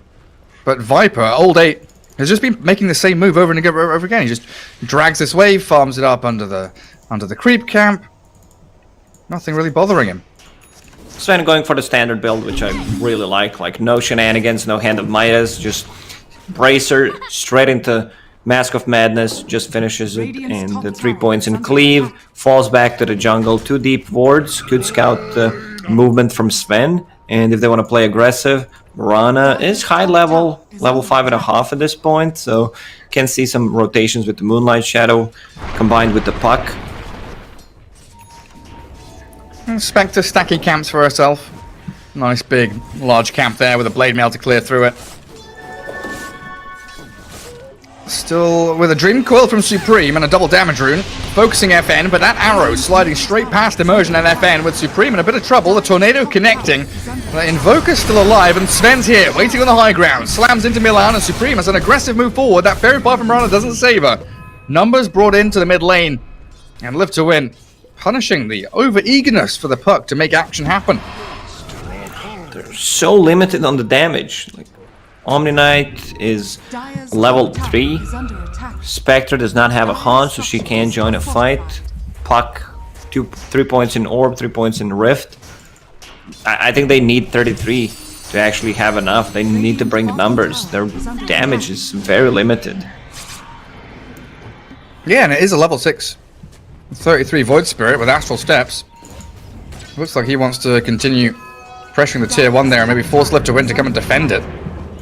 One can only dream that we're gonna see Dream Coil on Dream. He can snap it. How many dollars is it? It's $3 Dream Coil. $3 Dream Coil. Well, Seneko losing his courier. No boots on him just yet. A couple of $100 gold away from it for that Ancient Apparition. And a big wave being dragged across. Milan gets tagged up by the Viper Strike and yeah, just stands his ground. No leaps. 17 one charges wasn't going to find him any safety either. They do force Live to Win bottom though, and this is all space for Spectre. Radiant's middle tower is under attack. It is Live to Win's game to lose, because they're having a really good time. Like, yeah, 1k gold lead, but like, look at the timings. Viper just finished his Road of Atos, so Spectre will have a really rough time just joining into fights. Sven also having a really good time in the jungle. Invoker going for Orchid against the puck, against the Omni Knight. That's going to be huge. Like, Orchid's going to be here when Sven finishes off Echo Saber. We're going to have a real massive power spike there for their 3 cores, like that Atos you mentioned, with all the catch and kill capabilities that Live to Win have. And how's Tiny doing? 500 gold saved up. He's got Tranquils, little bits of bobs, a few items here and there, but money saved up towards Blink is the most important thing. It's a nice safe area for Sven to farm up top and then back into his triangle too, while the rest of his squad defend the bottom tier 1 and move towards where Spectre has been for the last couple of minutes. A bit of sad timing for Live to Win though, because Skitter has just cleared the camps. It looks good because the next minute is about to come, and you'd expect the new freshly spawned camps are going to be farmed, but Skitter's already out of there. Mirana smoked. Now she'll pop a Moonlight Shadow. Didn't find anything out of that smoke. Double damage. And the coil with the arrow, Invoker gets caught and picked off. There's the Haunt coming in, but Live to Win, they're able to stand and fight here. The trouble is, the Spectre bailed away and they couldn't find the real one. The illusions die, and Seneko, a second casualty of war here as Mud Golems go charging forward with Supreme's puck, and now a nice little remnant from 3-3, finding Tiny. All day, he's going to get dived on the tower, isn't he? And they're in. There's so many Mud Golems here, they're just going in, 5 men strong, the buyback from Tiny, falls down now as Immersion wants to come to the fight. Sven's coming through, but what can he do? 2-man Stormhammer, Toss is there, but Supreme with the double damage room. He's slaying this Tiny. Blink Dagger be damned, you're never going to get it this game. A triple kill for Supreme, a tier 1 for Mud Golems coming shortly after. Are fortified. And live to win. My Tiny goodness. just ruined his game. Like, he's not gonna have a game. He needs 2,000 gold to get a Blink 33. Yeah, that's a good kill. They'll get him eventually. Picked off by FN in the end. And they don't get the tier 1 mid. The glyph actually extending the livelihood of that tower. That was a sick rotation, like the first one with the Moonlight Shadow. They picked up a double damage on Puck, which kind of made the difference. And the buyback from Tiny. Like, he just bought something. I think he bought a Windlace, because in this scenario, he's like, I'm not getting a Blink Dagger, I just need to be, you know, have more move speed. He's also level 6. I think they needed Sven to be there a bit earlier, but Sven did not have God Strength, so he's like, I'm not TPing. I'm not coming in for this crap. I've not got my item yet. That's probably what Live to Win are thinking, like, why are we fighting? We're waiting for the Orchid, we're waiting for the Echo Saber. That's when we really are at quite a nice bit of strength as they find the puck. Phase shift into the EMP, the Yule Scepter comes. So the E-Blade, it's delayed on the puck, but look, it's queued up now. Avalanche there onto Milan, but they've got a Dream Coil on Tiny. And Immersion is just really struggling to do anything this game. They've Orchid stop the Omni Knight, but Live to Win have just got to turn tail and run. I like it. Immersion, he's investing. Before he died, spent the gold on smoke. You know, he can resell that smoke. Just kidding. But somehow he needs a Blink Dagger. I've seen Tinies, you know, having a rough time if they don't get early kills. Like, Tiny was a top tier pick 3-4 months ago, and the team just realized how to play against him. Don't feed him away early kills. Bottom lane, Void Spirit. Yeah. Not going to be found though. That Moonlight Shadow gives him safety. Man, you got me thinking. Do you remember 6 years ago or so there were Earthshaker players who would buy like TP scrolls and then sell them? Yeah. But there was one that like won an important game, and I think it was Next KZ, but I can't remember his damn name. But those were the good old times. Oh, I'll try to remember his name. Was it Stallcat? Was he the one playing the Earthshaker? It may have been. Such a long time ago now. But I just very clearly remember in my head, he's like bottom lane, he gets a 5-man Echo Saber because he sold like 25 TPs that he'd been buying for like 7 minutes. That team was actually legit. Like, they could win against anyone. I don't think any of the players are still active. Mantis, yeah. It was like Mantis, Stallcat, whoever else. It was great. Rod of Atos dodged again, 3-3, really quick on that finger with Dissimulate. And because Void Spirit is playing with Morana, you want to have a longer duration Remnant, so he just maxes it out. On the opposite of the previous game, where Resonant Pulse had much more value, because he was playing into Phantom Lancer. Mid. Oh, Arrow mid. Catching Seneko. That Cold Feet going to get stopped by the Phase Shift, but in comes the Sven. With Gold Strength, double tap, down goes Morana. They've also got a good Viper Strike there, but Supreme dodges the Avalanche with the Waning Rift, and then heals from Fata. And then it all stops. 1 kill for 1 kill. Denied tower in the mid lane. Radiant's bottom tower. Very short bursts of aggression as both teams kind of itching and desperate to open this map up for themselves, but Live to Win have a slight... Oh, I was going to say they've got a slight advantage here. Skitter walks back up the high ground. Dagger's down. The Tornado... It actually makes him dodge the Rod of Atos. Blade Mail's popped now, but he's already fallen. That's so costly. Like, he went back to farm a different part of the jungle. They jump onto Dream, Yules up onto the Invoker. Ice Blast flies straight over their heads.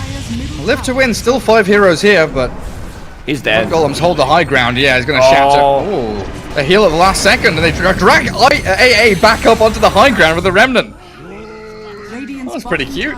Yeah, that was the last tick before he used the heal on Omni Knight. Was very close to dying. Skitter, has to feel bad. He was about to leave that area, and suddenly, like, I should stack the Ancient. I think that was his thought. One more stack. Well, he'll get back there now and farm at least an Ancient camp. Still under a Radiant Observer Ward for now, though. And Mud Golems planting themselves in that top left corner of the map. Kind of want the tier 1 tower there. Hunting for someone or anyone. What's FN up to next? BKB for the Invoker after Orchid. I think Sven's heading into a BKB of his own, already with the axe and the recipe. I think once Sven gets a BKB, it becomes very hard for Mud Golems to take a fight. They have no abilities that go through magic immunity, and that's why Invoker is also getting one. Viper, I believe he just bought out full boots of travel. Where's his courier at? Yeah, that's boots of travel. Going into pipe. Alright, so Afterlife having a much better game than in the previous one. I mean, it's harder to have, you know, a worse game than the previous. Yeah, instead of bottom 2, he's it's top not 4 about of net worth. his performance that much, because, you know, someone has to struggle, and whole team was pretty much not doing great. And you as a Slaughter cannot leave the base because you're playing against the 2 spirits. It's like not the direct consequences of his actions, yes, but, you know, it's the draft and the whole team, the dynamic of the game. The bottom 2 net worth on that Slaughter didn't feel particularly nice. All Day is actually going to come out and show himself on that top wave. Hides away in the trees, but 3-3 is hunting for him. Spam pinging, missing out on the Remnant just barely, but he does catch a glimpse of All Day. And they're going to haunt for him as well. Is Skitter coming? He will. Jaunts to the haunt. Ice Blast is flying over the hills and far away, but they've got the arrow and Milan's final touch to secure it. The rest of Live to Win, they get pinged out by the Dara Observer Board. They know that Invoker, Tiny, and the AA are all here. They Moonlight Shadow, move forward. Seneko Smoke. Sven just used his ulti on a mid lane, will beat down that tower. BKB is available. And FN under a sentry ward, you will scepter up. They're going to find the catch with the Remnant and Arrow. FN just being blown up here, obliterated as the Avalanche and the toss, trying to buy a bit of time, and Sven the back lines, but that's a Guardian Angel. He can't defeat Supreme's Puck, he's too tanky. Survives through it all, goes Scepter to boot, and now the move forward, finding Immersion, blowing him up with 3-3, but the Cold Feet's going to hit him, snaps and holds him in place. Mod Golems bringing the Spectre in, but not really wanting to continue fighting, so they just leave Fata there to be killed off in a double kill for Sven. This Sven's Stormhammer with the Dispel mechanic is gonna be problematic for Mud Golems against the Guardian Angel. You have Puck with the Yule Scepter, Ghost Scepter, any kind of Scepter, you're gonna Dispel it. Also there's Void Spirit with 1 Yule's, Mirana building 1.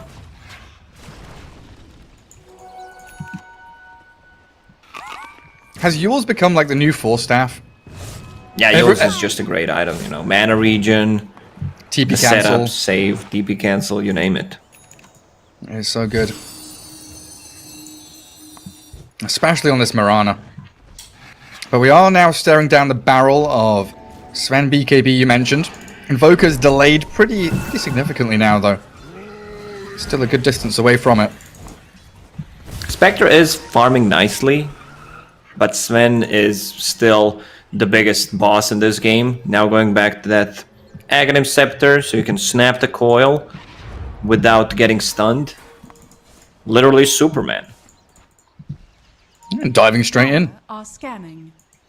Oh, Afterlife is going to show his face on that bot wave and pay for it dearly. Did the creep see him? He's going to Nether Toxin and definitely He will, spy. for sure. There's another Go Toxin. back. It's They're being pinging pinged out. out. No, he's there, but it seems like they want to clear out the mid wave and move up towards top instead. Dream, the Sven, and FN's Invoker. Backed up by Seneko and Immersion as Milan moves in with a Yule Scepter onto the creep. Nice setup there. The arrow still hits onto the Sven as Old Day TPs to that catapult, which is about to die, and the jump in. Dream called there. Dream's in trouble. Didn't get his BKB off. Now finally it will come, but the Haunt arriving from Skitter, stabbing into the back lines, but not finding a target to stay on. Who's the catch? Trying to take down Dream is BKB and a TP home, barely. Making it out of there, and Seneko, ooh, Yule's cancel on his TP, so a sacrifice as Live to Win, trying to retreat, but the Tiny's also been picked off with a Remnant catching him. Tossed back, not really going to work out. They've also found the Viper. The Yule Scepter's working magic. Yeah, it held Supreme in place for a second, but this Yule's on the puck with an E-Blade, blowing up into this old Afterlife Viper. The arrow again from Milan, hold him in place. 3 kills in quick succession. Opens up Roshan now, potentially for Mud Golems. I think Sven should have died, like he was very low. Omni Knight had Purification, 1 Astral Step and the Simulate were ready. They were just afraid that they're gonna turn the whole fight around if he gets a BKB off. But he should have died there. AA Blast, connecting on 5 people. Not too bad, at least for the post-game stats. Amping up Seneco's damage, yeah? Oh, Supreme. Careful, hey? Waning Rift. Back down to the low ground. Arrow. Remnant into Arrow. Not comboing it up perfectly that time. Sven just back into the jungle, but they've stopped the Roshan being taken by Mud Golems. Dire's bottom tower is A under long line drawn in that bottom lane. You try and stop the push into that tier 1. Keep the bottom jungle open as much as you can for Skitter to keep farming the triangle. It never feels good buying BKB on Spectre, but something Skitter needs to do, right? Yeah, you're playing into Viper, Invoker, you kinda... it's not so much about, you know, Invoker, it's about the break mechanic where 2 of your abilities become useless. And Roshan with Aegis going to the Sven. That's going to put him in a great spot here. God's Strength is wearing out in about 10 seconds, though. Might be an opportunity for Mud Golems to think that they're stronger. Dire's middle tower is under attack. They're sticking around mid, though. Not going to be following Live to Win up towards the top lane, which is a pretty simple tier 2 clear up for them. Dire's top tower has fallen. And the big Seneko ping saying, let's go high ground, boys. Radiant's bottom Now Sven's ready. Agnems is on the courier, coming out to him right now. Dire's top tower is under attack. Spectre with a TP back home. Needs to be careful. There's like 1 Astral Step into Yule Scepter. Someone will need to block the arrow. Radiant's bottom tower. Immersion starts with that avalanche. Blink in. Dream's there and Skitter down to half HP. The Ice Blast picks him off and he's gone. 3-3 got all caught up in the tornado, and yeah, it's a decent coil, but the damage is now lacking with your Spectre gone. Supreme takes down Seneko. Stormhammer there, catching 3-3 by the Guardian Angel. Fata keeping his squad alive. Supreme needs to keep the magic damage flowing, but this EMP is going to cause problems as it does burn through Fata and Supreme's mana pools, and the Stormhammer just keeps landing. Dream's first life not even taken. Still holding the Aegis, and they've lost 3 heroes so quickly. If they got that kill and Sven took the Aegis off, I'd still say it was worth it for Mud Golems, because they killed Tiny. AA used the buyback, not sure why AA used the buyback there, because he had no blast, and still defended the towers. Spectre needs to be more careful. Just 1,000 gold away from that BKB, and this fight, all of these kills, got Sven closer to his level 20, so with -5 extra seconds on the Stormhammer, like, it's a pretty big deal. Like, the spell mechanic, it's not so much about, you know, damage, it's about having the spell on lower cooldown. The prize is mine. Yeah, keep dispelling all this nasty stuff. A DD rune up at top. Oh, this is great for Dream. Where are they going to head into? Dire triangle. Bottom lane tier 1, tier 2. Warcry popped. Milan showing in that mid lane. Not for long though, as he's very quickly dispatched with. And now it's down to Mud Golems, who are desperately trying to get out onto the side lanes and keep split pushing away. But the high ground shove, this DD rune is still there. God Strength is ready. Aegis in hand for another 2 minutes. I don't see why not. Live to Win can just go for tier 3. Pinged out. Look at this damage, 500 without God Strength. That's 8 almost 900 damage. Everything gets dispelled by the old Scepter. And they've got 3-3. He's being blown up. Tries to dissimulate away. Ice Blast flying, but 3-3 dodging. He's not going to get clipped by it. Close one. Always fine. Back in Fountain, but your tier 3 is not fine. They've got to glyph it up. Yules from Supreme and holding the Dream Coil.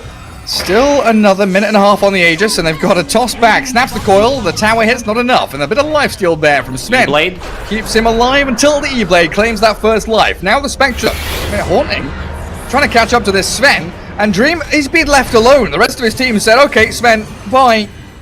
See ya. See ya. He didn't even get the tier 3 tower, didn't get the BKB off. Perfectly timed arrow by Mirana, and now they're chasing. Not going to find anyone, are they? Are they? Old A.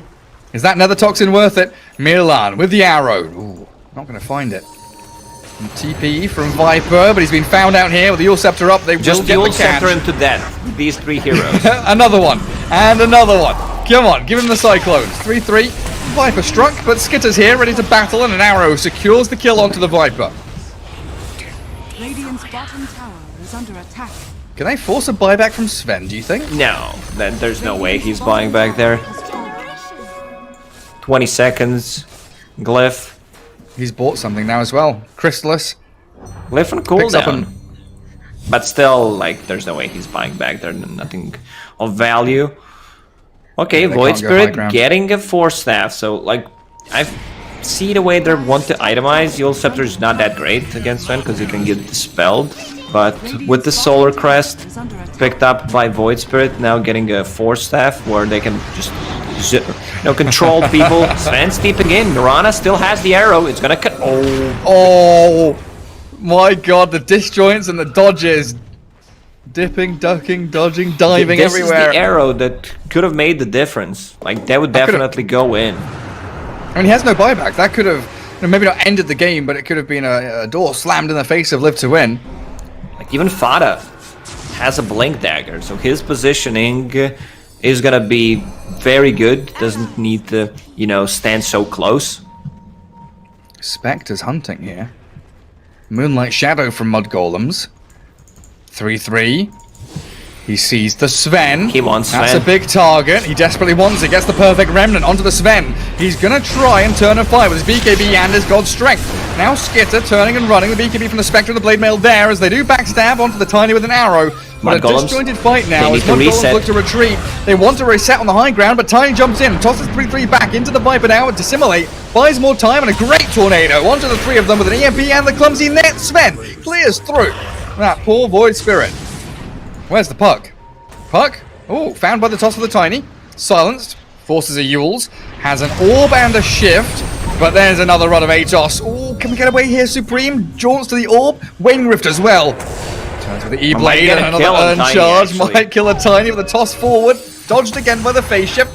Can jaunt to this next orb. Dodges away from the Ice Blast. Still gonna die though as the Nether Toxin drops. The Tornado dodges again. But in comes the Avalanche. That's it. Supreme's done.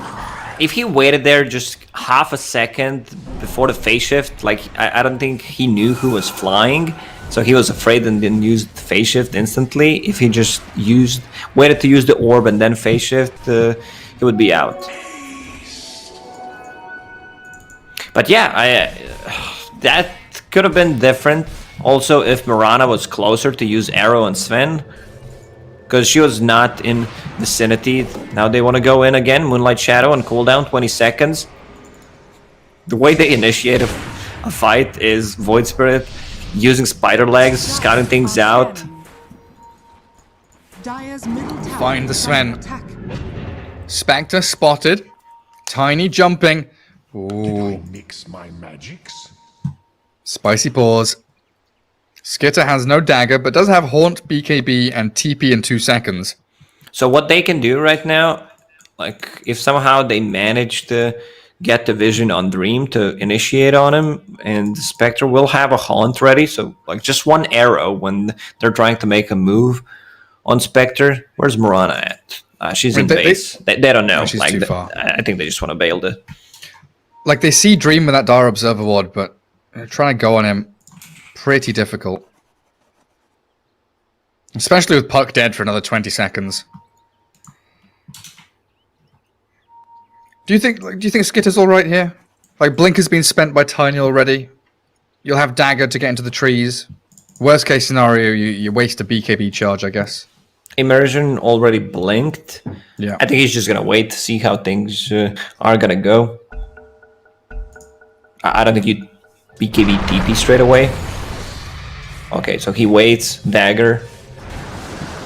Well, BKB TP. If that stun did not connect, he would just try to get away with no BKB usage. It was interesting that he knew where the Sven was, but still afraid of Dream being able to catch up. And Puck now alive again. Means Mud Golems can start spreading the map. Play that wide style with the Boots of Travel on Puck, so mid lane and top lane both being shoved.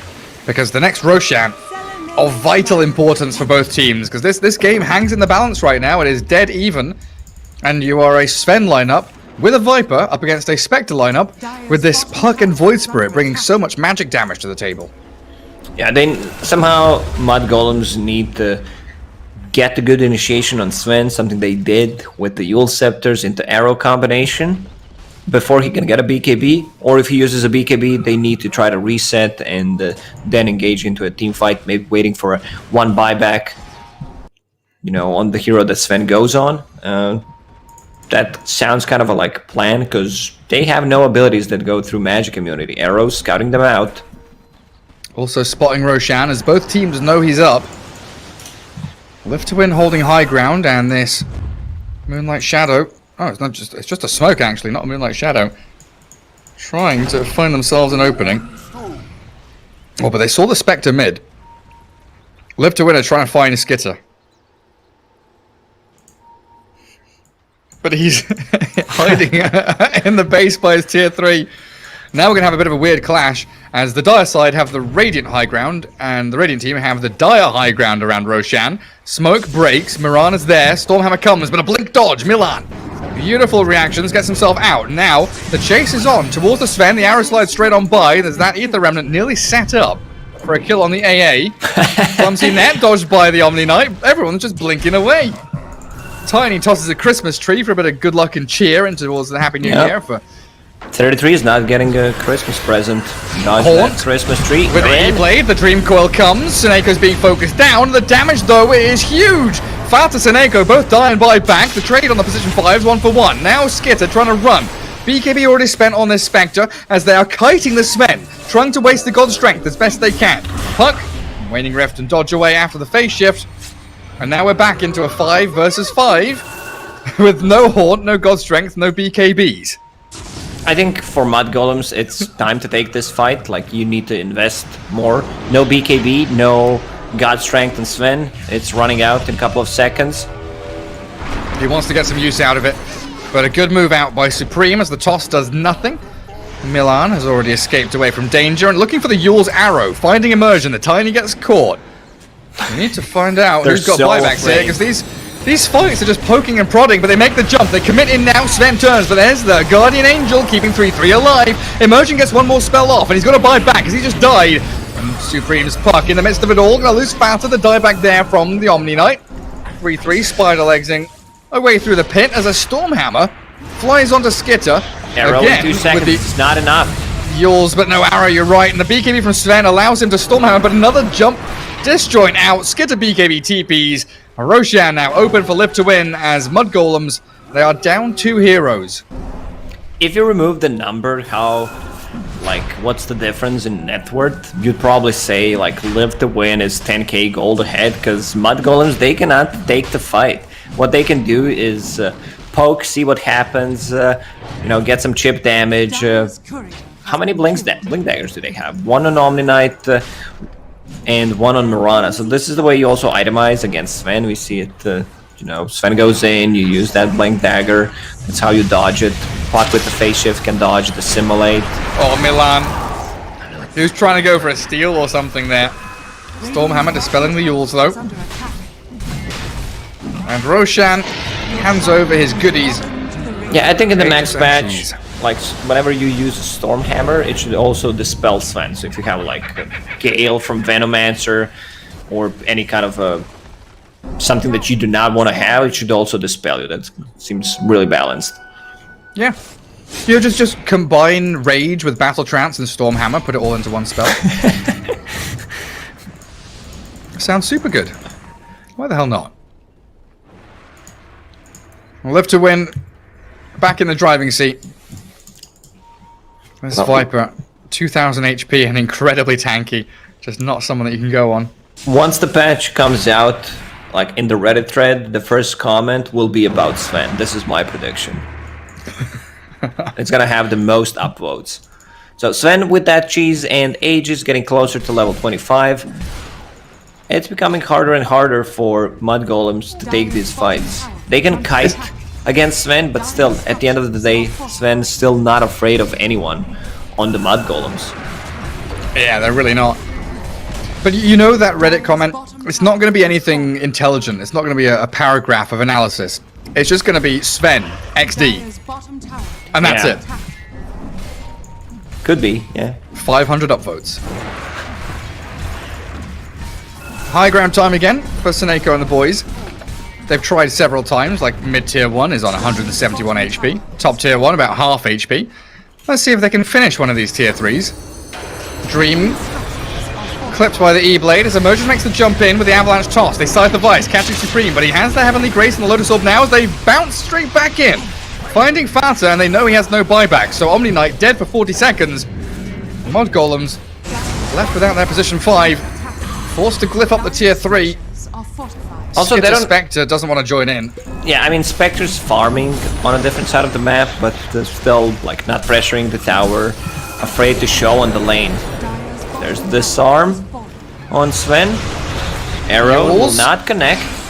Unfortunate. Now the Haunt trying to get back into this fight, but 3-3's blown up with no buyback on him, and Skitter just haunts and runs. FN's thrown the Tornado. Dream is still frontlining here. Into Invis with his Silver Edge. They see Skitter, and Supreme is just lost. Buyback available on the puck, but this Alacrity Sven yules into what? No arrow ready for Milan. Live to Win are just going to slowly but surely break this one down. Arrow not even connecting on all day. Supreme wants back in again. Dream still has that Aegis, of course. Don't forget about that. While FN's holding cheese. Bringing down one hero is difficult enough. Never mind 3. Disarm. E-Blade. Dream. Still running forward. Yules on Yules action again with the arrow finally connecting this time. He's got BKB. He's got Aegis. Mask of Madness. Doesn't give a damn about your Yule Scepters. Big play from Skitter. Like, Sven was trying to run away. He uses Spectral Dagger, gets in front of him, and then Havoc Hammer to force him back into his own base, which kind of prolonged the fight. Nothing happened, but still something that you can do with the Havoc Hammer. It's getting much tougher for Mud Golems to take these fights. Also, I think Spectre needs Abyssal Blade instead of that Butterfly. They need to have a jump. There's 2 BKBs on Live to Win, so you also need something that really threatens the Sven. Now he got level 25, extra 50% on God Strength. Maybe with this Moonlight Shadow. Live to Win are all grouping up together though, and FN leading the charge, scouting up the high ground. They do spot them under the Sentry Ward. Immediate Rotovatos for the 2-man coil. Huck makes the jump in. All Day's too tanky to focus down, and the cheese is there from Invoker. They can't actually kill anybody. Sven's arrived now. 2-man Stormhammer with a God Strength, and he's just blowing them up. Omni's gone, and Skit at half HP. Where's the catch? Where's the jump? Immersion wants to try and make that move. Avalanche toss coming. The Stormhammer there, thanks to the vision from Tiny, and Spectre down for a minute and a half. Live to Win. It's looking rough. They cannot fight Sven. He didn't even pop a BKB in that fight. Now with the Silver Edge, Hex, deleted, 2000 critical strike. Does have buyback on Milan, but at this point I just don't see it mattering. 3-3 is elsewhere. Going on a walkabout. Viper. Okay, you're gonna play with him, are you? Puck's here as well. E-Blade. Half HP Viper, but the rest of Live to Win, they are coming in and they are angry. Swarming like bees around old Afterlife to save the Queen. And Supreme, down to the low ground with a nice little rift and orb and shift. And away we go. Yeah, But in they're your base, chasing them, meanwhile... but in the base, Dream with the alacrity just beating your axes. There's still one Supreme's dead. tier 3 tower, one set of Raxes on top. No puck he bought back in the previous fight. There's no damage. Absolutely nothing. Mod Golem's going to lose every single building in their base at this rate. Dire's top barracks. Spectre alive in 15 seconds. Moonlight Shadow. Has fallen. The Radiant now have mega creeps. But Sven is just too big. Dire's middle tower is under attack. A brawny boy. Up on the front lines. Down to about half HP, so maybe a little bit scared now. You can see Tiny just blinking in front. With the horn. If Dream's half HP. They can't focus him down. Spectre's now hexed up. Gets out of it immediately, and the Guardian Angel with the Heavenly Grace skin of BKBs and tries to face up against Dream. That disarm though, the AoE Arrow will connect. Deafening blast, and they do actually connect. Yeah, Dream stunned up, but he turns again. Oh my god, he's killed himself!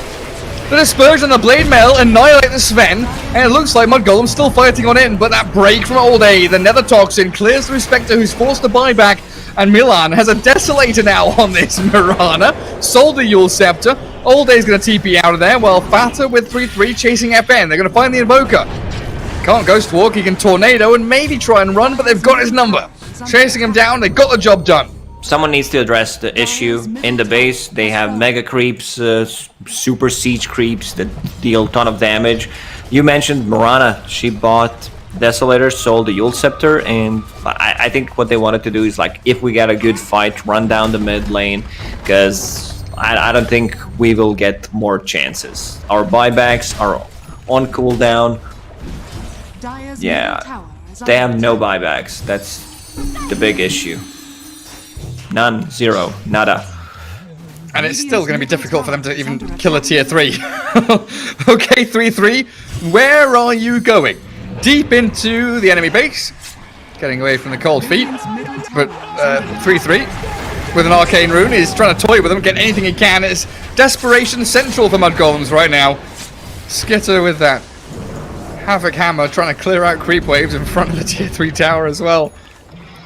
Omni and Pucky clearing out the waves in their own base, but the Tiny TPing in, aggressive move with a blink, toss back, Spectre caught up, has to BKB and TP. They don't have the physical damage to kill her off, so she does get back to Fountain. I think they know. 3-3. Oh, Storm Hammer! Disjointed by the TP, but Roshan's alive in like 5 seconds. DD spawn bottom lane, Mega Creeps are in the Dire base. Mud Golems, it's a good opportunity to see if you can, try and come back. That's a good testing ground. Spectre will hit level 25, just needs 1 or 2 CS, so extra 5% of dispersion. Could make a difference.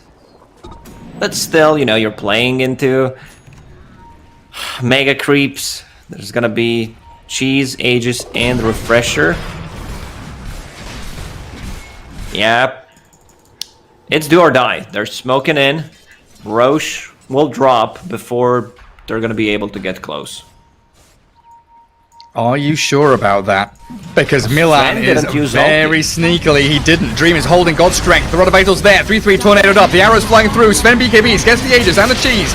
And Old A focusing in onto 3-3. The Viper Strike bounces back with a 3-man coil. Pug, a good initiation as they dodge the Storm Hammer with a face shift with an E-Blade forward. They know that Dream doesn't have BKB. The God's strength is starting to wear off. Milan's in the midst of it all. Kills off FN, who buys back. And they've lost 3 heroes. The buyback from 3-3 will come, but Skitter has to run away. Even with the DD rune on the spec, they cannot make the retreat.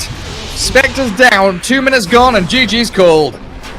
Yeah, this one, I believe it's on the draft, like the execution of what they had was okay. Like, you're still playing into Sven, like they try to kite with the Yule Scepter, with the E-Blade, Blink Daggers, but eventually you're gonna have to take a fight, and once you do, like, Sven just takes over. Also, these were 3 Roshans for Live to Win, and Sven, still powerful. No weird item decision making, just a straight up, I'll get Mask of Madness, Echo Saber, get a BKB after, and just keep fighting with the team. Keep fighting with the team and KISS. Keep it simple, stupid. Simple item build. Make sure it's all slotting into place.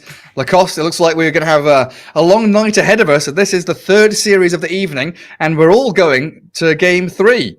Navi against Alliance, OG against Nigma. Now, Live to Win against Mud Golems, heading into the third and final match of this series. Of course, coming up later tonight, Virtus Pro against Viking. So make sure you stick around. Game 3 coming up. Lacoste, see you in a little bit.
Under attack.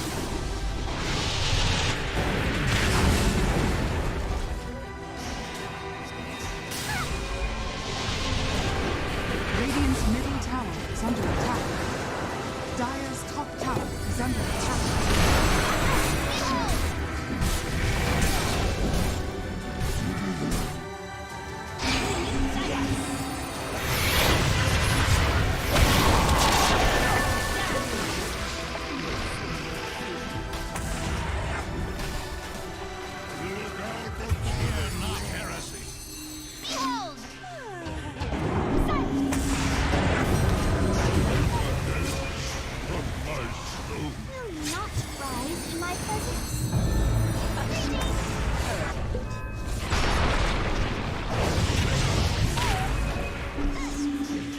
For your impertinence.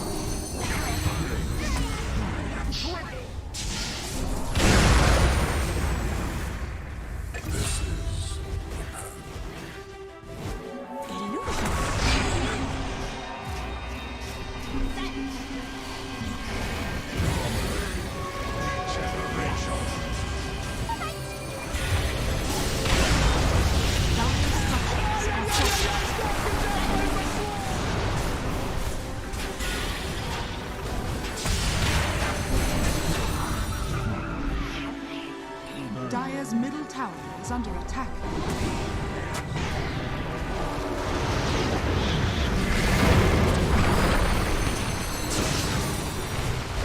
Dire's middle tower is under attack.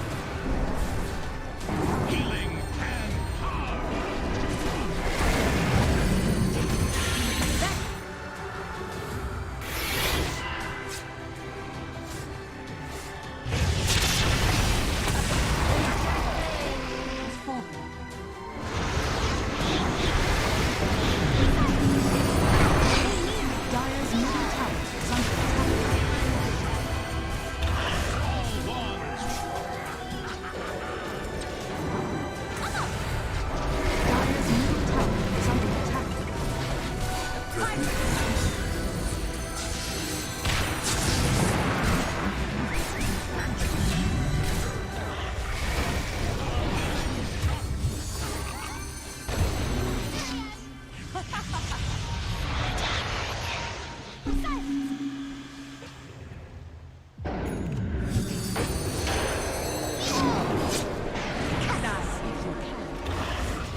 Welcome back, everyone, here to your series for the OGA Dota Pit Season 4 for Europe and CIS. Mud Golems up against Live to Win in the lower bracket. It is do or die time. Game 3, Lacoste. They're taking it the distance. Throughout the whole day, we've had best of threes go to 3 games.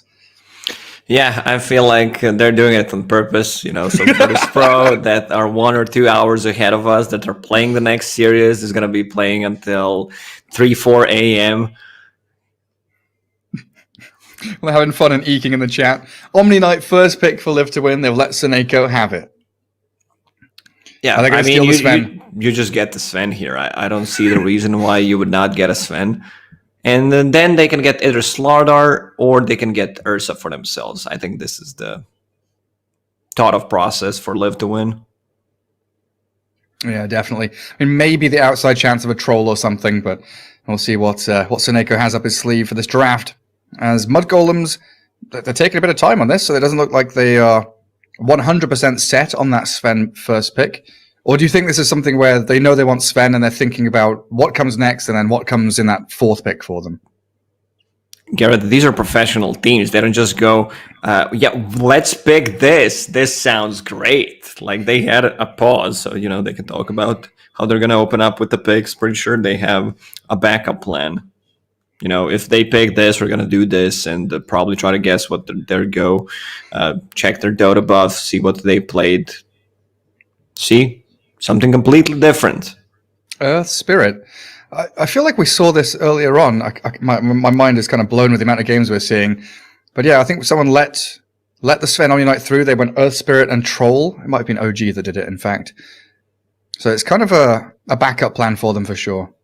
And this is one of Milan's best heroes, would you agree? It's hard to say. Like, he plays so many heroes. Earth Spirit, Mirana, Clockwork, Shadow Demon, you name it. But yeah, his Earth Spirit's pretty solid. Rock solid, I would say. Very good. You know what? You're going to get like a Reddit thread where someone just lists every single pun and every single joke make. It's not possible. Every dad joke. I would get banned. People would not watch me if someone did that to, you know, see how much stupid stuff I say.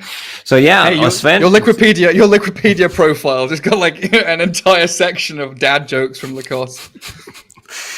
Omni Knight. I mean, you can still pair it up with Sven. Don't see why they should not do it. If they open up yeah, go ahead. During the break, they had a gentleman's agreement where both teams were like, we ignore Sven. It's, you know, one of the last games of the patch. We'll just forget about him for now. Sure. Messaging on Steam saying, Sven's banned. We're not going to actually ban him, but he's not going to be there. And he's not. Omni Tiny. I just had to double check that Sven wasn't banned in the first phase and I missed it. Omni Tiny is this, you know, okay opening where you have a lockdown coming out from your position 4, which is most likely going to be Tiny. Live to Win, they don't play that much Tiny, and when they do, okay, so this is what they were fishing for. Like, we talked about this stuff during the first game where they try to copy it from OG against the Alliance, and they still lost the game, but it's an extremely powerful combo. It sure is. I'm banning out the Storm then, straight off the ban as well. So it's going to be the Supreme mid-morphling, you assume, right? Exactly, yeah.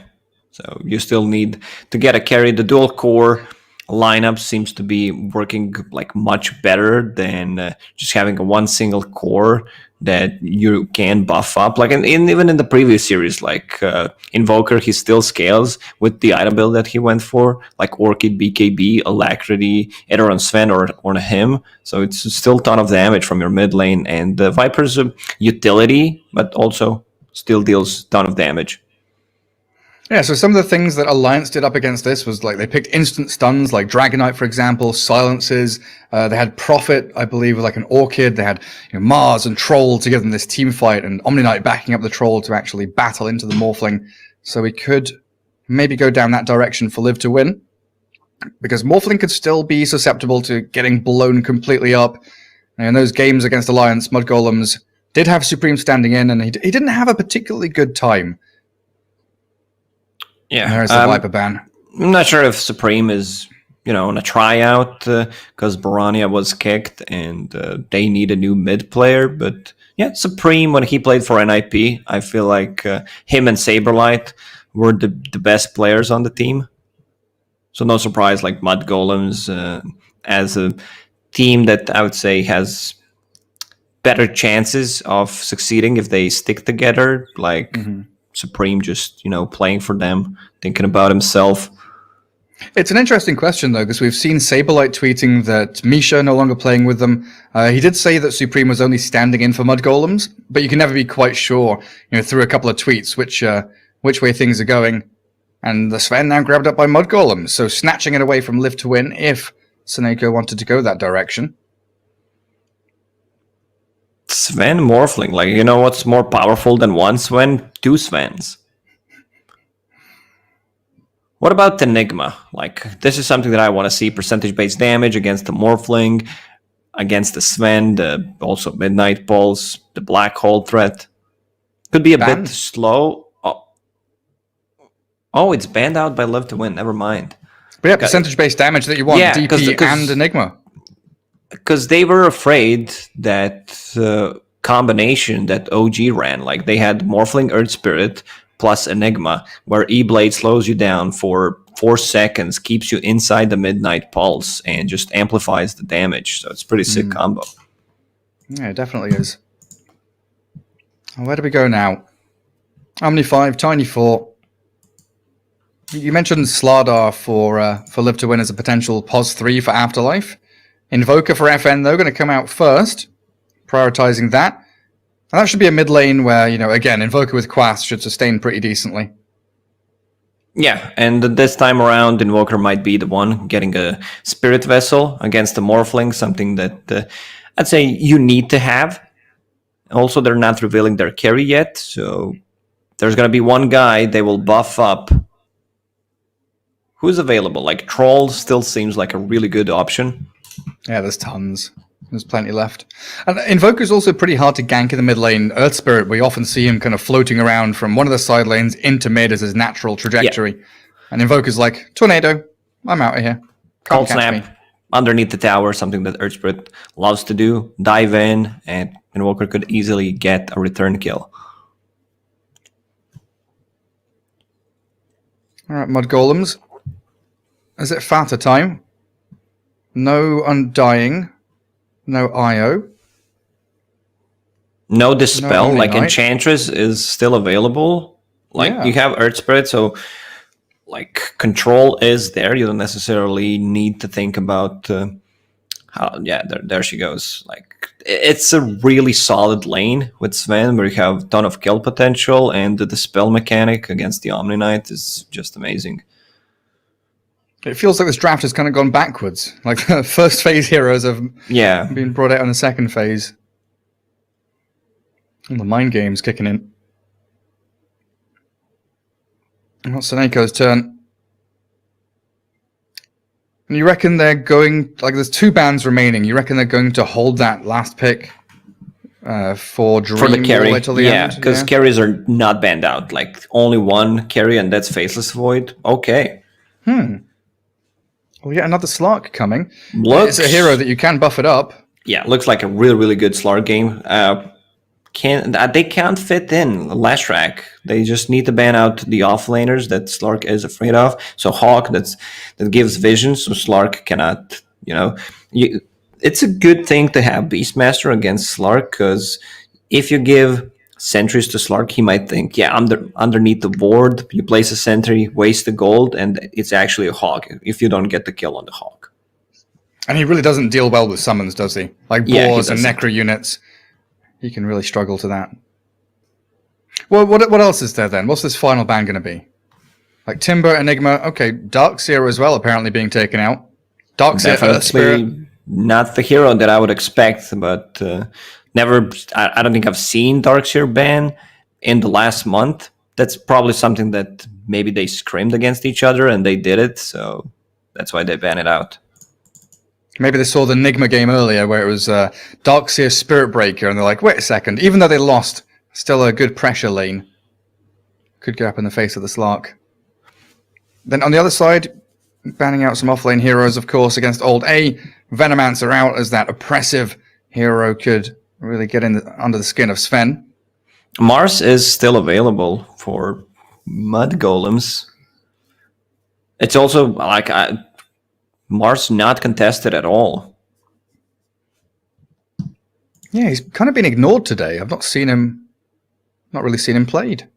Also, Phoenix has kind of been ignored this series as well. I guess a couple of bans early on. But this game in particular, no Phoenix at all to be seen. And Tidehunter. There's your final pick for Live to Win. Should give a nice bit of safety for Slark in the team fights, especially pre-BKB on this Sven. Have that Ravage, the Gush with the minus armor. Lots of slows. I'm just looking through the hero list. I don't see that guy that, you know, just completely dominates the Slark in the laning stage. It's Slark Omni, which provides Slark so much sustain, and you know, you can make some stacks for Slark, leave him solo XP so that he gets to that level 6 much faster. Also, there's no AoE damage that Slark is afraid of. Earth Spirit, that's pretty much it. It's where I'd love to see like a 3-3 Necro, or like, you know, some funky pick from Mud Golems. Oh, it is the Leshrac. Yeah, you said it. I mean, I didn't think they can fit into it, so it's just going to be an off-lane Leshrac. And that's the first hero that comes to my mind against the Slark. Could work, could also easily like backfire if you're not having a rough time. Leshrac is a hero that consumes a ton of gold on the map. Especially with 2 greedy cores already. Yes, exactly. It's a greedy lineup for Mud Golems. I love Lives to Win lineup where, you know, they have a good scaling core. You have Omni Knight to buff him up. They also don't have the answer for the Tidehunter.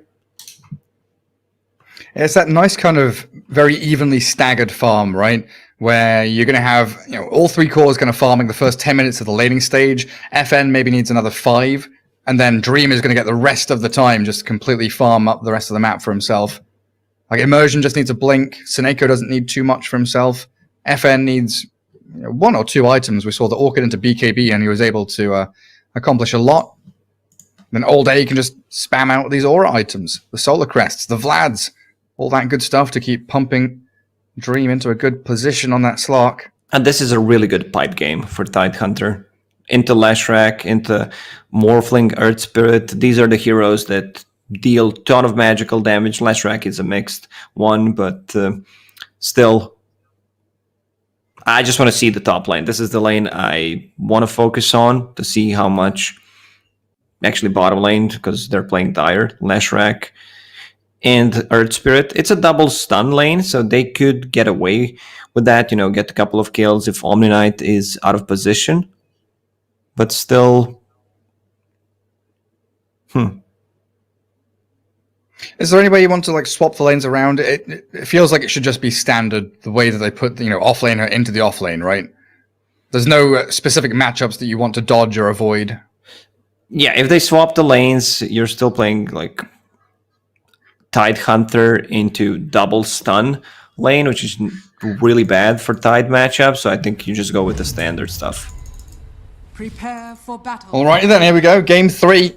Mud Golems up against Live to Win, all tied up in the lower bracket of the OGA Dota Pit Season 4.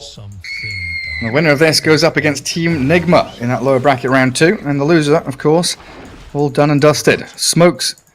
Only one, actually. Mud Golem's going to smoke out of their base, while Live to Win saw them a couple of times go for the 5-man smokes to try and get a bit of information early on. Just dropping the good luck, have fun. And Immersion gone. Earth Spirit rolls in, misses. Stormhammer lands though. They don't have the Split Earth landing, but they've got the Enchant Slow. And now 3-3, still holding a skill point. Doesn't want to level up Split Earth apparently. Toss back, Lightning Storm coming, and he secures the kill. Okay, so that's a free null tally for Leshrac. Like, you would want to give a kill to the, let's say, mid-morph, but morph did not skill the waveform. You could get away with that, you know, because you're playing mid, so you're going to get level 2 from the first creep wave anyway. True. Slark in a pretty forward position. Dream looking to try and steal one of the bounty runes potentially, but Milan and 3-3 have already made their way over there pretty quickly. Skitter and Fat are going to get one up top. So 2 for 2. Pounce coming. Well, 3 for 1 actually. Milan does get forced away to his tier 1, but very good start there for Mud Golems. 3 bounty runes and the first blood. And it's a good start for this bottom lane in particular, the one that you said you wanted to be paying attention to. Like 3-3 having the first blood and the bounty runes going into his pockets. Really nice for his double null start. Yeah, it's so much damage, and not just about damage, it's also about mana regeneration, which this hero really needs if you want to be constantly spamming the spells. You use Lightning Storm, you still don't get the last hit. That kind of feels bad. Should be able to secure the range creep with it though, which he does. So Milan 3-3 down there, Seneko and Dream trying to face off against them. In that mid lane, Supreme against FN. Morphling against Invoker. Already being chipped away at by tornadoes and soon to be cold snaps and EMPs. But both of these heroes, they feel unkillable. Especially when Morphling hits level 3. Yeah, I don't think we're gonna see a kill. Supreme should always be able to get the morph off, even though he's a hero that loves to play on low HP, so you can get surprised by Tornado. It's still very low damage. Milan chasing 2 couriers down bottom. And Seneko wants a high five, but he's not getting it. And that 1v1 does leave the Slark alone against the Leshrac, which is not really where he wants to be. Seneko going to try and drag that wave back a little bit, get a pull across, but Milan blocks him, stops him in his tracks. Now with a bit of calm down there, we can look up towards top. Tide facing off against Skitter and Fata on that Sven and Enchantress. All Day's going to get stunned up now though. That Harpy was spamming out lightning on him and, well, he's under tower so he's fine. While Immersion's Tiny can come and soak up a few of the CS and experience. He's only level 1. If he's level 2, they might go for a toss-back play under the tower. So once again, we might see like a very slow laning stage with only a couple of kills. It definitely feels that way. Fata, interesting. I think he was trying to pull but missed out on it. Immersion just rolling around with his taunt. Pretty hard here for Fata to get a good position and find some good pulls. Tiny with the boots, always going to be able to catch up to you. Oh, looks like Fata's going to wait to stack. Hold down bottom, Dream. Yet again dropping a little bit low on the old HP. Spammed out by the lightnings, but Seneco's there with a salve. Still it's a lot of harassment. Pressure. Like they can get a kill. 4 live to win. Slark is already level 3, so he has a bounce and has a dark pact. Soneko using purification to try to get a last hit, doesn't get it. It's super costly. 80 mana. It's not like you have unlimited mana on this hero. Needs to pop the clarity.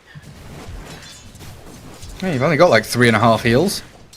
Can't do too much with that. Wow. Leshrac really wants to dominate the lane. Triple null. Talus. Wow. Congratis, you can buy Null Talus. Not in the mid lane though. Does keep spamming out that lightning storm. It's getting annoying for Dream. And again, a roll from Milan, stopping Seneko from doing any more pulls. So they're keeping the lane kind of where they want it. Pushing onto that tower and making sure that Dream has to fight for every CS. While up towards top, they do have the chain stuns on all day. Stormhammer into the Centaur, but Tiny, the immersion man, comes in. Good avalanche and the toss back and the final impetus shot, not enough to find Afterlife. So he salves and he's got that Ring of Regen ticking too. And you're right, looks like he's going to go for the pipe. Ring of Health is queued up, so... That might be Meteor Hammer. Like, he might still swap things around. Something that the Tide Hunters love to rush. This casual Ring of Regen is just for the lane. Oh, he's getting very close to that 20 gold. Can they kill him? Nah, they don't have enough damage. No, they can't. And then bottom lane, Milan diving under tower. Dream not going to be able to follow through on anything. And 3-3 with the clarity going. 2-0-2 build for him. Really is making Dream's life a living hell. But We've got raindrops on the Slug, so he's at least able to mitigate some of the damage coming his way. Pinging out on the Slug, trying to force him to pounce or something. As up top, again a stun landing, immersion. Once more, just Avalanche and trying to run away, but Skitter's popped the war cry and sprinting forward, trying to spill the blood of Tiny. Does get the second kill of the game up for them. And Fata will get that bounty rune, so that's 1, 2, 3. Wow, I think they picked up 6 out of 8 bounties. Yeah, they did. Yeah, that's 3 and 3. And how's that mid lane? Not peeked in there for a while. Invoker 29 and 11. Morphling at 20 and 10. Bit of a backstab though. And FN's Courier sniped away. And FN does have that urn. It would be nice to get some charges on it. Kind of difficult from the mid lane. And Supreme just keeps wave forming into the creep wave, shoving it out, then he can fall back to farm up some jungle camps. As the top rune spawn, guarded by Fata. DD for Morphling now. That's a wonderful We'll refill grab. the bottle, and I mean, it can still get dispelled by Invoker, so not that big of a deal. And yeah, Tidehunter will go for the Meteor Hammer instead, just some more tower damage. They're a bit limited on stuns and the setup for it. Like, the best they have is Tornado. 3-3. Toss back into tower, and there's FN's rotation. He wants the urn charges, and he'll find one here while slaying Leshrac. Killed off under that tier 1. Nice little move from 4 different heroes. Then Seneko comes into mid. Try and soak up some of the experience that's been left for him by the Invoker. Supreme with the help of Milan trying to chase Seneko, but even with just a Windlace, he's able to actually skip away. 2 seconds till Tornado impedes up. FN thinking about going for it, getting a few whacks of the DD Morphling though. Yep. And then up at top, Afterlife. Is he going to die here? The Hellbear claps him, slows him down. He doesn't have boots, but 8-1 charges and another anchor smash, but he's been body blocked in. Oh, no, he hasn't. Fat doesn't get in front of him. Slows with the enchant. Sven's still going with the blood strength. Can't get the toss. Immersion. Can't save the day. Invoker did not have a TP ready. If he has a TP, that's easy 2 kills. With the Tornado and the already earned charge, yeah, I mean, they're still gonna get the kill. The big one as well. On that Skitter Sven. Radiant's courier has been killed. Seneko does lose his courier though. Sven did finish off Mask of Madness, so the death not mattering a massive amount. They're also going to get the stun onto the Slug, but missing the roll. Level 6 Slug. Pulse is going from 3-3. Pops the Shadow Dance, leaps away with a pounce. And he's safe and sound. Sometimes the best thing you can do is body block people. It's better than using the spells, it's better than a stun. Mid lane. Oh, FN. All his mana gone. Has 3 mangoes though. Oh yeah, so he does. And a clarity, but in comes Immersion. Got off the strength morph anyway. Attribute shifted up. And now he can heal very effectively. So they're doing a very good job just securing the runes for the mid Morphling, who needs mana to continue to dominate his lane. 300 gold in front of the Invoker. Oh, this should be an easy one. Oh, super easy. Fanta scouting out this tiny rotation though means that the cores and all the other lanes perfectly happy. And a 3k lead in net worth here from Mud Golems, even though the kill score is all tied up. You look at the net worth board. Leshrac, 4,000 net worth. Now moving on to Seneko to try and find a solo kill of his own. Rotations coming in, Milan and FN looking to try and get this catch. Oh, she's so dead. Oh, 3-3. Cold snapped onto that tower. And FN really making the most of this early Invoker pressure. While Dream misses the pounce on Milan. Fanta's there, making sure that they don't keep converging onto the Earth Spirit. But it's the mid-tier one for Morphling, and Sven up top is just farming freely too. Even with 2 deaths, Leshrac is almost on top of net worth. That's pretty impressive. Like, he should be more careful, because, you know, you feel like, yeah, I did so much in the laning stage, but that means you're also giving a lot of gold to the enemies. Mud Golems coming down bottom lane, but a good observer ward placed by Immersion. Will spot Milan, and they know that Morphling has left the mid lane now. Very good ward. Will get denied.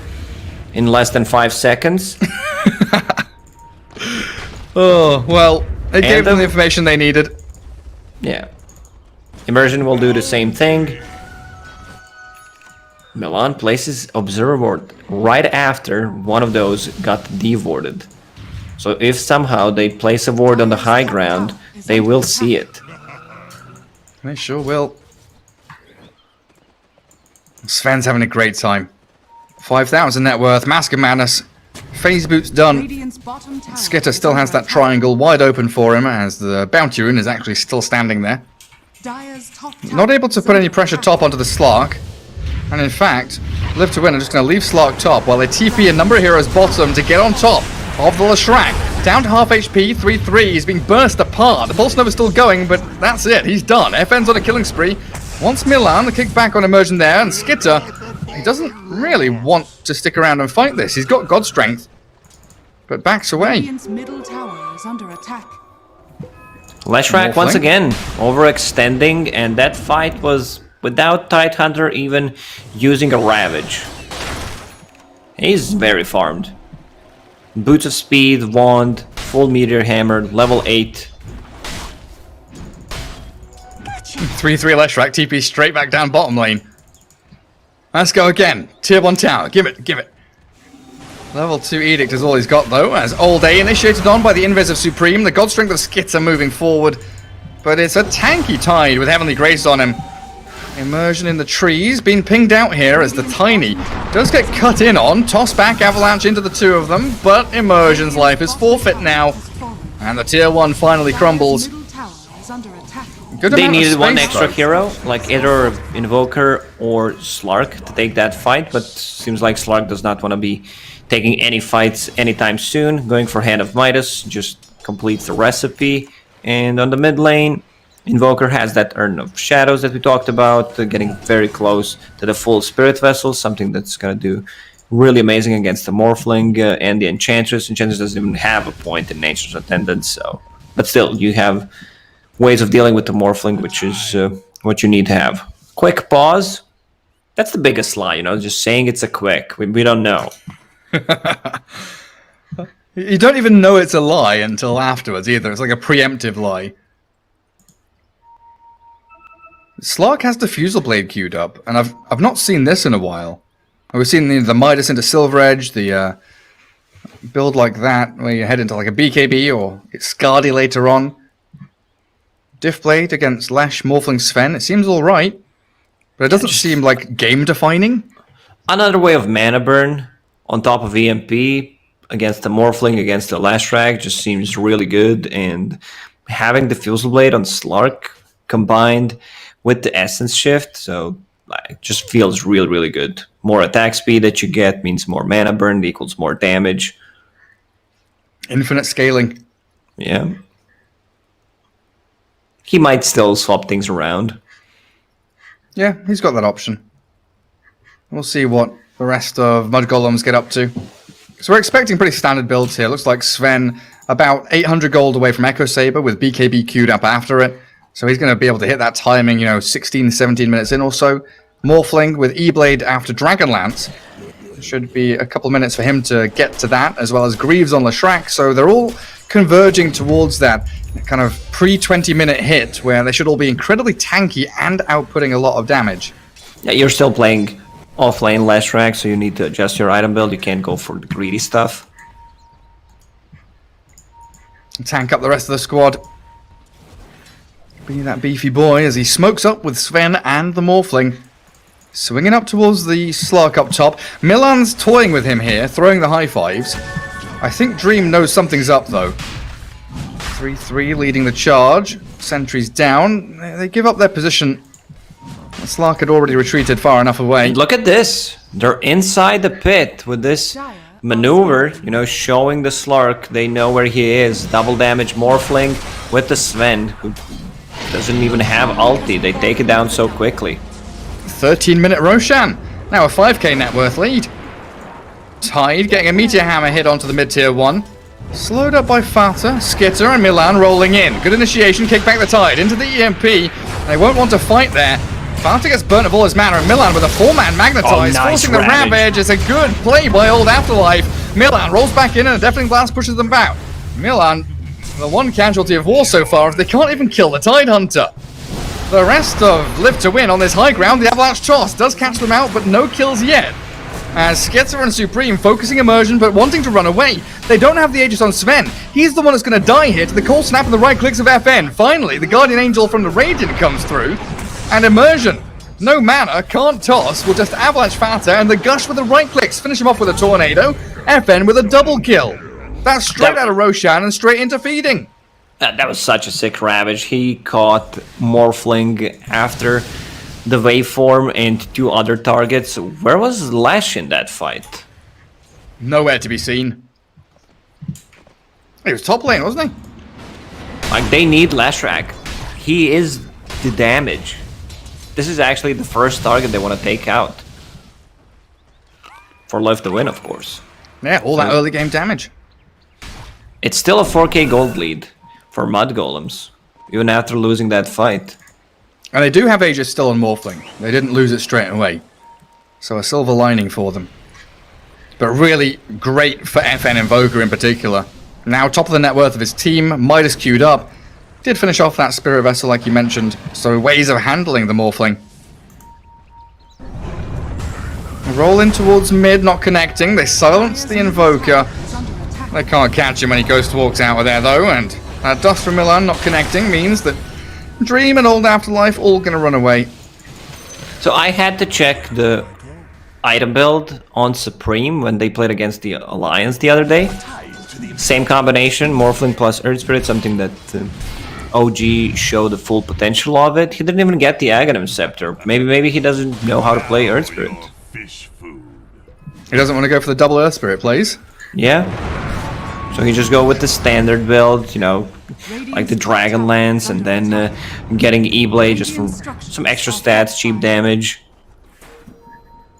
Try and hit that timing a bit earlier on. When I say cheap damage, I mean Dragonlance, I don't mean E-Blade, because that's not really cheap. Dire's bottom tower is under attack. It sure isn't. Radiant's top tower is under attack. Easy tower top though for him. Radiant's top tower. TPing down bottom as they want to set up another fight, but again, it's into the Ravage. A good roll from Milan. 2-man silence into the kick. Magnetoise catches the 2 supports, but the Heavenly Grace from that Omni Knight keeps him safe until the Stormhammer lands. He's still pretty tanky though, and another hit from Morphling's required. Look at where Afterlife is. He's deep, yeah, and they've got Tornado. It slows them down, but they've still got Reveal, the Sentry. They catch him. They did not want to take that fight. Slark was not close, and he just wants to farm his Diffusal Blade before he starts joining the team fight. So I think FN should have just bailed. Like, okay, you're gonna kill our position 5. We're more than fine with that. Oh, these Omni Knights are really struggling with getting the levels. Same goes for Tiny. 2 times in a row. Like, not the ideal timing on a Blink Dagger. Like, 2, 3, 4 months ago, we could have seen Tiny with, you know, 11, 12 minutes Blink Daggers. That was when people were really exploiting all the wave drag backs, and position 4s were getting a lot of farm.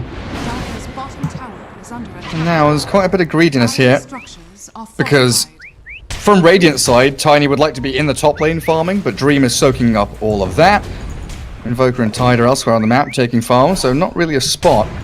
Yeah, if Tiny was a real player, he would just use the Avatos on the lane, and it's exactly what he's gonna do. Just waiting for toss, does not want to consume too much mana. Getting very close, 300 gold away. Afterlife still in the same spot. He is. Oh, Centaur Stomp. Oh, Centaur. Very, very close. Cooldown for like 0.1 seconds. When I clicked on it, it was just ready. Yeah. It was incredibly tight there for the Centaur Stomp to come. He just reclaimed it in 10 seconds. Oh, these are some free stacks, and there's 10 seconds left on Aegis. Can they time it? Oh, it looks like he's going to be okay. Oh, they're going to try and finish him off before it happens. Oh, he knows. It's super close. The DD picked up by Milan, and they were trying to catch him with the Tornado all the way in the back, but Aegis going to heal up the Morphling. High ground vision now from Milan, spots out the Slark. Dream been such a wanting to play forward there. And they do see that Milan Earth Spirit. Dream going to try and pounce away. 3-3's arrived with Fata, Supreme, everybody. 5v5 in the mid lane. It's still very hard for Slark to go in, like even with the talent, 9 strength, Pupil's Gift, so makes him a lot tankier. And I see SNY being queued up by him, which is okay. I think the tankiness here is gonna win them the game. Like, if he gets SNY into BKB or into Scotty, I think that's a really good build. Because you have ton of armor, ton of stats, and then you can be that guy that goes in and out multiple times. Live to win. Smoking across the map, and they are going to collide with Skitter's Sven. They saw him. They know he's there. They pinged it out, but they want to move in instead towards the Morphling. But Supreme waveforms out. Milan rolls away. They still have the pounce in from Dream. Silence all day. They do have Ravage coming. If only you could close the gap on them, but the delay tactics from Mud Golems hold the slot back, forcing out yet another Heavenly Grace. It's such a tough game for Morph. Like, they are feeding him mangoes, Guardian Greaves to replenish the mana. I don't see where their mango tree is. Pretty sure not. I was just about to ask you, like, when you said feeding him mangoes, I looked back in the base, there's nothing there. Oh, they've caught FN. Roll just about connecting, kicking him back into the waiting arms of Morphling, but Slark here with an Omni Knight to save them up. Dreams in deep, and the Avalanche toss. Good amount of burst damage, but no finishing blow just yet. They've got the Heavenly Grace, but the Guardian Angel comes too late, and the magic damage burst from the Morphling finds FN. Dream, Midas is down the Centaur. Losing immersion as well, though, as Afterlife maybe trying to think about holding this high ground, but they're TPing out. They don't want to fight. Dream can pounce to the low ground, but he's being clapped by the Stormhammer, and he's got no real way of surviving this now. Heavenly Grace there from Suneko, but he's been burst down by the Pulse Nova. 3-3 gets a double kill, and Suneko, no mana for TP, grabs a bounty rune, but surely he's going to get found on his way out. That fight was such nicely done by Mud Golems, where they isolate the Invoker. Omni Knight does not pop the ulti straight away. Even if he does, I think they would still manage to bring him down, and they're staying away from the Tidehunter and the Slark, so pretty impressive, I would say. Absolutely is, and now you've got this 21-minute E-Blade on the Morphling. That magic burst damage against this Invoker is only going to get worse for FN. And he's not going to go BKB, he's going for the Solar Crest, kind of as expected to buff up the Slark. But if he gets spotted in a fight, he just dies. Yeah, I think you need to start thinking about yourself, because there's a ton of magical damage, and Tidehunter, this is why I said that I would still prefer, you know, to have like full pipe, because there's a bunch of magical damage. Yeah, this Meteor Hammer is a good stats. The way you build it up allows you to farm a bit more, but still I don't see the real usage of it in a team fight, because eventually you're gonna get interrupted. Like, even if you use Ravage into Meteor Hammer, others don't even have a stun that you can combine with. Maybe like Tornado on Invoker, but you know, it's very hard to execute. You cast the Meteor Hammer on yourself, then Tiny tosses someone onto you. That's got to be the that's got to be the play. Glimmer Cape onto the Tiny. He's ready with a blink. Avalanche toss, trying to catch the Morphling. Tornado's there, but the Stormhammer landing with a perfect roll from Milan, catching the Magnetize and the Ravage, holding back Mud Golems, but Sven has a BKB. Bursting straight through the Ravage and finding the Invoker. Down goes FN. Mud Golem's charging forward, and Slark, he's got to get himself waddling back to the base. While Suneko and Afterlife sprinting back to that bottom lane. Mud Golems really are in control. It's a tough one for them to take a fight, even though it was a 4 or 5 man Ravage. They already used Tiny's combo, Slark to half HP, so he can't go in. It's like, it may seem like a good Ravage, but everyone already used their spells and they needed to back off. Also Sven with the BKB, they have no abilities that pierces through magic immunity, so Skitter can do whatever he wants. Roche will respawn in a second. He's up now. Skitter's already TP'd bottom. That's a big juicy wave to farm. And look at this, they're finding tier 2 items 23 minutes in on Live to Win. Oh dear. That kind of says what kind of a game they're having right now. Now a bit of a desperate smoke. Any kind of kill is worth it here for Live to Win. Hand of Midas used on the Hellbear mid, so Mud Golems probably know that something is amiss, and they definitely do now as Immersion breaks up the high ground ramp, makes the jump onto the Morphling for the E-Blade, Adaptive Strike. Tiny dies. They're also going to find Seneko with the slow, and the damage from the Impetus hits. It's 2 kills in a row, and Mud Golems, great roll from Milan.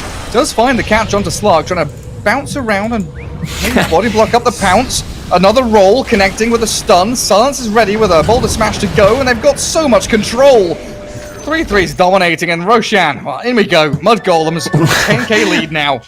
I think Milan misclicked. He tipped FN instead of Slark. Or maybe there's some beef, you know, when they play the pubs against each other. Or, I mean, there's more beef when you play with someone than when you play against someone. Yeah. That's right. So Morphling will go for that Aghanim Scepter upgrade. Let's see if he decides to turn into Earth Spirit. Maybe he turns into Sven possibly. Like Leshrac sounds fine. Double Diabolic Edict. Oh yeah, that's real tasty.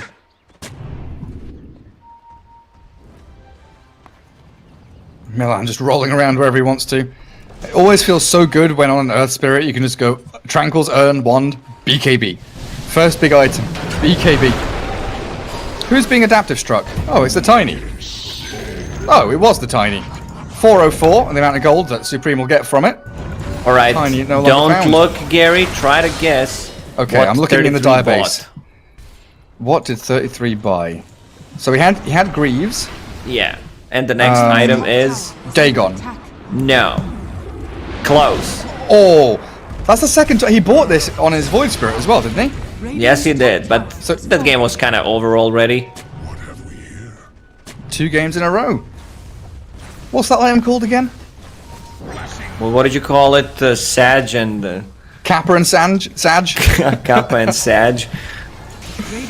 Oh, it tanks him up, gives him a nice bit of extra heal. And of course, that magic amp. Tier 3 down, Live to Win. They've got to mount a defense. There's no way they can just give 3 lanes of barracks here to Mud Golems, because this game would end. And tossing the Morphling into the midst of them. Age is still in hand, and he's got the adaptive strength. In comes the Ravage. It's on to 5 of them, but the damage is lacking. They just don't have anyone to pump forward that damage they need. Leshrac's tanky. Morphling's still alive with an Essence Ring. Oh, there's the combo. Holding the BKB. The Meteor Hammer lands, sure, but they've lost their lane of Rax. Milan dies. The Meteor taking 3-3 low, but not doing anything to finish him off. Now the Guardian Angel comes. Okay, you've kept yourselves all alive. With Guardian Angel. They need to go back in. Mud Golems is running back. They've taken down the Rax and the blow up onto Dream. Half HP, waveform back by Supreme. In comes the Stormhammer. Immersion can't get any combos onto anyone. And Live to Win. They'll find 3-3 here, or will they? The Cheese into the Split Earth, and Dream dead to the Impetus hit. Supreme's the one to get the final touch. No buybacks here on Tide or Slark. They've got 3-3 under the tier 4s. The Deafening Blast kills them off with a Dire taking the claim. But Tiny now. Oh, Morphling. Very low on HP, but yeah, still has the Aegis of the Immortal. Seneko, waveformed upon, and Godlike now, Supreme Morphling. Really running the show. Glimmercape there. Trying to morph into strength. He'll succeed. They did not manage to kill Morphling a single time. I think they're a bit disconnected who, you know, when they should go in or not. Like, there's this Guardian Angel and everyone starts to just run back while Slark is full HP, full mana. And there's also no real item progression on Slark. It's been a while since he got a new item. Like, with the Diffusal Blade, just got the casual Sag. We're seeing this a decent amount, aren't we? Status resistance, HP regen with your Shadow Dance is pretty cool. Tanking up with the strength.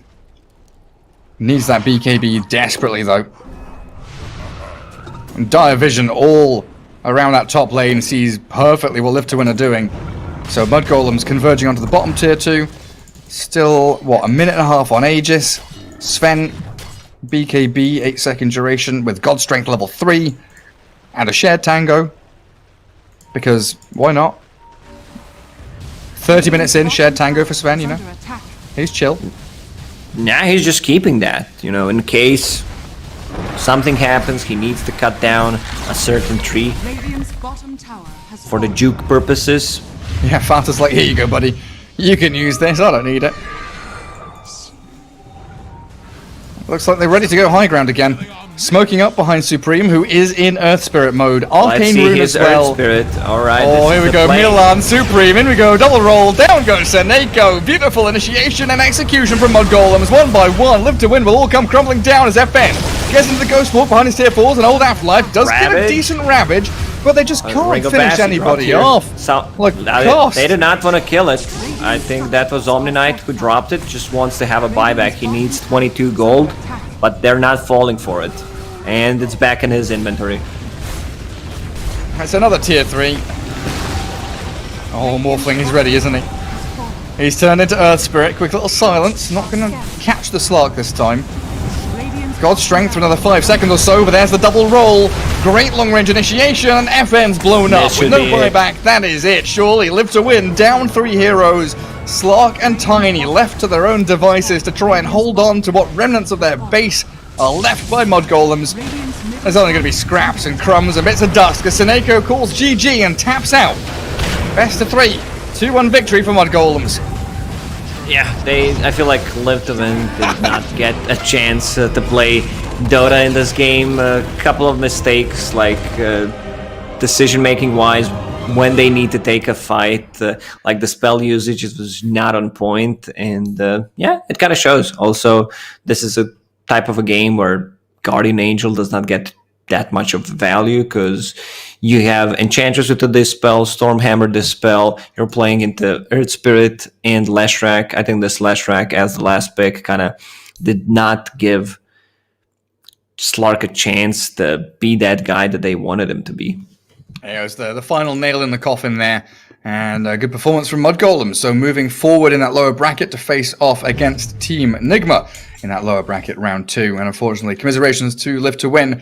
But that's not it, Lacoste. We've got one more series, another best of 3 coming up. Viking up against Virtus Pro. Best of 3, hopefully, in not too long. We'll see you guys after this break.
Radiant's bottom tower has fallen.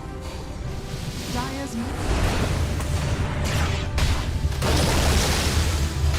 middle tower is under attack.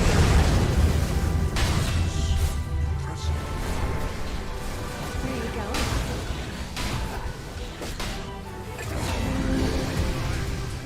His top tower is under attack.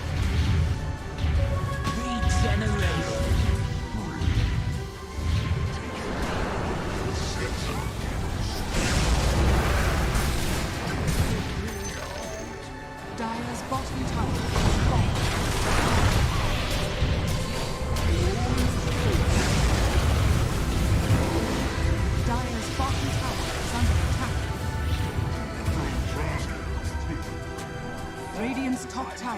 under attack.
Radiant's top barracks has fallen.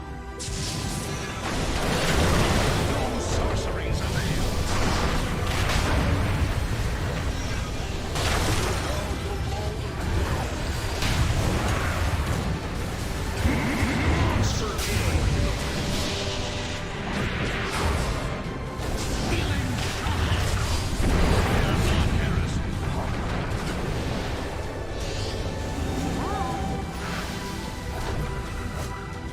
Dire's turret has been killed.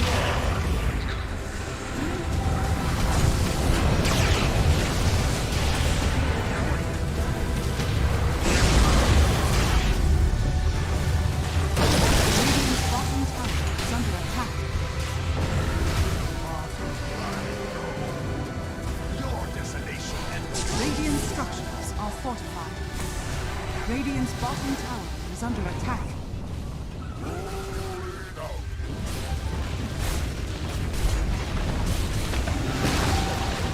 Radiant's bottom tower has fallen. Dire are scattered. Radiant's bottom barracks are under attack.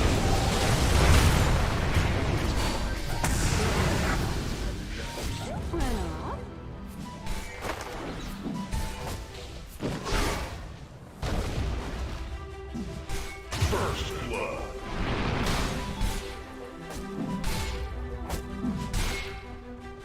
Here they are. Has been killed.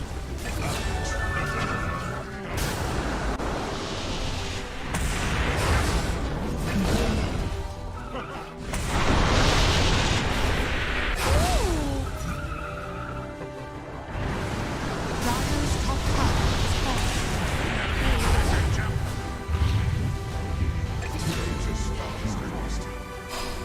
Bottom tower is under attack.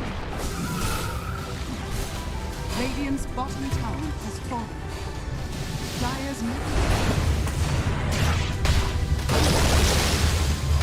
middle tower is under attack.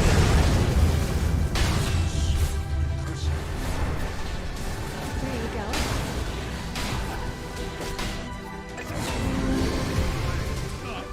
Top tower is under attack. Regeneration.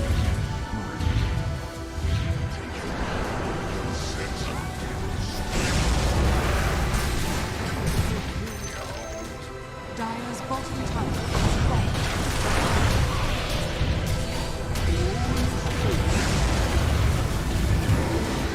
Dire's bottom tower is under attack. Radiant's top tower is under attack.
top barracks has fallen.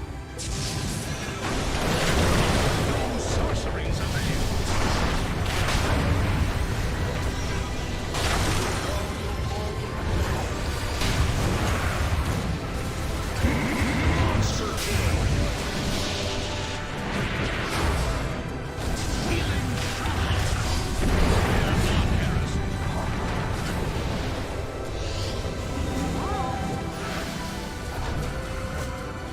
Dire's courier has been killed.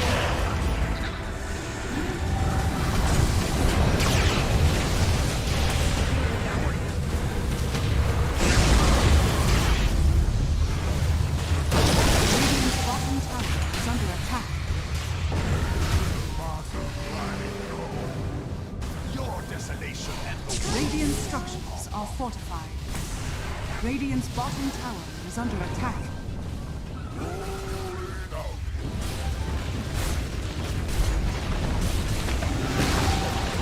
Radiant's bottom tower has fallen. Dire are scattered. Radiant's bottom barracks are under attack.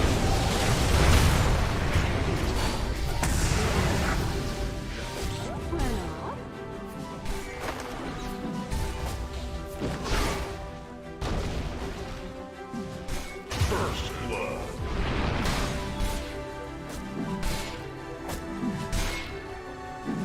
Here they are. Has been killed.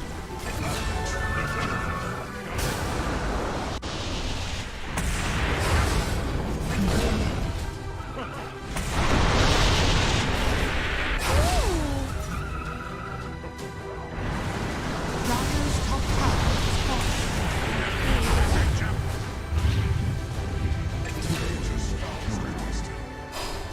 Bottom tower is under attack. Radiant's bottom tower has fallen.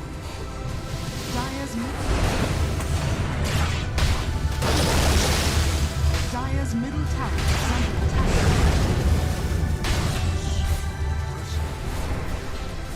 There you go.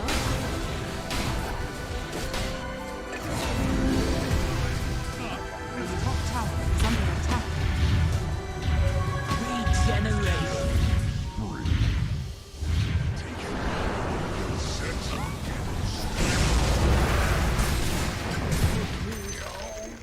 Dire's bottom tower has fallen.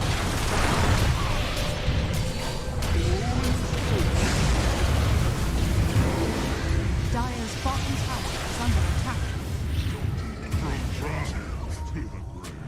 Radiant's top tower is under attack.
Radiant's top barracks has fallen.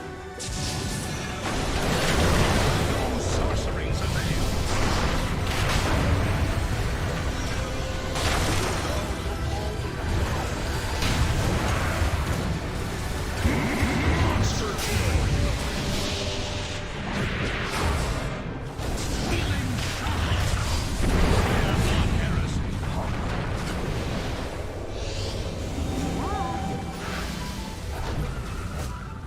Dire's courier has been killed.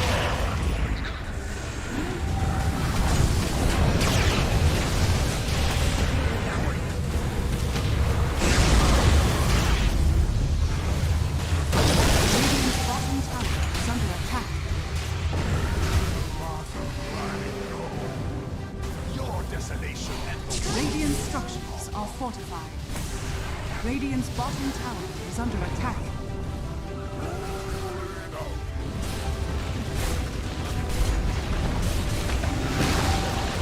Radiant's bottom tower has fallen. Dire are scanning. Radiant's bottom barracks are under attack.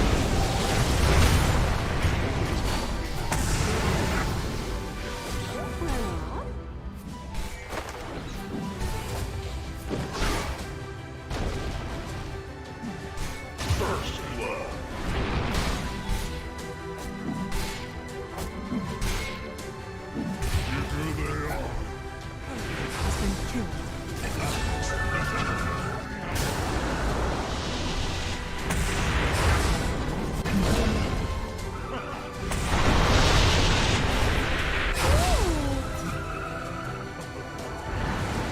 Dire's top tower has fallen. Bottom tower is under attack. Radiant's bottom tower has fallen.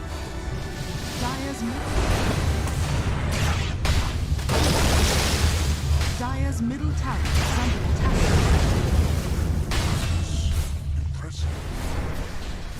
Where you going?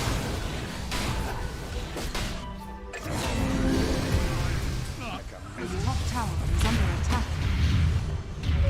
Regeneration.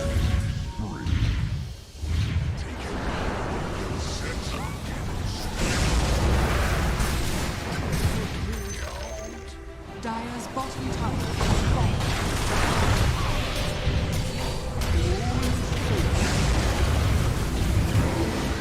Dire's bottom tower is under attack. Radiant's top tower is under attack.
Back everyone here to our final series of the day. Virtus Pro taking on Viking as the lower bracket for the OGA Dota Pit Season 4 for Europe and CIS. Lacoste, we're going the distance for all of these series.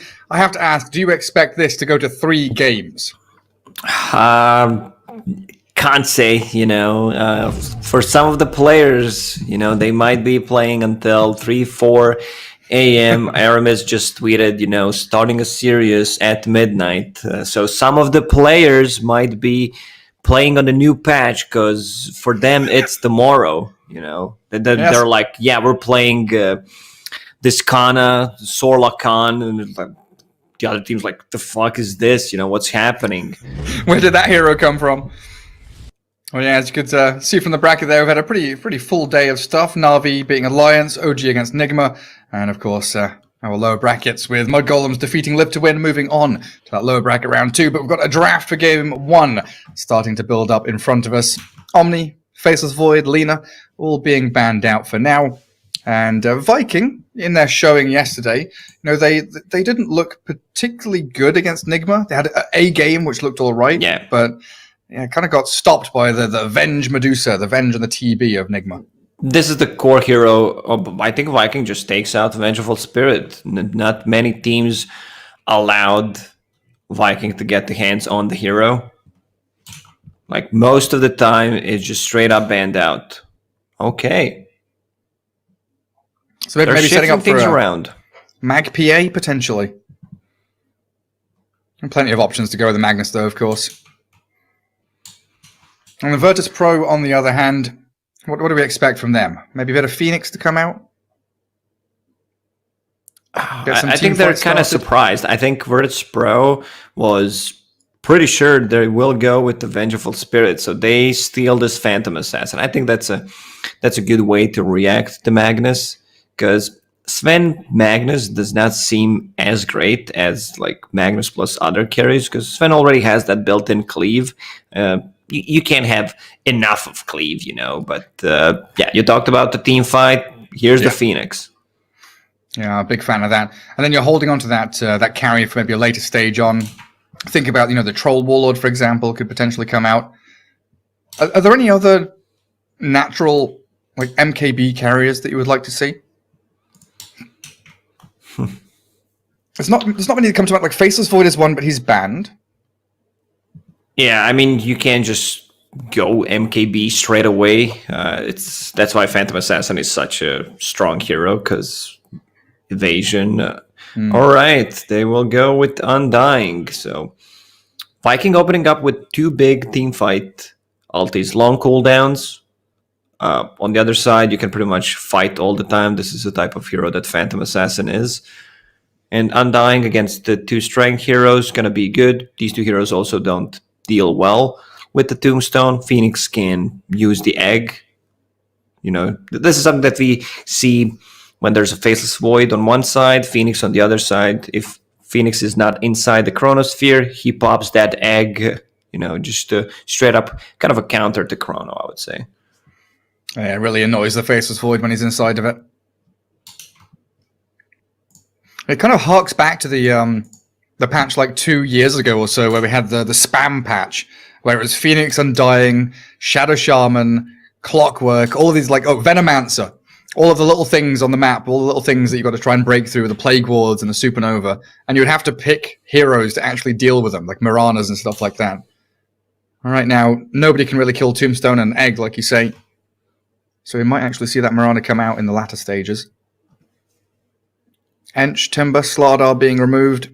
Yeah, Slardar PA is a pretty damn good combination, isn't it? Yes, it is. And you also do not want to give a Slardar, because you have a mag, so it kind of implies that they will play a melee carry hero, which Slardar really shines against pretty much any melee. So Sven banned out by Virtus Pro. They still think it's a powerful combination. Even with the Hand of Midas, that Shad is still very insistent on buying every time he plays Sven. He kind of looks for that more scaling rather than the early burst of active aggression that we see from a lot of Svens with the Mask of Manus and the Echo Saber. I mean, there's still a possibility that Viking picks like Vengeful Spirit and Medusa. Like Medusa is extremely good against the Undying. You focus the Tombstone, you don't get that benefit, you don't get the cleave from Magnus, but it's still possibility. They ban out DM's Mars, which is probably the best Mars player right now from what I've seen. Like what he does with the hero just feels completely broken. You're never safe, you're skewering or you're diving away as this Magus or Phoenix, and DM's like, no, I'm going to spear you mid-Icarus dive, somehow catch you out of the air. Yeah, he was catching Clockworks, Miranas, whatever has any kind of mobility, he's ready to spear you. Absolutely is. I'm still not sure where, Magnus and Phoenix are heading. Still reasonably open on those 2 picks. Could be the 5 and 4, could be the 3 and 4, never quite sure. Whereas Pia and Undying is like position 1, position 5. Virtus Pro kind of ticking the boxes there for themselves. And they still ban it out. It's still a possibility. So what did VP have the other day? They had like Dark Willow, Crystal Maiden as their go-to like middle of the draft pick, but they've got the Undying already, so I guess Maiden probably out of the picture. But Dark Willow, yeah, I think Dark Willow or Wyvern. This is how they're gonna respond to Magnus and Phoenix, 2 big teamfight ultis, where you can like with Wyvern you have great. I mean, Undying Wyvern sounds pretty bad because you have.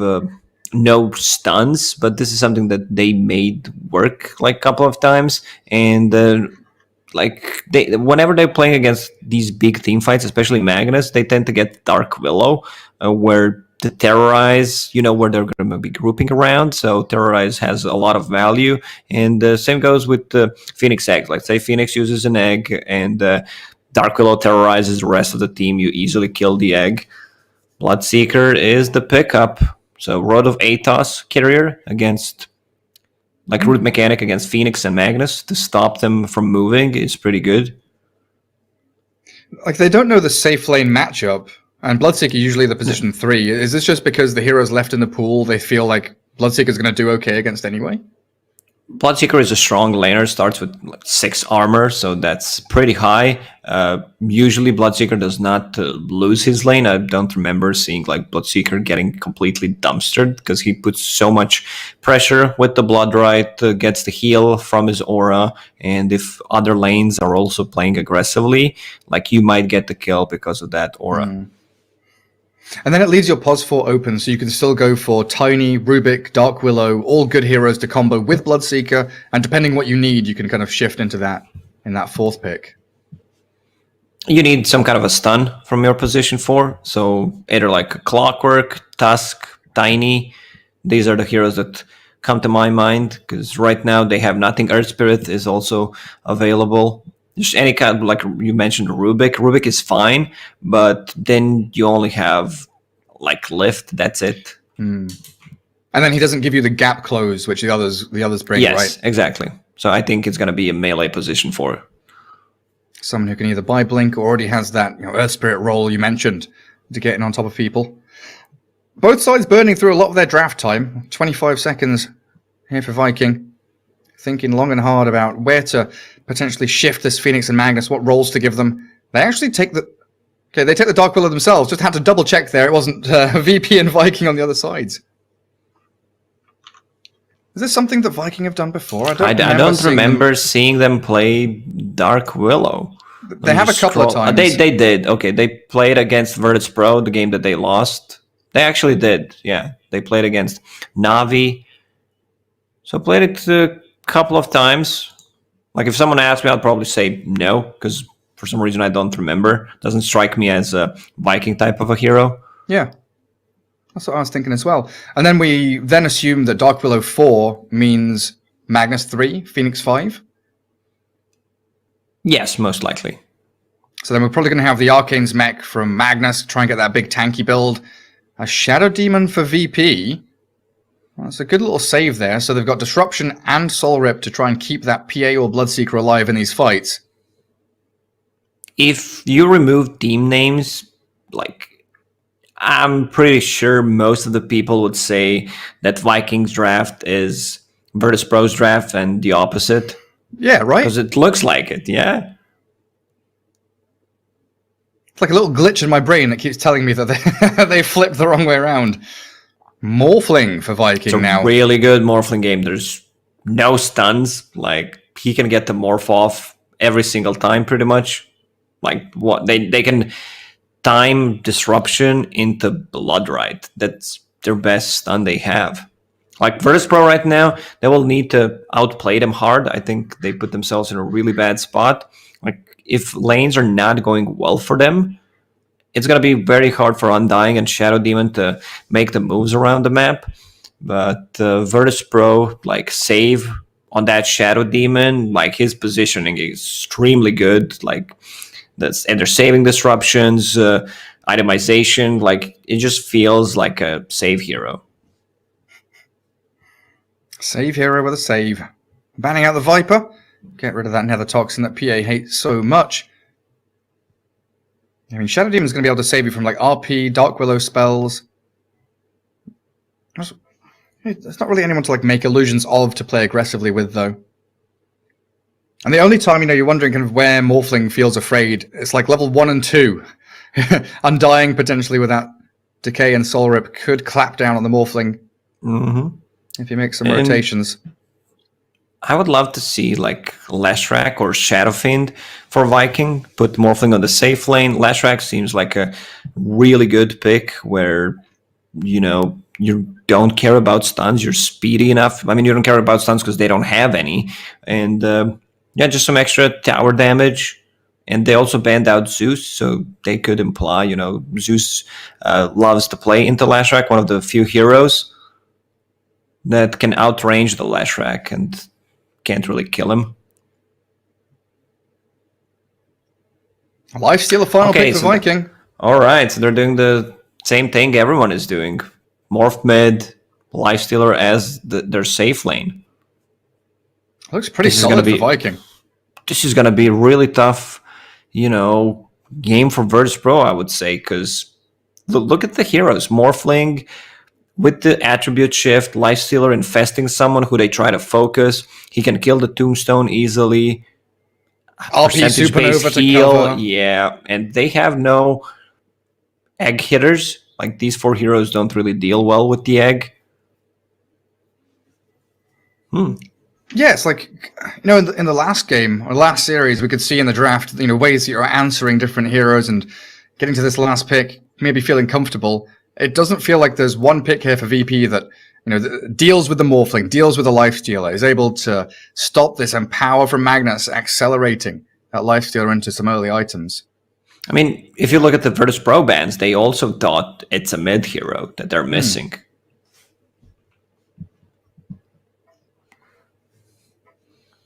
Wait, one. They still don't have any of those things that we mentioned. No egg hitters, no stuns. But the good thing they have is... What is that? Double save OD with the Astral Shadow Demon. This combination was really popular like 2 years ago. OD? Infinite saves, Aghanim Scepter and OD. So you start first, Shadow Demon goes, then you use it again, then Shadow Demon goes again. But I mean, that's just works well in the theory. He was always used as like a counter to Morphling, right? Being able to kind of, when it was the old OD, you know, racking up intelligence with your right clicks. Man, I genuinely can't remember how this bloody hero works now. You get charges from using like Astral and stuff to get your Santa's Eclipse multiplier, and then you use that Eclipse to slam down onto these heroes. He was used a couple of times during the Epic League in the last month. Still feels a bit weak compared to the other heroes. You know, what you get from the mid lane. What was the build they went for? Ags most of the time. Like Treads, Ags? No, Hand of Midas or anything like that? Couple of nulls. Like, I've seen one OD, can't remember which one, that just wanted to fight with the team because their carry was also, like, very greedy. So he decided to get 3 null talismans and just fight with the team. Oh, we'll see what GPK gets up to. Outworld Devourer, the Obsidian Destroyer. Good old OD. Epileptic Kid on the Phantom Assassin, Ilias Undying, DM, Bloodseeker, and Save. The Shadow Demon there for Virtus Pro. I just really feel the Vikings draft covers so many bases. They look super solid. You know, Toby, Magnus, Celery Phoenix, Aramis Dark Willow there with Boom Morphling, Shad Lifestealer, and Lifestealer, a hero that maybe not directly in a 1v1 against PA doesn't look good, but if you're hitting those timings so early on with Empower, with your Armlet, Deso, even MKB, an item which Lifestealer does like to buy, you could find yourself in a really, really tough spot as VP here. Yeah, you asked which carry hero wants to buy MKB, like, that's Lifestealer. I am ill-disposed. Yeah, he feels pretty good about it. Yeah, this is actually 0 stun lineup. Into Lifestealer, into Morphling. Didn't you see me? Like, no this hexes, might no be stuns. a hard game for Virtus Pro. If they want to win this game, they need to outmaneuver them, outsmart them. Outplay them. Well, they've got Disruption and Astral as their TP cancels or actual disables. We'll see what they get up to. Shadow Demon up top with that Bloodseeker. Lifestealer, of course, going to be up there as well on the dire side, and probably benefiting from the support of Celery, that Phoenix. Toby Aramis bottom. Morphling against OD in the mid lane. And then PA Undying is that bottom lane matchup as well for Virtus Pro. 30 seconds. Also, what is that Undying set? I don't know. What is that? Looks a little bit like Aztec, like South American. Yeah. He keeps turning around. I can't bloody look at his face. There we go. Yeah, he's got some like nice golden skull stuff going on there. Very handsome looking man. Not going to contest the rune though. Sick looking cosmetics. The battle begins. Yeah, he's got some pretty good stuff. I'm a big fan of the like the coal miner one, you know, with the mining helmet. Yeah. Looking all real fancy. Easy bounty runes for both teams. I actually don't know, Gary, because I'm not an Undying player, unlike you. Yeah, I've been playing... I'm getting back into ranked. Been playing a lot of Magnus Pos 5. Get a bit of Undying in there. Yeah, just enjoy while it lasts, because I believe Magnus is going to get some kind of rework or a huge nerf. Empower removed. Replaced by... Hugo. A blink ability, so he can blink skewer people. Well, first blood right up top, gonna help secure DM a little bit of experience and get that range creep going for themselves.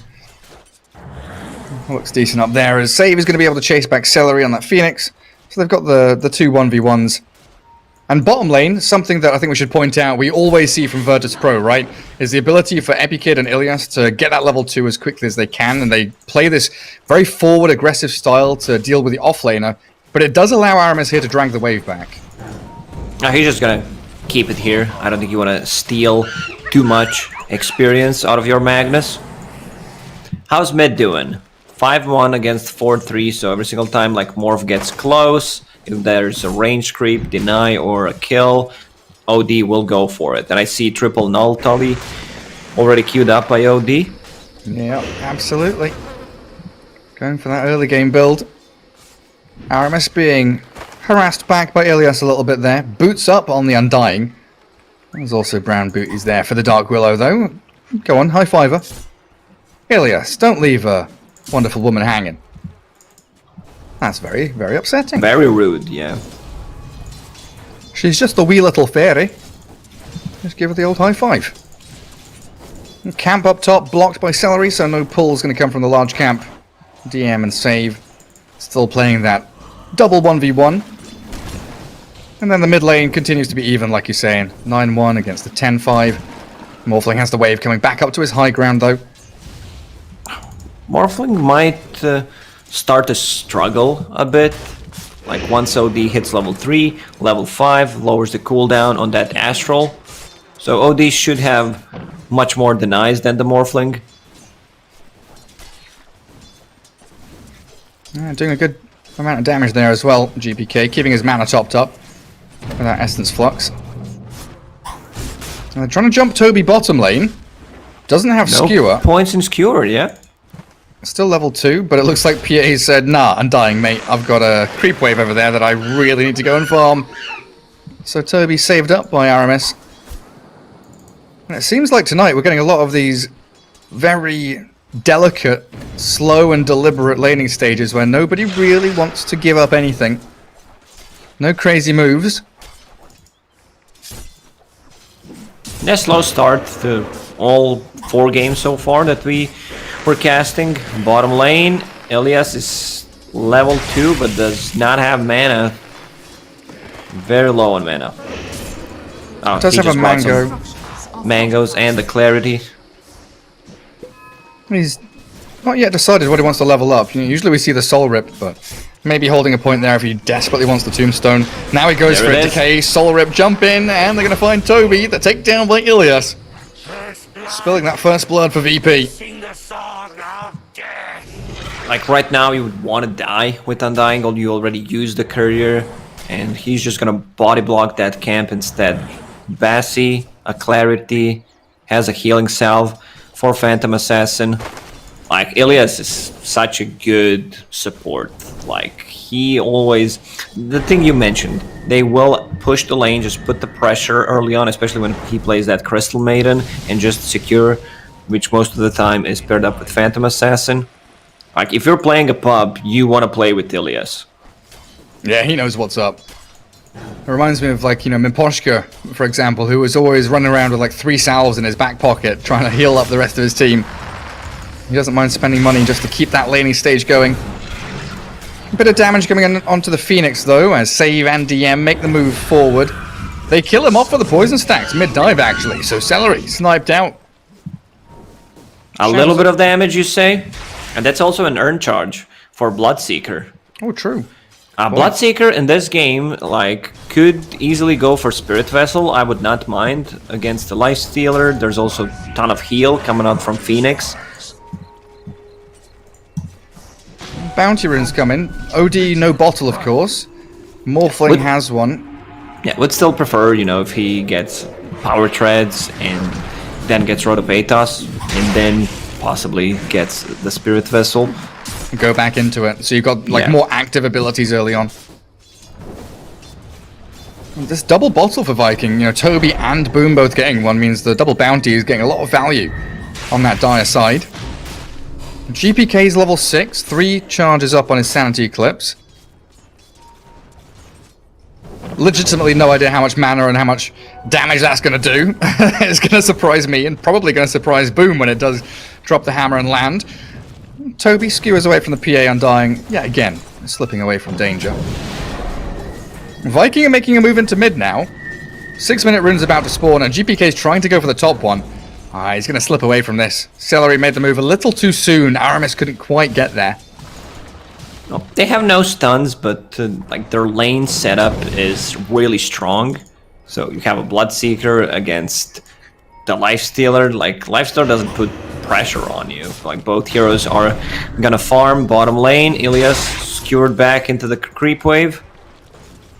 Yeah, good amount of damage, but he's fine. I thought Dark Willow was there, but Dark Willow just checking what's happening on the mid lane, securing the rune for Morphling. Oh, Celery diving away again. Oh, mid lane, he tried to go for a big play. Oh, Boom is still here. Astral stole and turned around on OD. Yeah, Sanity Eclipse on cooldown. He Astrals again, but the Dark Willow with the Shadow Realm comes. Fairy Fire there, and a save from Save. Banishing up the Dark Willow. Stops Aramis in his tracks. And how did that all start off? OD had only 6 Sanity Eclipse charges and tried to blow up the Morphling with the ulti was not enough. I think if he went for one more, like, it's a secure kill. But yeah, Boom survived. It's a pretty long cooldown now. It is. 160 seconds for that OD ulti. Jeez Louise. Is that the longest cooldown in the game now? What's Reincarnation? Yeah, Reincarnation level 1 should be higher. 230 or some crazy shit? I can't remember now. Long... 200, yeah. Okay. Raid King. Yeah, long ass cooldowns. Oh, Boom. Super pleased with how that's all gone. GPK. Never forgot Enigma. Like, Enigma is also 200. Okay. Yeah, you were right. Dire Observer Ward spots Ilias coming in behind Aramis. So he'll land a quick Bramble Maze. And get a double down rune, forcing Ilias actually to TP all the way home. It does mean that Morphling can't refill his bottle off of it. So a little unfortunate for the Morphling and the Dark Willow there. Up at top, DM playing around with these creep waves a little bit. He'll just TP out. TPing They home. cannot stop it.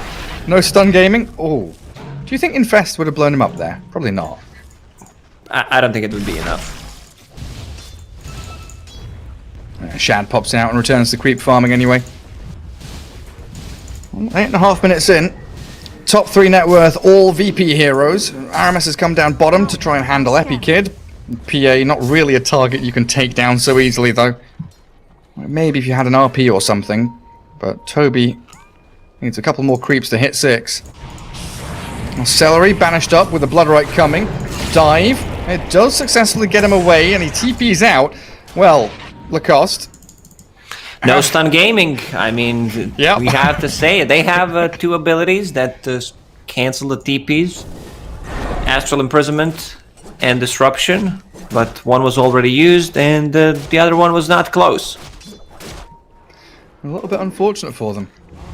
DM with Pipe queued up. Might have to shift that into Rod of Atos like you were kind of hoping for. Yeah, I mean, they don't have too much magical damage anyway. Like Dark Willow, Phoenix, that's pretty much it. I'm a big fan of team fight items. Like, Bloodseeker can build pretty much anything, but I don't think you need to rush the pipe here. It doesn't feel like it's necessary. casual cloak is fine on him. Like, I would still prefer like Guardian Greaves instead of a pipe, where the heal does much more and you have way of dispelling things. And armor against Lifestealer, always super nice. Save starting to make up some stacks as down bottom lane, actually GPK getting jumped on. Sally's Eclipse pops out Toby, but the OD is about to fall, surrounded by 4 Viking heroes. PA and Undying, not really near enough to stick around to make that fight worth it. And check Aramis, like he is using Tranquil Boots, assembling and disassembling them. Now he stopped, like he had it for a very long time. This is something that Milan does quite a lot, where he does not want his Tranquil Boots to get cancelled, to get the most value out of it. And a bit of a lane swap coming out now. Bloodseeker Undying is your bottom lane. And Toby returns with Aramis and Celery still here, looking for a team fight. This is all to create space and allow PA to actually get back to that triangle, close in on her Battle Fury, which is 1,000 gold away. Epikid looking for a pretty good timing, top of the net worth. And with a couple of stacks that's been made for him, can actually farm up with the blur. Yeah, he's gonna be super happy about this game, how it's going. He has Iron Talon, couple of stacks. Like, this is something that PA really loves when there's not much action happening. Like, look at Lifestealer. Yeah, he doesn't put pressure on a PA at all. You have a mid morphling, so he also wants to farm up his items. He'll infest the catapult. He'll try to anyway. They're going to try and kill it off. He'll get towards the melee creep. Shad, away he goes. Aramis is here to maybe turn us around. And VP, they can't keep chasing him down. Lifestealer just wants to finish his armlet off. And they'll have to give him that. 3-1, 12 minutes in. We League of Legends now, boys. OD farming nicely. I mean, we have to focus on the jungling heroes because they are doing the, you know, I would say the hypest thing in this game so far. 4 kills. Scaling is so hype, Lacoste. Yes, it is. Like, once they get that Aghanim Scepter, it's gonna be very hard for Viking to clearly go on one target, because you have Disruption, and look at Save. Like, he doesn't even put points in Soul Catcher. Yeah, maxing out Poison. And 2 points in Disruption. Yeah. Taking out some jungle camps of his own. We saw DM for a second. Just annoying Toby. Magnus doesn't really feel comfortable going into lane. It looks like he's heading into the Blink Dagger to try and get some of these surprise Blink RPs in this early game. What do you think the thought process is you know, deciding whether you want to go Arcane's Mech or if you want to go, you know, Arcane's Blink like this? Because they lack initiation, they can't start a fight. Like, they have 2 stuns. Well, I mean, Vikings also very limited on stuns. You have Cursed Crown, which you need to be very close, so it's hard to execute. With the Blink Dagger, you can go for just a skewer play. You don't necessarily need to initiate with an RP. Yeah. And I guess then if you catch the OD or the Shadow Demon, you're removing one of the save abilities from them. Oh, Ilias gets away from the Brambles. Boom and Aramis still trying to chase him down. They spot out the large stack there as well from them. And DM just walks it away. Vikings should be worried how this game is developing, because Phantom Assassin is completely free farming. Same goes for OD. Just finished her Battle Fury 13 minutes in. There's a big juicy stack of Ancients, so she can farm that with Blur pretty easily. And OD has Aghanims. He's a gold away from it. So they're going to have all these saves for the PA. Well, Lifestealer Armlet, yeah, sure is there. Dragon Lance for the Morphlings coming soon. Some pretty good early game items, as it looks like Toby's clearing through a stack of his own back in the dire triangle, getting towards that Blink Dagger. I'm not sure if he can or if he wants to take the Ancients. It would be a nice burst of gold for him, but you leave it for Morphling or a Lifestealer. Exactly. Shad's actually feeling the brunt of the PA's damage already. Lifestealer has infested Armlet, turns around and whacks into Epikid. Ilias is here to soul rip and keep that PA nice and healthy. Middle tower is under attack. Spam picking onto Shad though, just don't let him stay in this lane. He's got half HP. We can keep that pressure on if we just bring another hero up top. But it doesn't look like VP really want to. Still 4 heroes. Still 4 only kills, Gary. Oh, but bounty runes are spawning, Lacoste. Oh, the bounties are coming. Shad, he's going to get one. Oh, the bounty. That's it. Middle tower is under attack. What a play. And back to farming. So Boom decides to go for a Dragonlance. Pretty standard stuff, I would say. They also have the opportunity to, like, if this game drags, to get the Aghanim Scepter, turn into Dark Willow. That would be pretty dope. You get those nice Shadow Realm like rocket launcher attacks going for you. Mid lane catapult in onto the Dire tier 1. Oh, the tombstones dropped from Ilias. What a monumental statement of intent from him. Quick little banish from GPK. Try and make sure Boom doesn't get any free moves to defend this tower. Also, oh He shit! got him. That is some big damage. GPK slays him now. Demonic Purge onto Shad. Toby, do you have Blink? It's coming on Courier, right? Yeah, he's got Blink and he's got RP. He's ready to jump in. Dodges the blood, right? DM's going to find him, though, and they get the Decay to cancel any Blink play. Tier 1 tower drops down in the mid lane, and Virtus Pro, they come in, sweep through, get a kill on a massive core hero, get a tower. It's all smooth sailing.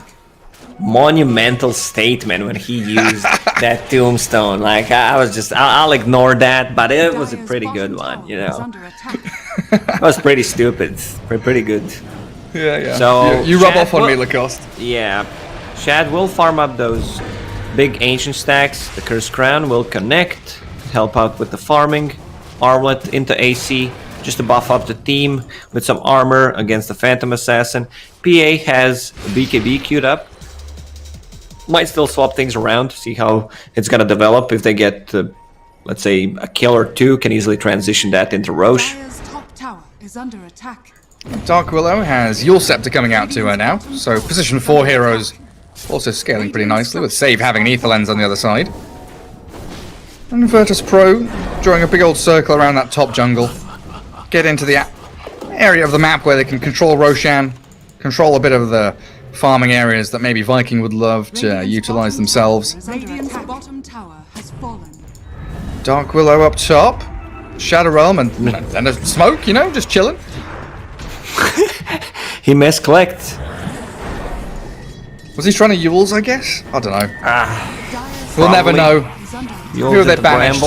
They've caught someone in disruption, but Bloodright comes too slow. Now the Tombstone forces the Supernova. They're just going to punch it down. It's a level 1 Supernova. Down it goes. The RP lands. They do catch GPK. In comes the Morphling, but he's been saved up by his own Astral. Epileptic Kid gets a double kill now as Iris falls.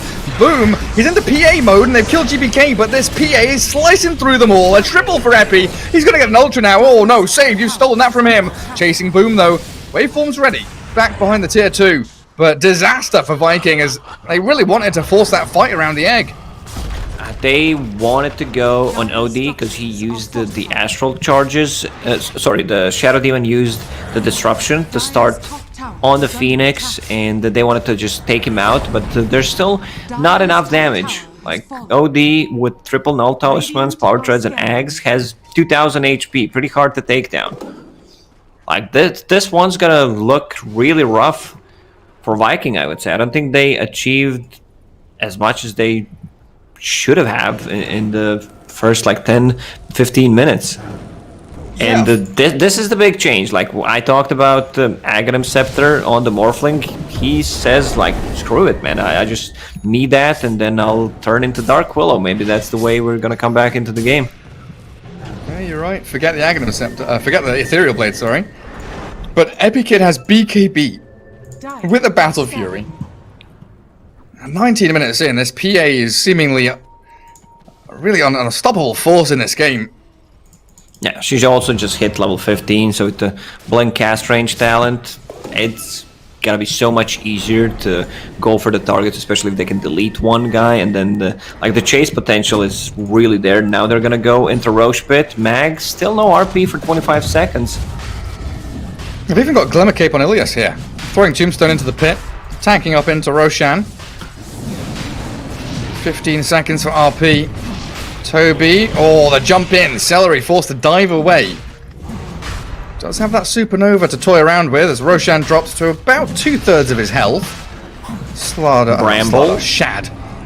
Oh, good blood right. Shad needs to be careful. They've ruptured Lifestealer and he's got to rage and run to the high ground. He's pretty tanky. The rest of his squad just holding on to that staircase. No Tombstone, they know RP is back up, so back to farming. But they will still stick around to see if Viking wants to go in and try to finish it off. Yeah, we do have that pipe into Lotus Orb from DM. A super tanky Bloodseeker. All of these core heroes, they've got the triple save from OD, and the Shadow Demon, and the Soul Rip from Undying, and the Glimmer Cape, plus ODPA and Bloodseeker are so incredibly tanky. Holding on to 1 charges here, it's 15 on the PA, 20 on the Bloodseeker. Back into the Roche Pit they go, Bramble Maze to try and poke inside, see what's happening. As Roshan does drop slower and slower down to low HP, and they've got a catch here. Aggressive Astral into Blood Right. Not gonna connect. Nice! RP only on 1. Catches only 1. Sanity Eclipse gets dropped on them. Lifestealer trying to turn and fight, but this is all doom and gloom for Viking. 2 heroes already blown up and Shad shredded. A triple kill for GPK this time as they go running forward for more. And they won't find Aramis, and boom, he's made his escape, but it's a free Roshan now for Virtus Pro. 11-2 and a 6k lead. And you can see GPK, like, this fight is done. I'm just gonna TP to the bottom lane, take the XP, take the gold. Our Phantom Assassin will finish off Deso in 1,000 gold, and this is our time. Like, it's really hard for Mag to land a good RP in this type of games where he needs to go first, because he doesn't have that hero. Like, you have a dual core, Lifestealer and Morphling, so, like, Morphling can't just start off a fight. They have no real saves. There is Terrorize, but it's hard to execute. Like, these 3 saves from Shadow Demon and 2 Astral Charges just make Vikings whatever they want to go onto, like whatever kind of a play they want to make, kind of nullified if the positioning from Virtus Pro members is okay. Yeah, and the fact that, like, theoretically here, Viking, they want to get a Blink RP with a Supernova and Dark Willow spells, but I think one of the primary things is that Lifesteal also wants to go and stick on one of those targets. You know, empowered up, he wants to get on top of someone. Save just Demonic Purges the Lifestealer and Shad can't do a bloody thing, like he's probably about to do here. Disruption with the Blood Right, the timing not quite right. Shad still gets purged up and slowed down with Epikid there, trying to crit him down. Shad drops low but infests inside Toby. They don't have RP, but they can skewer him away while DM and Epikid keep chasing, looking to bait Viking into a continuation of this fight.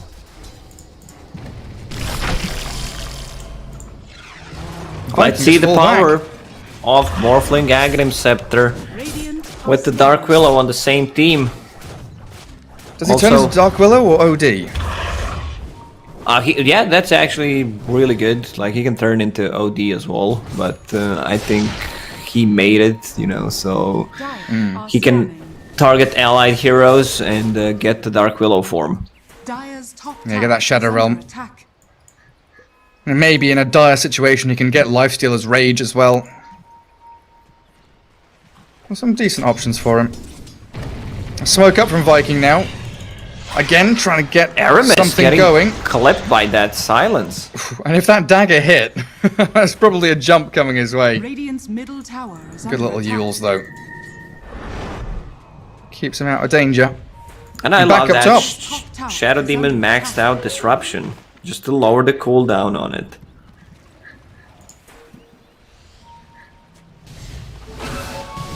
Shadow Amulet to hide in behind. Like, look at this layering they've got. OD can save whoever's on the front lines. Shadow Demon can save him or him. Nice little triangle of saving potential from VP. Ilias is even far forward here, making sure that the PA and the Bloodseeker could take down that tier 2 with ease.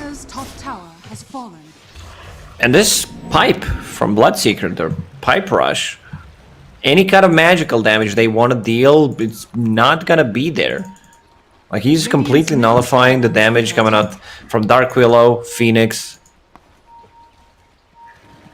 Dire's top tower is under attack. This might not be the hottest game to watch, but the execution from Virtus Pro is really top notch. Like they understand the timings, what they need to go for, heavily focusing on the lane.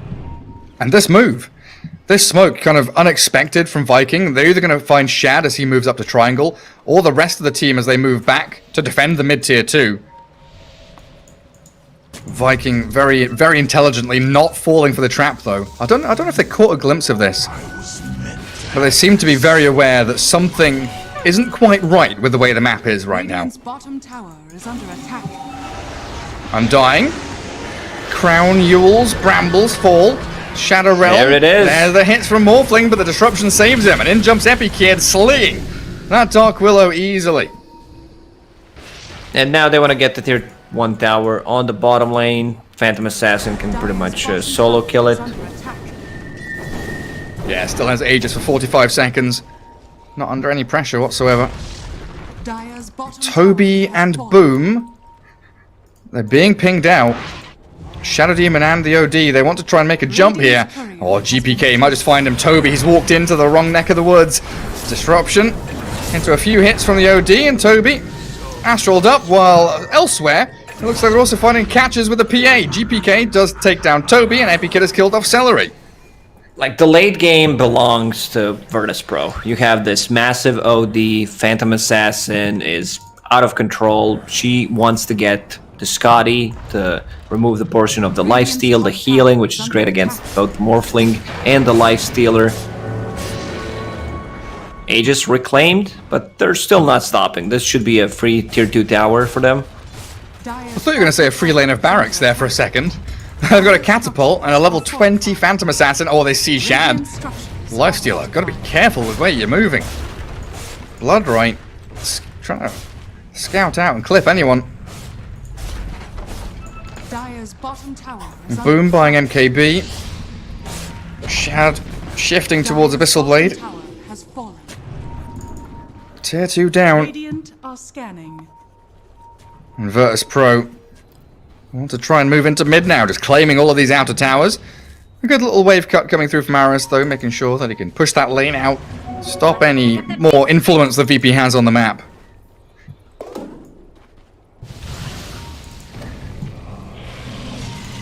Titan Sliver for PA, are you kidding? What does OD even want for neutral item? Possibly, like, spider legs? For a tier 3? Dire's bottom tower Enchanted is under Quiver? attack. Yeah, Quiver is nice, but like you're more of a save than A right a click. damage dealer. Right now he's holding onto Fairy Fire. And puts that Quiver in. Okay, getting very close to Hex. I think this is the timing that they're looking for. Second Roche plus Hex on OD and the Phantom Assassin with the Scotty. Whew. Yeah, then like a Vlad's on the Undying is going to come soon. They've got that Lotus Orb on the Bloodseeker, so they've got just infinite amounts of layers of saves. It's actually ridiculous the way that Viking just physically cannot initiate onto anybody. Holding back behind their tier 2 mid lane, Viking have to make a move. If they, you said it, late game belongs to VP. The longer you wait here as Viking, the worse it's going to get. This 11k lead is only going to keep growing and flourishing for Virtus Pro. At this point, you catch someone, you kill them, it's a win. It doesn't matter who it is. Just get out there and cast your spells. If Viking does not contest the next Roche, I think they are putting themselves in a really bad spot for 5 minutes. In there's still a counterplay when they're sieging the high ground, the Blink Skewer into tier 4 towers, the Bramble Maze. It's still there, but you know, you need to be very careful about whether you want or not let them get that Aegis plus cheese. Here comes the jump. Onto Toby, they force the Skewer back. He pops the Essence Ring, Morphling waveforms back towards his tier 3 tower. Now Bloodright looks pretty good to zone them away, and the Infest play into that creep allows Lifestealer to It's dodge. not time. And that Yules into Cursed Crown doesn't work out, yeah. Also, the Lotus Orb from DM is just gonna work miracles. Like, if you're ever playing against the Dark Willow, like, this is the item to buy. Dire's middle tower has fallen. And this map getting awfully closed in and awfully dark for Viking. Aramis doesn't have any Observer Wards on him. Celery does have one. just don't know where they can actually move to place them. Like, it feels like they've got to do some like really long, weird smoke to come in behind Roshan like that. Map is just getting smaller for Viking. They might go for this backstab play where they try to take out one of the supports, but I don't think OD and Shadow Demon will be just grouped around each other. Like, this is something they need to be careful about. Oh my god, Celery getting cleaved by that PA through the ancient camp. It's some real spooky stuff for the Phoenix. Like, even when PA walks alone up to your ancients, and you have, like, literally 5 heroes surrounding him, they don't make a play. Now with the Morph having MKB plus Empower, that's gonna be quite a lot of damage. Go time. Smoke time. Cast your spells time. They don't know, because they don't know when the Roche is gonna respawn. It's a pretty long respawn timer. Smoke. It breaks Getting on Toby. popped. Yeah, they Toby see him, knows. they smoke themselves. VP, they're getting ready to make the move forward. Morphling turns into that Dark Willow. Phoenix and Dark Willow are far off to the left-hand side. Undying is Glimmer caped up here, and they're trying to cancel the blink, so Toby can't initiate. Waveform, Skewer, run away. They need to escape. Where's Lifestealer? Is he infested inside Toby? He sure is. He's just chilling inside of Magnus. Cool. Scanning. Dire's top tower. Oh, good Shadow Realm. Dodge away. That could have been a crit there. You saw the PA. Oh, Celery forced to Supernova. Bloodright comes. The solo RP. In they go onto the PA, but Epic he's just completely isn't fine. taking a single point of damage. He is literally full HP. The PA doesn't give a damn. And GPK's there with a big old slam. Toby's gone. Boom kills an Observer Ward. That's the one kill they'll get in this fight, because Shad is falling incredibly quickly. They've got Soul Rips and Essence Rings, Glimmer Capes and Saves from Disruptions and Astrals. Boom is falling. 3 heroes down from Viking. And Virtus Pro are just steamrolling through this game. Boom will manage to TP out. No stuns available. All the abilities pretty much on cooldown. And that's it. They lost 4 heroes. Should be quick, not so quick, but easy Roche. Is Phantom Assassin attacking? Yes, she is. Can't even see her considering how big Undying is. So should be really quick, actually. It's very hard for Viking to choose the target, because you know you have this thing in your head where you're thinking, if I go on him, he's gonna get disrupted. If I go on the other guy, he's just gonna get the Astral Imprison on him. So pretty tough, you know, decision making from Viking that they need to make. Like, how do we approach this fight? Like, did they do any damage to the PA? I feel like no damage was done. Like, Epic Kid was just fully, like, got RP'd under Supernova, full HP the entire fight. Yeah. Now has cheese. You see, they didn't even give Phantom Assassin Aegis this time. OD is the one who's holding it. 1600 crits from the PA flying out now. Well, Viking not giving up just yet. Holding on for hope, dear hope. As this Boom Morphling, he is scaling. 15,000 net worth on him and Lifestealer. MKB moving into Skadi next. In terms of ways. Yeah, in terms of numbers, like, okay, OD's in, and someone's gonna be out. Yeah, they're trying to blow up Shad, but Epikid is the one that needs to get the final touch, skewering back to the tier 4s, but Epikid just doesn't really care. A 1600 crit again is there onto Toby. TP's flying through as well. It's Boom nearly blown up by the OD, the Supernova focused down by DM and Epi, and they've got the Astral finding the Boom Morphling. An ultra kill for Epikid, and the Rampage is coming for the PA! They give it to her, and the GG comes straight on after. Yeah, man, Virtus Pro is just that good of a team where they can pick 0 stuns and win a game. Like, maybe Vikings should have gone for different mid, someone that, you know, just plays a bit faster Dota, because they were giving free farm to Phantom Assassin. They also wanted to farm, but Phantom Assassin's like, sure thing, I'll just buy a Battle Fury, continue farming, we'll get to the team fight items, rush Aghanim Scepter on OD, so you don't have the clear target to go for. 23-2. The 2 deaths were on GPK's OD very early on in that goddamn game. feeder. DM 0016. Oh my goodness. Well, Lacoste, that was a game 1. It's a best of 3 though here in the lower bracket. Virtus.pro taking on Viking here for Season 4 of the OGA Dota Pit. I think we'll take a 5-minute break and find out what comes up next for Game 2.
Dire's top tower.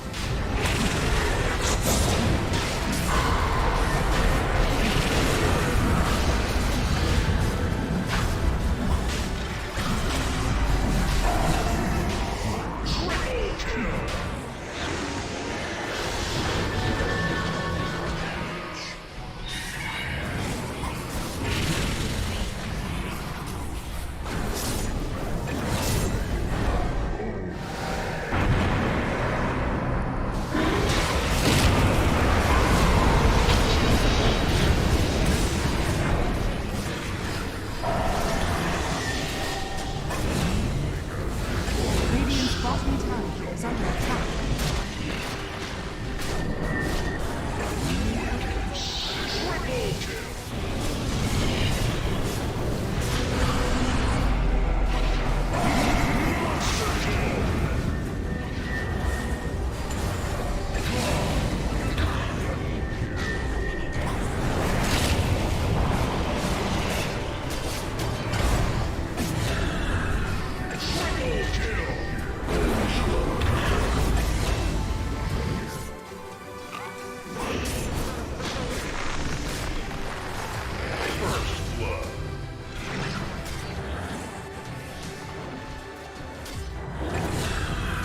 Let yourself get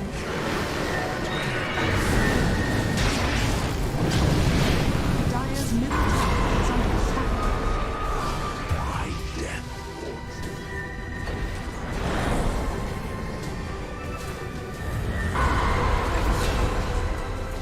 Is under attack.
Welcome back, everyone. Here we are, Game 2 in this best of 3 as Virtus Pro taking on Viking in the lower bracket of the OGA Dota Pit Season 4 Lacoste.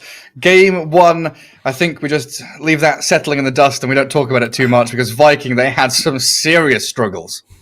Oh yeah, the last, I'd say 5, 6, 7 games, Viking were struggling. This is not something that we usually see. That they have their ups and downs, of course, but most of the time they seem pretty stable as a team. Maybe they're just, done with the patch. And the Steam was down also, so we need to maybe finish this series before the patch arrives. Yeah.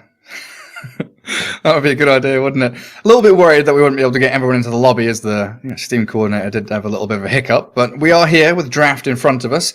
And it's worth pointing out. It's a good little mention you make there. The last couple of series, Viking have lost 2-0 to VP, 3-0 to OG, 2-1 to Nigma, and now 1-0 down to Virtus Pro here in this best of 3. It has been an uphill climb for them. Is there something draft-wise you think that they need to kind of remedy? I think they're kind of picking the same heroes that they are usually playing. They tried this new stuff with another core from mid, something that they usually don't play most of the time. It's like Shadow Fiend, Leshrac. I mean, Shadow Fiend can be considered as a core, but he's not Morphling mid where he doesn't do that much. Like with Shadow Fiend, you can make some moves, especially if you go for Yule Scepter build. It's not a Dragon Knight, do mid, something that they maybe need to fall back to. I really loved their gameplay when they have a Doom, just give it to Boom, and Venge? he fought. Venge is available, yeah, but pretty sure most of the teams don't let Viking pick Vengeful Spirit because they play really well with it. Maybe Vikings why are they letting us Vengeful Spirit? Do they have something prepared? And considering how strong of Virtus Pro looked during the Epic League, maybe they're we shouldn't go for it. I don't know. I just don't know what the thought process here is for Viking. Yeah, what the team mentality is as well. Are they confident with it still? Because I think that's what Virtus Pro were kind of contemplating there. Banning the Enchantress, yes, okay, you're kind of focusing Celery's best hero, but one of the best strategies for Viking is definitely still around that Venge with the Drow or the Medusa. But they've left it out there. Slardar first pick, going to be grabbed up by Toby.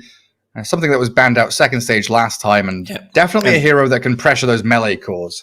And Virtus Pro's most played Faceless Void is in the pool, but they go with Phantom Assassin.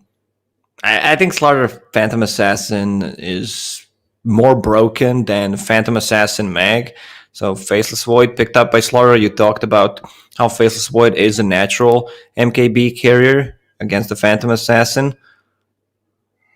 There's the PA Mag. Okie dokie. So I guess Venge Medusa and stuff like that's kind of out the window now. Maybe it would have been a good pick if Phantom Assassin was banned out by one of these teams. So Virtus Pro wouldn't think about it too much. They wouldn't necessarily need to go for Phantom Assassin, and they could have gotten sure, we'll get either Venge or we'll get Faceless Void. I think Viking here have definitely still got to be careful with this whole Dark Willow Crystal Maiden situation. Yeah, we talked in that game 1. Yes, they banned the Undying here now, but if you let them have the PA Maiden, you're just under so much pressure, even with the Slardar lane. You also know that Virtus Pro will play that Magnus as position 3. So you need to start banning out position 5s, possibly some offlaners. And maybe get rid of some of the pos 4 heroes from Save as well. Out goes Storm. So a bit of focus from VP towards Boom as another change that you were kind of looking for as well. One of those more active initiation kind of mid heroes. Or not the straight up carry.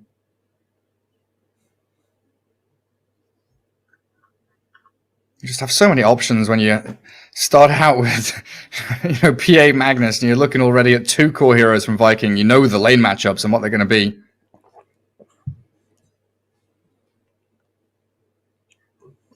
There's still this Crystal Maiden that just says, we dominate the lanes with it, and they ban it out because they play so well. Like the first 2 waves, what Crystal Maiden does, I've seen a lot of Versus Pro games where Crystal Maiden just uses Crystal Nova. If you can, on 2 heroes, keep harassing, have a clarity, 3 mangoes, keep spamming it. So like Phantom Assassin gets the free lane for herself. Yeah, secure range creep for her, push the wave, play aggressive. So you say Magnus probably going to be in the hands of DM. Yes. I'm just wondering with Mars out there, for example, could they put Magnus in the position 5, or is that just not like a VP thing to do? It doesn't sound like a VP, and DM just loves to play the Magnus as well. I guess there's a couple of builds you can go for. You can, if you got that position 4 that can get the 1v1, you can go the Empower build, or you can go that Shockwave Skewer, try and get a bit more magic damage going early on. Yeah, look at that focus. Invoker and Storm. Get rid of that early tempo from the mid lane that Boom definitely brings to the team. It's also the spell against the Empower, something that we don't mention that much. When you have Magnus on the team, like your carry, if he gets dispelled and you kill Magnus, there's going to be so much less damage coming out from that carry. Yeah, and then later on, Cataclysm into Chrono is a really nice combination with Invoker Void. So double-headed. 2 birds with 1 stone in that ban from VP. Still plenty of ways to go, though. Celery's hero pool looks like a kind of Phoenixy game for him again. This time, yeah, there it is. Banned out. One hero that they like to pair up with these 2 is most of the time with Crystal Maiden, if possible, but Skywrath Mage, something that Faceless Void does not like to play into. Oh, I got a ton of options. There's even things like Kunkka, something that can negate the Chrono to some extent with Torrent and Boat. Hexmark really good against these maneuverable Slardar and Void kind of heroes who will have blinks and time walks to jump around fights. Maybe something to consider, 4th pick, maybe later on though. DP would be such a great pick for Viking. With Slardar, like those ghosts are just going to eat you alive. Damage inside the Chronosphere. Just feels like a really, really solid pick. And they don't miss, right? Yeah, they completely ignore evasion. So they go with Save Special. The position 4 Wind Ranger, she's angry. Look at her face. It's like 2 a.m. in here. We just want to end this 2-0 and go to bed. Why am I in this game? What? No, but seriously, why is she so angry? I don't know. Never seen her this angry. Maybe she knows that in the next patch she will not be buffed. Oh, maybe that's right. Well, there's your 4 and 5. You were right. DM is going to be that Magnus in the position 3. Snapfire for Viking. Is that going to be a Boom mid Snapfire? Or is it the 5 for Celery? Because I feel like Viking play more of the 5 Snap. You can pick your mid laner right now if Snapfire is not mid. Because you do not have last pick. What else is in the pool? Give me the Queen of Pain. Give me the good old Boom Queen of Pain and just go run around slaying everybody. Just feels really weak. Like I saw 1 or 2 Queen of Pain games lately, and you can see that she's not as strong as like other heroes that she needs to play against. Like the mid lane, she's still good in the laning stage, but falls off quickly. Yeah, and Ember Spirit is going to give you all of that magic damage and the gap close, but also the easy escapes. As the stuns from VP, not really consistent. They've got long projectile travel times with the Shackle Shot and the cast from Witch Doctor. RP has a decent cast time. So Ember Spirit should be able to remnant out of most of these initiations. So what Viking is looking for is position 4. Earth Spirit is still available. Let me see what they pair up this Slardar when they play with him. There's That's a good point. Rubik. Rubik is available. Wouldn't see too bad. Yeah, it'll be pretty good. I mean, there's no Io, there's no Lina. Those are the natural pairings with the Slardar most often. Mirana, potentially out there for them. Yeah, Mirana sounds okay. Like the Ember Spirit chains is going to always be potent, and the same goes for the Chronosphere. And then mid lane for VP, up against Ember Spirit. What are we looking for? I'm still just begging for Necrophos to come back. And there's Mirana. Back. Yeah. It just seems like, VP really have got a very good read on what Viking want to be picking and what they need in these games. Yeah, go ahead. I was just going to say, I think every single ban here from Virtus Pro is very pointed, very conscious decisions to make sure that Viking don't get the draft they want. Someone played Necro the other day. Like I saw Alliance playing Necro, looked really good. They lost that game, but it was not so much about Necro. They got I believe the spell, so could be potentially a good pick for Virtus Pro. They know it's this Ember Spirit on the mid lane, and Necro just, I wouldn't say dumpster him, but 65-35 in my opinion. Yeah, it's still a really good lane for that Necro. Like, we used to see it be, Shadow Shaman for Viking, and VP coming out with a Viper. That's going to be hard for the Ember Spirit. GPK Viper for them. And Aramis, yeah, playing the Shadow Shaman. Not too much in this Rasta boy that we see. Interesting mask with popped a up long... a couple of times. OG picked it once or twice, and it got banned a couple of times against them. This is what I remember. Still, I think also NAVI played it, so kind of rising in popularity lately. Doesn't matter because we're gonna have a new patch, so they have a good team fight on Viking. Good Roche taking potential. Just like Slardar and Shadow Shaman can solo take the Roche with the snakes and the Slardar ulti. So you should be aware of that.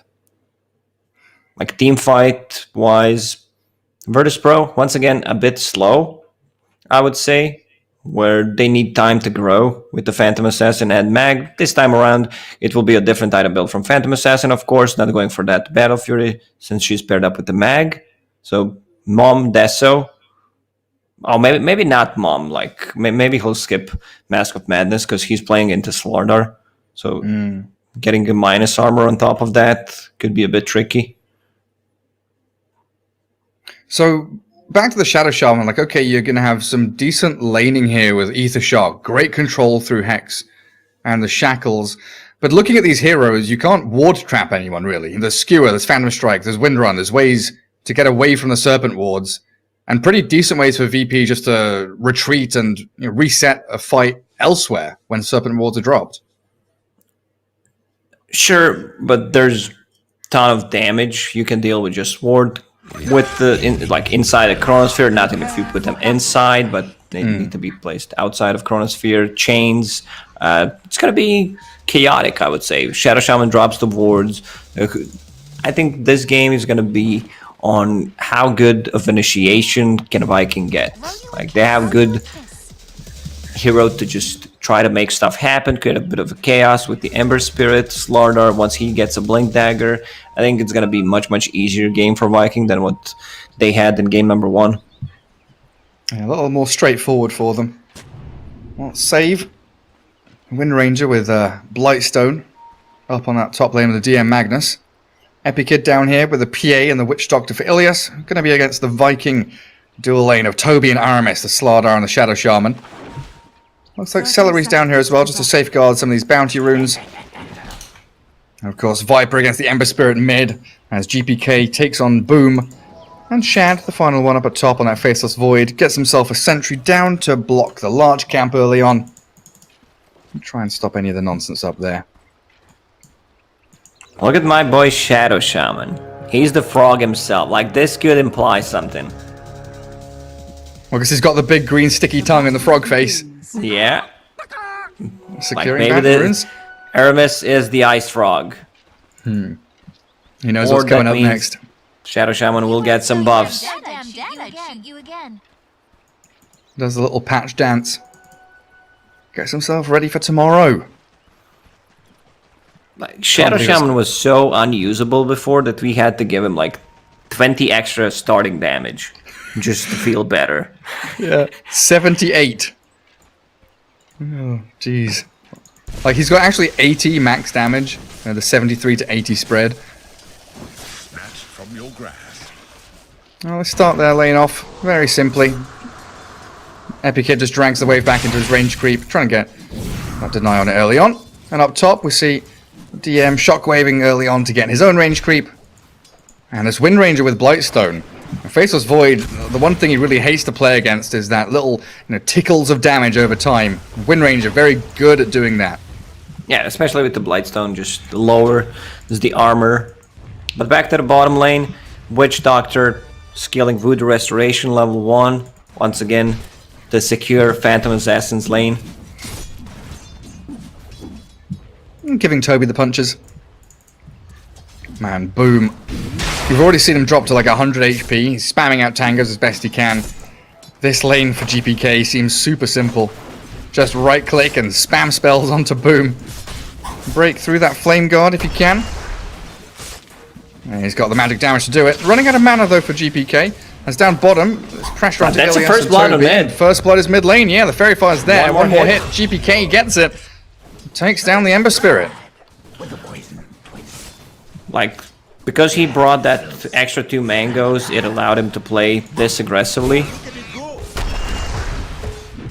What does Ember do now? Because, I wanted the Necro, and it feels like a similar thing here, where Viper is just dominating this lane. And Ember Spirits against Necro, they used to kind of play between tier 2 and tier 3 to cut the wave.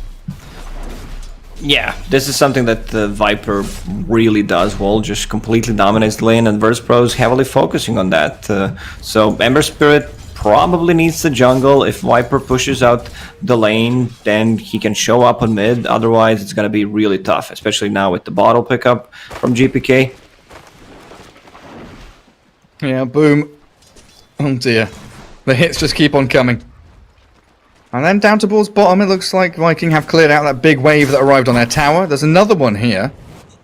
Ilias not doing any pulling or stacking or anything, just continuing to play under the Dire tier 1. Trying to keep the pressure on Toby and Aramis.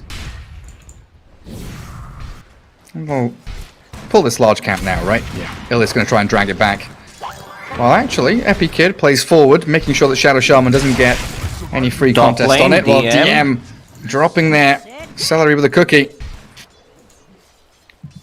That kill, like that's a core Magnus, and position 5 celery Radiant's top tower gets the kill, gets level 3. Now they can start playing more aggressively. Shackles on bottom. Toby's there with the bashes and the crush, and they've got the Ether Shock. Ilias down. That leaves Epikid all alone here. That's the Phantom Strike back to his creep wave.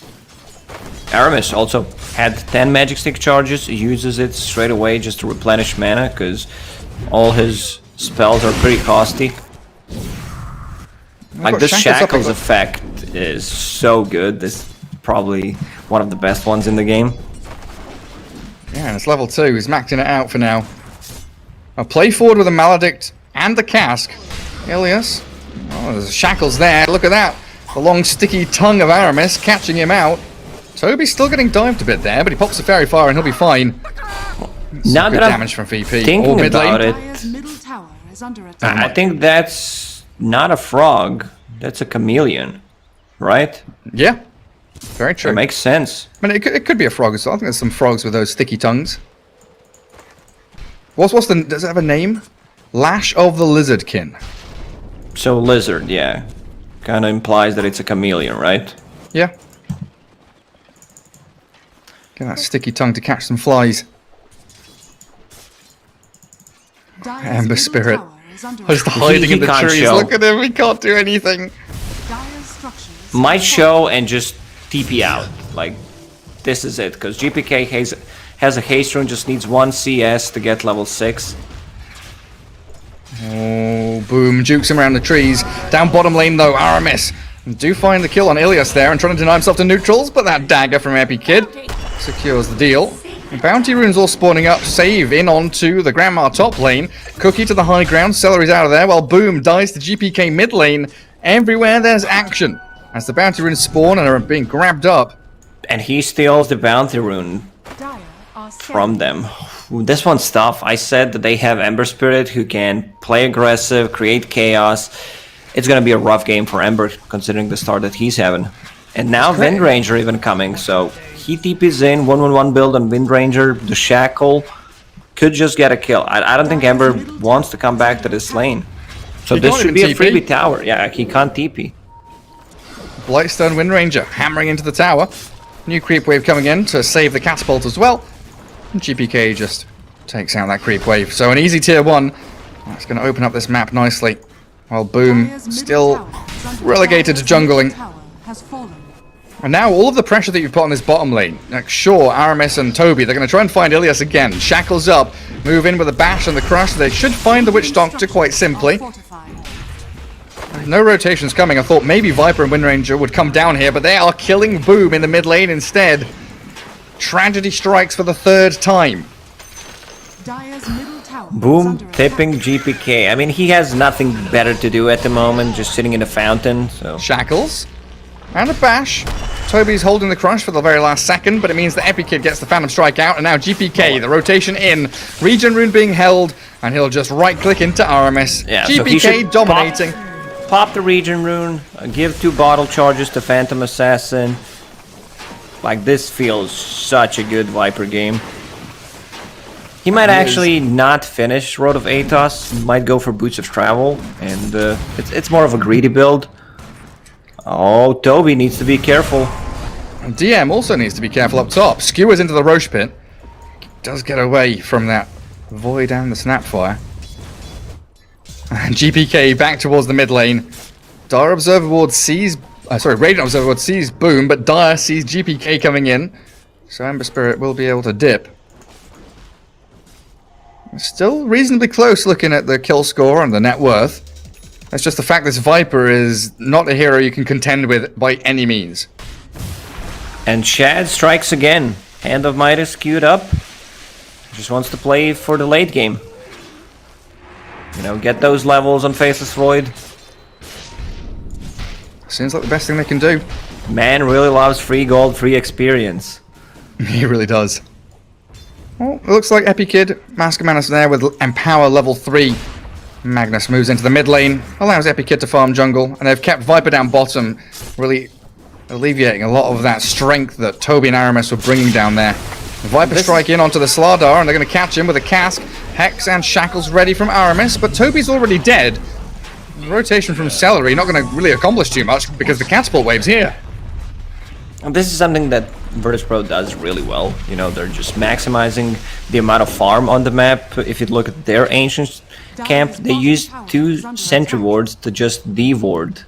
There was 1 sentry blocking the Ancient camps just to get the stacks going. Is Boom going to get RP'd here? Jump in from the PA. RP! Oh! The fake pumped it twice. Deary me. Well played by Boom, though. Does get himself out of that. It looked like a for sure death.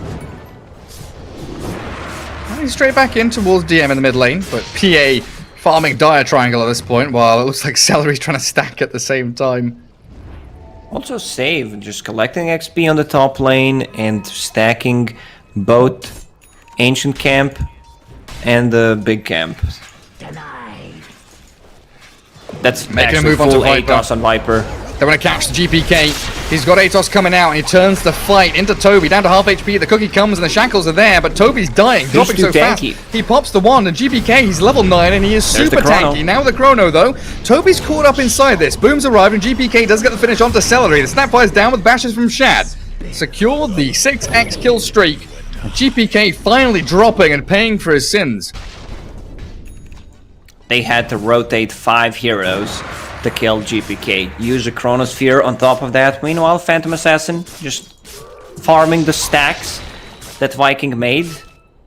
Yeah, exactly. Meanwhile, in PA land, what's she got coming?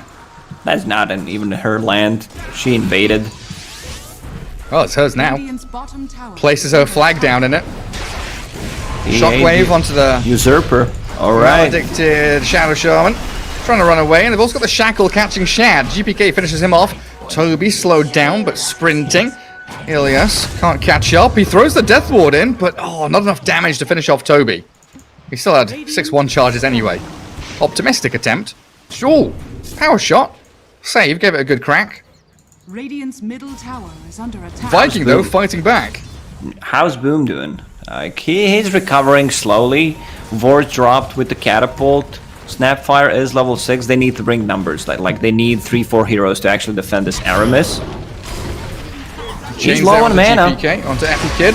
And jump straight onto Celery. Try to cookie away, but that Maledict is going to bust through all of the HP remaining. They get the tier 1 and they TP Shadow Shaman out, though. I mean, not too bad. Well. Position 5 for a tier 1 tower on mid. Shad just completed his Hand of Midas. Just needs to deliver the recipe. But bottom lane, GPK is going to get another tower for himself. Throwing Nether Toxin onto the tower before the creep wave even comes. Not sticking around. Looks like he wants to try and take that large stack as well. Not looking awful for Viking, though. They've still got opportunities here with Chrono back up in 30, Snapfire's level 6 now, so the Mortimer's Kisses... You don't even really need the Chrono for it, right? Because you got Shadow Shaman with Shackles. Yes, you do. And every single time I see PA farming the ancient stacks, like she has Empower, and then Magnus also gets quite a lot of farm. Like he's same farmed as the enemy offlaner. Yeah, that's Slaughter, who's meant to be this kind of lane dominator and getting a good early start and lead. Shadow Shaman wrapping behind and helped out by the Chrono. Snapfire launches the kisses onto GPK, and they've brought numbers in again to slay the Viper. The big dragon down, but the trade-off is there. Shad falls as the Death Ward secures the kill on Shadow Shaman. So the 2 for 1, and boom, he's got remnants. He's got a way out of here. Power shot off the mark. Save, again, giving it a good old try. Dire's middle tower is under This should be the tower. They have no Chronosphere. Celery. Oh, Celery will get fined. The DD are in from DM. Let it go to Epikid. And another secured tier 1 tower. You're lagging a bit, Gary, but... oh dear. Probably because you said something stupid, so Discord like, nah, not today. I'm not even going to bother transmitting his garbage. Shut him up. Well, maybe I'm lagging, but you were pretty robotic to me. Let's check my ping, 40 ping. Everything seems okay. So I'll be just solo casting this one. Save on the bottom. Yeah, this Slaughter are definitely not getting out of this one. Road of Atos plus Viper slowing him down. Should be more than enough. Ilias invading territory pretty deep, but gets the cask plus Maledict. Oh, Boom needs to be careful. Phantom Assassin. Oh, just a casual RP on your position 5. Faceless Void. Time Dilation. Needs to back. Oh, they're gonna go on him. Like, Blink Strike. He actually goes on Boom. Boom. Dropping fairly low. Epikid. Kind of low on armor, but the Death Ward. One more tick. It's all it needs. And he finishes him off with that dagger. Trapped with the wards. Like, Virtus Pro right now. Just I can't heal the cost. Dominating the map. We're having some problems. What do you think about this, Gary? You have nothing to say, right? Because you are still disconnected. Viper, to go back to his item. Finishing Road of Atos. Casual Arcane Boots, because he consumes so much mana. Now going back to the Lotus Orb. Like, right. It's... yeah. Welcome back, Gary. Thanks. Yeah, for some reason, one room in the same server is like no connection. The other room is like, yeah, it's perfectly fine. I mean, I just showed the world my play-by-play, so... Sick. For the next DPC season, a couple of casters should be afraid, because I'm that versatile. Just kidding, it was pretty garbage, but welcome back to the game.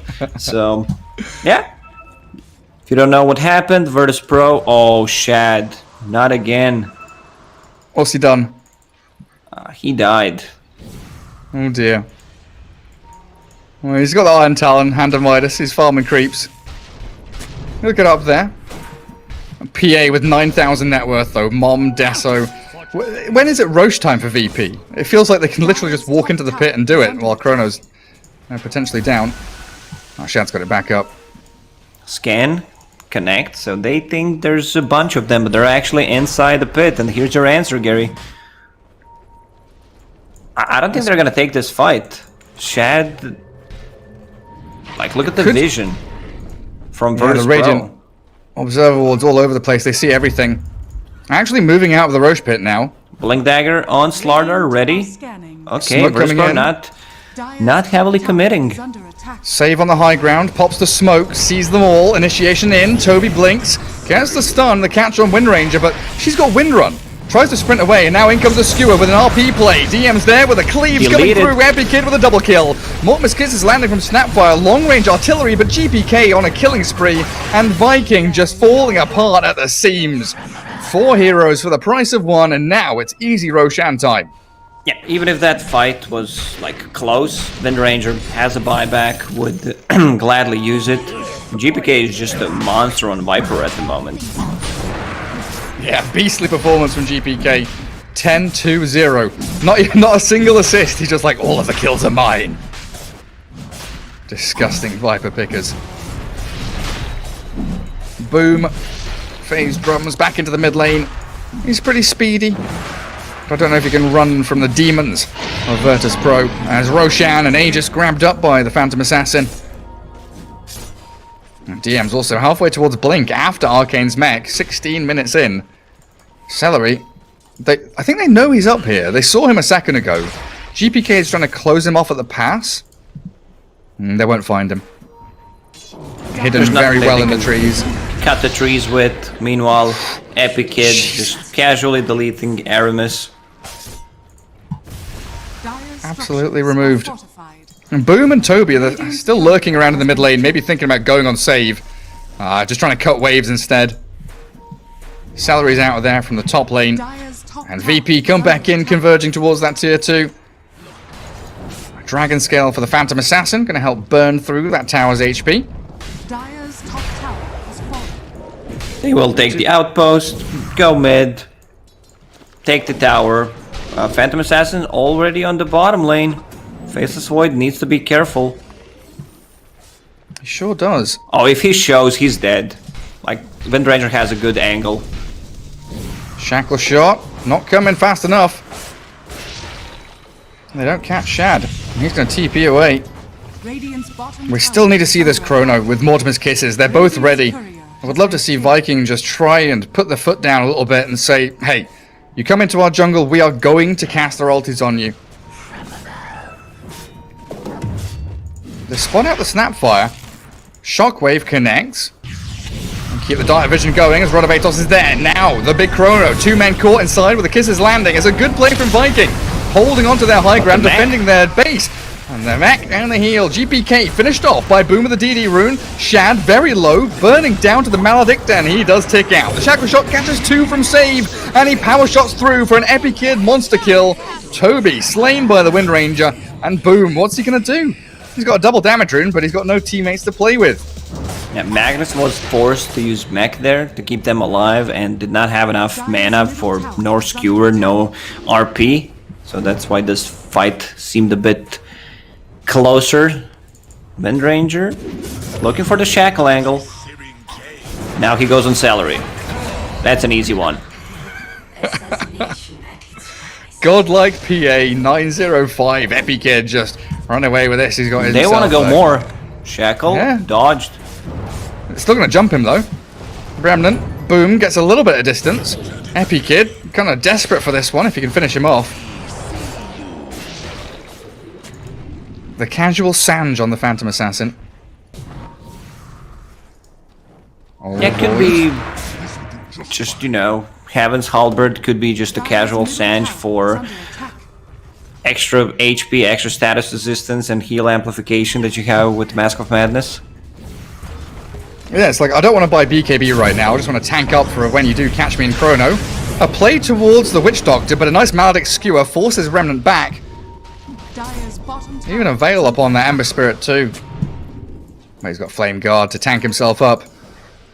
And Viking, without Chrono for a minute, just doesn't feel like they have any real ways to kick off a fight. Look at this smoke. Where are they going? Scan connects. They saw him.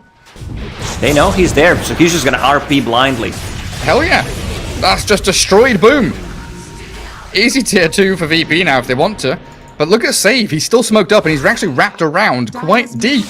Hexed. Zapped by the Ether Shock. No follow-up from anybody. Viking very afraid of what's lurking over the high ground there. Dire's middle tower has fallen. Full BKB on Phantom Assassin. Kinda okay with the item build, because Aegis will expire in less than a minute and you want to keep the pressure going, so you don't have to worry about the Shadow Shaman. He goes in. Oh my god, he almost kills him. Dagger will do the trick. He's gonna get jumped and power shotted. Yeah. Easy peasy. It's just a lane of barracks. There's nothing there Viking can do. Like, yes, you got Chrono, you've got Mortimer's Kisses. One more fight might just be all they have up their sleeve right now. Melee, Rax, falls. Shad, standing by his throne. Not even going to try and defend it. Waiting for VP to make another misstep. I'll say another trying to make any misstep. This is pretty clean executed game so far from Virtus Pro. Not too many mistakes made.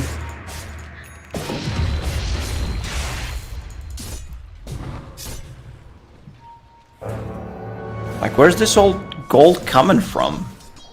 That's a full BKB. Oh, Phantom Assassin Courier died once again. Oh, really? So she's not gonna have BKB for another 2 minutes. Stuck with the Sanj. Got killed. Here comes Viking. Twice in a row. They're going to try and raid the shores of Virtus Pro. See if they can go pillage some high ground and triangles. This is actually a good time for Viking to take a fight, because there's 4,000 gold on Phantom Assassin missing. Pretty good spot to be in. But they won't find anybody. They come down into this Radiant jungle. VP have kind of moved up to the northern side of this mid lane. PA, all blurred up, empowered as well. The Rod of Atos dodged out by Boom, and now the Kisses with the Chrono landing on GPK. He's tanky, but he can't withstand that kind of power as the RP comes through. They've tried to blow up Shad. Save jumps forward aggressively. They've got a Shackle shot and a Shackles there. Toby down and GPK with DM both traded back. It's a good play in from Viking, but it's still Epikid beyond godlike and annihilating every other member of them. Remnants out from the Ember Spirit.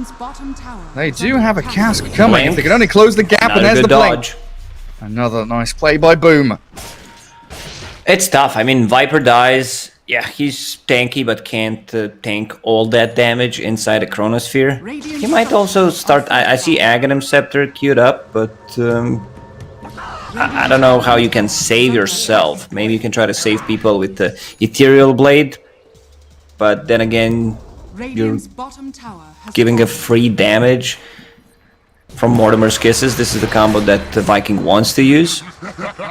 I mean, if this was stops, and pretty sure that would be an E-Blade no matter what. Oh, for a second there, I was wondering why the hell Magnus has a Basher. Basher belongs to Epikid.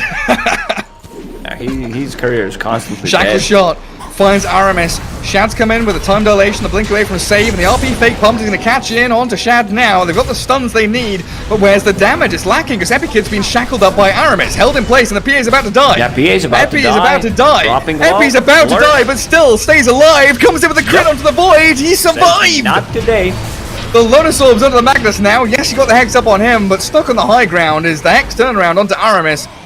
Celery stuck now, trapped in between them all, and a triple kill for Epikid, as I really thought they dispatched with a PA, but it wasn't to be.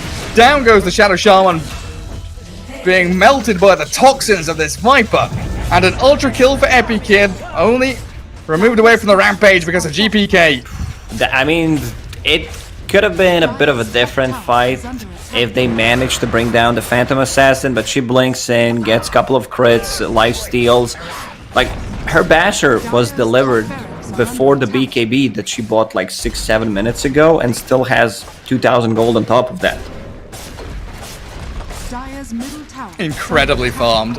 Dire's top barracks. She's doubling up on the net worth of the Void, and now they go back in towards Aramis, the kisses towards Epikid, but now the BKB comes into play, and Shad nearly gets annihilated by that PA. Facing off against Boom, but Phantom striking back to the safety of her squad. Good slight chains and the crush from Toby. Take down the Witch Doctor, Ilias falls, and GPK trying to fight within his own Nether Toxin, but the cookie's there. They've got the melee barracks, but they've got to try and get away from this as Toby Blink is ready. by that fire from the Wind Ranger, but Shad with Boom holding onto their base with everything they've got. Could have blinked away, but wanted to go maybe for a kill. Still, I'd say okay fight for Viking, where they managed to kill 3 guys, still lost the melee barracks, so not that great, but have to stay positive considering the situation they're in right now. Stay positive. Positive attitude. Don't know if you can do that with a PA on the enemy team, being a Phantom Assassin. Now with an Abyssal Blade coming. Jeez Louise, 20,000 net worth. Roshan alive in 28 seconds. Chrono with kisses, not ready. 40 seconds for the ulti of Celery. Boom scouts out Magnus though, and they do make a play forward, but look at the jump in. The Abyssal Blade, the stuns, the catch is there. Well done with an RP dodge from the Illusion Rune. Boom makes a play, but it's just not enough. He's bloody dead anyway. It looked like he dodged it, but didn't. Oh, did the RP still... I thought he dodged the RP and then got stunned by like a cask or something. Oh, maybe the RP did maybe land. that was it. Cause I don't know, it's getting late, man. I can't tell anymore. I was just checking out the crits from Phantom Assassin. Can't say for sure that they're pretty high. Dire's top barracks. Epic Kid still chasing. Celery, TPing home. That's a good place. Wow. Really great spot. Roshan's up now, though, for Virtus Pro. 2 Viking core heroes dead, so easy Aegis cheese. Mid lane all gone, top lane Malarax down, Ranger Axe on 200 HP. This feels like the door's opening towards endgame, and Viking have probably only got maybe 1-2 fights left in them. If there's is there buybacks anywhere? Nobody's got any buybacks. I don't know if you noticed, Gary, but the Wind Ranger has Mask of Madness. What? That's a meme. That's a meme for sure. Meme of madness. I need more attack speed on Wind Ranger because Focus Fire isn't enough. Save says sorry. Celery taking out a little stack for himself. And then dying for it. Get out of here. So Phantom Assassin 0 deaths, 19, 0, and 7. VP is just on another level.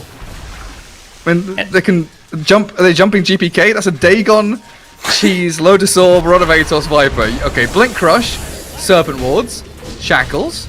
They're doing it. They're killing him. They've got GPK. They take down a core hero. But the rest of VP are coming forward. The cavalry's arriving now. Viking in a spot of bother as DM does catch Toby with a shockwave. Blink back into the trees. DM with the skewer. It's ready now. Oh, doesn't quite catch him. Both Viking heroes escape. Really nice, swift maneuver. Phantom Assassin's like, I don't need this Sange at all. So I'm just gonna keep it in the backpack. Not even gonna sell it. Going satanic next as well. Oh, baby. Viking. Drastic measures are required. Kisses, Chrono, but no Serpent Wards. Top lane, destroyed. They have to deal with these lanes, but they also need to make a real desperate move out of the base to find a fight somewhere. Now, good thing for Viking is you know from which angle they're gonna enter. Like, you lost 2 set of Raxes, so you kind of know where they're gonna go. I mean, it should be that bottom lane. Oh, Celery. Dire's bottom tower. Oh, okay. PA doesn't want the free kill. Instead, focusing on objectives. VP, it is bedtime. I want to put this one, tuck it in. Get to sleep. Tier 3 tower now opens up for them. As Epikid straight back onto the high ground. Backup plans of Aegis and BKB, as well as this blink RP of Magnus, who is smoked up and ready to make the jump. They're pinging onto Boom, and they might make that play. Abyssal Blade there, Shockwave as well. The Toby Slardar makes the play in towards Ilias and DM. Oh, he and needs now to get close. the That's Chrono, Maledicted Embers. Chad, he's got the jump. Warmest Kisses, they're coming in. It's just not enough damage. They've killed off DM.